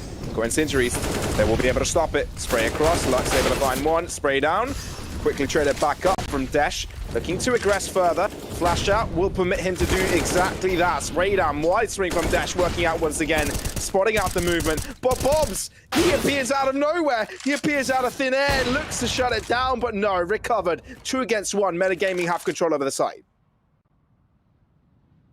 Case trying to back off, but Meta Gaming, they don't have both of their players dedicated to the site. Instead, Case is being hunted by Allison, but Allison has lost sight of his target. Case, just in time. Allison just protected a teammate there, and Meta Gaming. A little bit of a resurgence. DETONA, frustration.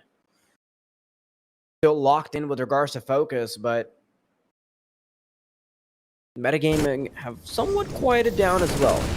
You can see that they think Detona's resurgence is very well within their own possibility, and it's not just about looking like they're smurfing anymore. No. I think losing a couple of players to Bob, they'll welcome them up. Early aggression towards vents. Only by one player. Will definitely cause chaos towards the bottom side of the map. No aggression though. Instead, the aggression is from Detona. And it's quickly collected by Dash. Spray down. As I do talk about aggression, Detona really want to go for it. They do find themselves the equalizer, the only player from the outside. That is a lot of information gathered. I just wonder how Detona want to play around it.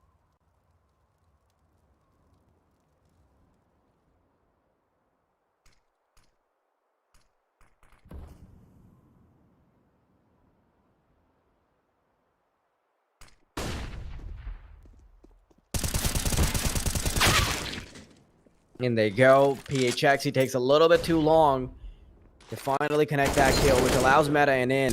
Cuts Merits, gets one more, which means events have been opened up as well. Bobs and Keys. Now they have to try to thread this 2 versus 3, but Bobs isn't even part of the question anymore. It's just Keys remaining, AWP in hand. Lots of work ahead of himself, and I'm not even sure he thinks of himself as a contender for it, because he's going to back off instead. Yeah, she's waiting, and as soon as you walk into his crosshairs, you're not going to be a very alive man.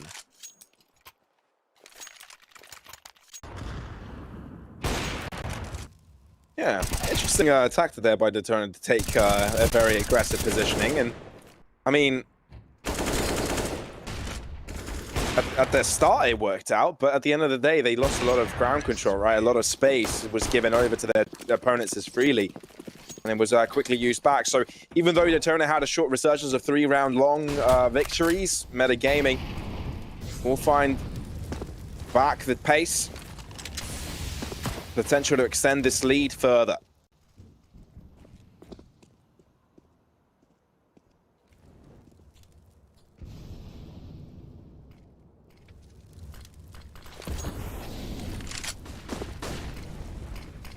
Meta already have so much control of outside, courtesy of Cuts having made his way all the way up outside. Bob's doing God's work for his team at the moment, and PHX tag teams up to secure a second one added to the tally.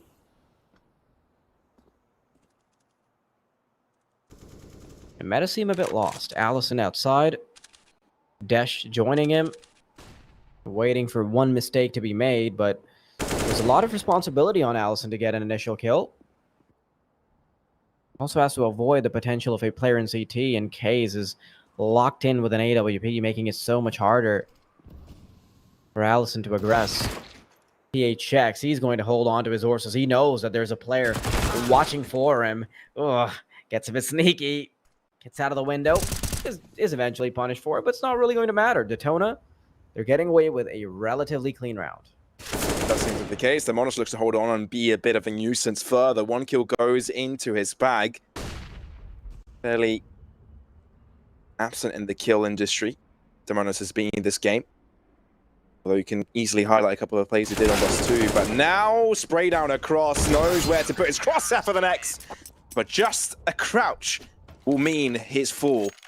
And Metagaming, they have to draw flat straight after a victory.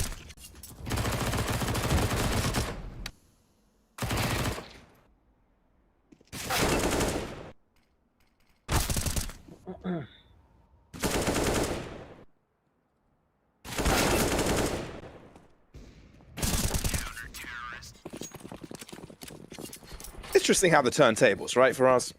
Mm-hmm. The turntables, huh? Yeah, exactly. This is where you start beatboxing. No, this is where you start rapping. Yeah. Oh. No, You know it's gonna be terrible rap when it starts like that. Yeah, Okay, absolutely. that's not a terrible way to start things off. There are only pistols on the side of. No, I'm wrong. I'm entirely wrong. There's not just pistols. There's an AK. There's a couple AKs thrown into the mix as well, but the Tech 9 is what reigns supreme. So maybe that's why I was so focused on the pistols, because it's Demata starting things off nicely, but it's not going to be for long because PHX is just not giving them a to chance. shreds.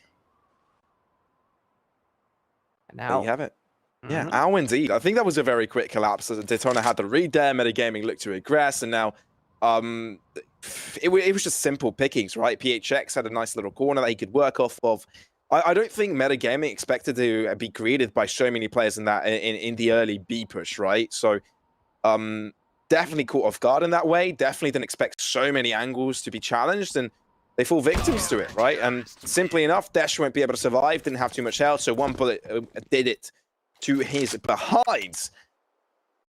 So yeah, keeping close score. Detona don't want to really ease back, but considering they are on the CT side, I think Metagaming have already done a substantial lead.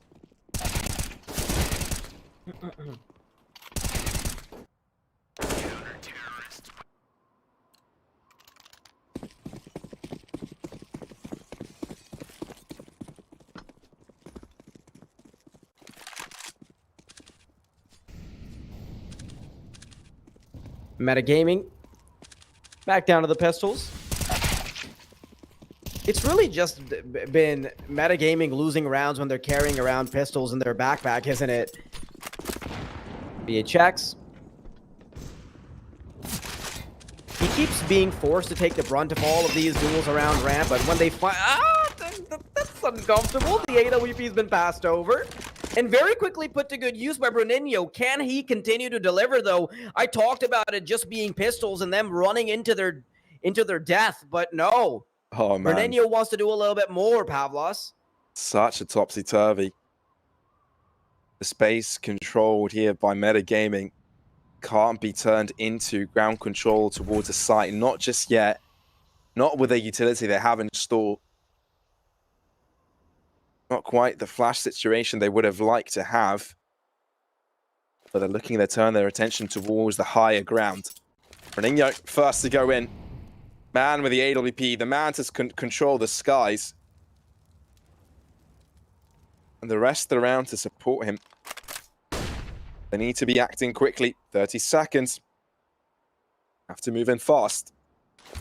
Century to redropped, maybe to block one of these entries. They do like to walk in. Volterra there with the A to receive it. Sprays down as well. 20 seconds.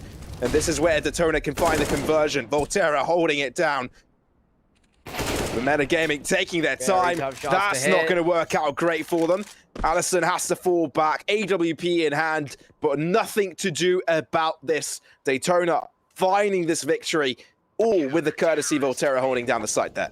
In retrospect, that's still not a really bad round, is it, Pavlos? I mean, Bruninho gets 2 kills off of an AWP that has been able to salvage desperately.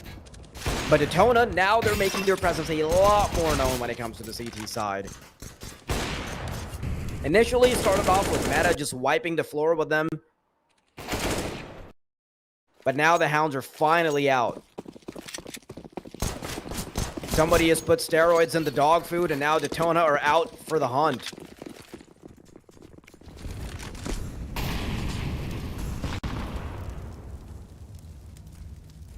Imagine a dog on steroids. Yeah, I don't. Yeah, like... I mean, I probably can imagine because I've probably seen one, but Kai is there quick onto Allison, spray across the monos. Good delivery, but Metagaming, look how much they've been softened up.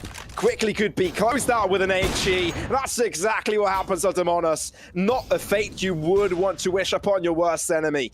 And now they are left with simply 3. Kurtz could bring a caveat to the mix, but it won't be that. Bob's there covering that line. And Metagaming, I'm afraid, the 7th round and lead will quickly be diminished because Detona is looking to reach that mark as well. Detona is so close, and now I think we're starting to get an answer to the question you asked me earlier, Pavlos, about whether or not it's going to be a 16-14. Well, I think it's super likely that it is.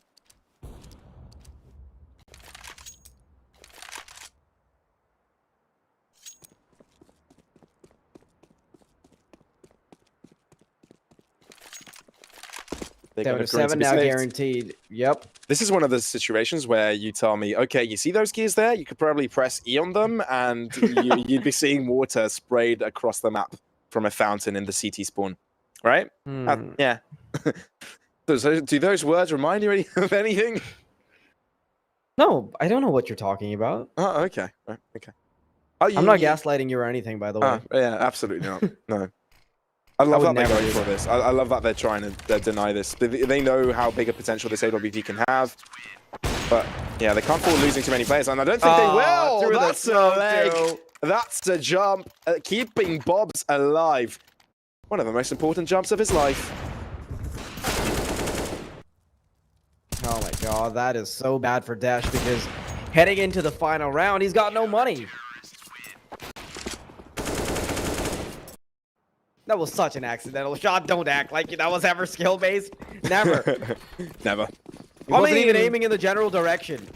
That's Counter-Strike for you. That's Counter-Strike for you. Esports title, by the way. Precise gunplay. Lux, Again? good shot onto Karts. So many times DETONA have been finding these initial advantages and they're being able to make them work. PHX looking to fall back though because the Monas is on hard pursuit. There when the Mac 10 close by. Jumperino, Pepperino out of the server. PHX, there's nothing you can do, Reno.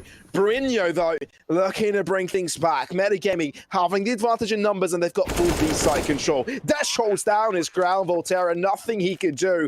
And here you go, Metagaming, this is a round that they can put in the bag.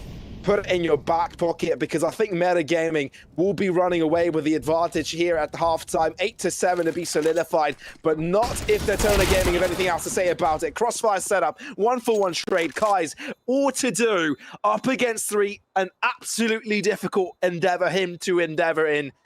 Endeavor to endeavor in. Think about English there for a second. Quickly traded back though. It is Metagaming to find a lead at the end of this half. 8-7 being the score. And this is in no small part due to Dash just outperforming everybody else. Bob's had such an incredible performance as a rifler, but Dash has been an incredible opera on the side of Metagaming. But Pavlos, I'm really worried. Knowing that Metagaming will now be on the terrorist side, it's different.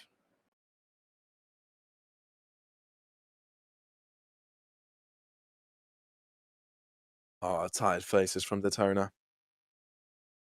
They're having a rough time. They were ahead the first map, and I could remember how elated their faces were, how talkative their coach was. It's dead silent. They know, even though the scoreline is very, very close, they know this is not a good score for them to have. Let's see if they're able to do anything about it. Outside control from DETONA, but the first kill comes in from Barreño from Meta. Dash as well chimes in, cuts, makes it look ever so simple. Heads ripped from the bodies. And now Bobs and Lux traversing amongst the bodies of their fallen teammates. Nothing to do. Lux sneaking away, but no bomb. Metagaming made this look ever so easy.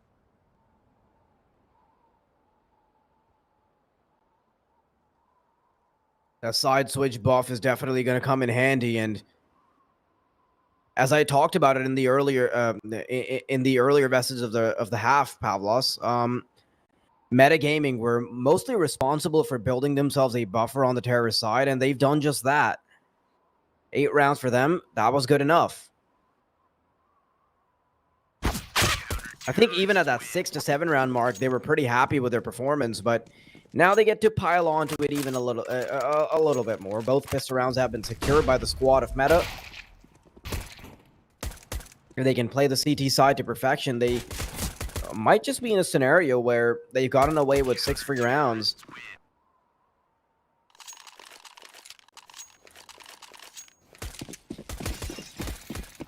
Early resurgence could be everything for them. Meta have done such a splendid job on the pistols. Man, looking at the storyline between these two teams, it's been a back and forth. The bomb literally falls into the fence. It just got lobbed from one of those bodies, you know? You kill someone, the body just travels a couple of meters further front and just gets thrown in towards the fence. Yeah, I like the little BM there from Kai's, because why not, you know? He might just manage to get a kill with a pistol. He's happy about himself, but you can't really be happy about the situation. Metagaming double digits, finding economical prowess early on the CT side. DETONA need to start scratching their heads.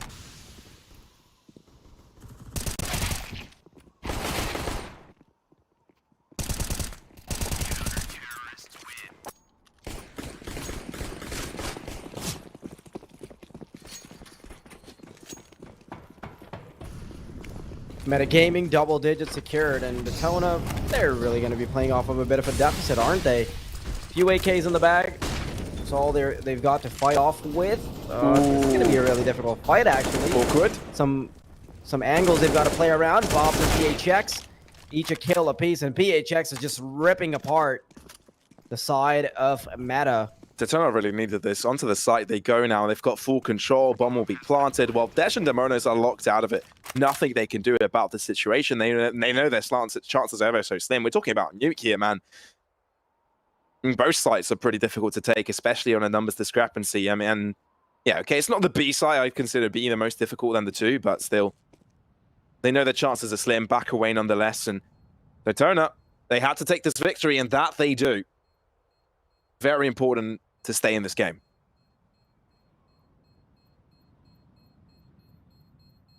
The one thing that's really important here is that they don't allow Meta to run away with too many rounds.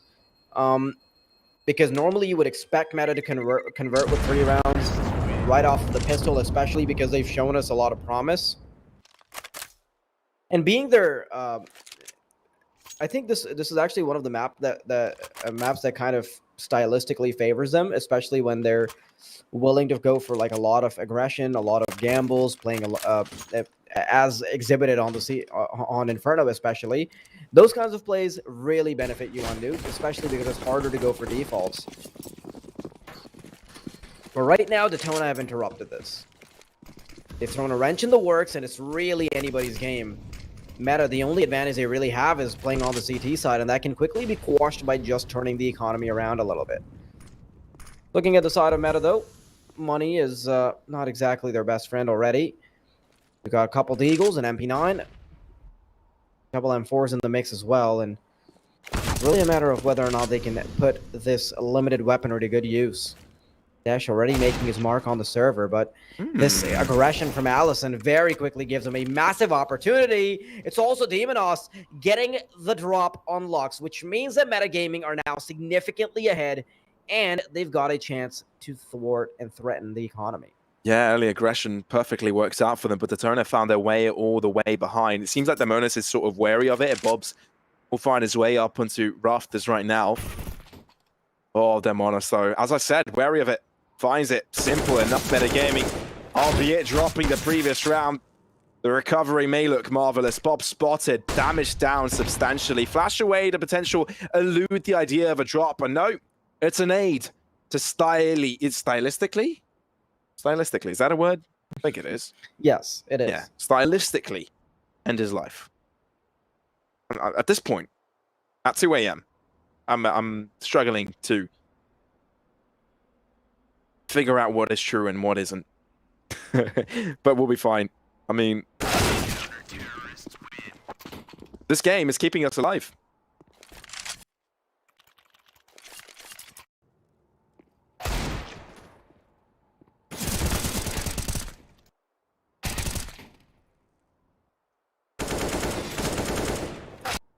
It's as if a prophecy just came true. I talked about metagaming stylistically being suited for them, right? And that's something you mentioned as well. It immediately pays dividends. No delay at all. The round right after it works because of the aggression. What is that even?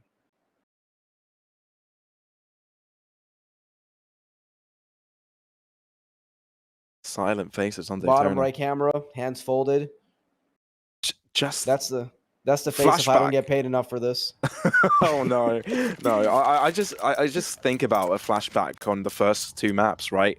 Yeah. How active Coach was.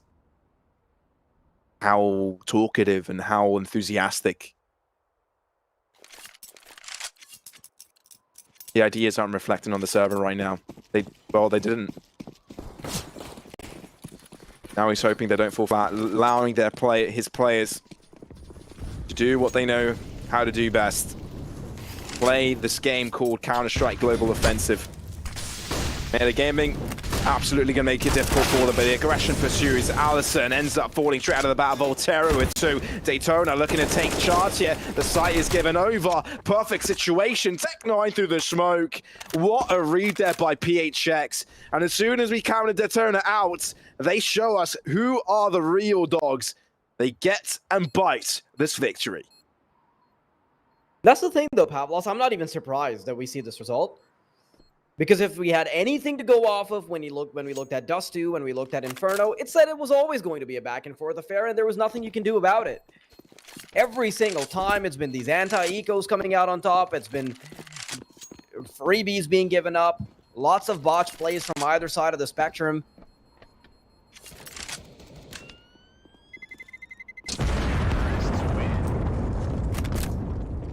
DETONA, they might have an in back into this game, but it's really always been the case.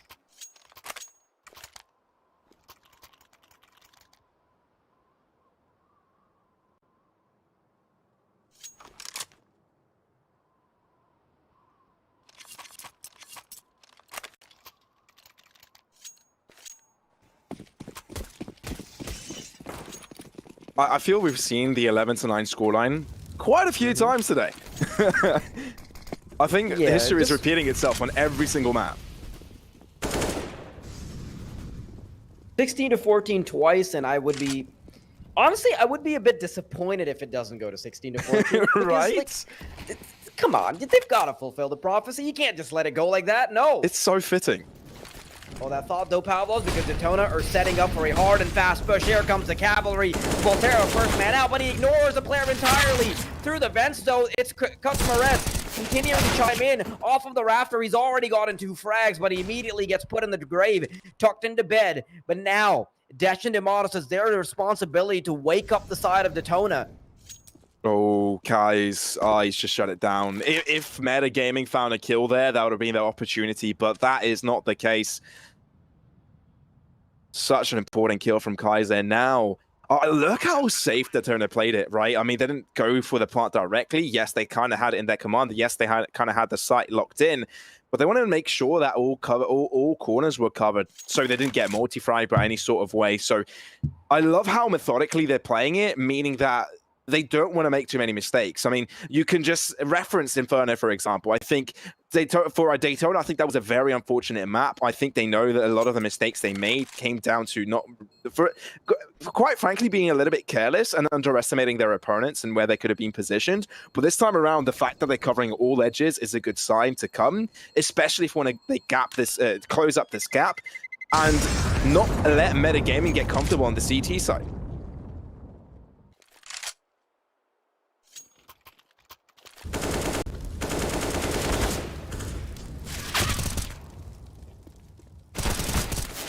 It's just such a close affair, honestly. Never going to be... This is honestly never going to be predictable. Time after time, we see this coming to light. But you know what? I'm not even hoping for a 16-14 at this point. I would think that the most decisive way to end things would be in overtime. But look at this. Dash starting things off. Tucks PHX into bed, but their most important weapon, Desh having the AWP, has quickly been taken away from the server. The pistols aren't going to have too much of a chance to chime in unless they walk into the right spot, so it really has to be a perfect lineup of circumstances if they want this duo of 5.7s and this P250 to work. Allison being on a USB, it's really not going to be very... Question mark? What? What just happened? Okay, I get it. It's how you forgot about the new update, Pavlos. It's the Thanos snap. Did you forget about the crossover? Like, yeah, absolutely forgot. Yeah, sorry. Yeah. What's up with your caster knowledge? Yeah, I'm sorry, dude. I just, you know, it's the new era of the kid. It's the kids. Yeah, that's all I have. It's the kids with all their updates and stories. Yeah, I'm trying to make something up here. It's just not working out for me. I do apologize. Listen. But man, yeah, the Thanos snap, about that just happened. Yeah, it's just... But the thing is, it's not quite the Thanos snap. It's a Thanos snap time. Well, not even that. Because the Thanos snap eliminates half of the population, not all of it. And every single player of the server got completely destroyed. So that is not the case, is it? Yeah, I'm sorry, just shut down a very good theory of yours. But yeah, we're going to have to rethink it. Back to the drawing board. I'm sorry, if there's... Like, why do you have to talk to me about reality? Like, I'm trying It's Hey, almost hey, 6 a.m. hey, for me. I'm entertaining the idea of a Thanos snap, right? That, from an instance, is not reality. I'm just bringing you the logic of the Marvel Universe and the logic of the Marvel Universe that you implemented into the storyline of that round is not valid. All right, so we do seem to have a problem in the server. Is that one of the casters just hasn't touched grass in a while? I thought Like, maybe you could like, turn if that you- if into you maybe look- a Star Wars reference. No, if you You look know. closely, there's a lot of grass right outside the fencing here on Nuke. So like, maybe if you could just go and squat down there for a second. Interesting you say grass. I've got a group of friends that I used to play Counter-Strike with. I think the OG group I used to play Counter-Strike with back in 2015, right? When we started playing out, some Israeli boys, lovely guys, right? Shout out to them. If they're watching, that is amazing, guys. I love you. But honestly, like there was like kind of an inside joke we had with grass, right? And it all just started from me describing that during high school, I had this poem that was all about grass, how wonderful grass was. And the touch of it, the leaf, not even the leaves, the breeze on the grass. Like there was a whole massive poem that we had to analyze from top to bottom, every single word, and it was all about grass. Mind you, this was Greek literature, by the way. And yeah, ever since we've been doing, we've had inside jokes about grass. Okay, it's like time to. I'm stepping into my grass zone and stuff like that. So, yeah, it's funny you mentioned that, but it just launched a whole massive barrage of memories. So thank you for that. That tangent was honestly a psychedelic experience. It was as if you just have eaten grass. Oh, we get the magic replay of the alleged Thanos snap. Thank you for that production. That is marvelous. I'm so sad that we don't get to see them. Like, you know how they disintegrate and they turn into dust? Yeah.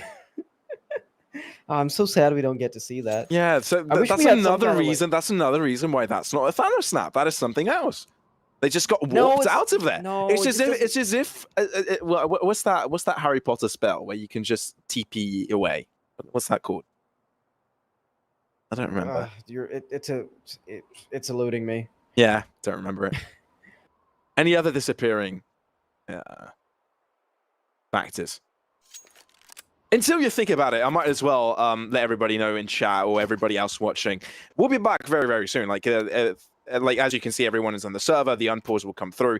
But stay patient. We'll be walking right back into the matchup. Do not worry. But yeah, about vanishing thin air. Everybody. Trying to think of another movie, but this has definitely happened. Like, just trying to think of what, how, and when. I love that metagaming, though. Have a really good mentality right now. I mean, I can see a lot of smiles, a lot of laughs. Yes, I do see a yawn as well. A very that's wide so contagious. yawn. Don't do that to me. It's too late for me. What is it, like 5 a.m. for you right now? It's 6 a.m. It's 5:45 actually. Dear, yeah, but it's quite a contrast to Detona's camp, right? Very straightforward faces. Even though I think the top right is just an image, static image that we've been seeing for a long time. Unless that player is capable of staying completely still, I think we could say the same about the top left as well, right? Unless they are staying completely still. I'm sorry, Pavlos. My brain right now is too slow to process all of your shenanigans. Really? Come Like, on! Look at the images there. And they were static images. They weren't videos. Pavlos, my question is, yes. Why did you have a sudden burst of energy right now?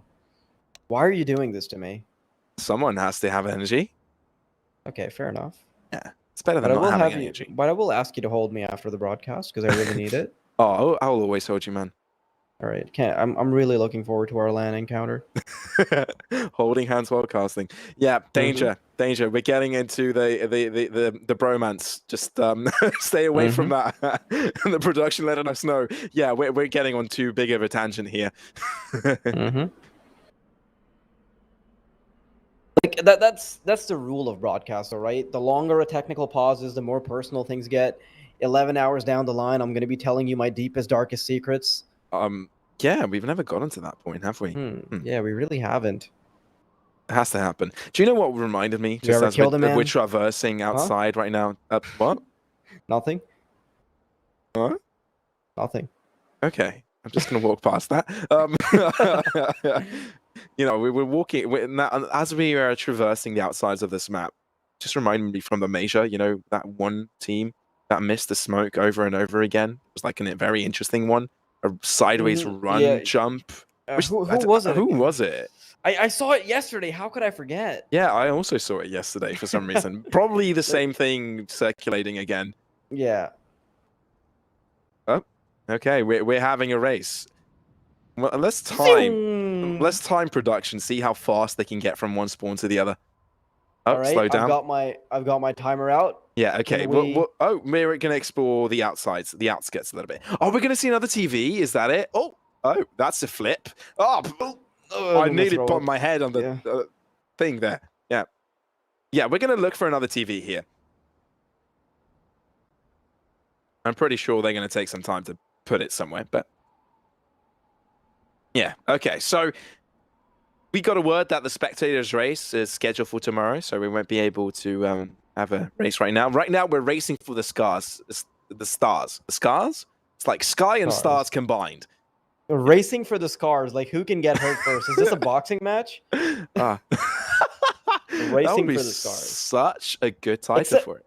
Yeah, except like if you're racing for the scars, that would mean you're trying to get hit as much as possible. So the winning strategy for that unless if you win, you get it to 2, which it looks like a scar. So you want to get as many scars as possible. Saying like a wins. It's like you know, in Black Panther, like the character that Michael B. Jordan plays, he's got like these little every scar for every death, every kill he it's made. Yeah. Remove, Contamination disposal. This me and my is co-caster. Yeah, this is what we have to do after making so many cringy jokes when Sharks were playing. Oh my god. Yeah, that's us taking a shower. It's okay. We've really gone down the rabbit hole today. Like we're trying to. The thing is like what can you analyze about this game, right? If you want to talk technicalities about the game we've seen so far, what do you talk about?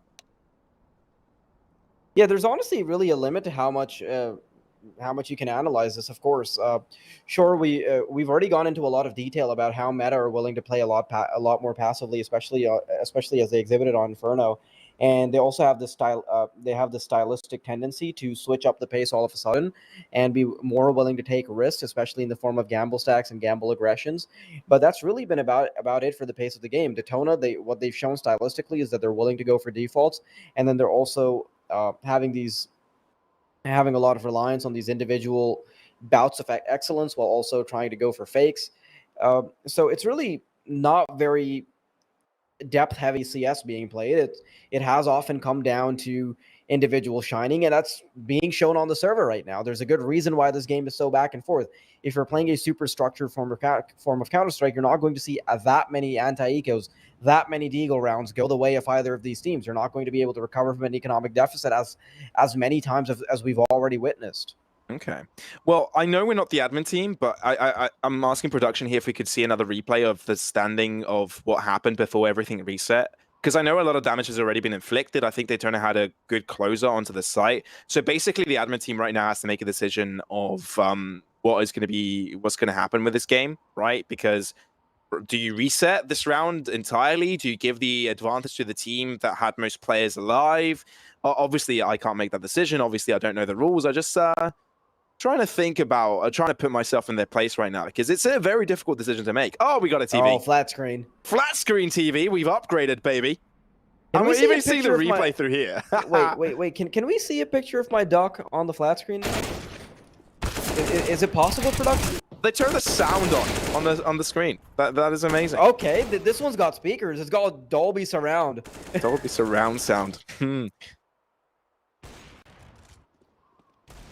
But I like that we get to catch a recap as well from like the entire game as well. Like these are like round by round replays, which are really cool to see. So you can see how early of a resurgence we sort of saw from one of the sides. Now Detona did manage to bring it back, but Yeah.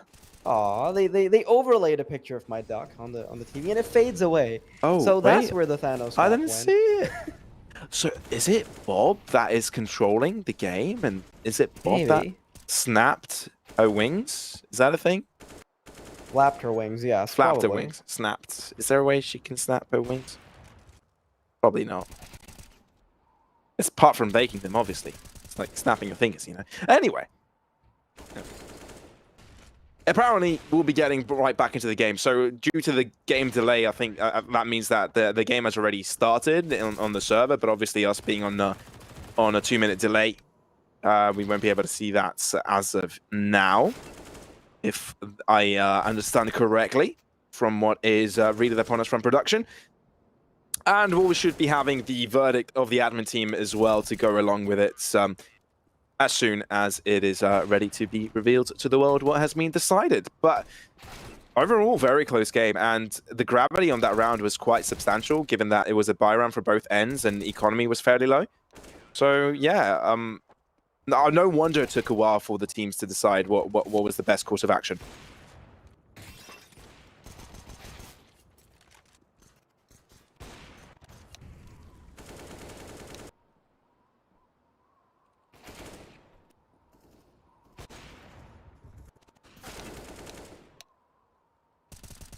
You can start hearing the ticks now. We are finally heading into a spot where the game is eventually going to come to a closer. I can hear the ticks. We're in it. Yep. We're back. We can look away from the TV. We can look at the actual game, ladies and gentlemen. That took a while. I hope you stayed away. You stayed with us there, because I think we started to fade away. But yeah, we're back in it. It seems that we've reset to the 21st round, and Lux looks to aggress. Onto the site they go. DETONA determined to take this on. Metagaming not there to respond, and it means that it's early advantage for the DETONA side. BA checks. Nice couple of kills from him. Desh and Allison are the only members remaining now, and Desh wants to make sure that that AWP is firmly tucked in between his backpack. In between his backpack? In between his backpack. Yeah. Backpack. No. There's a map you want to go. Not Dora the Explorer. Not now. Oh. I'm the map. I'm the map. I'm the map. Stop it. Stop it for us. We've lost them. Curious to their turner there. I mean, straight out of the timeout, to be able to aggress like they did, that's the equalizer. This is anyone's game.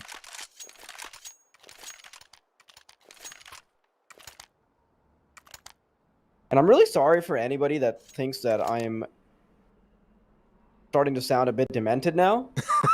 You probably are. That's the thing. Like, I'm not really making a lot of sense now, am I? I mean, this game has really gotten me on my... this game really has gotten me on edge. But now it is time for me to put my serious pants on, because this game is about to get a lot closer. 11-11, DETONA Gaming. I want to see how they switch things up, because they've got the responsibility of powering through when they don't have too many advantages. But if you look at it from the perspective of meta, they can also very easily spiral down the rabbit hole of not having too much economy. AWP in the hands of Desh, so he's going to have to shoulder that task as well. Molotov to coax, it cuts out of his initial position, but as the time ticks down, DETONA Gaming have to try and slowly get a little bit more space. They initially showed a little bit of presence outside, but based on where Dash is positioned, he would want to ideally get a little bit more aggressive. Outside control now being established. Nobody close enough from the CT side, and Bobs wants to aggress through the smoke. Point blank win between the smoke, but it seems like Cuts was able to spot him out first. Allison close by, sprayed on across, and Metagaming looking to bounce back here, but PHX not had enough. Desh delivers with the AWP, that is damage, but damage is inflicted right back onto the site they go, but Kais has to draw back. Metagaming, this is their round for the taking. Kais has got nothing going for him. Bleak in health, bleak in numbers. Metagaming looking to regain the lead.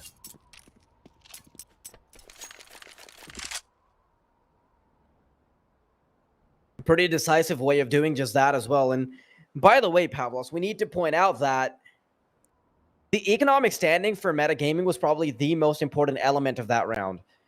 Had Meta ended up winning that round and not saving as many weapons as they are right now, it would still not be an incredible round. They're down below even $500 on average. Even after the loss bonus, they don't have enough money to have bought up decent weaponry had they lost money. Instead, because they can keep all of their members alive with the exception of Cuts, they're going to be able to drop him a weapon, and there's still a utility out the wazoo if they'd like. 12 and 11 metagaming as they inch on towards the finish. They also get a bit of a buffer to work with. And DETONA's previous recovery means that there's enough of a round loss bonus being built up for Meta that just a couple of rounds are going to allow them to feel a little bit safer, have that extra layer of cushioning to protect them from their certain demise. DETONA, they've also dug deep into their wallets as well. They want to aggress outside. They've also got one layer with regards to how many rounds they can still have if they end up dropping the ball, but it doesn't seem like they're going to need it. Lux gets that opening kill onto Allison, and he wants to aggress. There's teammates helping him out. Volterra moves in. That's the kill onto the Hutch there as well. Actually, Cut survives for a little bit longer, but it's only Desh remaining at the end. Ooh, and Dash, what can you do here? Definitely a difficult endeavor. DETONA have done what was necessary, quickly trading in. It's a back and forth. It's a tug of war. No one wants to let go.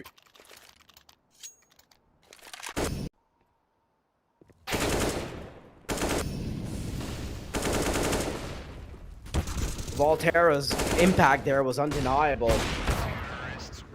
Put so much pressure on them, which meant that they could not deal with the extra members coming out of the door.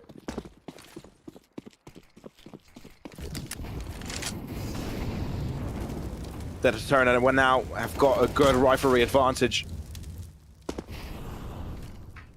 Good stuff coming through.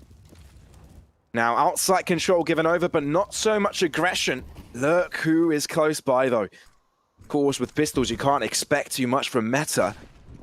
And that's the interesting part. Cuts is just retrieving a lot of information. He hears there's a lot of chaos. Oh, he's let a few people walk past. He's got a chance. No, and that is Bombs finding him. So much damage perhaps to be inflicted, but not the case. They get the read and they manage to cross over. Look at how much space they've created, Pavlos. DETONA. They have full info and space created on Secret. They basically have the option to go anywhere they'd like to. And Allison, that's a nice shot from him, but how much farther is it going to carry them? Still a chance to create a little bit more damage before the end of this round. Bernino burning up. His feet have melted off of his body. And with 40 seconds remaining on the clock, Allison gets a chance to do a little bit more. Bomb starts to go down in between the smoke, but the 5 steps are turning up, which means that they can still do a lot more damage. Allison now has the responsibility of putting that AK to good use. Nade starting to follow him, but no, it doesn't get a chance. Eventually put out of the server. Bernino, last man standing, AK in hand, and he needs to find 3, but the bomb has gone down. Difficult endeavor for Bernino here. Big ask from him, but he backs away. Doesn't want to give it the benefit of a doubt.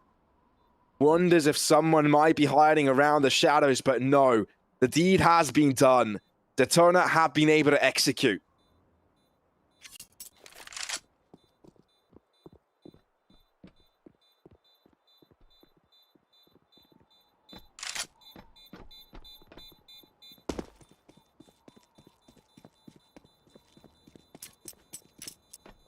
DETONA's done a stellar job so far, and I think initially the general sentiments around the game from you and I, Pavlos, were around metagaming potentially coming out on top. They had such a good stronghold when it came to the terrorist side. They did a stellar job at converting the first few rounds on the CT, but after that, they've kind of fallen from grace. Instead, DETONA, every time they go for extra aggression around outside, and if they go for a very simple pincer setup, it still ends up allowing them to gain way too much space. Meta, they're no longer responding with the same kind of firepower we saw previously. They're being strategically dismantled, only relying on these one-off brilliant plays from individuals. You saw that Desh could have made it a bit more expensive by taking off the bomb carrier, but that was about it. Down the vents goes one more Hound to stay true to the brand of DETONA. Oh man, if DETONA are able to run away with a victory here, it's such a massive, it just skates away with a lot of implications, you know, because Meta have to drop down quite a substantial loss when it comes to the economy. And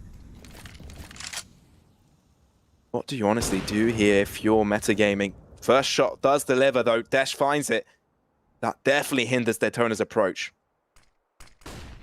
Flashbang is very... Oh. Yeah, it's just very inaccurate. It doesn't help out Volterra at all. Dash gets a freebie on that. Maybe Meta? a third? No.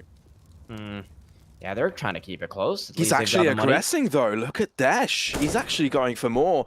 He's spotted out that the movement has to come across. Information relayed over towards ramp. Demonis wins out on his trade. Now he can switch up his position. Oh, he does right-click in, trying to get that scope on, but Bobs is able to find it. Sloppy is a way to describe it. Absolutely the case. Allison looks for it. He's able to find it, but quickly traded back. A 1-on-3 endeavor, all down to Lux. His time is now, but they're not allowing him to breathe. Suffocated within the site. Metagaming again to find the equalizer. Too close for comfort for either of the squads. It's been 16-14 on both of the first two maps. And Meta want to continue that trend. They won't allow the Hounds to run away with this metaphorical bone.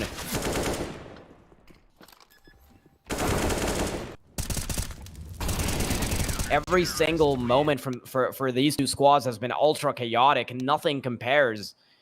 When we casted the first game today, I think it was, I believe it was Sharks versus FURIA Academy. It looked super chaotic. It only went to 2 maps, and we thought that it would be very difficult to top it with the third game, with the second game of today. And no, I think Detona and Meta, they've definitely showed up. I don't think they were particularly showing the same level of Counter-Strike as Sharks and FURIA Academy did, because they're very visibly a cut lower. But at the same time, because they're so close in terms of skill, it's as hotly contested of a game as it can be.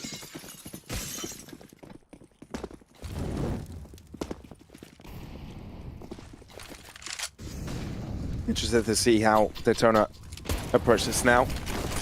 Oh, they're actually looking to aggress here. Dash! Ooh, nice shot. That's a beauty of a shot. And now they want to continue with it. Shriek flashes out, blinding every single player into the smokes, looking for the kills, but it's Dash and Allison to find themselves on top. PHX looking to trade it back. PHX Ooh. with 3. Okay. And now has completely turned the tides. Up against the head. And now 2 up against 2. The duel standoff. Looking across over PHX. The bomb is out onto the open, and Bruninho has a really good angle on this, but Kais does eliminate his teammate. And that switches things up completely. The young Brazilian, all to himself, found PHX with a quadra. Detona Gaming, they get the lead. You know what the worst part about this entire endeavor is, Pavlos? It's the fact that metagaming are now economically destroyed. They've only got about $3,000 a pop if they're lucky. Detona, this is the point where they actually feel lucky that they're on the terrorist side, and they should be feeling pretty okay with the disadvantages that come with it. But Meta, they're kind of cutting it close. They're putting themselves in a massive risk here, because Cuts, he's bought up an M4. He would be down to a Mac 10, an MP9 if it comes to the next round, if they don't end up winning this out. But Detona, they have to play this super carefully. You cannot risk falling to the pistols. Desert Eagles are always going to be super pesky when it comes to getting rounds that are seemingly guaranteed, but they never seem to convert, do they? That never seems to be the case, right? Over and over again. I think victims. Detona looking to switch things up a little bit. Maybe to head towards ramp. This could be their advantage point. This is where they could get themselves on map and series point. Head over to the upper bracket. Maybe to face up against Sharks. Difficult scenario after that as well. Difficult to imagine they'll be able to beat them, whoever does get to that point. But still, they are safe from elimination, at least for yet another round of games. And that's what makes this game ever so important. Looking to get things strong out here in Blast Rising. Latin American teams with a chance. Eagle shots being thrown over. Quite delayed, quite messy. Damage inflicted. Oh, no. And rotations have come in. The only M4 in place has been able to retrieve the kills. The bomb out into the open. 2 rifles collected out of the bat of that. And now they can keep things going. Spray down from Cuts. This is too darn easy. Detona, they fall victims to a pistol round. That should not have happened. And that's what we kept talking about, Pavlos. It's always these seemingly guaranteed rounds that end up falling apart. DETONA, that shouldn't have happened to them. They had set themselves up so nicely for 15 rounds, but no, they're going to fall flat on their faces right as they start approaching the finish line. Not only do they do that, they also bring themselves in a lot of economic despair. So little money on the side of DETONA and Metagaming. They themselves understand that they could also fall victim to a couple of pistol rounds as well, which is why they take a timeout. They want to play this super carefully. Cannot risk falling victim to the same pitfall. But guns are going to be continually brought out.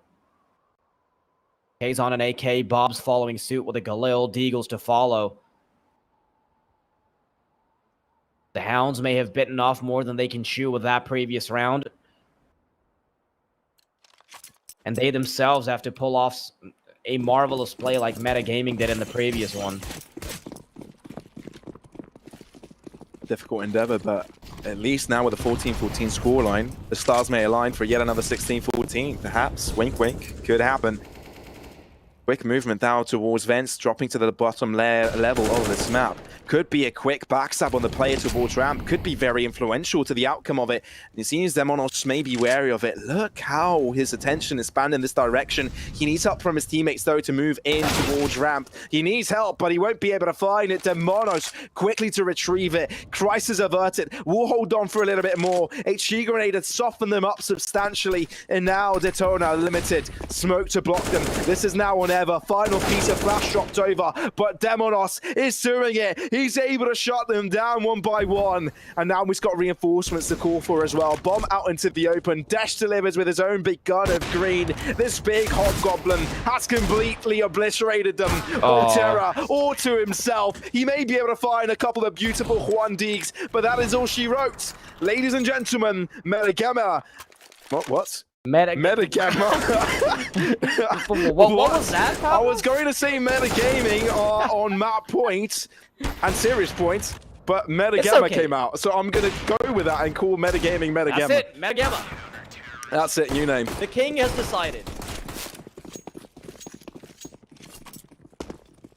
Oh, that was a flawless streak as well. Don't know how I dropped the ball like that right at the end. But here it comes, last few seconds potentially for DETONA Gaming. Oh, that's actually a player being spotted around the vents. That could be a little bit more info than they anticipated. Volterra straight heads down to the vents. Allison takes care of Stu. The bomb's been dropped. It's all out in the open. Things are falling apart for DETONA. There's not much they can do. They're up against 3 players. They're showing signs of desperation. It's just K's remaining, and he eventually falls. Metagaming, they come out on top, and the prophecy will be fulfilled. A third 16-14 on Nuke, which will guarantee that Metagaming move forward. Look how happy they are. This is the first game of the tournament, and they've just gotten a win. Well-deserved victory as well. 3 16-14s. And it's the reverse sweep by Metagaming to get themselves onto the upper bracket of Group D. What a journey has this been. They can be happy about this, but they're not over today. They've got another chance to play up against Sharks, who have been resting for the past few hours. So I wonder how this one will work out. Definitely an interesting endeavor, but a well-deserved victory in the end. It could have been either way. I think DETONA had a spree at the end as well. They seem to be on a resurgence, but then they dropped to pistols, and that is where it looked like the meta gaming side was able to collect the pieces. My word. This series just didn't disappoint. Yeah, that was the gift that kept on giving. We continually saw 16-14s one after the other, and for good reason. This is probably the most hotly contested match we saw here, and honestly, I feel like it actually set a bar. If you look at any of the previous matches we've seen, none of them have been really getting this close. 3 maps, 3 very similar outcomes, coming down to just a couple of clutches, and you know what? This is one of those matches which can't even decide that Meta was actually the better team, because just a couple of rounds going awry, it would have resulted in an entirely different outcome. In fact, if you look at the second map, which Metagaming ended up winning out, DETONA had such a strong lead at the start, which they completely botched the ball on. So many fakes, so many gambles, and the fact that it came down to so many 50-50 reads, especially on a map like Inferno, that's something that kept us on the edge of our seats, and for good reason. These are the two teams that were probably, I'm going to go ahead and say, these were probably two of the closest teams in the entire tournament, and they showed us a really hot matchup. But it is not over for DETONA, Absolutely of course, because they do go down in the elimination bracket meta, get to progress. And well, Pavlos, any final thoughts before we put this to a closer? I mean, obviously today didn't disappoint, and Metagaming do have to play up against Sharks later today, which is going to be an interesting endeavor. But at the same time, I had a chance to like look at chat every so often today, either between maps or have an opportunity to put a side on it. And I've noticed that I've never seen a more positive Twitch chat than today.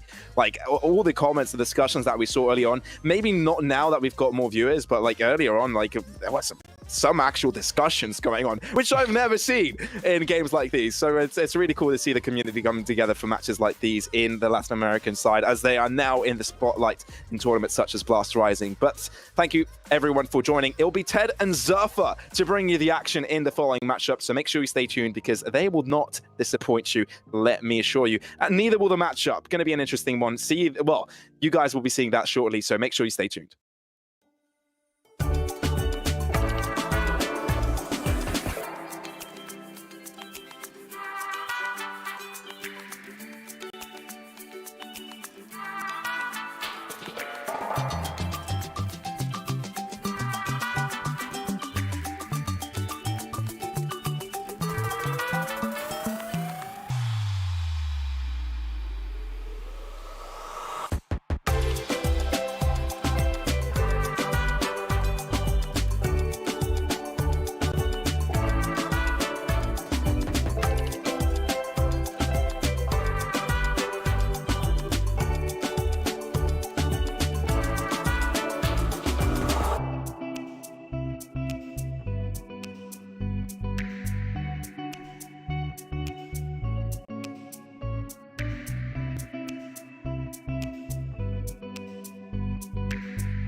Hello, ladies and gentlemen, and welcome back to the Blast Rising Latin America. I'm Zurfer, joined by Ted.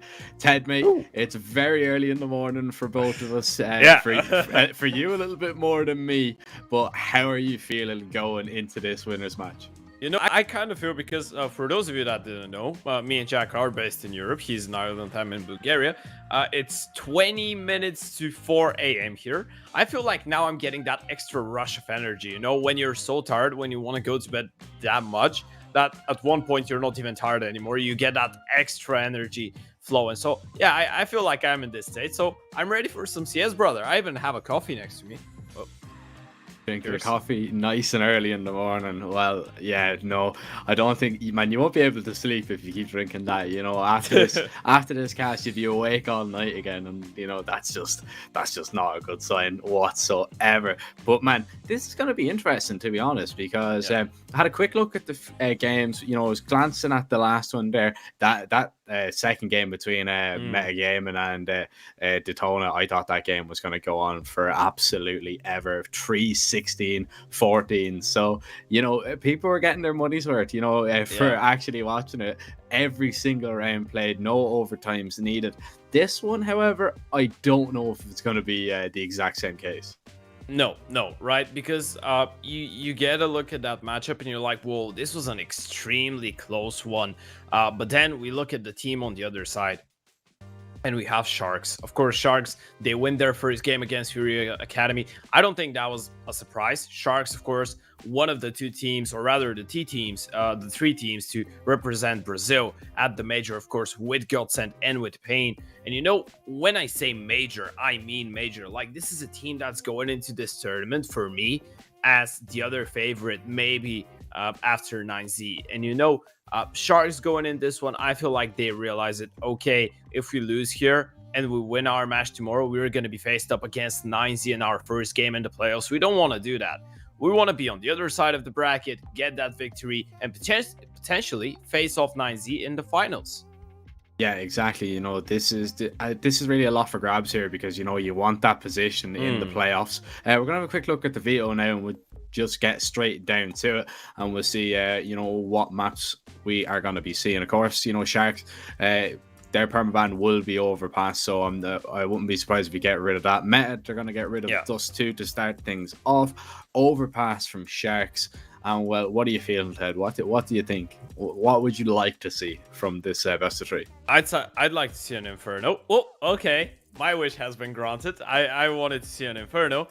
Actually, I feel like Sharks are going to be really happy with this Inferno. You know, they're a team that loves experimenting with their veto. I suppose we're going to see either a Mirage or Ancient, and there you have it. There's the Ancient, again, a map that they're really comfortable on. And Metagaming, we spoke about the Mirage. They know that this is not going to be the best decider for them, considering that it is the third best map for Sharks. So they're going to go for it. And Sharks, interestingly enough, they decide to avoid the nuke, which it's not something that we see that much with Brazilian teams, to be fair. We're kind of used to seeing LATAM teams not being too shy from nuke. Like, most of them love playing it, actually. Most of them have played it throughout the tournament. I'm not sure how many series we've had. I maybe should double check that after the game has ended. I'm not sure if there's more than 2 or 3 series so far in the entire tournament that didn't have nuke in the veto. This is one of the maps that we're seeing almost every single game. But Vertigo is the decider. I'm actually really interested in it. I don't think we're gonna get to it though. Yeah, that's just what I was going to ask you there. I mean, is it going to be a state that we get to Vertigo? Because looking at Inferno, even though it is Metagaming's pick, you know, looking just through the results that Sharks have actually had on that map, you know, coming up, what was it, 16-9, a loss against Fours. They actually beat Sinners 16-11, yeah. Yeah, and, you know, Sinners are a very, very strong Inferno team. We've got the privilege of watching them, I don't know, nearly every single morning for the past year. And, you know, Inferno is kind of their bread and butter, so that's a little bit of a surprise that, you know, they're actually able to beat them. But it just goes to show, you know, what kind of level Sharks are on right now, and that's just going to be difficult to even consider Metagaming to be, you know, a tough opposition. Yes, their last game against DETONA, it went very, very close, but as you said, they're a little bit closer matched, you know, in terms of skills. Sharks are the heavy favorites in this group, and it would be silly to believe otherwise. Yeah, absolutely right. And you know, this is the big difference. Like we spoke about it in, I think, the first day of Group A. We spoke about Nizy having that abroad experience, having that experience of playing European teams, the better NA sides, having that chance to play major qualifiers, somewhat of, let's say, not tier 1, but tier 2 events and qualifications for tier 1s. And this is the thing that teams like Metagaming haven't had the chance to do, but Sharks have. We spoke about it. They played a major. They did play an ESEA tournament that was, as you mentioned, with teams like Anonymous, teams like Sinners in it. They played a couple really good qualifiers. So they are actually a team that is used to playing against some of the best tier 2, tier 3 oppositions in the world right now. And you know, this makes a lot of a difference because we know that the Brazilian and the LATAM regions, they have a lot of mechanical potential. People are really good with their aim, with their movement, and so on and so on. Individually, they're really good. But when it comes to decision making, when it comes to you knowing when you're going to get punished, when it comes to you being able to punish the mistakes of your opponents, you're not that good on team level just because you don't have a lot of options to prac against really good teams, right? And you know, Sharks are a team that has had those options. They are a team that has played against European sides, and this is the reason I feel like they're going to have the edge in this one. Yeah, I mean, it just goes back to, you know, I think it was Sponge was being interviewed, you know, back when he was, you know, at the top of his the oceanic scene, and he was saying, yeah, he was saying, you know, like those guys were so ahead of other people in their region that they used to like prac with like no headset and stuff like that. You know, they used to give them rounds over and like ridiculous round leads just so they'd actually have something to, you know, kind of play against. And I always found that like just a little bit interesting because, you know, as me and you both know, you know, we're coming, you know, from the European scene. That's just absolutely filled with, you know, people trying to claw on top of each other, and anyone as far as, you know, maybe in the top 100 in Europe can beat anybody. It doesn't matter where you are on the ladder, you can beat anybody. And now there is still a lot of potential. There is still a lot of talent in this Latin American region, but it's just about, you know, actually getting the hours in and getting the pracs in against those tougher oppositions, because, you know, you can only get better if you're playing against some of the best players in the world. And as you said, it can be difficult to do that at times when you're so restricted to the amount of teams that you can play against. But this is a really good opportunity for Meta, right? I mean, they're coming into a game against Sharks. They have, you know, absolutely no expectations whatsoever. Nobody's expecting them to come out and stomp this game whatsoever. So they can go and they can play with a little bit of freedom. You know, they've already won this, won their first game. So if they do lose this, it's not like they're facing an elimination game straight away. So, you know, no pressure. Just go out, have some fun, see what you can do. Yeah, absolutely. You're going to be relieved from the pressure, but Tank, he's not going to be relieving you with those headshots, as he's going to find the first now. Reels in. He's going to realize what's going on. Falling back. And okay. That was a bit curious there. Xavier's going to punish it. And suddenly all the kills go in favor of the CTs, leaving Allison in a 1 versus 4. Last time I checked, this guy was a goalkeeper at Liverpool. I don't know what's going on.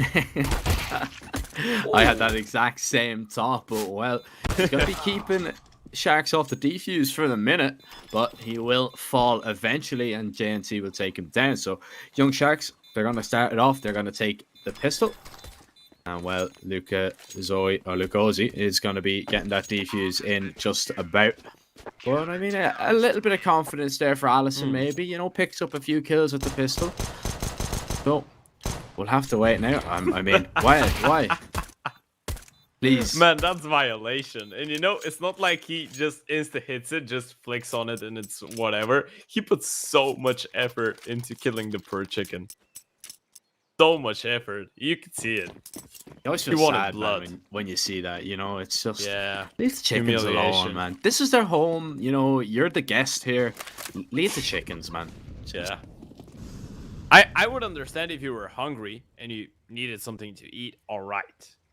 But this is just killing for fun. We don't love that. We don't know. If you want to kill someone for fun, there's 5 members on the other side of the map that you can kill. Yeah, maybe try that instead. Just as long as there's no animals that are going to be harmed here. A little bit of a short pop. Josie will find the first. Allison's found a double now, and Allison means business right now. He is just going to be running his way forward. Still manages to get the trade there down. Tagged very low. And Metagaming, they catch Sharks a little bit by surprise in this round. Now, Gutsmirats is in towards Library. Reelson has seen enough, though. He's going to be backing away and saving. Doesn't have a kit. Doesn't really have a chance or an opportunity. That's a really good result here for Meta. And it's Allison really kind of leading the charge. Yeah, absolutely. It was him to do most of the damage in the pistol round, right?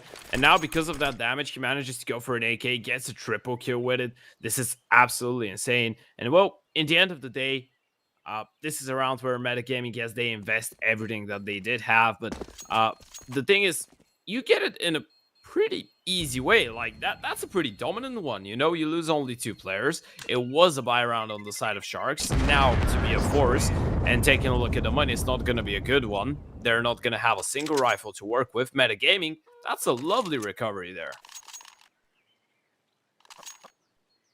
Yeah, really good stuff from them. And they mean business with that force as well. Oh, yeah. And now we'll see, of course, Young Sharks still go for that reinvestment. So, not really too much of a surprise. But they'll be hoping to maybe catch Meta a little bit off. And it's going to be an interesting kind of round to see how Meta really approach this. Because they know that the force is probably coming in. They know that there might be some kind of aggression. And it is going to be Lukadozi who's going to be running down behind. But Smirts will fall. Lovely refrag from Bruninho. As now we see it move into a 4v4. And Meta now kind of just slow it down just a little bit. Yeah, it's a 4v4. They know that Sharks either need to push for info or they need to stack a bomb site. Right now, the bait is working out really well because they're still showing some presence towards B. Well, by day, I mean Reelson. He's all alone there, but has a lot of utility. And we can see that the bomb is actually going towards that A bomb side. So if Meta actually buy this bait, they're going to be walking onto a stacked... They're going to be walking onto a stacked bomb side, but take a look at that. They're so intelligent with this one.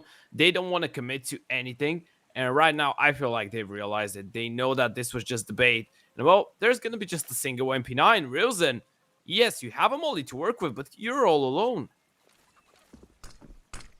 It's not as if they're lacking smokes either, so they can just smoke and go through it. Now the molly is going to be dumped. Rotate is coming in from JNT, but I don't think it's going to get here in the nick of time. As mollies will rain over. Reelson's going to be forced out. The molly will cook him to a crisp. Medium to well done as Desh puts that bomb down. That spam through the smokes heavy. Oh, how do you like your steak? Yeah, that was my next... well, I mean, this round is well done. I'm more of a medium man. I'm a medium rare. Medium rare, yeah. Why? What about you? To be fair, I haven't eaten that much. Like, I haven't tried that many. I'm not sure if I have tried well done. I've tried medium rare. I loved it. I haven't tried others though, so I don't know if I'm gonna like them more. You know what I mean? Like, yeah. I like my medium rare. The thing is, when you haven't tried the rest, you still don't know. But yeah, I'd say medium rare as well. See, a lot of people say to me, it's like, oh no, yeah, a steak has to be well done. And then I'm just like, but yeah, okay, sometimes I'd like a steak well done, but then other times it's like you're chewing on a welly, you know, you're just chewing on a boot because it's so hard for you to sink your teeth into. It's like really, really tough. Whereas if it's medium rare, it's kind of falling apart in your mouth. It's nice and juicy, and you know, a little bit of blood never hurt anyone. It's, you know what I mean. It's just some people are too afraid of it. Some people are too afraid of it. You know what I mean? But no, we're getting off topic then. It's not even. I think we can argue about the thing with the blood, but yeah, it's not even a tech pulse. It's just the eco for the side of Sharks. Actually, this is a really good start for Metagaming. Like, we're overlooking that just a little bit.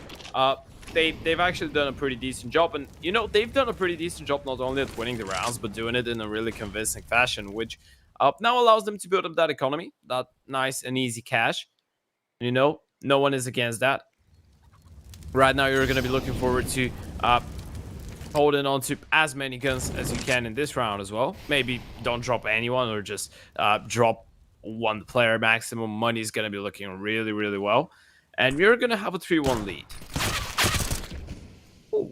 Oh, well. TNT falls, and yeah, it looks like the 3-1 lead will be on the cards shortly. And I mean, it is very early on, but Inferno kind of known as a little bit of an upset map in the map pool. Oh, So yeah. you never know. We I can mean, ask FaZe about it. yeah, they were definitely very upset after that one. But you know, it's very early on, yes, okay, but you know, metagaming, they've obviously picked it for a reason. They Yeah. haven't actually planted the bomb. I'm a big fan of this. Well, they're gonna go back and pick it up, and now. Little bit, you can tell it's early in the morning because I thought they were delaying for as long as possible to maybe take away a few of these weapons, but no, they're gonna go back and get the bomb. Why does he like it? Yeah. Like, what are you on about? That's when you know it's early in the morning. Yeah. Yeah, for a second there, I was thinking that's his eco fragger just speaking from the inside. yeah. Like, get the kills, hunt the pistols.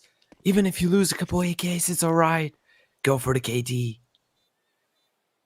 No, that inner voice that you don't want to be listening to. But in the end of the day, actually, Sharks are not going to be too unhappy with how this one went, considering Zevi has found himself an AK. So happy days for them. You're going to have one free rifle going into the next one. That's going to make it a lot easier for the buy to come through. I'm just waiting for the moment when we're actually going to see the AWP. Of course, Zevi going to be the one handling that. And the problem is that now they don't have the money for it. Like Luka Olzi, the only one with enough cash for the O, but it has to be a glass cannon, so I doubt we're going to see it here. It's going to make it a lot easier for Zevi to go for an investment and have that extra cash in the bank, which is going to allow him to go for an AWP in future rounds, which is really good. But now we're going to see the first buy round. AWP on Dash, though. This is really interesting. He's a really aggressive oper. I'm not going to lie to you. Today is the first day I've actually seen this guy play. But from what I've seen, he's a really aggressive oper. On the T side, he's not too shy from picking up that big green gun. And a fun fact, actually in the game against DETONA, he was the best performer on the side of Meta Brazil. He had a 67-48 score, if I'm not mistaken, 1.23 rating, and he was all over the place with the AWP.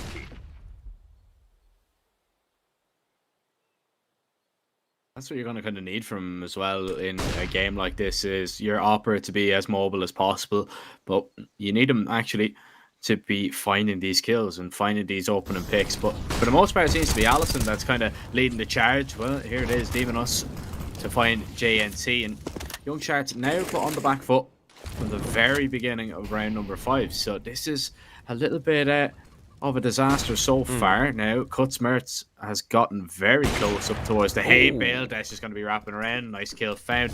And Luka Ozzy now alone drops off the site, and Kutzmertz will take him down. So, metagaming looking really strong, Ted. Really good stuff so far from them. Even, you know, it doesn't matter if it's pistols, if it's a buy round. They're making it look relatively easy. And now this time is what I like, because they're delaying the plant a little bit. They're getting very, very now aggressive. You can like it. Now I can talk about it. Yeah.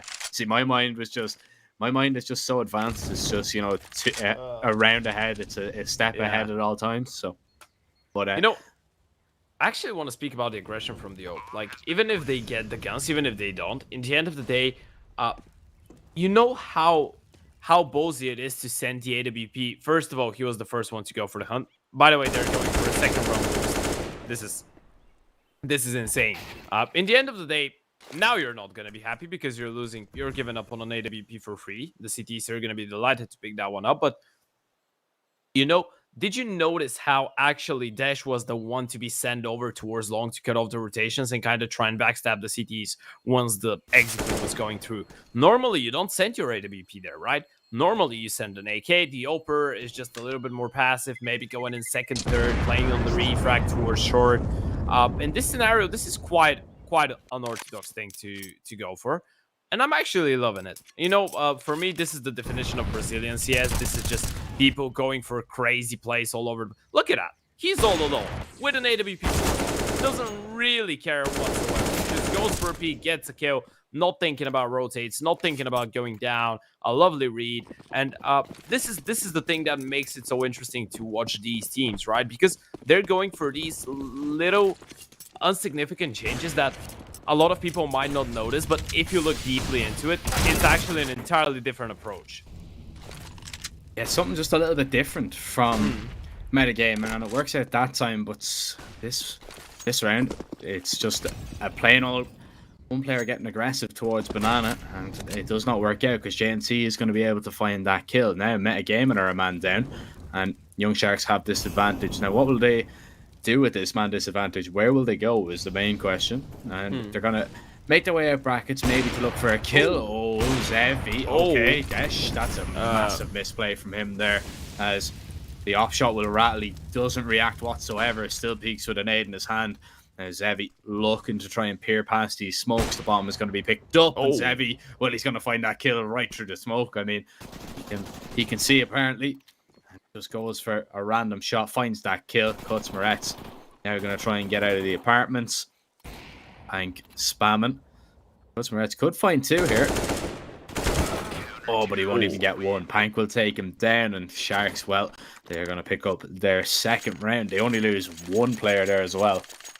Yeah, you know, I spoke about loving crazy. I think that was just a little bit too much.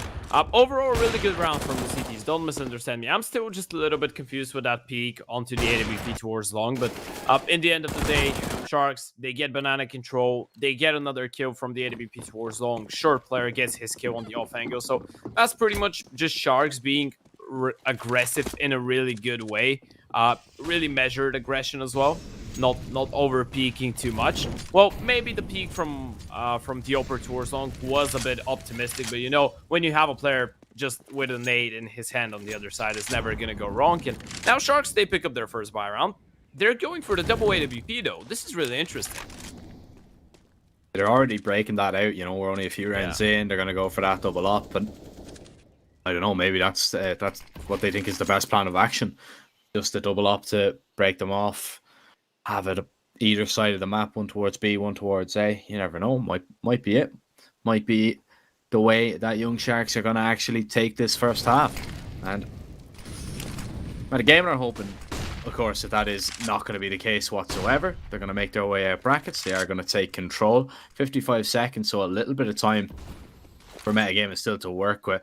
On Zevi, he's going to go on the aggression, going to look for the peak. Spots the player being boosted up. There's Allison taken down. Looks for the second player. Needs to be a little bit careful now. Oh, and they run through the smoke. Bruninho, he's going to catch one off guard. And Demonos with another, but Lukosi, look at that. You're a genius, Matesh! Turns around and gets the kill, Lukosi. Oh, he's going to be so sad about this one. He's going to be kicking himself. That was the round in his hands right there, but thinks just a little bit too much about it, gets a bit too greedy, and well, at the end of the day, that's going to be a 5th round for Metagaming. I don't know. Now, I don't think that was getting too greedy. I think that's just a little bit unlucky. I actually think he played that correctly. It's really intelligent play. It's just one of those moments when you're like, yeah, he's playing it in the right way, but for this specific scenario, it didn't work out. Yeah, no, it just didn't work out. It's just unfortunate. And he even gets the dink onto Dash as well. Yeah. So he was just looking for a 3rd. Yeah, he's just looking for... I think he's looking for the second. I don't even think he spotted the second player, to be honest. You think so? No, I don't think he's seen the second person. But he's just looking for a little bit more. Like, he spotted the bomb, spotted the op. Nevertheless, doesn't work out. At least Sharks have saved an op and an AK, so it's not all bad news for them. They can bring out the double op one more time and hope that they can have just a little bit more success in this round. Metagaming, though, 5 rounds already picked up on the T side. They're pretty happy. I mean, I think they'd be delighted with the way that this one's going so far. Oh yeah, absolutely. Especially when you have the fact that they're still able to keep the economy of the city side at bay. So we can see, okay, they can rebuy after losing one. But the thing is that they saved a couple guns, and if they go down now, they're not going to be able to go for another. And Desh, he takes down Xavier 1 versus 1 with Yopes, and well, the T side Ope are going to be just a little bit better in this one, but Luka Ozzy, look at that, a lovely piece of progression, understanding that he needed to find something, and he is going to be the hero, but look at that play from Luka Ozzy. He continues. That's awkward. Just missed him completely, and, well, Kutzmaretz can get out onto the A site here, but he's just looking for an opening pick. Now, JNT's going to be alone, and he's hearing a lot of presence. Here come the rotates, but they're kind of locked in here because Luka Ozzy, he's got the retreat. So, Metagaming, they've nowhere to go here right now. The boost is going to come in. Oh, Luka Ozzy was thinking about going for the peak. I don't think he was spotted there. Noise being made. Finds the first, finds the second. There's the bomb.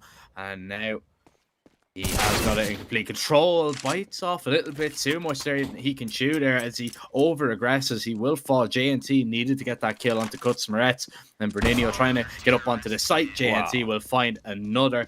And I don't know if I'm the biggest fan of Luca Ozzy refacing there, going for another peak. I think he's done his job with 2. He can just hold on to the bomb. But, I mean, if you're full of confidence, you know, try and go for it. Still a fantastic round for him. 3 all in all. Just wanted that 4K. Yeah, for a second there, I was actually worried because it felt like he was going to go for the peak as they're walking back, but then communication just kicked in and they were like, wait. They're not actually committing to this B home side. Be careful. They might be going back. And in the end of the day, that was the case. Look, Ozzy, with this double kill, he pretty much sealed the deal. And JNT actually getting that kill towards long was the round over. And well, now, Sharks, they finally won another buy round, and now they have the chance to reset the T-side economy, which, at this point, they actually need to do a lot. Because, you know, 5 rounds already on the T-side, you have the chance to actually get back. You need just a little bit more on the defense. Oh, look at that. JNT is going to be alone, however, after those 2 initial kills, and Allison will take him down, so some sort of a refrag coming in there for meta game, and however, it is still them on the back foot. Minute. Still for them to work with, so they have a lot of time. They aren't going to go for the execute here. Are they going to commit though? Bernino is going to actually just run straight through. And well, Realson, he's going to be blinded for the moment. Tries to find a kill. Bernino ducking his head out of the way. Eventually goes down. Oh, the molly's cooking them. They're forced back. And Realson now realized that might actually think about going for the chase. Smoke going to be deployed. And that's Allison and Dash make a dash down Banana. As Luca Ozzy is still the defender here on this A site. But metagaming, they're going the long way around. Yeah, it looks like the save, and that's just completely going wrong. And Ted, that's just the risk of actually trying to run through a smoke there, right? You know, that's just the risk, you know, when Sharks have put so much utility down to kind of counter them. Sometimes it works, and sometimes it happens like that. You just get absolutely, you know, overwhelmed. Yeah, you know, this is the risk of all those crazy plays that we are associating the Brazilian scene with. It kind of makes it look really extravagant in a way when this works out. Like they go through a smoke, you're just standing there screaming, being like, oh, you're crazy, you have balls of steel and whatnot. But if it doesn't work out, if actually the CTs are waiting for it, if they have the grenades, if they have the guns just looking towards the smoke and not get blinded by the flashes, blinded by the lights, in the end of the day, you're never going to find any success like that. You're just going to get absolutely destroyed. And in this scenario, they're even lucky that they managed to hold on to 2 rifles and the AWP as well. And while taking a look at the money, now things are not looking that great for the T side. I feel like in the beginning, in the first couple of rounds, Sharks just got caught off guard a little bit with those crazy plays from the offense. But now they're used to it. I feel like now they're just a little bit more cautious. Yeah, it seems likely Luca Ozzy's on a tear at the minute through middle as he finds 2 quick kills. Gets a refrag, so his teammate was taken down. A little bit unfortunate. At least you get the trade in that scenario, right? So Demonos, he picks up that AWP. Now he is going to go looking maybe for a little bit more. Tries to get maybe you think they save kills. again? I don't know. I think you try and find a pick. You try and open the map somewhere. A minute left on the clock is a bit early to be going for a save, but the amount of map control that Sharks have is pretty ridiculous. Yeah, that's the thing, right? Even when we look at the map, like they don't know what we know. So for them to go second middle in apartments, absolutely impossible because there could be a player everywhere. If you want to go banana, there's a bait being set up, a jump spawning player. Now you're going to see him. And if you get baited in, you're not going to be checking wood, never. And well, that's the result, a free kill. And now the Opera is all alone towards mid. 25 seconds. Even if he finds that kill onto Lukosi, he's not going to be ready for a second. And well, it's not even going to go to it. So Sharks, they pick up a 5th. They level things up. And now, because of the lack of loss bonus, metagaming, they will have to go for an eco. Yeah, it just didn't work out there in that round for metagaming, and now they'll pay the price. Sharks, perfect opportunity for them to take the lead. This is going to be a little bit of a problem if metagame begin to slow down. You know, okay, this round you can kind of throw that away pretty much. It's actually going to be maybe a little bit of a nade stack here. And does a little bit of damage to HE, but JNT will find a kill with his. So there it is. Zevy's going to fall. JNT not going to be clearing out almost them all down. Reads them will pick up actually 3. Wow. JNT gets none of them. But that is one way to hold on to Banana from Sharks, and they will have the lead 6-5. Now the reinvestment coming in here from Metagame and Desh. I don't think he'll go for the glass cannon, but I have been wrong before, and I'm going to stop making predictions, Ted, because apparently I know absolutely nothing. Are you a fan of it? Are you a fan of the glass cannon? Okay, so hear me out. Are we speaking about me understanding the fact that he's a Brazilian oper and that's the reason he goes for it? Or we're speaking like normally? Oh, bro, look at that play. Do you think that he cares about the armor? He's just going full W into apartments with AWP. That's me unfaced. That's a really crazy play. That's insane. But look at where the second oper is. I mean, they're just having a competition right now. Who's gonna have the craziest position with an AWP? And you know, in the end, no one is the winner. No, nobody whatsoever. I mean, it was a nice little apartments play though. Like Luca Ozzy, he was actually being flashed into anti-boiler there. So that's a nice little play there from Sharks. It's just really awkward where they catch him. Like the position where they catch him is really awkward. Yeah. Now, Reelzen's going to be smoked off. He has to fight a Molotov, going for a spam, hoping to get a little bit lucky. JNC with a perfect flank here. And, he spots out the second player. Reelzen actually finds the spam down. JNC. Woo. Okay. He gets very lucky there. Very lucky that he isn't going to be taken down. That could have gone a whole lot worse. A little bit of panicking, quick switch into your nades, and then scroll wheel jumping. Yeah, all right. Take a look at that. That's some crazy stuff. And they even go. Did you see the CTs went for the fake Molotov in the apartment? Yeah, the fake to try and bait them. Yeah. But you know what's the best part? He doesn't care. Dash just doesn't really care. He just dashes himself through the Molotov. He doesn't know it's a fake, obviously. Like, if he does, he's really smart. I don't think he realizes it's a fake. He's just like, yeah, I will run through that. Pretty much what Demotos did here. But in the end of the day, he's going to find a kill, which is going to be quite good for him, especially in a round like that. To get a 1-for-1 is good for the T side, because now they can actually group up and test the AWP of Zevi. Zevi nearly caught looking the wrong way. Bruninho trying to take him down, trying to bait out the shot. Zevi will miss that. Good switch to the USB though. Finds the headshot, even though he's low HP. There's the double. Cuts Moretz. He's lurking his way around towards library. I don't think Sharks have a rough idea of where he is, but they've cleared all of middle, so there is very few possibilities. And nice shot there onto Pank, to be fair. I was looking for a little bit more. Any damage will be good for him to get, I suppose, but kind of getting to the stage where damage isn't going to mean too much. They need to start picking up more rounds, as Sharks really just getting a grip slowly but surely on this game. 8-5, 3-round lead, and Sharks are looking better and better as the game seems to progress and go on. Yeah, and that's 6 rounds in a row for the CT side, right? Even in the moments when they're still getting caught off guard by these crazy plays, just running through mollies, running through smokes, and so on, the recovery is there. You know, the recovery that we didn't see or we weren't witnessing in the opening couple rounds. Now they seem to have a pretty clear idea on how they want to answer back, and it's working out really well. I mean, 8 rounds on the CT side, you have the potential for a lot more, and we can see Luca also going for a really crazy play towards Abs, gets the kill. That's just typical stuff. You know, Sharks, they're ready. They're seeing that metagaming want to be playing a fast-paced game. They're like, bring it on. Let's go. We can play fast-paced CS as well. Yeah, you want to hold down W and run at me? I can do that. You know, my bread and butter. That's what I love doing. Now, that nade does a lot of damage here. Metagaming, they're thinking about committing in towards B, which would be a grave mistake because there's 3 players here. This is going to be difficult to get past JNT. The first line of defense finds the first, finds the second, nearly gets the third. Demonuts will take him down. He's found a double of his own, and now just needs to double up on kills, and he might win the round. He seems to have a rough idea that the flank is coming in.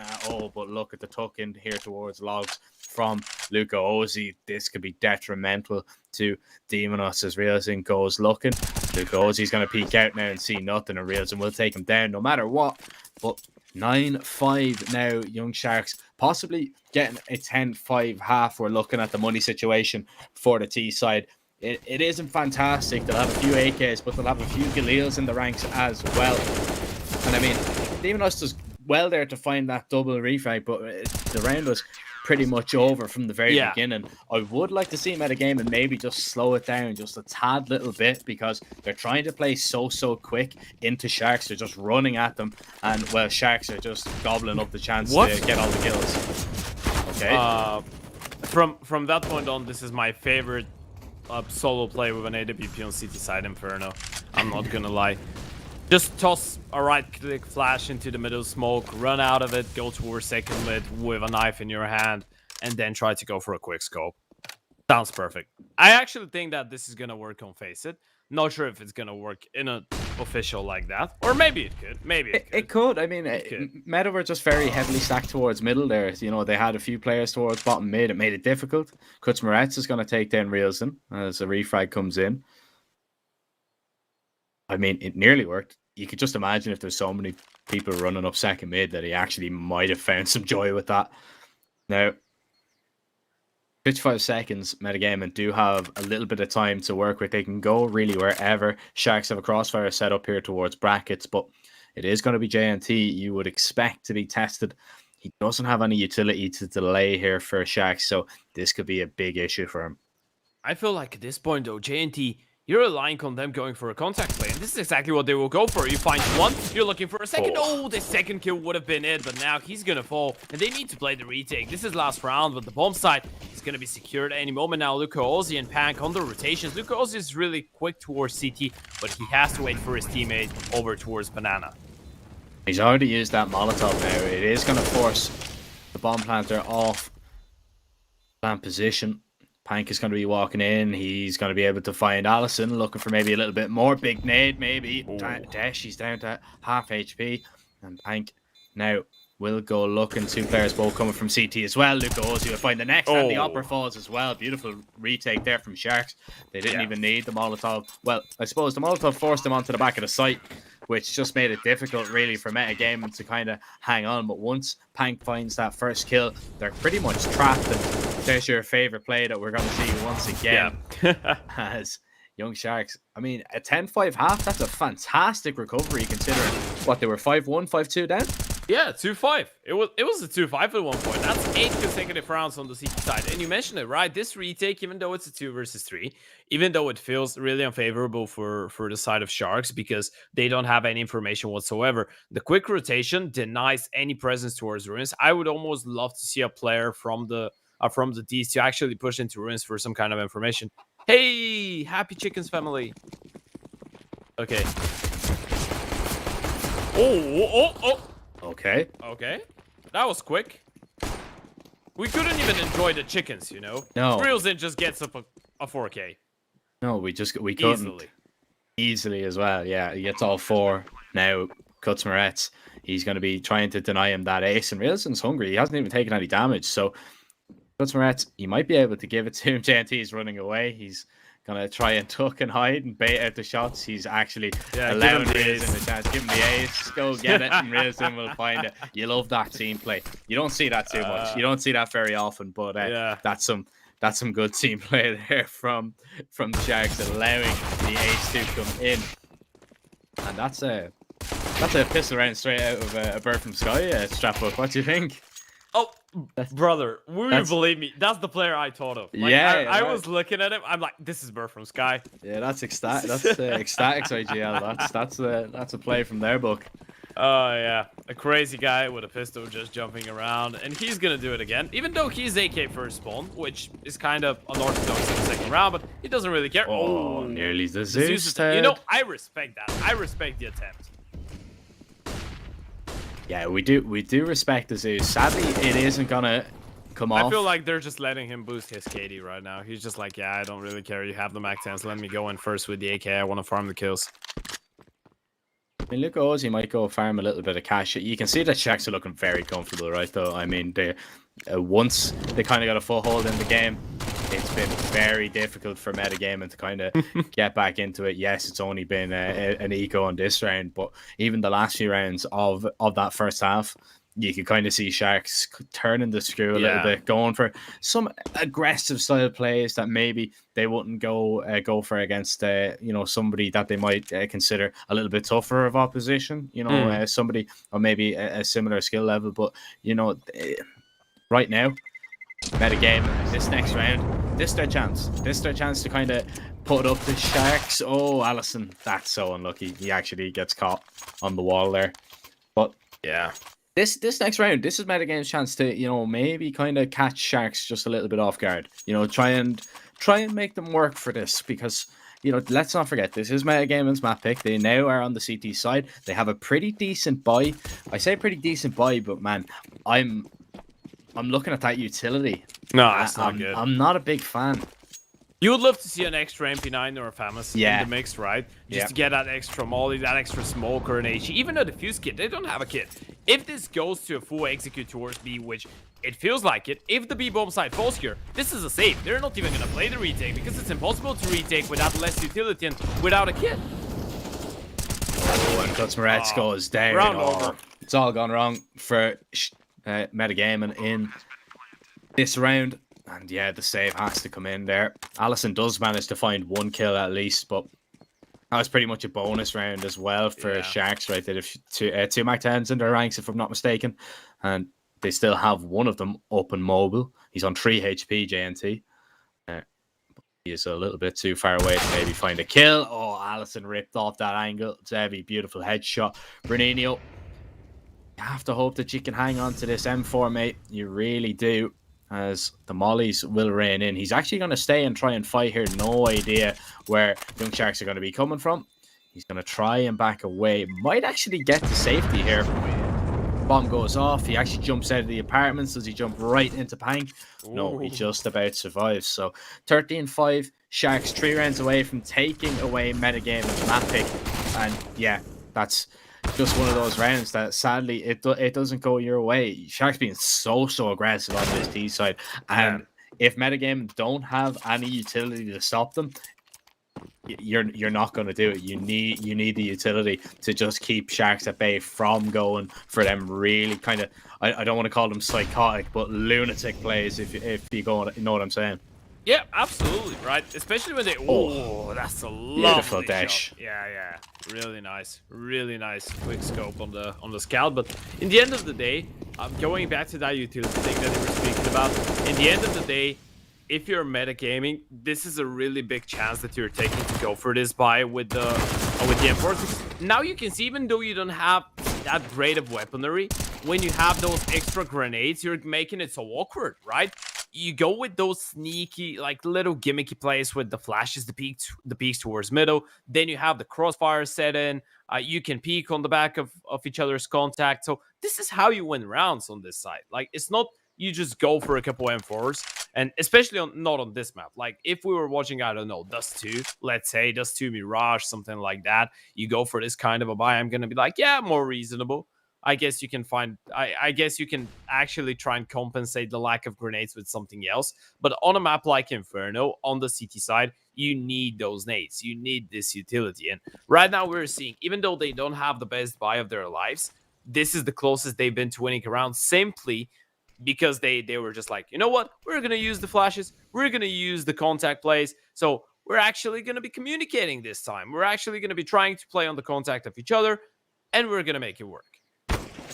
And it also helps that Dash is just banging down everybody with a scout that he sees. Yeah. So, I mean, he's got 3 in the round. Reelsin is going to fall. That's a lot better for Metagaming. You know, that's a really strong round. If that one was one that needed to go, of course, they did invest in that round once again. If they lose that, their money's in an awful position. But that scout shot in the very beginning from Dash, that just kind of set the tone, really, for the round. You know, he's had a little bit of a difficult game. He has, you know, I believe, he's 6 kills, so he was on 3 kills before that round started.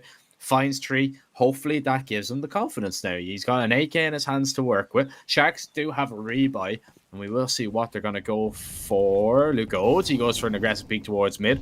but he is going to take a lot of damage because of that HE grenade, and Sevi is going to be dropped over the AWP now as Sharks turn their attention to Banana. Demonos needs to be careful just a little bit, deploys a Molotov, and this is the utility. This is the fight for Banana now, which will make it uncomfortable for Sharks. Huge HE. Some lovely utility being thrown away, and look at them. They want more. They want to push. They want to go all the way. They found every single kill. A double for both. And J&T, you've been left in a 1 versus 5, my friend.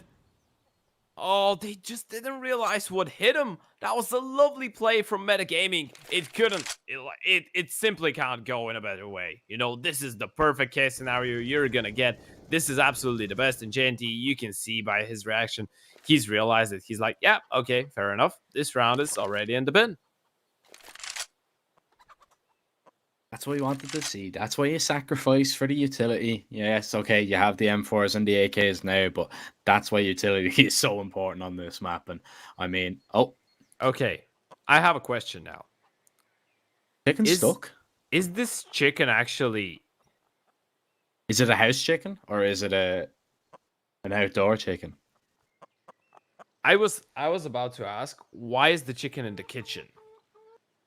Yeah, it could be a house chicken. You know what I mean? I Like, think you know the way it you have could like be- a house I think cat it could be dinner, and it's stuck.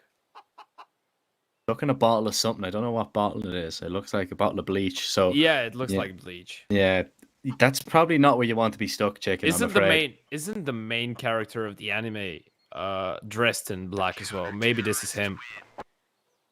I'm not sure. To be honest, so that wouldn't be my forte. That'd be more you. What is he eating? There's nothing there.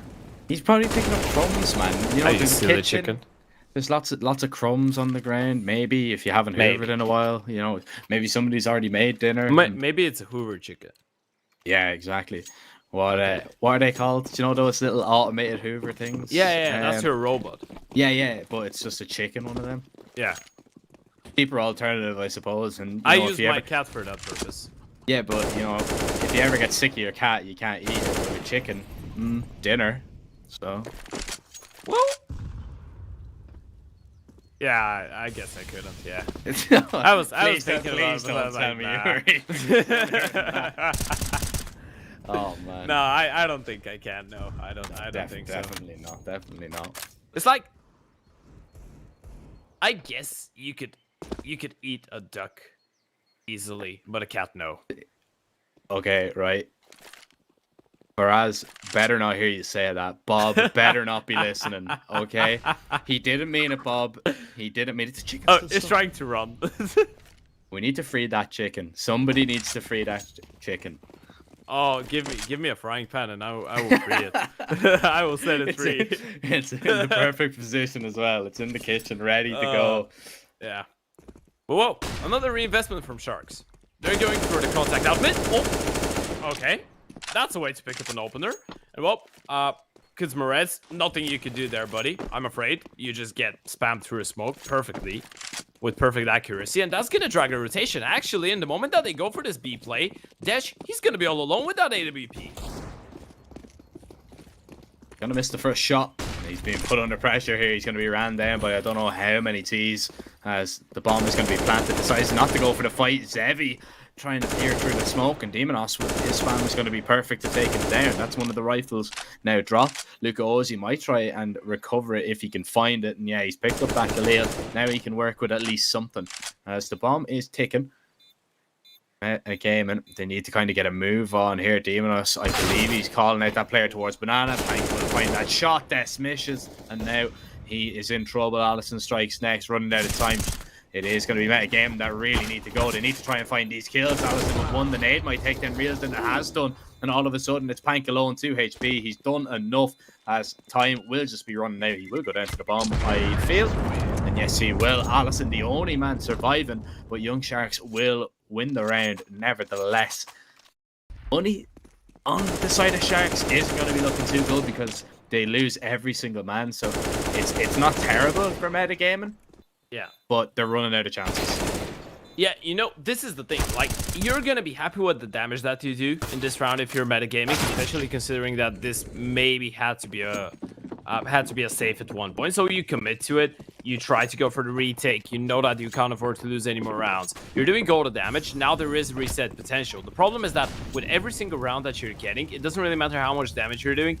Sharks at this point don't care about the damage. They care about the rounds because they're so close to getting the map victory.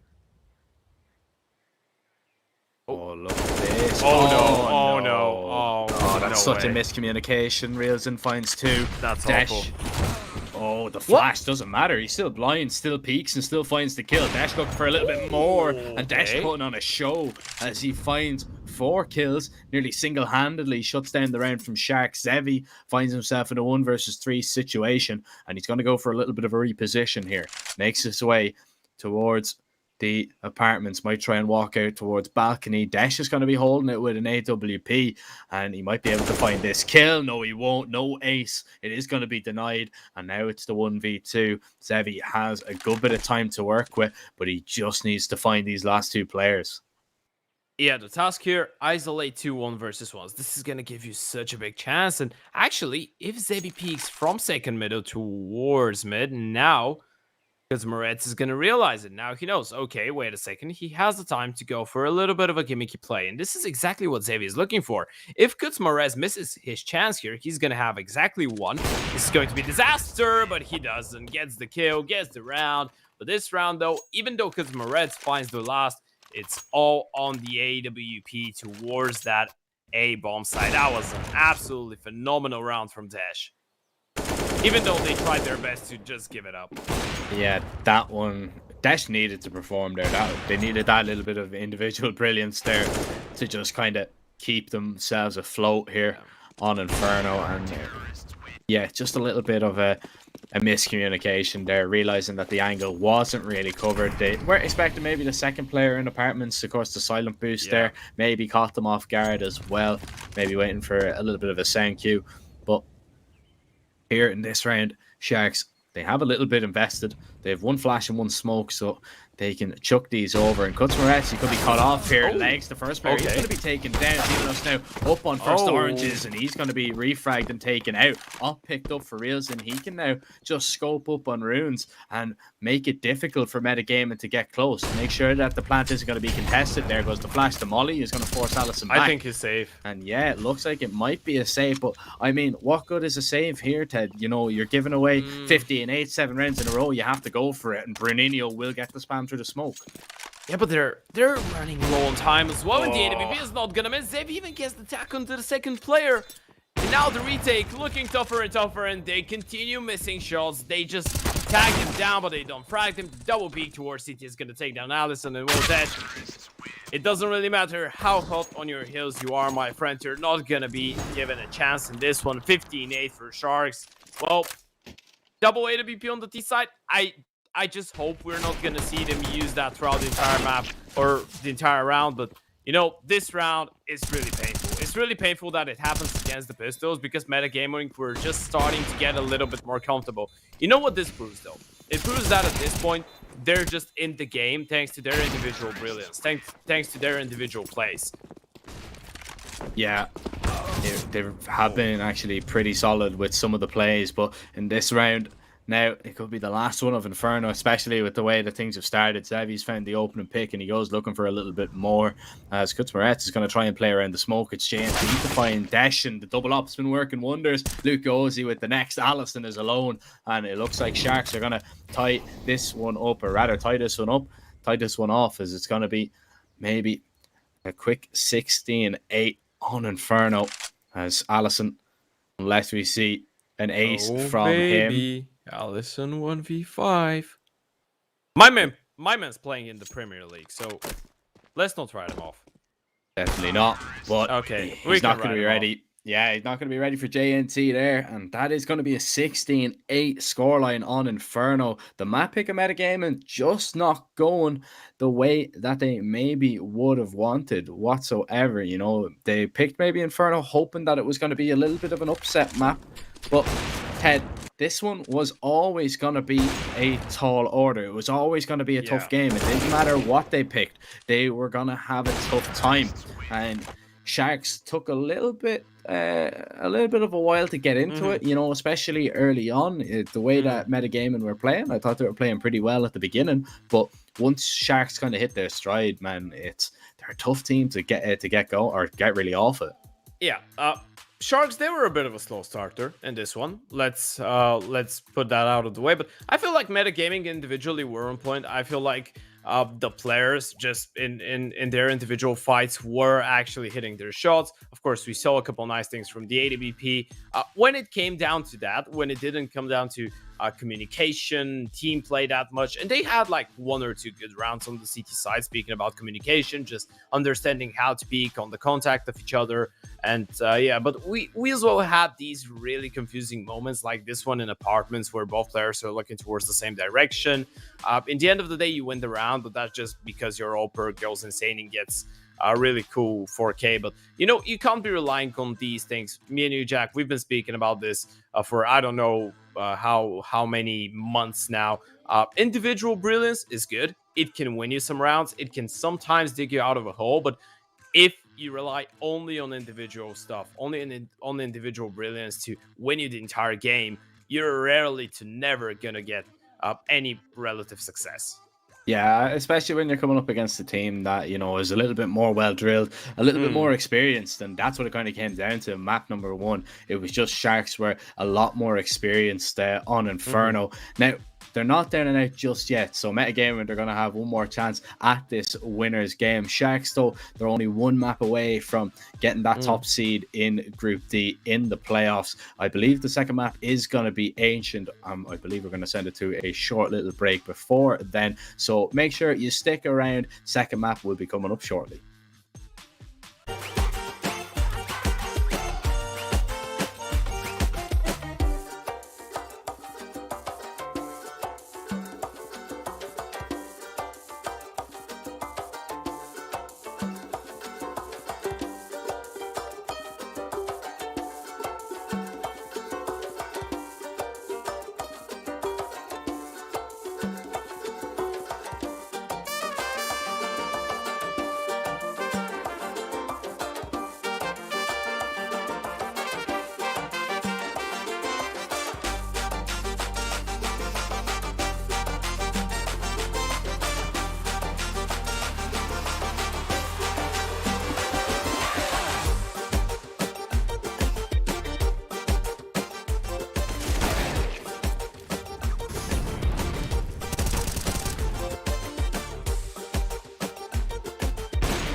Hello, ladies and gentlemen, and welcome back to the Blast Rise in Latin America. I'm Zerfer, joined by Ted. Ted, last game of the day. It is the winners match, and Sharks thereafter taking away their opponent's map pick, going over onto Ancient. And I mean, we haven't seen Metagaming play on it. They haven't played an official on it on HLTV, so we don't know really what to expect. What are your thoughts? Well, this is one of those scenarios where you're kind of like, okay, the plan was either to win Inferno, then lose Ancient and play a decider, which, if that is actually the plan, well, unlucky, didn't work out. The other option is that they actually did practice Ancient a lot, because sometimes we see teams practicing a map just behind the curtain, you know, just not in officials, not playing it on any tournaments, and they're like, yeah, this is my trap card, this is my secret weapon, and I'm gonna use it when I need it the most. Do I think that this is the case? No, but I just don't want to write it off, because I feel like they're a team that has put up a lot of effort. Of course, judging by their first game, I was kind of impressed that they didn't really give up for a second there. They did give their best, and they managed to, in my eyes, they did manage to pull out an absolute upset against the side of DETONA. So I'm really hoping that we see something interesting. Although I just really think that this is going to be a swift 2-0 for the side of Sharks. Yeah, I mean it's always difficult when you're a caster as well, right? Because you never want to write any team off, but it's kind of difficult to overlook when there is a little bit of a mismatch, so to speak, in Yeah. the server. And I mean, I don't want to do.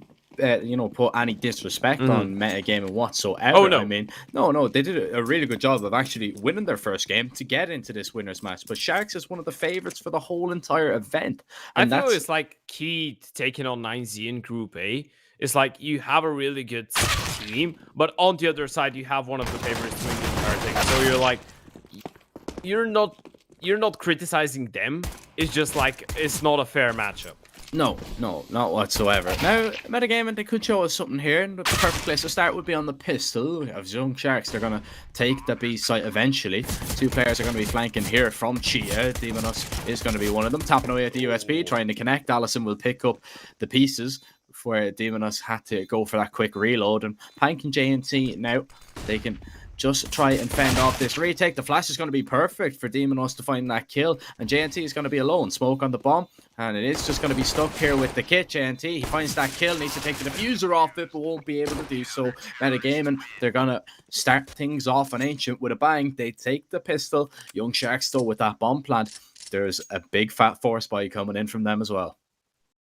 Yeah, this is actually the first pistol round that Metagaming managed to win. They lost both pistols on Inferno, even though they won the conversion in the first half. So this is a really good start. And we know that Ancient, even though it's not as city-sided as it used to be in the opening months of it being added to the map pool, I feel like on the CT side, if you get a good start, especially when you're playing against all odds, this is the chance for you to actually have a good showing. You need to delay Sharks just from getting into the game and from starting to execute their game plan. And a potential conversion round 1 as well, and a potential third is going to be the right thing for the CTs.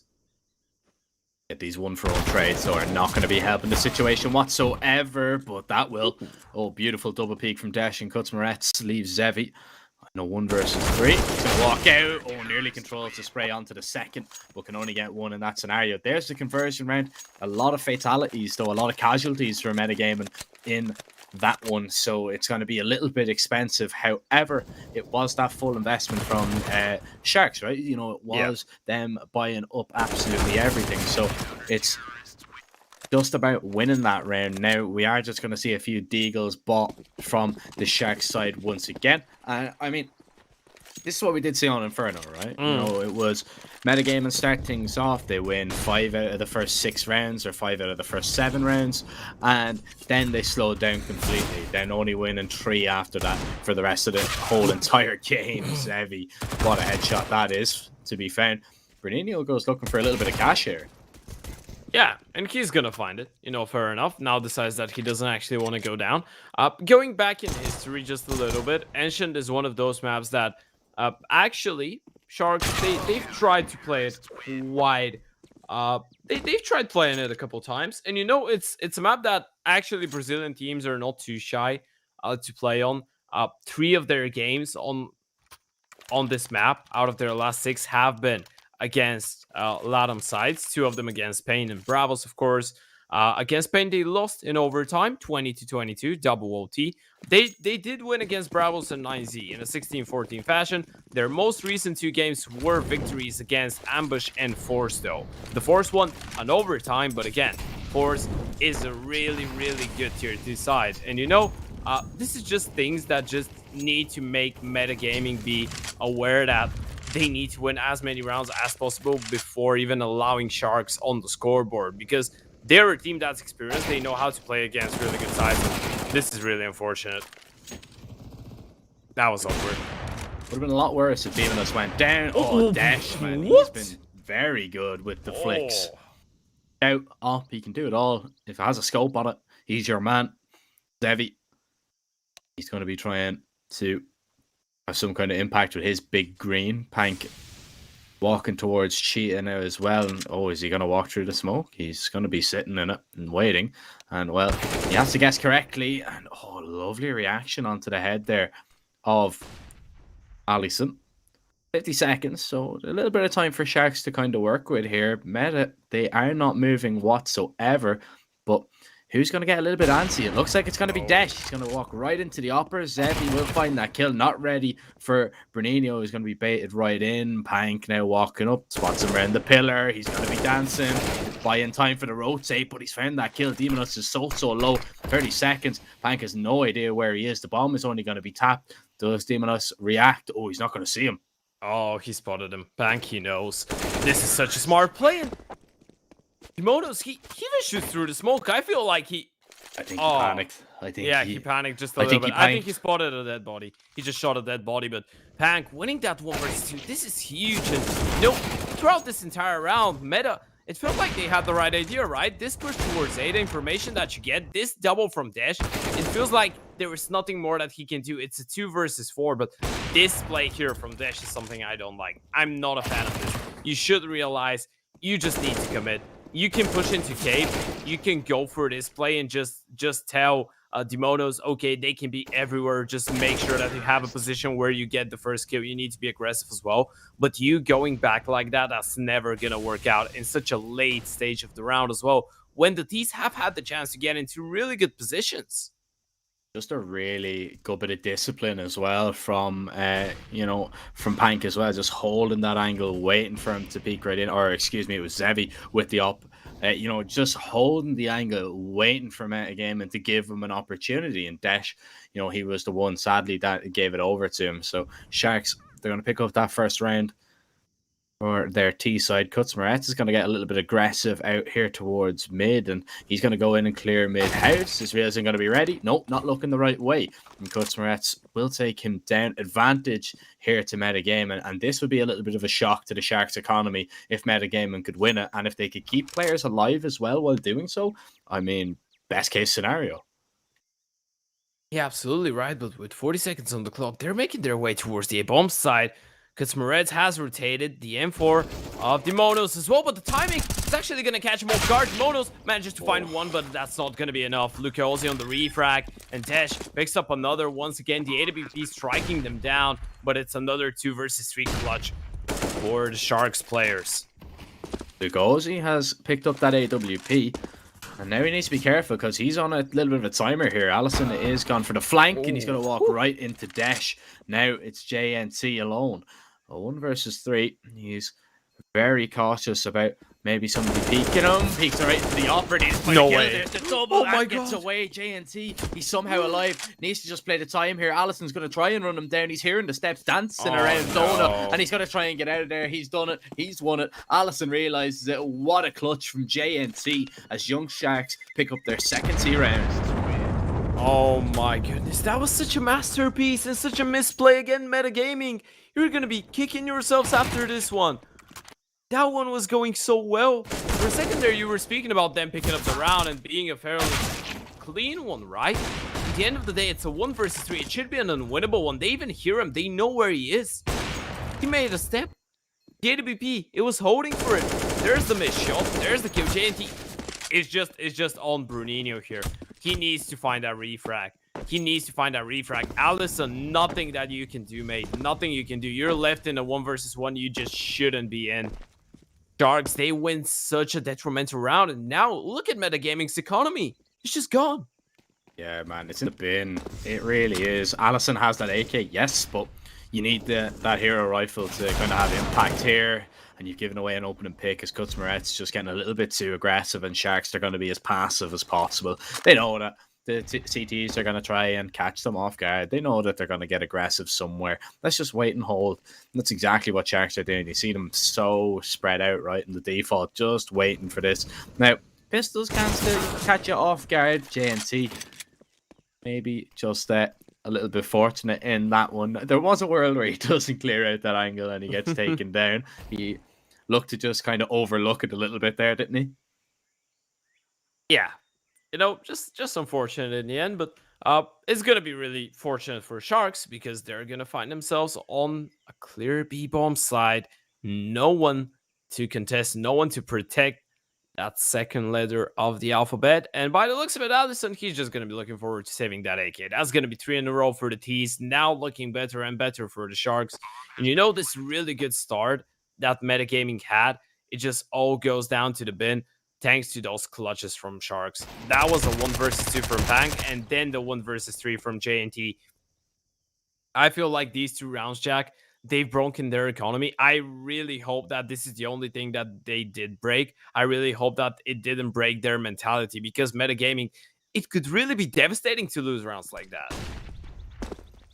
It can be devastating not only for the economy, but devastating for the morale as well. You're already, you know, a map down. Alison's still putting up a little bit of a fight, and they have recovered another AK actually as well. This crossfire, oh, that flash is good. Realsin finds that kill. Alison out of ammo. That's worst case. That is worst case scenario there for metagaming. Beautiful flash from Sharks there just to undo that little crossfire. Nothing saved for metagaming. However, they have enough money to go for that little bit of a reinvestment. So still with the opportunity to cause Sharks some problems.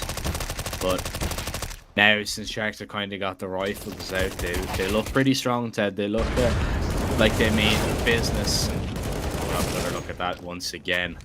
Yeah, just a little bit unfortunate. Flashes can be a nuisance sometimes. Yeah, sometimes. When people that actually know how to throw them are using them. When me and you are using them, they can be a nuisance for us. That's an entirely different thing to speak about. Allison, he's not gonna like what he sees on the other side of the smoke, and they're not gonna like it either, even though they find a kill. Both have been spotted, and because Perez is just a matter of time before he goes down. Luke also takes down another. Jack, blink and you miss it. What a quick round that was for the T's. And well, Demonos, you need to go back and save. Yeah, man, you can see the disrespect right now that Sharks are putting out here onto metagame, and they are not giving them any room to breathe whatsoever. They're like, yeah, do you remember your T side on Inferno in the first half? Do you remember you just kept running at us? Yeah, well, we're going to do it to you now. Yeah, it is just going to be a little bit of a taste of your own medicine, right? And, I mean, they nearly line up here for JNT. He does a good bit of damage, but just overwhelmed, really. The entries from Sharks were just a little bit too strong. And I mean, Sharks are just going to continue to move as a pack. And to be honest, that's something I didn't know about Sharks. You know, they do like to hunt in packs. Yeah, you haven't you seen Finding Nemo? You know, Sharks are always together. Yeah, but man, fish are friends, not food. So you know. Yeah, but metagaming, they're not fish. They're not fish, yeah. They're gamers, and gamers are food, apparently. Well, ask Luke Ozzy. He's looking pretty hungry for a few headshots, right? I mean, well, that's 5 on the T side already, Jack. A double AWP, something that I really like for metagaming. I feel like this is something that on Inferno caught us just a little bit off guard with how early both these teams are opting for the double AWP. And we know that in this scene, there is a lot of potential with this gun. We know that Opers and the LATAM Legion are 2 things that just go together, like fries and ketchup. So potentially this could be the formula. Dash is on a glass cannon. In fact, both of them are on glass cannon, so this is a really big risk. Once again, utility not looking that good, but the aggression is there. Now the AWPs, they realize they know what the task is. They know that they need to be the ones to find an early opener, because the lack of grenades and the lack of defuse kits, once again, could prove this to be a really tough game if it goes to an afterplant. Now, Kutzmaretz, you feel he needs to hit this opening shot. The flash is going to make it difficult. He's going to be forced into the corner, and he's going to miss it. Lugosi's going to Ferrari peek and run him down. Allison has that molly to just keep him back and out of cave to offer any kind of support. Demonus is going to find Zevi out towards middle, but Young Sharks are going to have this be bomb site. Bomb is going to be planted. Thinking about maybe a little bit of a boost over the smoke here. Is JNT going to be ready for it? Is the question. Still towards the pillar. Realsin is going to be there. Oh, beautiful spray. Well, you can kind of go for those gimmicky plays. Sometimes they work, and sometimes it happens like that, and they don't. Dash finds one as he makes his way back. He is very rarely missing on the AWP. It's just a little bit of a problem that, you know, he's not really been given the opportunity to shine. He has been one of the better players here for meta, but a lot of the shots that he's hitting, sadly, they're just in exit scenarios, so they're not really worth it. They're not really having that much impact. Sharks, they are going to win a 6th round here. Demonos fires off a few shots, but is going to be able to get away to survive for Sharks there once again. Money a little bit of an issue for Metagaming. And we spoke about this, right? Like, the issue for the side of Metagaming is not the lack of individual skill. It's not them not being capable to hit their shots, because Dash, he was absolutely insane on Inferno in some of these rounds. He's had a couple good rounds here as well, but not being able to have any impact on time, this is the problem, right? Because most of the time they just fall, the round is already lost, and then you see him just get a couple kills because I don't know, their opponents decide that they want to run around the map and farm the kills. So it's most of the time it's just on the back of Sharks going for some aggression that they shouldn't be. And well, in this scenario, I'm not sure what happened, Jack. I might be falling asleep, but I feel like Dash died to the bomb there. I don't know why and how, but he actually gets denied from saving that AWP. He's not going to have an open this round. And this is a really... Okay, he does. He just had it dropped away. I was a bit confused there for a second. I was there. He didn't really go down to the bomb. Okay, but now this round is really important. This is do or die, pretty much, for the metagaming side. You lose this one, you're going to get reset. You're potentially going to lock in a defeat in this first half. It doesn't really matter what the score is going to be in the end. Sharks, they win this round, they're probably going to get up to 8, which we know. T-side engine, yes, it's not as city-sided as it used to be, but still, that's a lot, especially when it's your map pick. I was listening to what you had to say there, and while you were speaking, all I could just see was Allison's health go all the way from 100 down to 9 in the Molotov. People just don't think that smokes exist in this game. Yeah, that's just a little bit unfortunate as well. You know, now, Dash, he is going to be tested here. Oh, misses a shot. A little bit uncharacteristically of himself. Flash goes in. Reelson's going to make his way forward. Dash won't miss a second time. And now the advantage is in favor of Metagame, and it still is, as Demonos finds that kill out towards A. Pank will take down Allison, of course, cooked pretty much from that Molotov earlier on the round. Beautiful from Bernino, who finds a double, drops the bomb, tries to reposition, but Pank will be there and ready. He's going to swing out wide, and there's a double. Actually, Dash gets a TK. What? That's such a disaster. Oh, no. Pank, he finds himself in another clutch situation, and can he get it? It's another 1 versus 3 on the card. The swing comes in, but Demonos will deny Metagame, and they are going to get a 4th. And I mean, that was about to be the game. That was going about to be GG. Yeah. We could have begun to kind of write it off there and then, but now that is just so awkward. We might have another look at it there. Nice shot from Dash. Nice recovery after missing that kind of initial, the initial shot. Bernino does very, very well. I'm a fan of the reposition, but he just couldn't get there in time.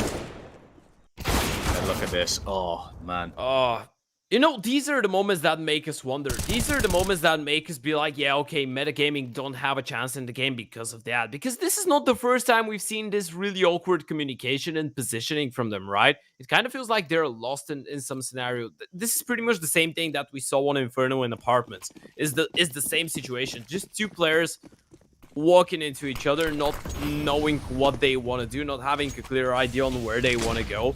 That just shows that there's a lot of panic right now and a lot of pressure on this metagaming side. This is things that Sharks usually are going to be able to capitalize on. Well, I mean, they are Sharks, and they can smell blood, Ted, from around a mile away. So, metagaming right now, they have to kind of cauterize the wound and stop the bleeding for the moment, because Sharks will definitely take advantage of this, and they're going to just try and turn the screw here. Demonos finds that opening pick here, and he's actually going to fall away. He's going to get away unscathed. Nobody is going to be able to get a refrag whatsoever.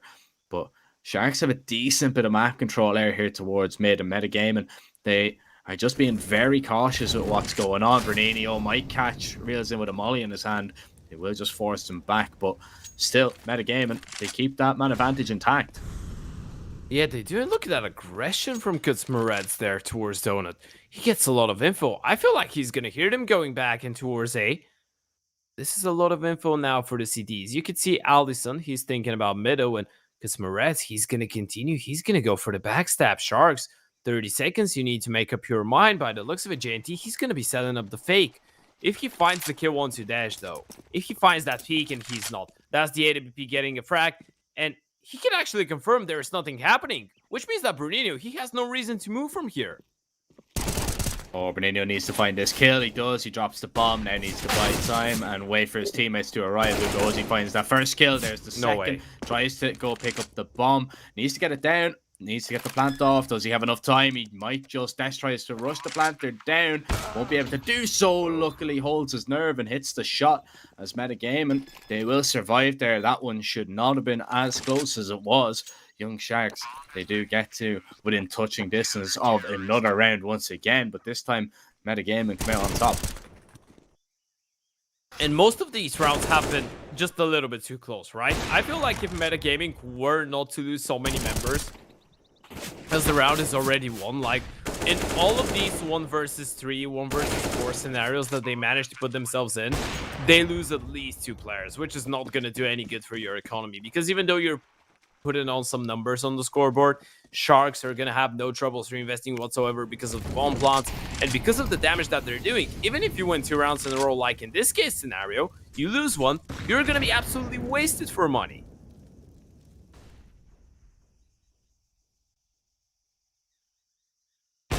Oh, they line up there a little bit for Desh. He's going to find Reels and he's not going to be able to actually connect on the second player. JNT a little bit lucky. That could have been a collateral. That could have been the round over and done with, and could have been Metagaming on level terms, but not to beat. Demonus is going to be tested here. Pank and Luke Ozzy, they're going to try and clear this together. They walk in, they line up, and Demonus finds a double. Now, that's the problem with kind of taking Cheetah without using any utility, right? I mean, they don't expend any of their nades whatsoever. Zebby finds himself in a 1 versus 5. He needs to do some damage. Beautiful. There's 2. And now you need to be careful if you're metagaming. Don't give up anything for free. And Zebby is going to be looking, but Kutzmaret sees him underneath the smoke. 6-6, we're level. It's looking a little bit better for metagaming, but I don't know, 6 rounds already for Sharks. I think we're going to see a whole other side of them when we swap sides here, but metagaming, they really need as many as they can get, right? I feel like this should be just a little bit of a wake-up call for Sharks. I think that maybe them going for so many contact plays, just walking out with their guns out, is just a little bit of... I don't want to call it disrespect. I want to call it just maybe underestimating the situation a little bit, because you don't really pay attention to the AWP. You don't really give that much respect to the side of metagaming for the guns that they have and the positions that they have. And now you're going to use your grenades quite well. A lot of smokes, a lot of flashes raining towards that A-bomb side, but Demo knows he's on the other side with an M4. Yeah, he's got some lovely spam going on there. Look at how low a few of the Young Sharks players are. I mean, Pank and Luke Ozzy both down to 10 HP. Shuts down that round completely. You don't want to be going through that smoke when there's somebody in that position behind the back box there, just spamming. And look at the rotation from Metagame. Everybody is over here towards A. And Young Sharks, they haven't reacted. If they actually just ran towards B right now, I know that would be absolutely ridiculous, but if they did, they would be able to find the kills. JNT, oh, that's a problem. That's a big problem. JNT finds that kill for free, and that's going to keep metagaming at least a few of them towards that A side of the map. Yeah, but now they're not being too quiet about it. Not sure if metagaming heard that flash, but look at the HP on the side of Young Sharks. It's so low. 3 players for the combined of 39 HP, or actually 29. I can't do maths. It's really early in the morning, Jack. We need to go to bed. But Sharks, just a simple lineup, a simple spray down. It's going to be so painful for them. 15 seconds, they pop out. There's that spray down you're talking about. Allison with a double, Bruninho with a double himself. And metagaming, they're going to take the lead here. They've saved the double up as well. Young Sharks, they actually invested a lot in that round, so I don't know now if they're going to go for that reinvestment once again. The problem was the Galil was the first man in through there. I mean, the Galil was the first player in. He was going on the entry, and then he just kind of gets taken down. Yes, the damage was pretty good, but I mean, your only rifle getting taken out of the round and in a non-recoverable position, it's just a problem there for Sharks. Now, we'll see a little bit of a half-buy from Sharks once again, but they're going to test the waters towards B this time. Yeah, once again, a lot of grenades are going to be thrown away. And well, these were the biggest part of it. They're gonna do the job with Mourinho, but this double kill is gonna return things back to normal. Dash with another 1 kill from Luka Ozzy, but that's not gonna make any impact on the round. And actually, Metagaming, they're gonna be securing the victory in the first half after this one, unless, of course, Heavy clutches it in a 1 versus 4 only with a Deagle, which I don't think should be a possibility. Oh. Or maybe. He hasn't taken any damage yet, so this is not out of the question. 2 ops as well. If both of them Doesn't miss have their armor, shots. man. Come on. Yeah, I know. Oh. Oh, he's getting close with that spam there. Dash is going to be holding the exit here. Zebby's just jiggling it out, and Dash will make sure that that doesn't get out of hand whatsoever. By the way, you know what? We haven't had the TV yet. Where's the TV? Yeah, that is a good question. Well, I think there's a few bigger problems than where the TV is, as we just get the HUD back up and running. A little bit of a technical pause. So, You know, we were wondering how the TV would look on Ancient. Okay, apparently we had a bit of a problem where every single player got kicked from the server for no reason, but they're back. Now they're starting to connect back, so we should be ready to go any moment now. But yeah, Jack, what do you want to speak about? It's 5 a.m. right now. Sharks, 6 rounds on the T side. Metagaming, I feel like they went for a lovely recovery here.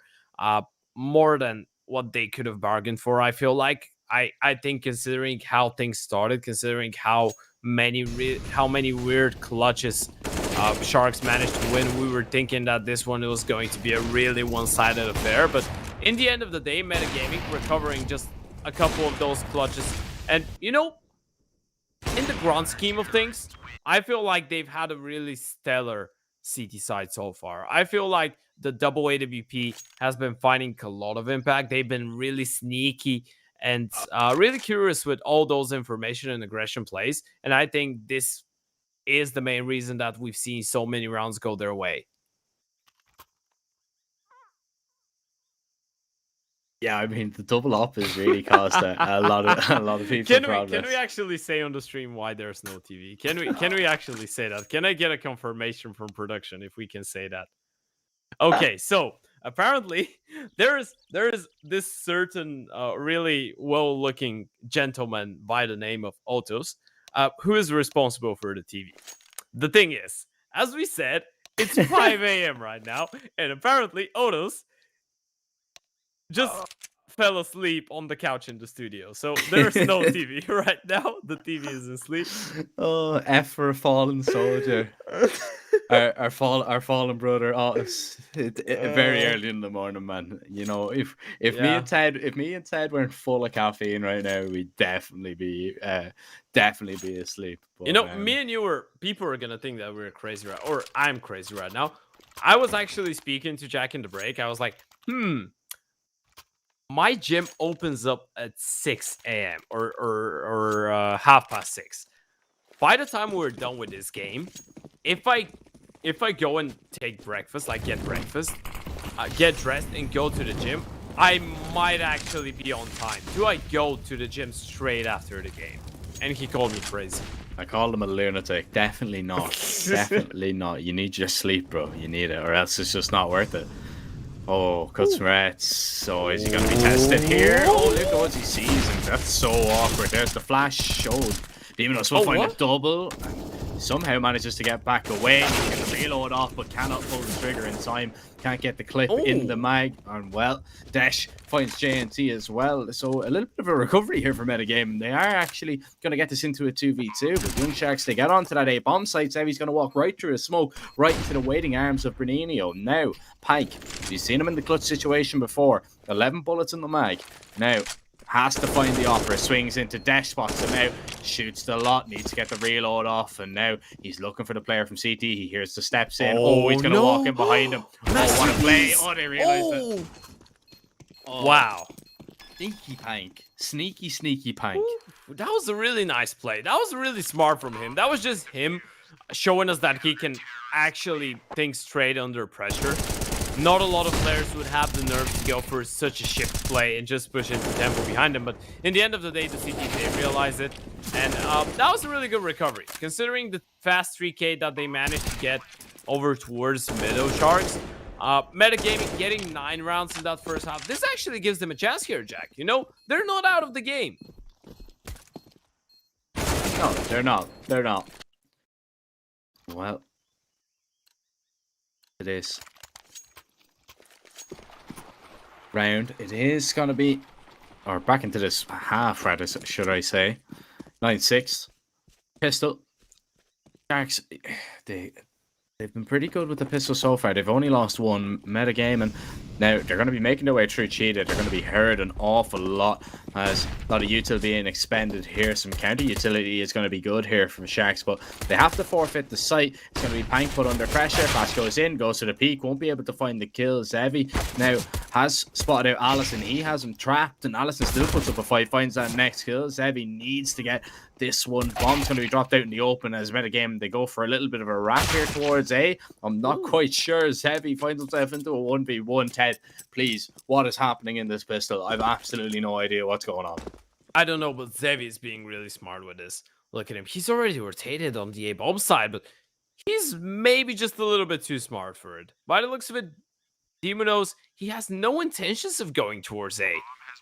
Okay, Zevi, he's going to be really confused now. Now he's like, really? You really commit to that B-bomb side play? But Zevi, he's in a really good position if he gets the timing right. This is a clear 1 versus 1. Lovely reaction. Zevi gets the headshot, gets the round. A 1 versus 1 in the back for him. Another clutch for Sharks. And no, Jack, I can't really describe what happened in this round. Man, I don't know. I don't know. All of a sudden I look up and the bomb is currently, you know, I was like, okay, the bomb's going to be planted. But no, the bomb decides to push with them. They try and take the fight and then go for the wrap. And then the fight was put up there as well. The bomb eventually gets dropped, so they can't actually go for that wrap all the way towards A. I don't know, that was a crazy pistol, man. That's actually something that I've never seen before. Yeah, that was a Vamos play right there. Yeah, that was kind of a just let's hope this works. Let's just take the fight. Kind of an on-the-fly pistol, shall we call it? A nice little on-the-fly one. You know what's the thing? We're used to just seeing Art and FURIA go for plays like that on tier 1, and there we can call them crazy. And then you just hop into the Blast Rising LATAM, and everyone's playing like that. And now you start understanding why Art actually continues to imply that he's a normal player for his region.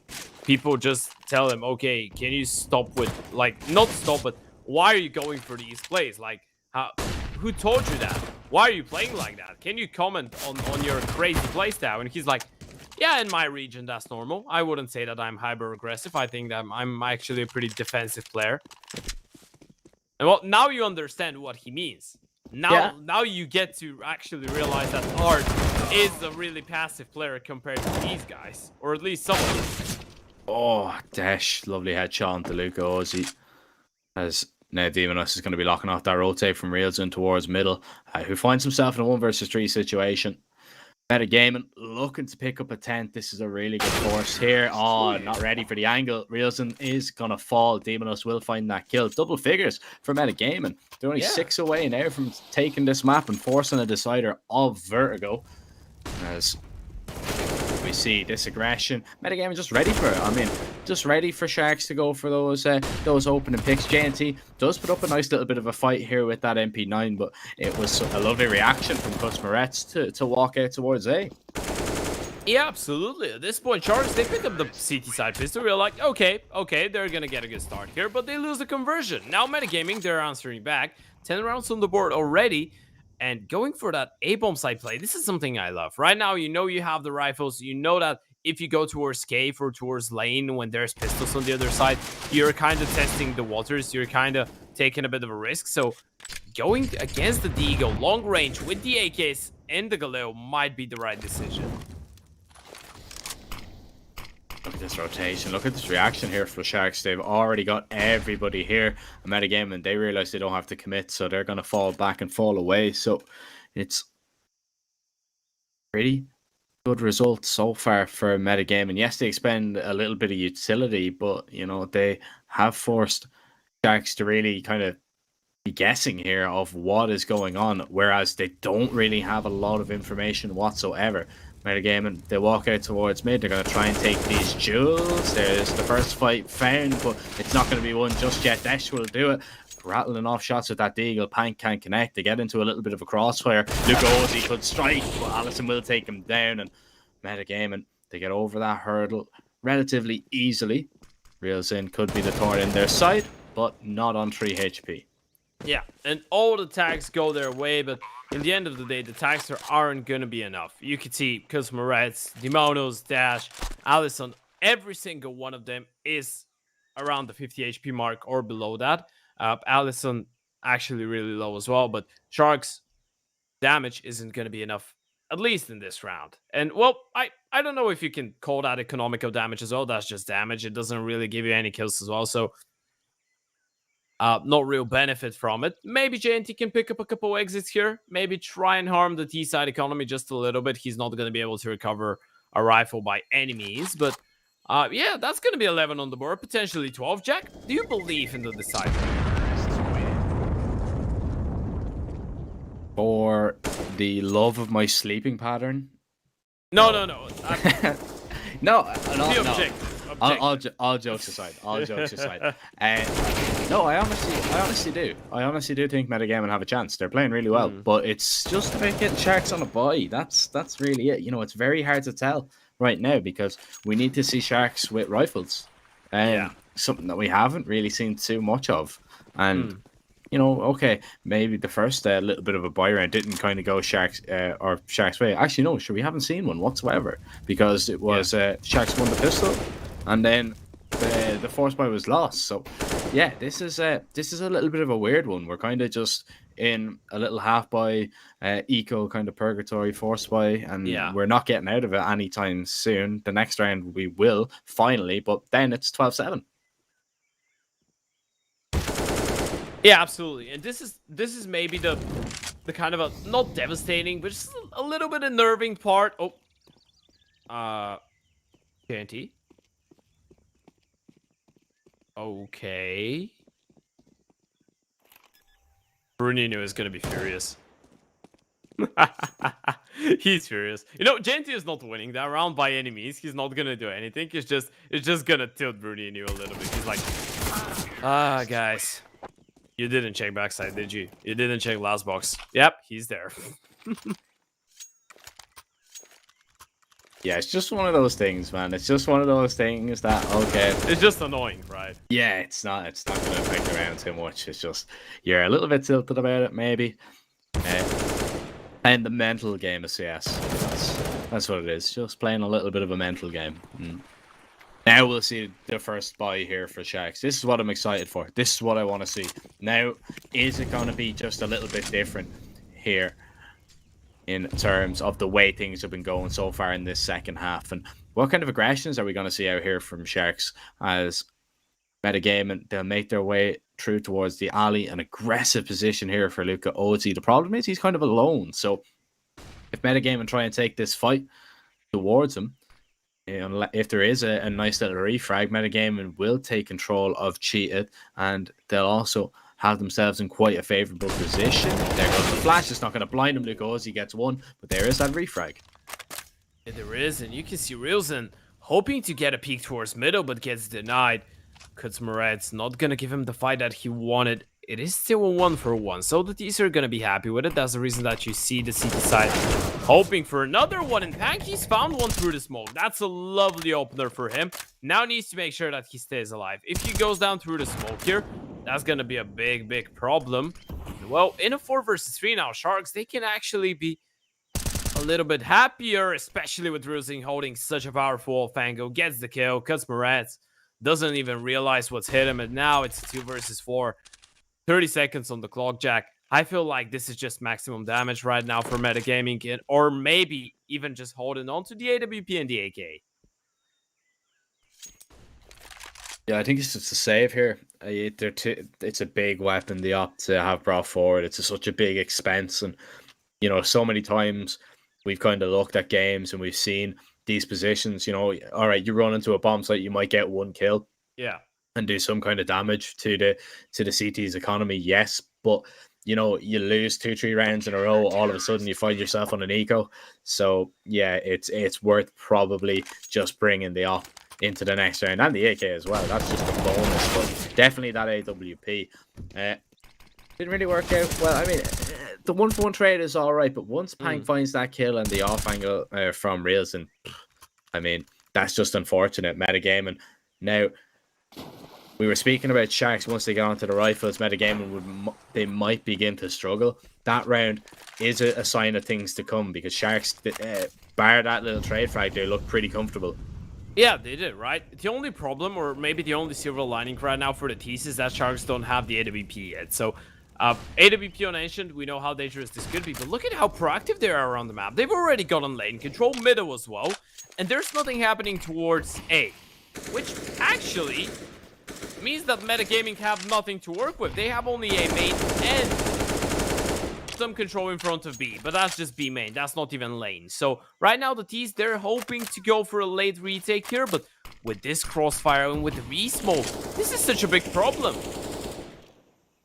Yeah, there was actually a failed smoke there from metagaming as well in the spawn, so they kind of didn't want to commit. Maybe they were, I believe they were trying to smoke towards Cheetah, if I'm not mistaken. So once that one kind of fails, they were kind of a little bit skeptical about maybe going for that aggressive play.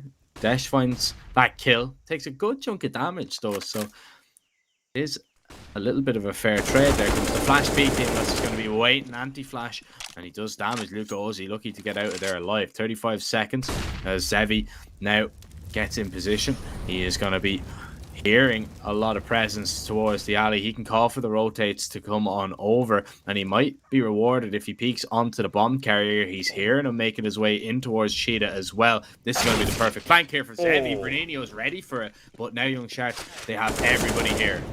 Oh, but the boost might catch them off guard. JNT, does he manage to deny the bomb plant? He does. Brunino goes down. There's only 8 seconds. If they deny it again, there's not going to be enough time. They go for the spam. Somehow, Nokio's going in the way of the CTs, and Real said he needs to step up, but it's not meant to be. JNT with another refrac, 1 versus 2 for the 4K. Oh, he's on for the ace here, needs to find it, but the op and the AK, they're positioned nicely in a little bit of a crossfire. He has a kit, but he does not have any utility as he walks his way out. He's not being given much whatsoever. He is going to tap the bomb. Demonus hasn't gone for the peak just yet. The opper is going to miss his shot. Demonus not going to be cleared. 13-8.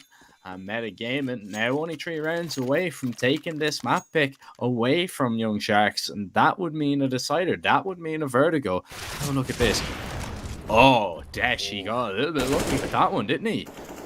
Yeah, that was the reason you heard my reaction to it as well, right? Just both of them started spamming the smoke in the same time, and the AWP just hits an insane shot through it, which I didn't really understand. You know, sometimes you need a bit of fortune. I have really good news for you, Jack, though. You know what they are. What's that? It's snowing outside. It's Christmas energy all over the place.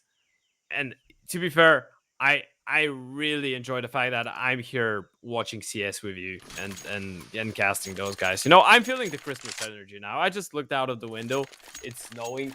There's a lot of it as well. I'm feeling lovely, by the way. I might just go and get myself a cup of tea before the third map if it gets to it. That sounds lovely, actually. Yeah. I might have to join you on that one, to be fair. Now, no snow on Ancient right now. Anyway, and well, even though it is winter, I don't think you would see much snow in this part of the world. But, however, we will see maybe metagaming cause a little bit of a shock. They'll bring a little bit of a storm themselves on this map, and we'll see if they can actually win this round. 14-8. Yeah, okay, this is only a few upgraded pistols, no armor, so you'd be expecting them to possibly pick this one up, but the setup from Young Sharks here could cause them some issues, especially because, well, they're going to walk 3 pistols in towards Cave. Pank is still here with a UMP. Now, will they bypass Cheetah and just make their way up the laneway, which is exactly what it looks like is going to be happening. Here comes the swing from the pistols, and Young Sharks, they're looking good. They've dropped the bomb here. There's an AK recovered as well. Rilson has found another. That's an AWP recovered as well. Okay, wait a second. The Fuiko, surely not like that. Metagaming, that was supposed to be a free 14th round for you, and now it became a really, really bad one. And look at the time as well, Jack. There's only 30 seconds. They need to make a move. Rilson needs to be looking the right way. However, Kutzmertz is going to take him down. HE grenade going to be thrown. Luca Ozzy's going to try and beat it. He's going to be slowed down just a little bit. Flank here from JNT. Digs up the bear. Bomb's going to be recovered here. They know exactly where Luca Ozzy is. And that is, or should be rather, a metagaming round. I think so. Anyway, the smoke off comes in. Luca Ozzy's going to retreat. He's going to back away. He's going to save the AWP. And metagaming, they get away with one there. Young Sharks, they had complete control of that round, but they are not able to convert it whatsoever. And, you know, the play, they had the right idea with that play. The little flash peek out. Luke Ozzy is going to take down Kutzmertz. Demonos now has to kind of go back and make sure that Luca Ozzy isn't going to be going for it. I don't think there is enough time regardless after he got that kill. So he's just going to let him save his op whatsoever. Demonos needs to get as far away from the bomb as possible. Ted 14-8, man. This is looking shaky here from Sharks. They're going to be very disappointed with the way this is going. Yeah, right. Especially, like, this was an eco. Don't misunderstand this. Like, that's the round that you should be never winning. But especially when you do that much damage, you're looking at it, you're like, I could have done more. Right? You just realize how much potential this situation had. You realize that actually for a second there, you did make them worry about this round. Now though, Young Sharks, they go for the double AWP. CT side, double op, run boost. Now we're gonna see the entire strat book on the CT side. Zevi going for that opening pick. The molly is gonna deny it from happening, but Sharks, this is their last chance. This is their last chance to contest their own map pick here in a game. That shouldn't have been a lot easier. Yeah, it should have, and well, they're contesting this plant here for the moment as metagaming. They're down to 3. Pank will find another. That's just going to fall. Demonos tucked in towards wallbang as he finds that kill. He's been playing superbly. 24 kills for him already. Kutzmertz now on a little bit of a flank of the CTs, and he will now get the next. Demonos got himself in a good position. Zevi's going to fall into a 2 versus 2, looking for another one. Demonos is an absolute demon in the server because he's mowing everybody down. Rilson now in a 1 versus 2. Now, how has this gone this way for Young Sharks? Metagaming, they have struck on B one more time, and it's going to be a 15-8 scoreline. It is going to be map point for Metagaming. Rilson might even go down here as well. He's going to be ran down, finds the kill, but will fall. That's a disaster for his money. He does not save an M4. Sharks are going to have nothing. Metagaming, they're 1 round away from taking us to a decider. That's insane. And it's such a convincing map as well. You know, I spoke about it before the start of Vision. I was like, maybe this is one of those maps that Metagaming have practiced offline, just not showing it to anybody, and they're trying and maybe hoping that they catch Young Sharks by surprise, right? They're hoping for that off-guard map win, and we were like, yeah, maybe we're being just a little bit too positive. Maybe we're giving them a little bit too much, but by the looks of it, this has been the case, and Young Sharks, well, I feel like they did underestimate the game for a second, and now is going to come back to bite them. JNT, he's going to find one but a 1-for-1 refrag. This could be the last round of the map. Allison now looking for the kills, tapping away. Rilson will find one with the spams, Heavy with the AWP. Now we'll find the next. And Young Sharks, they try and get control. Demonos is still alive though, and he's been the heavy hitter so far for Metagaming. And Young Sharks are going to be hoping that he can't have too much more impact in this round, but you're going to walk around the smokes, but Luca Ozzy takes him down. Demonos alone in a 1 versus 3. Can't get it done. So Young Sharks, they survive. They still need 6 more in a row, Ted. A tall order here on the second map. Whew. Okay. That was their 3rd round actually on the city side, which I'm not sure if that's enough, Jack. I'm not going to lie to you. I'm not sure if that's enough. From a 9-6 half, we spoke about it. 6 rounds, T-side engine, lovely. You get the pistol rounds, perfect stuff. But then from that point on, you lose the conversion. Everything starts going in the way of Metagaming. You need 6 consecutive rounds. The good part, or at least the good news, a bit of a silver lining, is that right now the T's don't have a lot of cash. So Demonos, he's going to be the only one on the rifle, the rest just with a couple of upgraded pistols. And this one should be a pretty easy and flawless conversion here for the side of Sharks. Nice movement there from Hank to get out of there. Nice little B-hop up the ramp. The little things, Ted. It's the little things. And Odds for OT. oh, Come on. that'd be for the betting companies, Ted. I don't know, to be honest. Odds Tell on me an your OT. My odds. Yeah. Jack's odds. Surfer's odds. I'd say Let's 3 go. to 1. 3 to 1. Yeah. Okay. I take 3. I think that's a nice shout. Still though, they will need a lot more. Now they have the AWPs, now they have the rifles and the grenades. That's gonna make life a lot easier. The thing is, they've been getting caught off guard so many times from all these crazy plays on the side of metagaming, and not even crazy plays. Like, most of the time, it's just really default things are being executed. Once again, though, the money is just not on the T side, and Rilzen, he's gonna have some fun with it. Yeah, JNT strikes next, and well, it's straightforward. Sharks, they're looking confident, but it is only against pistols. This is going to be the toughest test this next round. Sharks, they need to win it, but if they win this, they're pretty much nearly there. I mean, you know, they win this round, it's 15-12. There's going to be no real money on metagame inside. 2,900 loss bonus. Are we only seeing a hero AK out here and a little bit of a half buy? It looks like it. This is the third in a row, actually, without a proper buy for metagame. Yeah, this is weird, man. Yeah. I think they should be going for the Force here in this. Well, not the Force. They should be buying AKs here. Yeah, I think they had enough money. Maybe it's them just overthinking this game just a little bit. And you know, from time to time, we do love it, but look at what Lucaozi is doing. I feel like this is a big mistake. And you know why?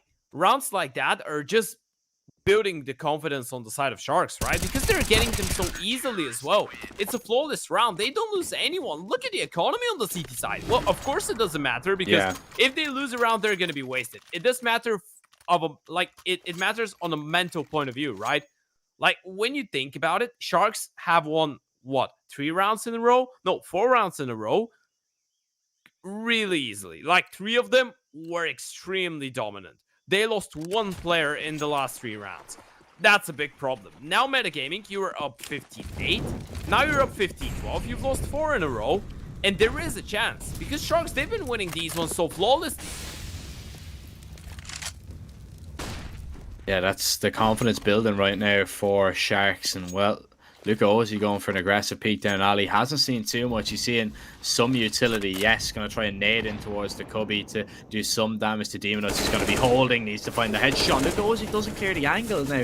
That's a little bit of an issue there that I have with that play. He just wasn't clearing it. Just wasn't ready for Demonos to be in that position. Maybe a little bit of a lapse of concentration, and it could cost him the map.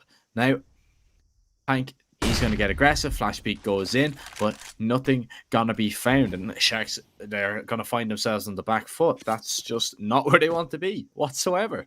Yeah, and 4 versus 5 like that, you need someone to step up. You need some kind of aggression or a stack. And by the looks of it, the stack is going to be what they put their money on. But this might be the right call. There's the flash. There's the peek. The flash is good. 1 for Pack. Manages to get out of there. No refrac. 2 missed shots from the AWP. This is a big problem now. This is a lot of info. So the bomb has been spotted. The CTs, this round, they've turned it around in just a couple seconds. They have all the information and a 4 versus 4. Yeah, mistakes from both sides here. And it's just kind of now, whose mistake is going to cost them? Who's going to be punished for the mistake? Pank tucked in towards the wall bang here. The damage done onto Zevi, who's going to miss that shot. Pank not going to be cleared out just yet. Allison yet to wake his way up and make his way out. Pank in the corner, finds one times 2. They don't check. 8 seconds. Cuts Moretz is on a flank, but he's alone now. 4 seconds. He has to go and try and save. And that's exactly what he's going to try and do. 15-13 said. Sharks, they are nearly back in, and they nearly have OT. And to be honest, the way that it's going, I think it's written all over it. That one there from Lucaozi, man, it's just so awkward. But the 2 missed up shots, man. Oh, the 2 missed up shots, then you don't clear out this from Pank. I mean, these are really big mistakes. I feel like this is just metagaming, and even like now they go for attack.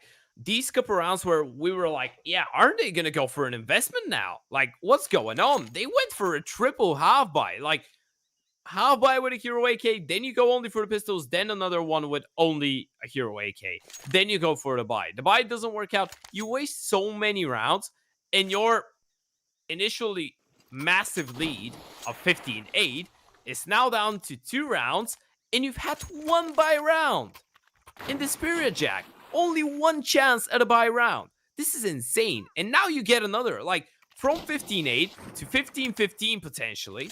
That's 7 rounds. You're gonna be able to play 2 buy rounds on the T side unless you win this one. Do you realize how crazy this is? That just shows that metagaming are feeling the pressure. Right now, they know that this is the toughest part. The toughest part is not to get up to 15. The toughest part is to close out the map.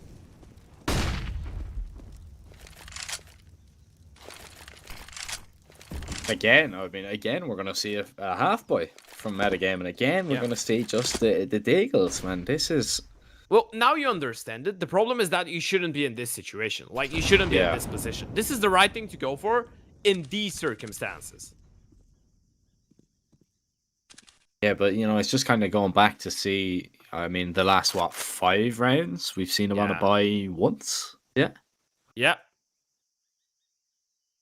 Food for thought. I mean, you know, it's been a little bit strange. You know? This is going to be an insane love story if Sharks manage to pull it back into OT. God, ridiculous.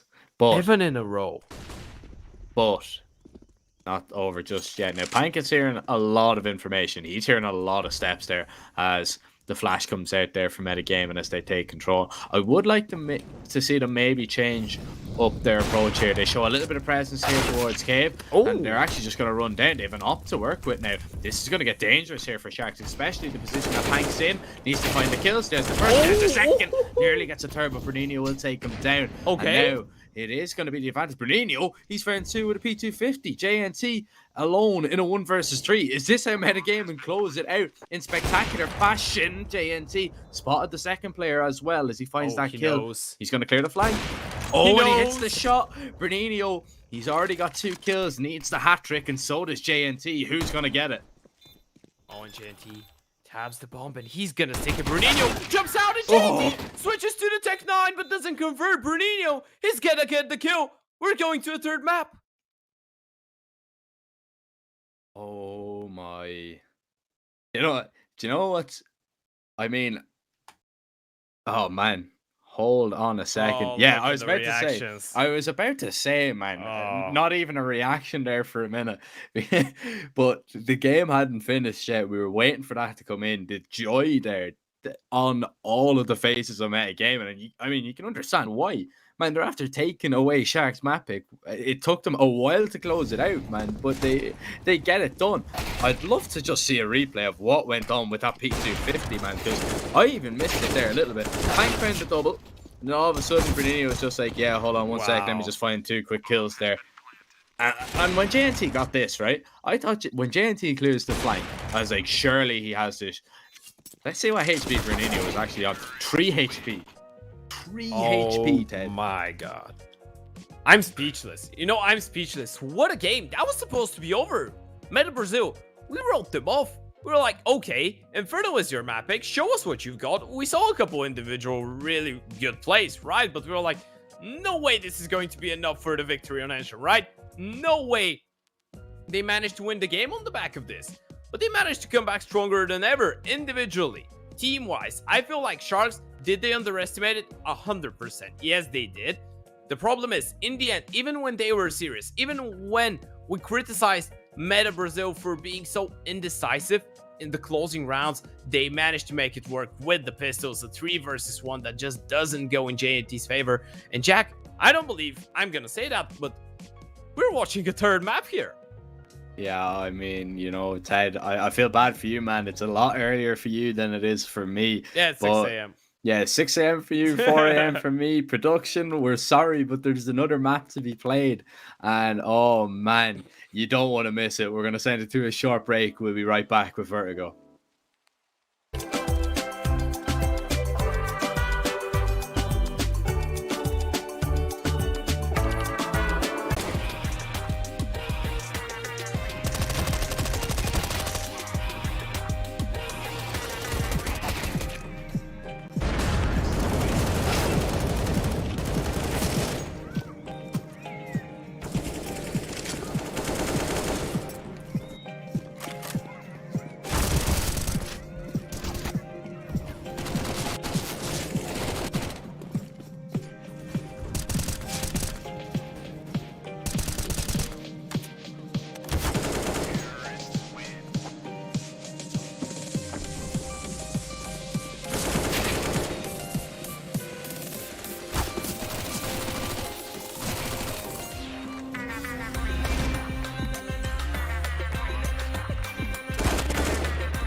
Hello, ladies and gentlemen, and Hello. welcome back. We are back. Final map of the day coming up. It's 1-1. We're going to a decider. It's Vertigo between Metagaming and Sharks. Ted, who do you have? Oh, to be fair, I can't tell you. I really couldn't tell you. Me either. That's why I threw it to you. Yeah, I think that, you know, if I had to go with the logical answer, I would still say Sharks, even though that was an extremely shaky engine from them. I feel like the momentum never got on their way for the most part of it. I feel like it did for the closing rounds, but then you had that one last round that was a bit chaotic there against the half buy. So I still feel like Ancient did go in favor. Of course, in favor of the T's, but it wasn't because they were so dominant throughout the entire map. I feel like Sharks maybe underestimated it just a little bit. So now I'm thinking that if they actually take this third map seriously, if they actually realize, okay, this is us actually wanting to or preferring to play in our first playoff game against Key instead of 9Z, I feel like they should be taking this one home, but I'm not writing anything off. Like at this point, my hands are up. I don't know what's going to happen, Jack. I can't say anything. I don't know what to expect. Anything could happen. Metagaming can win this one 16-0. Sharks can win this 16-0. I can win this one 16-0. Let's see what's gonna happen. Oh God. I don't think that can happen, Ted. You could never win at the 16-0. Never, you know, whatsoever. you better be quiet. Oh well, Pistol starting things off with Sharks starting out on the T side.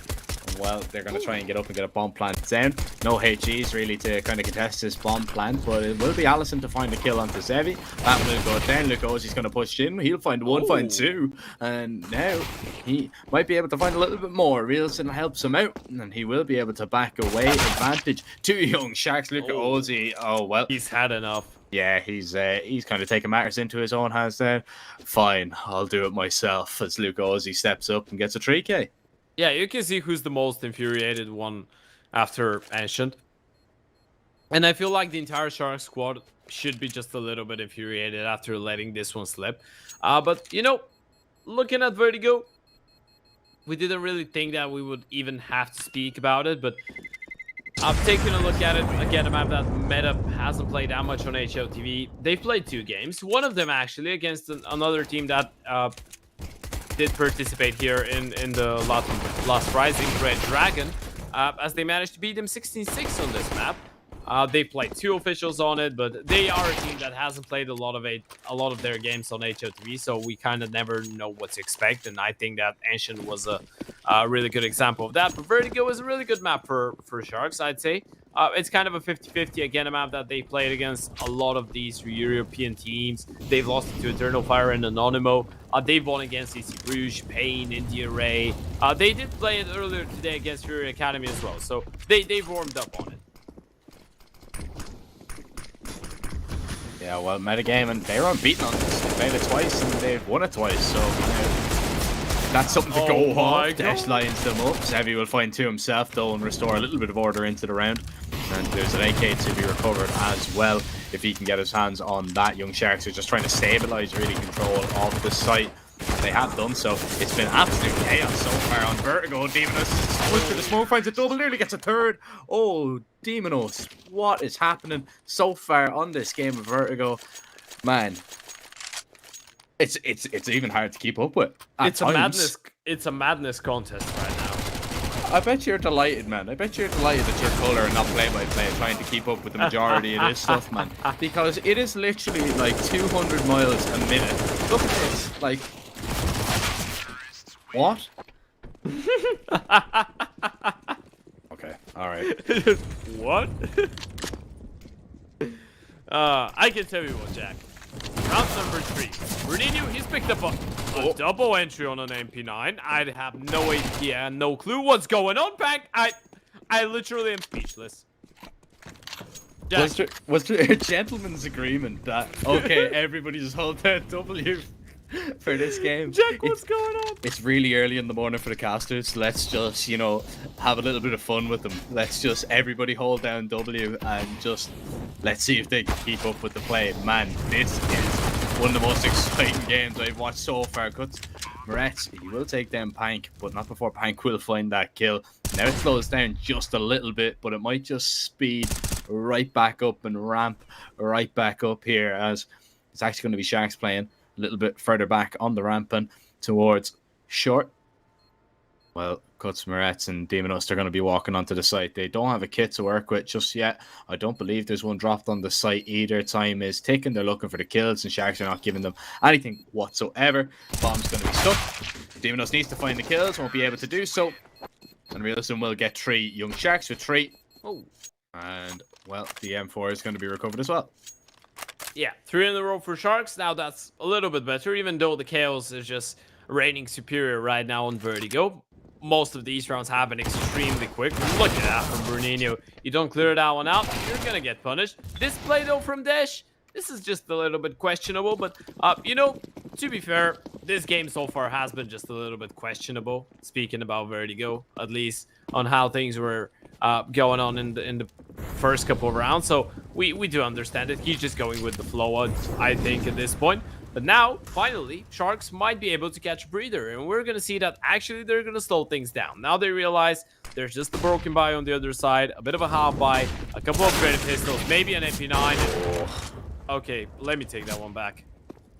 The pistols causing problems for Sharks here. That flash peek was wonderful. They found 2 quick kills. And now, it is going to be Sharks on the back foot. Demonos got himself into a good position, MP9 in hand. As utility going to be expended just to clear out some of these angles. Allison close in here towards short. Might be able to find some kind of joy. Bruninho is going to be smoked out of the site, so it is going to be Allison on a solo venture here on the short for the minute. Heavy. Okay. He's going to it's a weird way of swapping over to an op, but he gets it nevertheless. Pank is going to walk up completely for free onto this B site as Metagaming have rotated over completely. And Demonos, he had a really good position. He gave it up, and it could cost him here his life. Okay. Nearly worked. Yeah, to be fair, that was a nice try. I feel like they didn't realize for the first, let's say, 1-2 seconds, they didn't realize what's going on. They were like, yeah, there's someone running, but we don't know where he is. Does find some damage, no kills though. And now Allison and Bruninho, they might have to save. Actually, Allison manages to bait out the shot from the ult. Now it's a 2 versus 2. But the D's, they've realized that they know that they can take the fight with the player in CT. And actually, Allison finds another. Now it's 1 versus 2. Pank finds one. Has the HE though, not enough time on the timer. Allison keys off the bomb. Doesn't have the time to stick the defuse. He's just playing for the kill at this point. Pank dancing around server, finds the kill in the end. 4 rounds on the board, but once again, Metagaming, they managed to do so much damage in this round. Yeah, it's 4 in a row though for Sharks, and there's just some kind of it's just chaos everywhere. Look at that. Beautiful from Metagaming. Man, Art is watching he's a proud father. Literally, you know. Yeah. Everybody speaks about, you know, Fallen being the godfather of Brazilian Counter-Strike. I mean, then what does that make Art? Because he's definitely taught these teams a thing or two just by the style of play. He's the baptizer. Yeah, yeah. And there's a baptism of fire. Oh, Allison lined up 2. And he's going to find that double. Looking for a little bit more. Takes some damage. Huge gap in that smoke. Bruninho going to try and use it to his advantage. Pank gets lucky. And he has to be able to back away. But as he's retreating, Demonos has already pushed all the way through B. And Metagaming are absolutely everywhere in this round. The Sharks are nowhere to be seen. Yeah, right. Zevi, JNT, the name of the game is maximum damage at this point. The smoke going to allow Allison to stay alive for just a little bit longer. They would have loved to have an HE in that scenario. They're going to be hoping to get the kill in the end, and Zevi is going to be able to drop him. Still, maximum damage is a possibility, especially with kills going like that. JNT, what's going on? He's trying to double. How has he got that second kill? Surely not. Oh, Bruninho, he's going to push through the smoke. They line up for him. He takes the bomb plant. They're down. Bruninho, he's done enough for the minute. Tries to escape, and he's vanished without a trace. Demonos has got that last kill, and Ted, I'm going out on a limb here and saying this is the most exciting game of Counter-Strike I think we've ever casted, man. This is the most exciting couple rounds we've ever casted. I do agree. That's insane. This is actually mad. I don't know if you realize how mad it is. Oh, man. Look at the spray pattern. Look at That's this. beauty. How? I feel like the bullet just did that curve movement, you know? He just shoots the bullet to the left.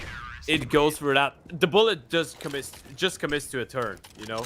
Yeah. The bullet just turns with the wind. I don't know what's happened. Was that film with Angelina Jolie? It was called Wanted. Do you remember that? And she's like, Yes. curved the bullet. Yeah. Yeah, that's exactly. You just curve the bullet. Yeah. Oh, Allison lines them up forward. There's no curving those bullets for Sharks as Allison knocks down 4 players. Luca Ozzy, the last one to fall, metagaming. They are not down and out of Vertigo just yet after Sharks, you know, they started very, very hot metagaming. They get the rifles out and they're gonna fight for it here on Vertigo, Ted. They are. Take a look at that from Allison. Everyone is going for these crazy plays. Sharks, this is the second round in a row where they just walk into someone and he just sprays them down. A lot of damage has been done like that for metagaming, and I wonder, do you just continue going towards ramp? Do you continue feeding those ramp players? Because this confidence is going to be blooming for the side of metagaming after getting so many multi kills, and now you're walking straight into Brunini with Dash, and they're looking to farm some cash as well. They're looking just to find the kills here. They're just looking to try and mow them down. They're going to jump out, try and catch the players by surprise, but it's going to be Kutzmoretz to find a lovely spray down a tree. That one, okay, it was only against Glocks, but you still have to find the kills. Metagaming are going to get a third. They get to within 1 now of Sharks, and now we are going to see that reinvestment from the T side. So Metagaming, good opportunity to tie this one up. Good opportunity to reset the money here at Sharks as well. So it could be a step in the right direction for him. Man, I said strap in, mate. Just strap in, because this is going to be a absolute nail biter of a decider, I think. Yeah, it has overtime written all over it. Let's see if it goes to distance, Jack. I don't know why you're laughing. No, I know why you're laughing, but I think that there is a chance. I think there is a chance, genuinely, but let's see. Metagaming, another fire round, Sharks with the AKs. No AWP yet on the T side, but they are playing this one in a bit of a slower fashion. Maybe they realize that the fast plays towards ramp aren't going to work out. Now, they stop pressing the pedal to the metal. They slow things down, and they're going to be looking for success elsewhere. The B-bomb side is going to get tested, but there's already 3 players here. Well, here comes the flashes. Demonos is going to peek out. There's a triple. There's 4 for Demonos on for the ace. Sevi will take him down. It's multi-kill after multi-kill. Fiesta. Oh my, Zevi. Now, he has to try and pick up the pieces here for Young Sharks once again, walking forward. Oh, he's not going to see Bernino, who takes him down. Ted, I don't think my heart can handle any more multi-kills. That's multi-kill fiesta for metagaming. Look at that. This is just Demona just singing Danza Kuduro towards the back of the site, getting all the kills. He nearly gets the 4th or the 5th as well. Oh, this is insane. It's actually insane how metagaming managed to get multi-kills every single time. That's just players, like, you know, one round is going to be Brunino to get a 3K. The next one, it's Kutzmoretz. After that, it's Allison with a 4K spray down. Then Dash is going to step up with 4. It's always like that. They're not taking a double and falling back. No, it's always 3 or 4. Oh, lovely shots there from Reels. And, well, there's an opportunity maybe for another multi-kill here from the metagaming side. Pank going to recover that 8K and retreat now away. Oh, the spam. Bernino, I need to be careful about that one, mate. Don't want to be taking too many bullets through the wall. And Sharks, they find that open and pick and they just slow it down a little bit. But Demonos, look at that. He's on the flank already. JNT is going to fall. The HG grenade does a little bit of damage, but they're going looking for him. Oh, and Reelson finds him. He was low HP. A body shot will do, but you still have to connect. You still have to hit it. Pank's going to walk up and use this little bit of space now that he has created to get his teammates up towards A as well. Oh, Brunino, a Ferrari peak of the highest order, and he could find just a little bit more from the backside. Let's see.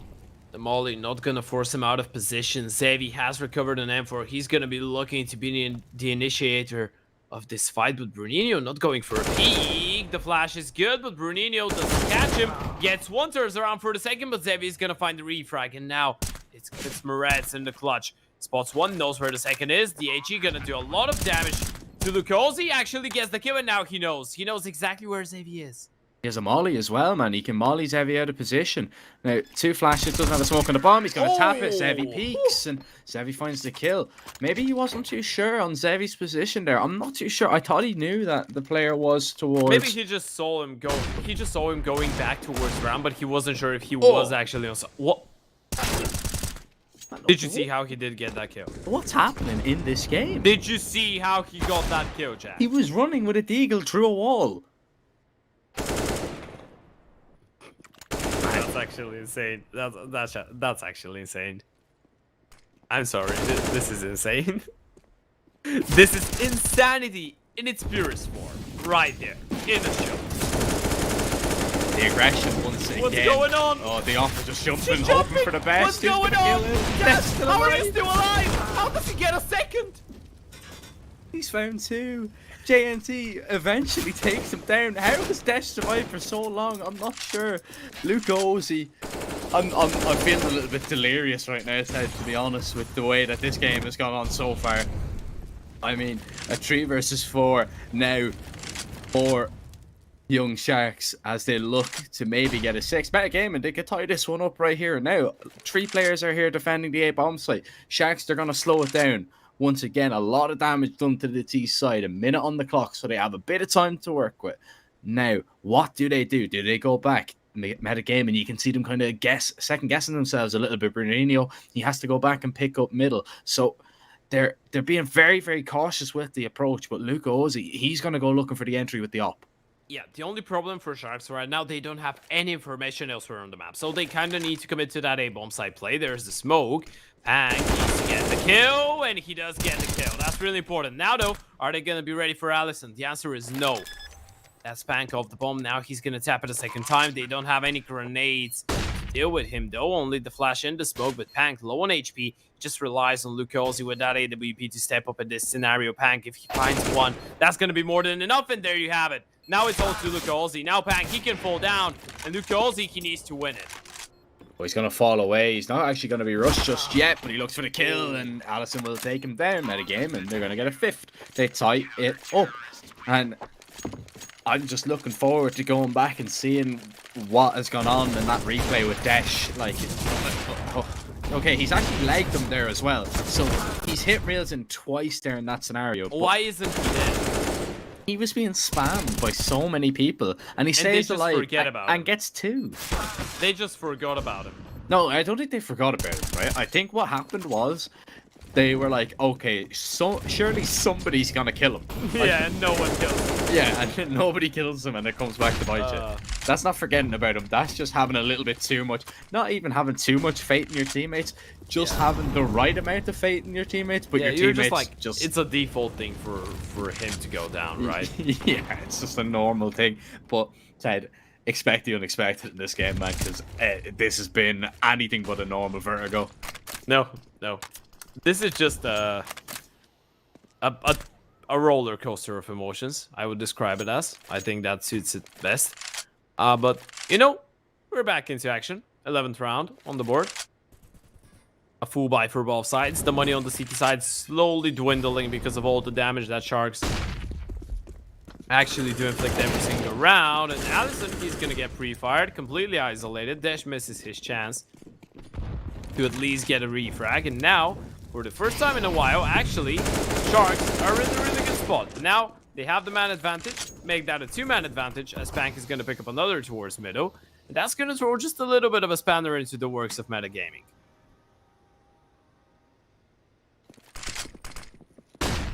Yeah, they boosted up Dash here as well, so he's in a pretty decent position.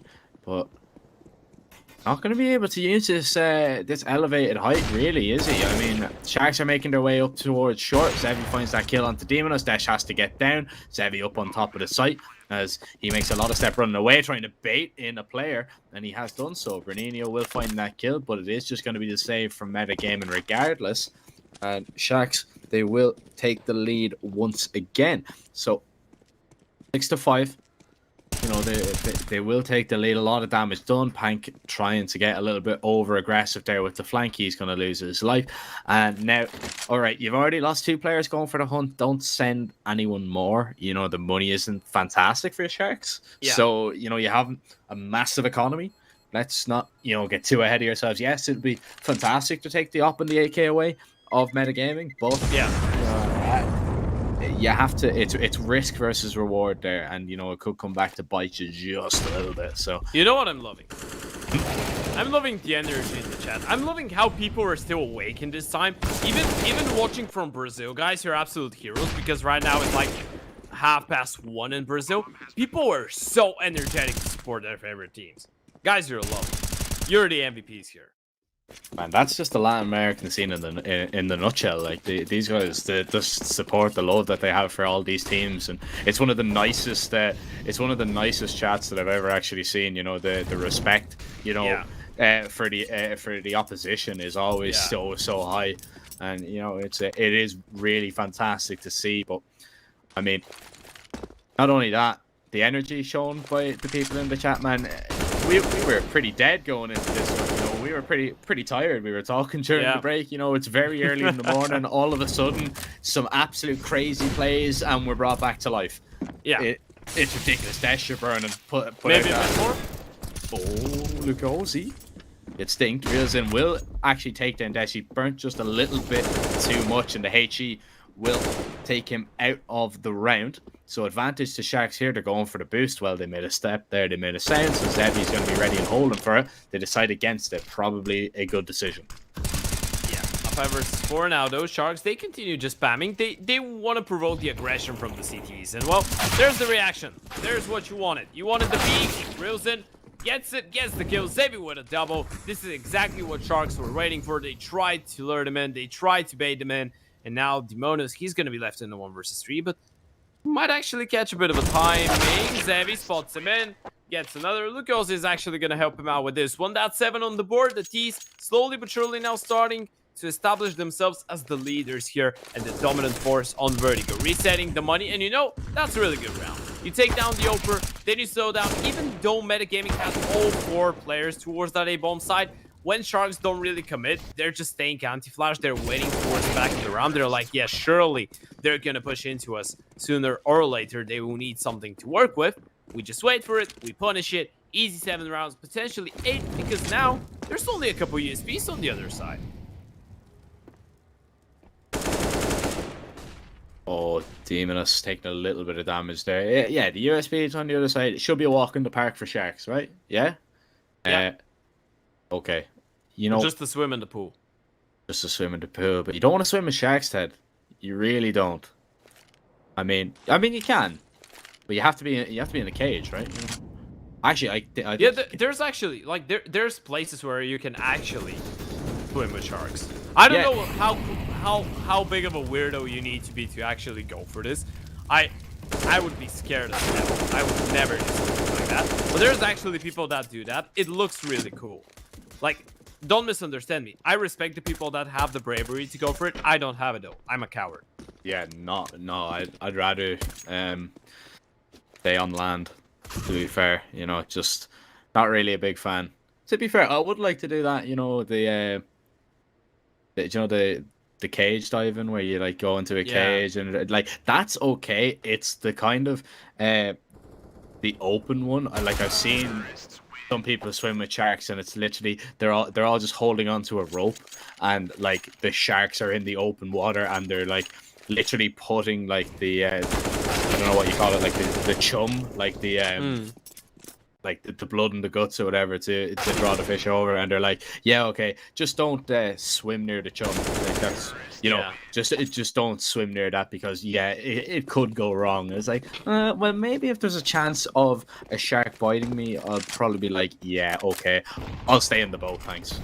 Yep, metagaming though, they haven't been staying in the boat so far. DETONA is though looking to change things up. He's became a shark hunter in this one, takes down JNT. And now he's going to try to even position himself into a really advantageous angle. Maybe find the second, goes for the spam. Oh, it's gone horribly wrong. Xavier's going to drop him. Now 1-for-1 in Bruninho. He's going to be the one to try and save the day, but the flashes are so good. He's going to get taken down. 1-for-1 all over the board.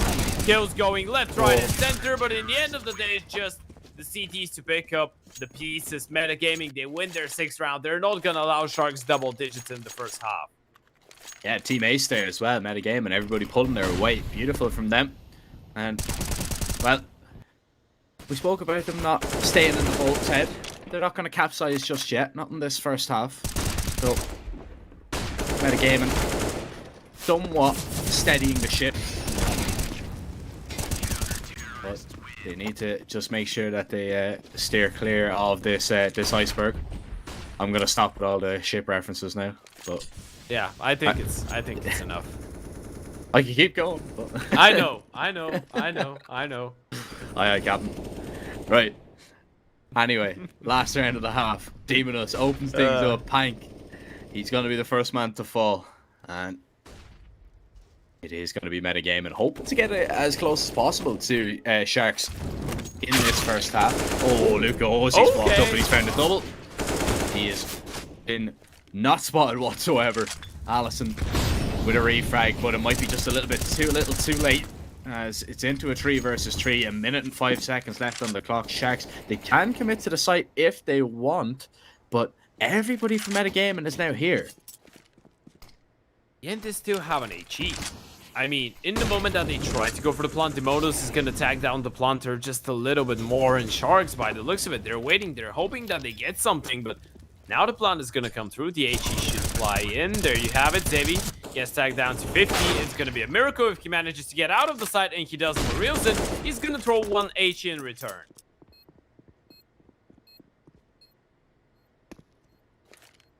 Sharks doubled up here. That Molly can land directly on the plant here as well, so no need to just peek. Nade will do a little bit of damage. Reels in down to 26. Demonus going to go maybe to look for the kill. He's found the first, looking for the second player. Hasn't spotted out JNT. No. Oh, no, he's made a step. Demonus knows where he is, but nobody is on the defuse. Bruninho's going to tap the bomb. He's going to be off it. JNT tucks away just in the nick of time. 9-6. Sharks are going to have the advantage going into the half. A 1v2 clutch there for JNT to finish it off. 9-6 though, I mean, you're not going to be disappointed really if you're either side, to be honest. This is still very much doable. It's still very much winnable. Now, I was a bit confused here because how has Luca Ozzy walked all the way up without anybody noticing? I feel like this is just really unfortunate timing. Yeah. Or extremely fortunate for Sharks, because metagaming, this is not the first time that we've seen something really awkward from them, and not only for them, like, it's not the first time we've seen something really awkward in this first half on Ancient. I feel like this is just the perfect way to describe it. That was just Lugosi getting the best timing possible in this scenario. And most Sharks, they're gonna have 9 rounds. T-side Vertigo 9 rounds is not that bad, it's actually really good. But now metagaming, they're gonna be the ones to dictate the pace. And well, let's see in whose favor does the pistol round go, because if Sharks manage to get the pistol in the conversions, we might as well be looking at a 12-6 score. But if metagaming do it, it's going to be tied. Young Sharks have been good on their pistols. We'll see if they can... Oh, you're not going to check for the boost in the pistol, right? No. Probably not. Oh! Doesn't matter. So you showed your hand. It hasn't worked. And...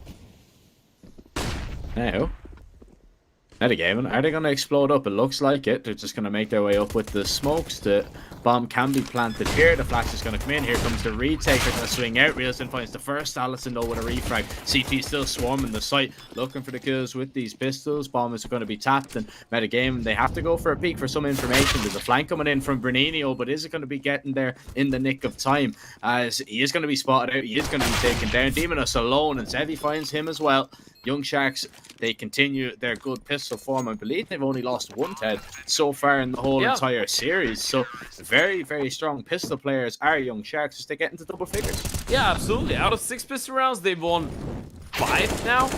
And, well, a lovely triple kill as well. We're seeing, of course, a bit of a replay from the last round of the first half. But that was a really good play from Sharks. You know, they're managing to make these ones look fairly easy.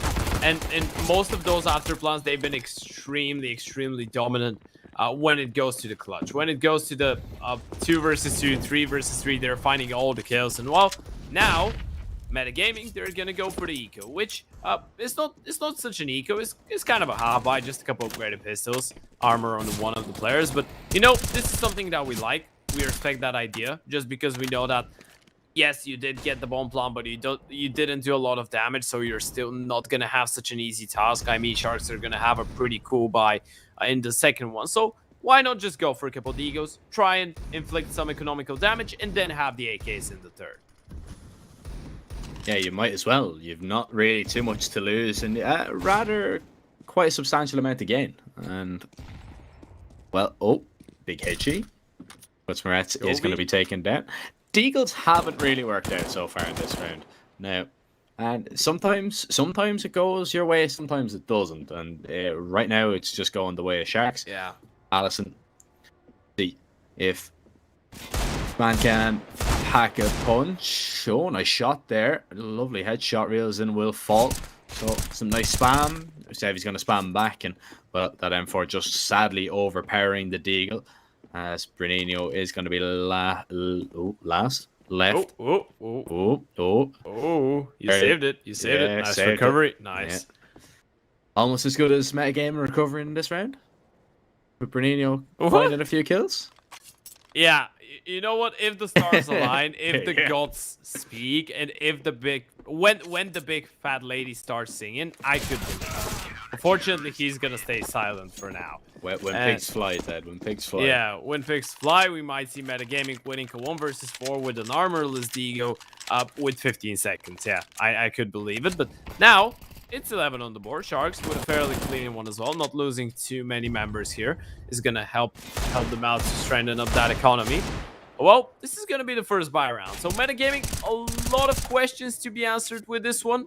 I feel like you win this one, okay, we're going to be like, yeah, this half is going to be like the previous one, is going to be like Ancient. It's going to be quite a close game. But you lose that buy round, and it's a bit of a bonus one for Sharks as well. There's going to be some problems and some questions being created. But let's see. They're going to slow things down. Metagaming not picking up the pace. We can't say the same about the CTs, though. They're being really aggressive.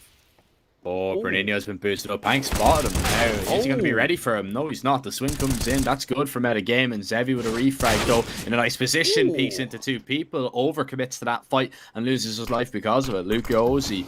Did he spot Bernino jump up there on top of double? I'm not sure. As the T's make their way up onto the site, the smokes are going to make things difficult. Oh, but that spam is going to be good. Demonus just spotted him before he managed, or rather the smoke began to blossom. Allison seen a shadow, and he comes to his senses, reels in, is now down and out of the round. Metagame, and this is looking good with the AKs. Now, JNT, I don't believe he was spotted. Maybe he was. Desh is going to take him down regardless, and that is a fantastic result for Metagame. And 7 rounds on the board for them. They're 4 rounds behind Sharks, of course, but that was a lot of the CT's money gone. Yeah, Xavi, both Pank and Xavi here being just a little bit awkward with the way that they go into the fights, especially Pank, because in the end of the day, Xavi gets his kill, but Pank there, he needs to find at least one. If he does find one, and then Xavi arrives on time and supports him, this is a CT side round. But in the end of the day, when the M4s go down like that, it's never gonna be ending well. Well, Sharks, they go for another reinforcement. 2 M4s, 2 upgraded pistols, and a UMP. Not ideal, still able to do damage with it potentially. And by the looks of it, they're going to be focusing a big part of their attention towards that A-bomb side. But metagaming, I'm loving the call right now. You're just slowing down. You're thinking about your options. You're like, yeah, probably they'll go for some kind of weird shenanigans. So let's try not to get caught in the trick.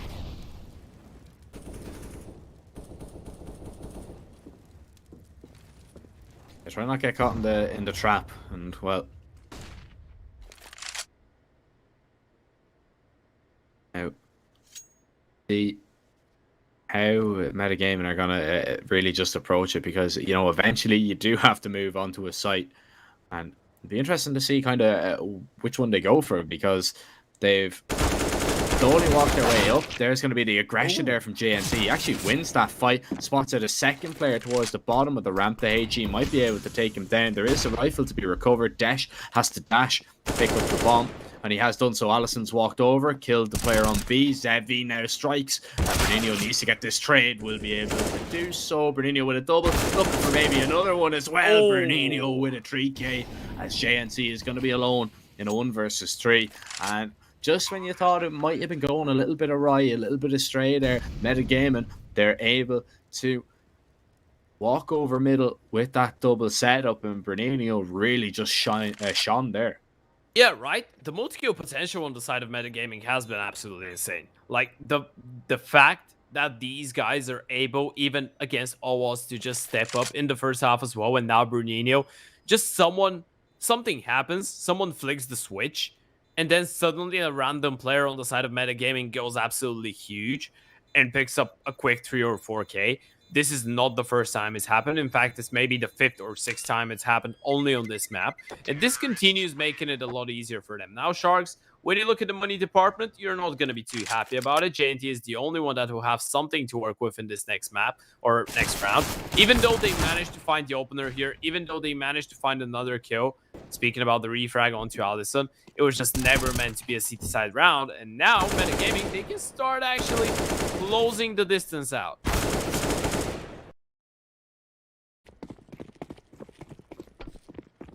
Yeah, they're going to get this one close, I do feel. JNT, he has that AK. Why would you go for a knife like that? Look at that. What is it, a Rusco? Yeah, That that's knife, so ugly. Nah, I'm not a big fan. Not a big fan.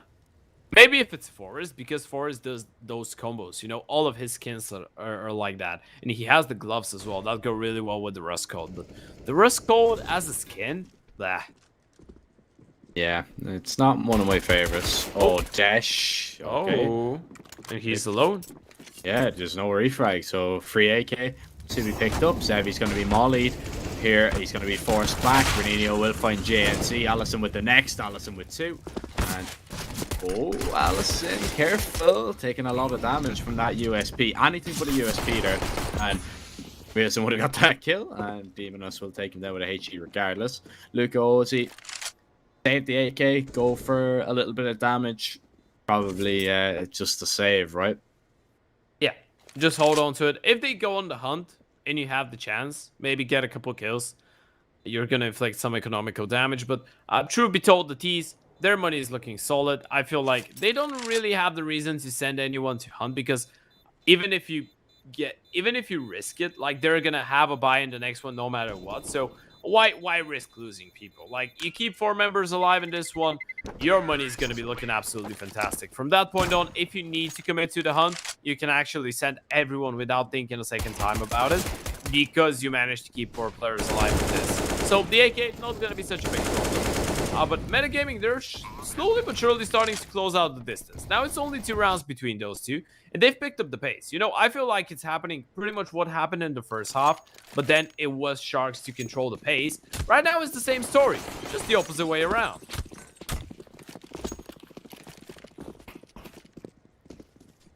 Yeah, now this round will give us a good inkling into what's going to go on here, because if Sharks are able to get this one over the line, you know, that'll be a big boost to their morale after it's been pretty just one-way traffic for metagaming over the last while. Wheels in a good position. There's the first, needs to try and get away. The spam won't be able to find much more, won't be able to connect onto any players, but the advantage is just good enough, that opening pick to be found. Young Sharks are going to be happy with that one, as JNT tries to go for some spam, but Nobody is going to be behind it. Util going to be deployed. Oh, that smoke bounced. Oh, that's a little bit unfortunate. That was weird. Yeah, not the best time to go for it as well. You're a man down already. Zany actually gonna get tagged down low. Luo needs to be careful, commits to another spray. I feel like he did already just commit to the idea that he was gonna go down. He was like, yeah, okay, I accept my fate. Maybe I do manage to take one more down with me, but Demon knows. He's going to be able to refrag JNT at 1-for-1. Lucosi and Pack now in a 2 versus 3. That round started so well for Sharks. By the looks of it, Metagaming, they're going to be looking to steal this one away. They're going to be trying to, right? Metagaming. They're in a really good position. Demonus with a jump spot there. He nearly gets taken down. Oh, Pank wins that fight, however it will be. Oh, taken down. Lucosi finds the headshot onto the upper bomb's going to be tapped. Allison. He might go looking, realizing maybe that he is off the bomb. He's just going to be waiting here for the bomb tapped one more time. Catches him looking the wrong way. Well played. Cool from Allison there. He is just not going to be pushed whatsoever or forced into making a decision. And it's going to be 11-10. So Metagaming now only 1 round behind. And dare I say it, Ted? Metagaming. They're looking good, man. A win here for Metagaming. That'd be a massive result for them. Yeah, absolutely. Securing that spot into the playoffs against Keed as well. I feel like if you're Keed and you're watching this, you should be just a little bit worried, right? Because I don't know about you. I'm looking at Keed as one of the really, really good teams in this tournament. I feel like Metagaming right now are making a pretty decent statement. Even if they end up losing this one, people are going to be really afraid. And take a look at that. Look at the headshots. Like, individually, they're not giving any chances to their opponents whatsoever. Even in a round like that, yes, this is not a full investment. It's still a light one, though. It's still a bit of a half buy. Metagaming, they just deny Sharks from doing pretty much any damage whatsoever. Lucosi now has picked up an AK. He's going to be trying to make that one just a little bit expensive. But again, Metagaming, they've done such a good job. Lucosi, he's found 2 kills, needs to get the ace pretty much, and well, he's doing a lot of damage here. Dodges the flash. Demon is just going to be completely blind by how is he not gone down there. Lucosi will definitely connect and find the kills. Renio still hiding on the back side. He will at least deny the ace, but a lot of damage done there once again to Metagaming. 11-11, Ted. Now, we'll see how young Sharks are going to be set and how they're going to shape up. But, I mean, the pressure's on. I mean, it's not straightforward. As straightforward as we would have thought. Going into this BO3, we thought Sharks were going to take it as easy as you like, but that's not the case. Not whatsoever. And Metagaming, maybe, just maybe, the upset could happen. It's looking real on the cards, Jack, and take a look at them picking up the base. They're going quickly towards that B-bomb side, but back in Lucosi, they're gonna find 2 quick double kill. And now, Dash and Bruninho, they've fallen down, and look at Sharks, they're picking up the pace. They don't want to wait. They don't want to waste any time whatsoever. And just like that, hits Moretz. He's left in a 1 versus 4. This has fallen apart. Sharks, they managed to pick up the pieces and they fight back. They answer back immediately. Metagaming trying to catch them off guard, but it's just not meant to be. Yeah, just a little bit too quick there.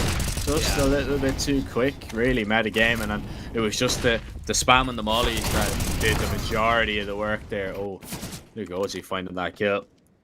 Was a nice. Nearly actually flicked onto the to the second one, but was not to be. Yep. Young Sharks 4 now away from taking the map and the series and booking their place in the playoffs. Metagaming, though, they have this reinvestment one more time. They do, and this time around, they're going to be looking for success towards the A-bomb side. A little bit of a boost for Allison, but JNT on the other side, he's going to get curious, and if he spots the player below... Oh, this is such a risky one for both sides, but Allison, he's going to be the first one to strike. Yeah, JNT, he's underhanded that smoke, needs to get out of there before the spam comes in, will be able to do so. So that was still very, very dangerous for the positioning of JNT. He could have been spammed there, and that would have went from bad really to worse for Sharks. Metagaming still waiting for the smokes now to clear. And well, that smoke will go down towards short. forces Luca Ozzy out. JNT's taking the fights, he's doing damage, he's just not finding the kills. Eventually he will, but he'll lose his life in the process now as well. As Desh is going to drop Luca Ozzy, metagaming in the driving seat still with a 2-man advantage. Allison and Desh looking very low. Desh is on 1 HP, but oh, they found that kill onto Pank. It's now Zevi in a 1v4. Has the op in his hand. He's going to be walking, looking for something. Doesn't realize the player's already passed him. Doesn't realize that Allison's in the corner. 12-12. We're level again, Ted. Oh, and look at the money. Sharks, they're not going to be too happy about it. Yes, you can go for another reinvestment, but all these rounds, you not being able to put on consecutive rounds on the board, that's never going to be doing good for you. Allison with a really sneaky opening kill there. And you know, overall, I'm loving the approach from metagaming. You kind of go for that passive-aggressive setup towards ramp. You're still finding the openers, you're still spraying, but you're not committing hard to it. You know that once the smokes fade, Sharks will have to commit to a decision. They either fall back and they let you have ramp for free, or they commit to the fight. And in this scenario, they did commit to the fight, but you were more than happy with this because you had a couple players just waiting bottom ramp for the smokes to blossom. And well, this time around, works out perfectly for the T's. Now, this round could be the pivotal point of the entire series, Jack. Sharks, if they lose it with the double op as well, they're going to have nothing left. Yeah, this one could be going in the bin for Sharks. I mean, and this is something that we just didn't expect whatsoever. Now, metagaming, what a shock that they could pull off here after, you know, being down and out, after being written off after the first map. Now they've managed to get it onto a decider. They've managed to get it into a 12-12 position. Now with a big opportunity to not only get 13-12, but to move forward, maybe even to get that 14th and 15th round later on. Set themselves up nicely. That's what they want to do. 40 seconds. As after we've seen all the chaotic rounds, it's a little bit slower this time, but eventually it does have to speed up. And well, Demonos speeds up right into Zevi, who opens things up. He finds that initial shot. JNT now waiting for somebody to push through those mollies, but it's not going to happen just yet. 20 seconds, metagaming. They need to get up onto the site. Young Sharks, they're all here. They're all ready and waiting, and they're set up perfectly. Luca Ozzy will find Desh Zevi with the next. It's really all alone, who can only get one. He's going to be taken down. Sharks, they needed a massive round there, and they are going to get it. And once again, metagaming, they're just walking into them. You know, this time around, they tried to bait them in again, but Sharks, they didn't get the bait. They just waited from the back of the side. They waited for the chance to shut down the jaws. And well, in the end of the day, they get all the kills. Not losing a lot of players as well throughout this round. And now the money on the T side is in a tough spot. You know, we spoke about it, but this roller coaster of rounds, it hasn't been doing well for both teams. And well, now Zevi, he's gonna land the first. Allison with the refrag, still 1-for-1. They're gonna continue pedal to the metal, but now they slow down. Yeah, they're just gonna try and get the rifles, right? They're gonna try and get that AK. They are gonna recover it, and Demonos is gonna be boosted up here with the Mac 10. Reaction from Sharks has pushed a lot of people over here towards B. Demonos is just gonna be sitting here behind the wood, so could be a little bit of an issue. I don't believe he has peeked over it just yet. Now he will do so as flashes will come in. Oh, Demonos nearly works out for him. JNT holds his nerve. Doesn't matter that he was flashed, still manages to find a kill. Desh is going to have to be the next man in, as Torres is actually going to be cut out of the round, and it's 14-12 Sharks. They have kind of just recovered it a little bit now. 14-12, 2 rounds now away from picking up the map and the series. Metagaming, we're going to have a few more chances though, 2 at least, but we'll see what they can bring forward, you know, what they can purchase after that little bit of a weird situation for their money. Well, it's pretty much do or die. Sharks just 2 away from closing out the map and the series and qualifying straight for the playoffs. Metagaming, as much as they've made it really tough, as much as they've been fighting throughout this entire game, it all comes down to this. You need to perform. You need to deliver in this one round. And Reelson, he's already starting to soften him up. And oh! Wow. What a headshot there And Sharks, they're kind of just turning it on right now, aren't they? Let's see if they can keep it on for this round at least. As Metagame is down to 4. Allison thinking about going for a peek. Sebi is close. Sharks, again, they have 4 players here. They seem to be always stacked towards this site. And it's going to be difficult to topple. It has been difficult to topple in the past. A minute left on the clock.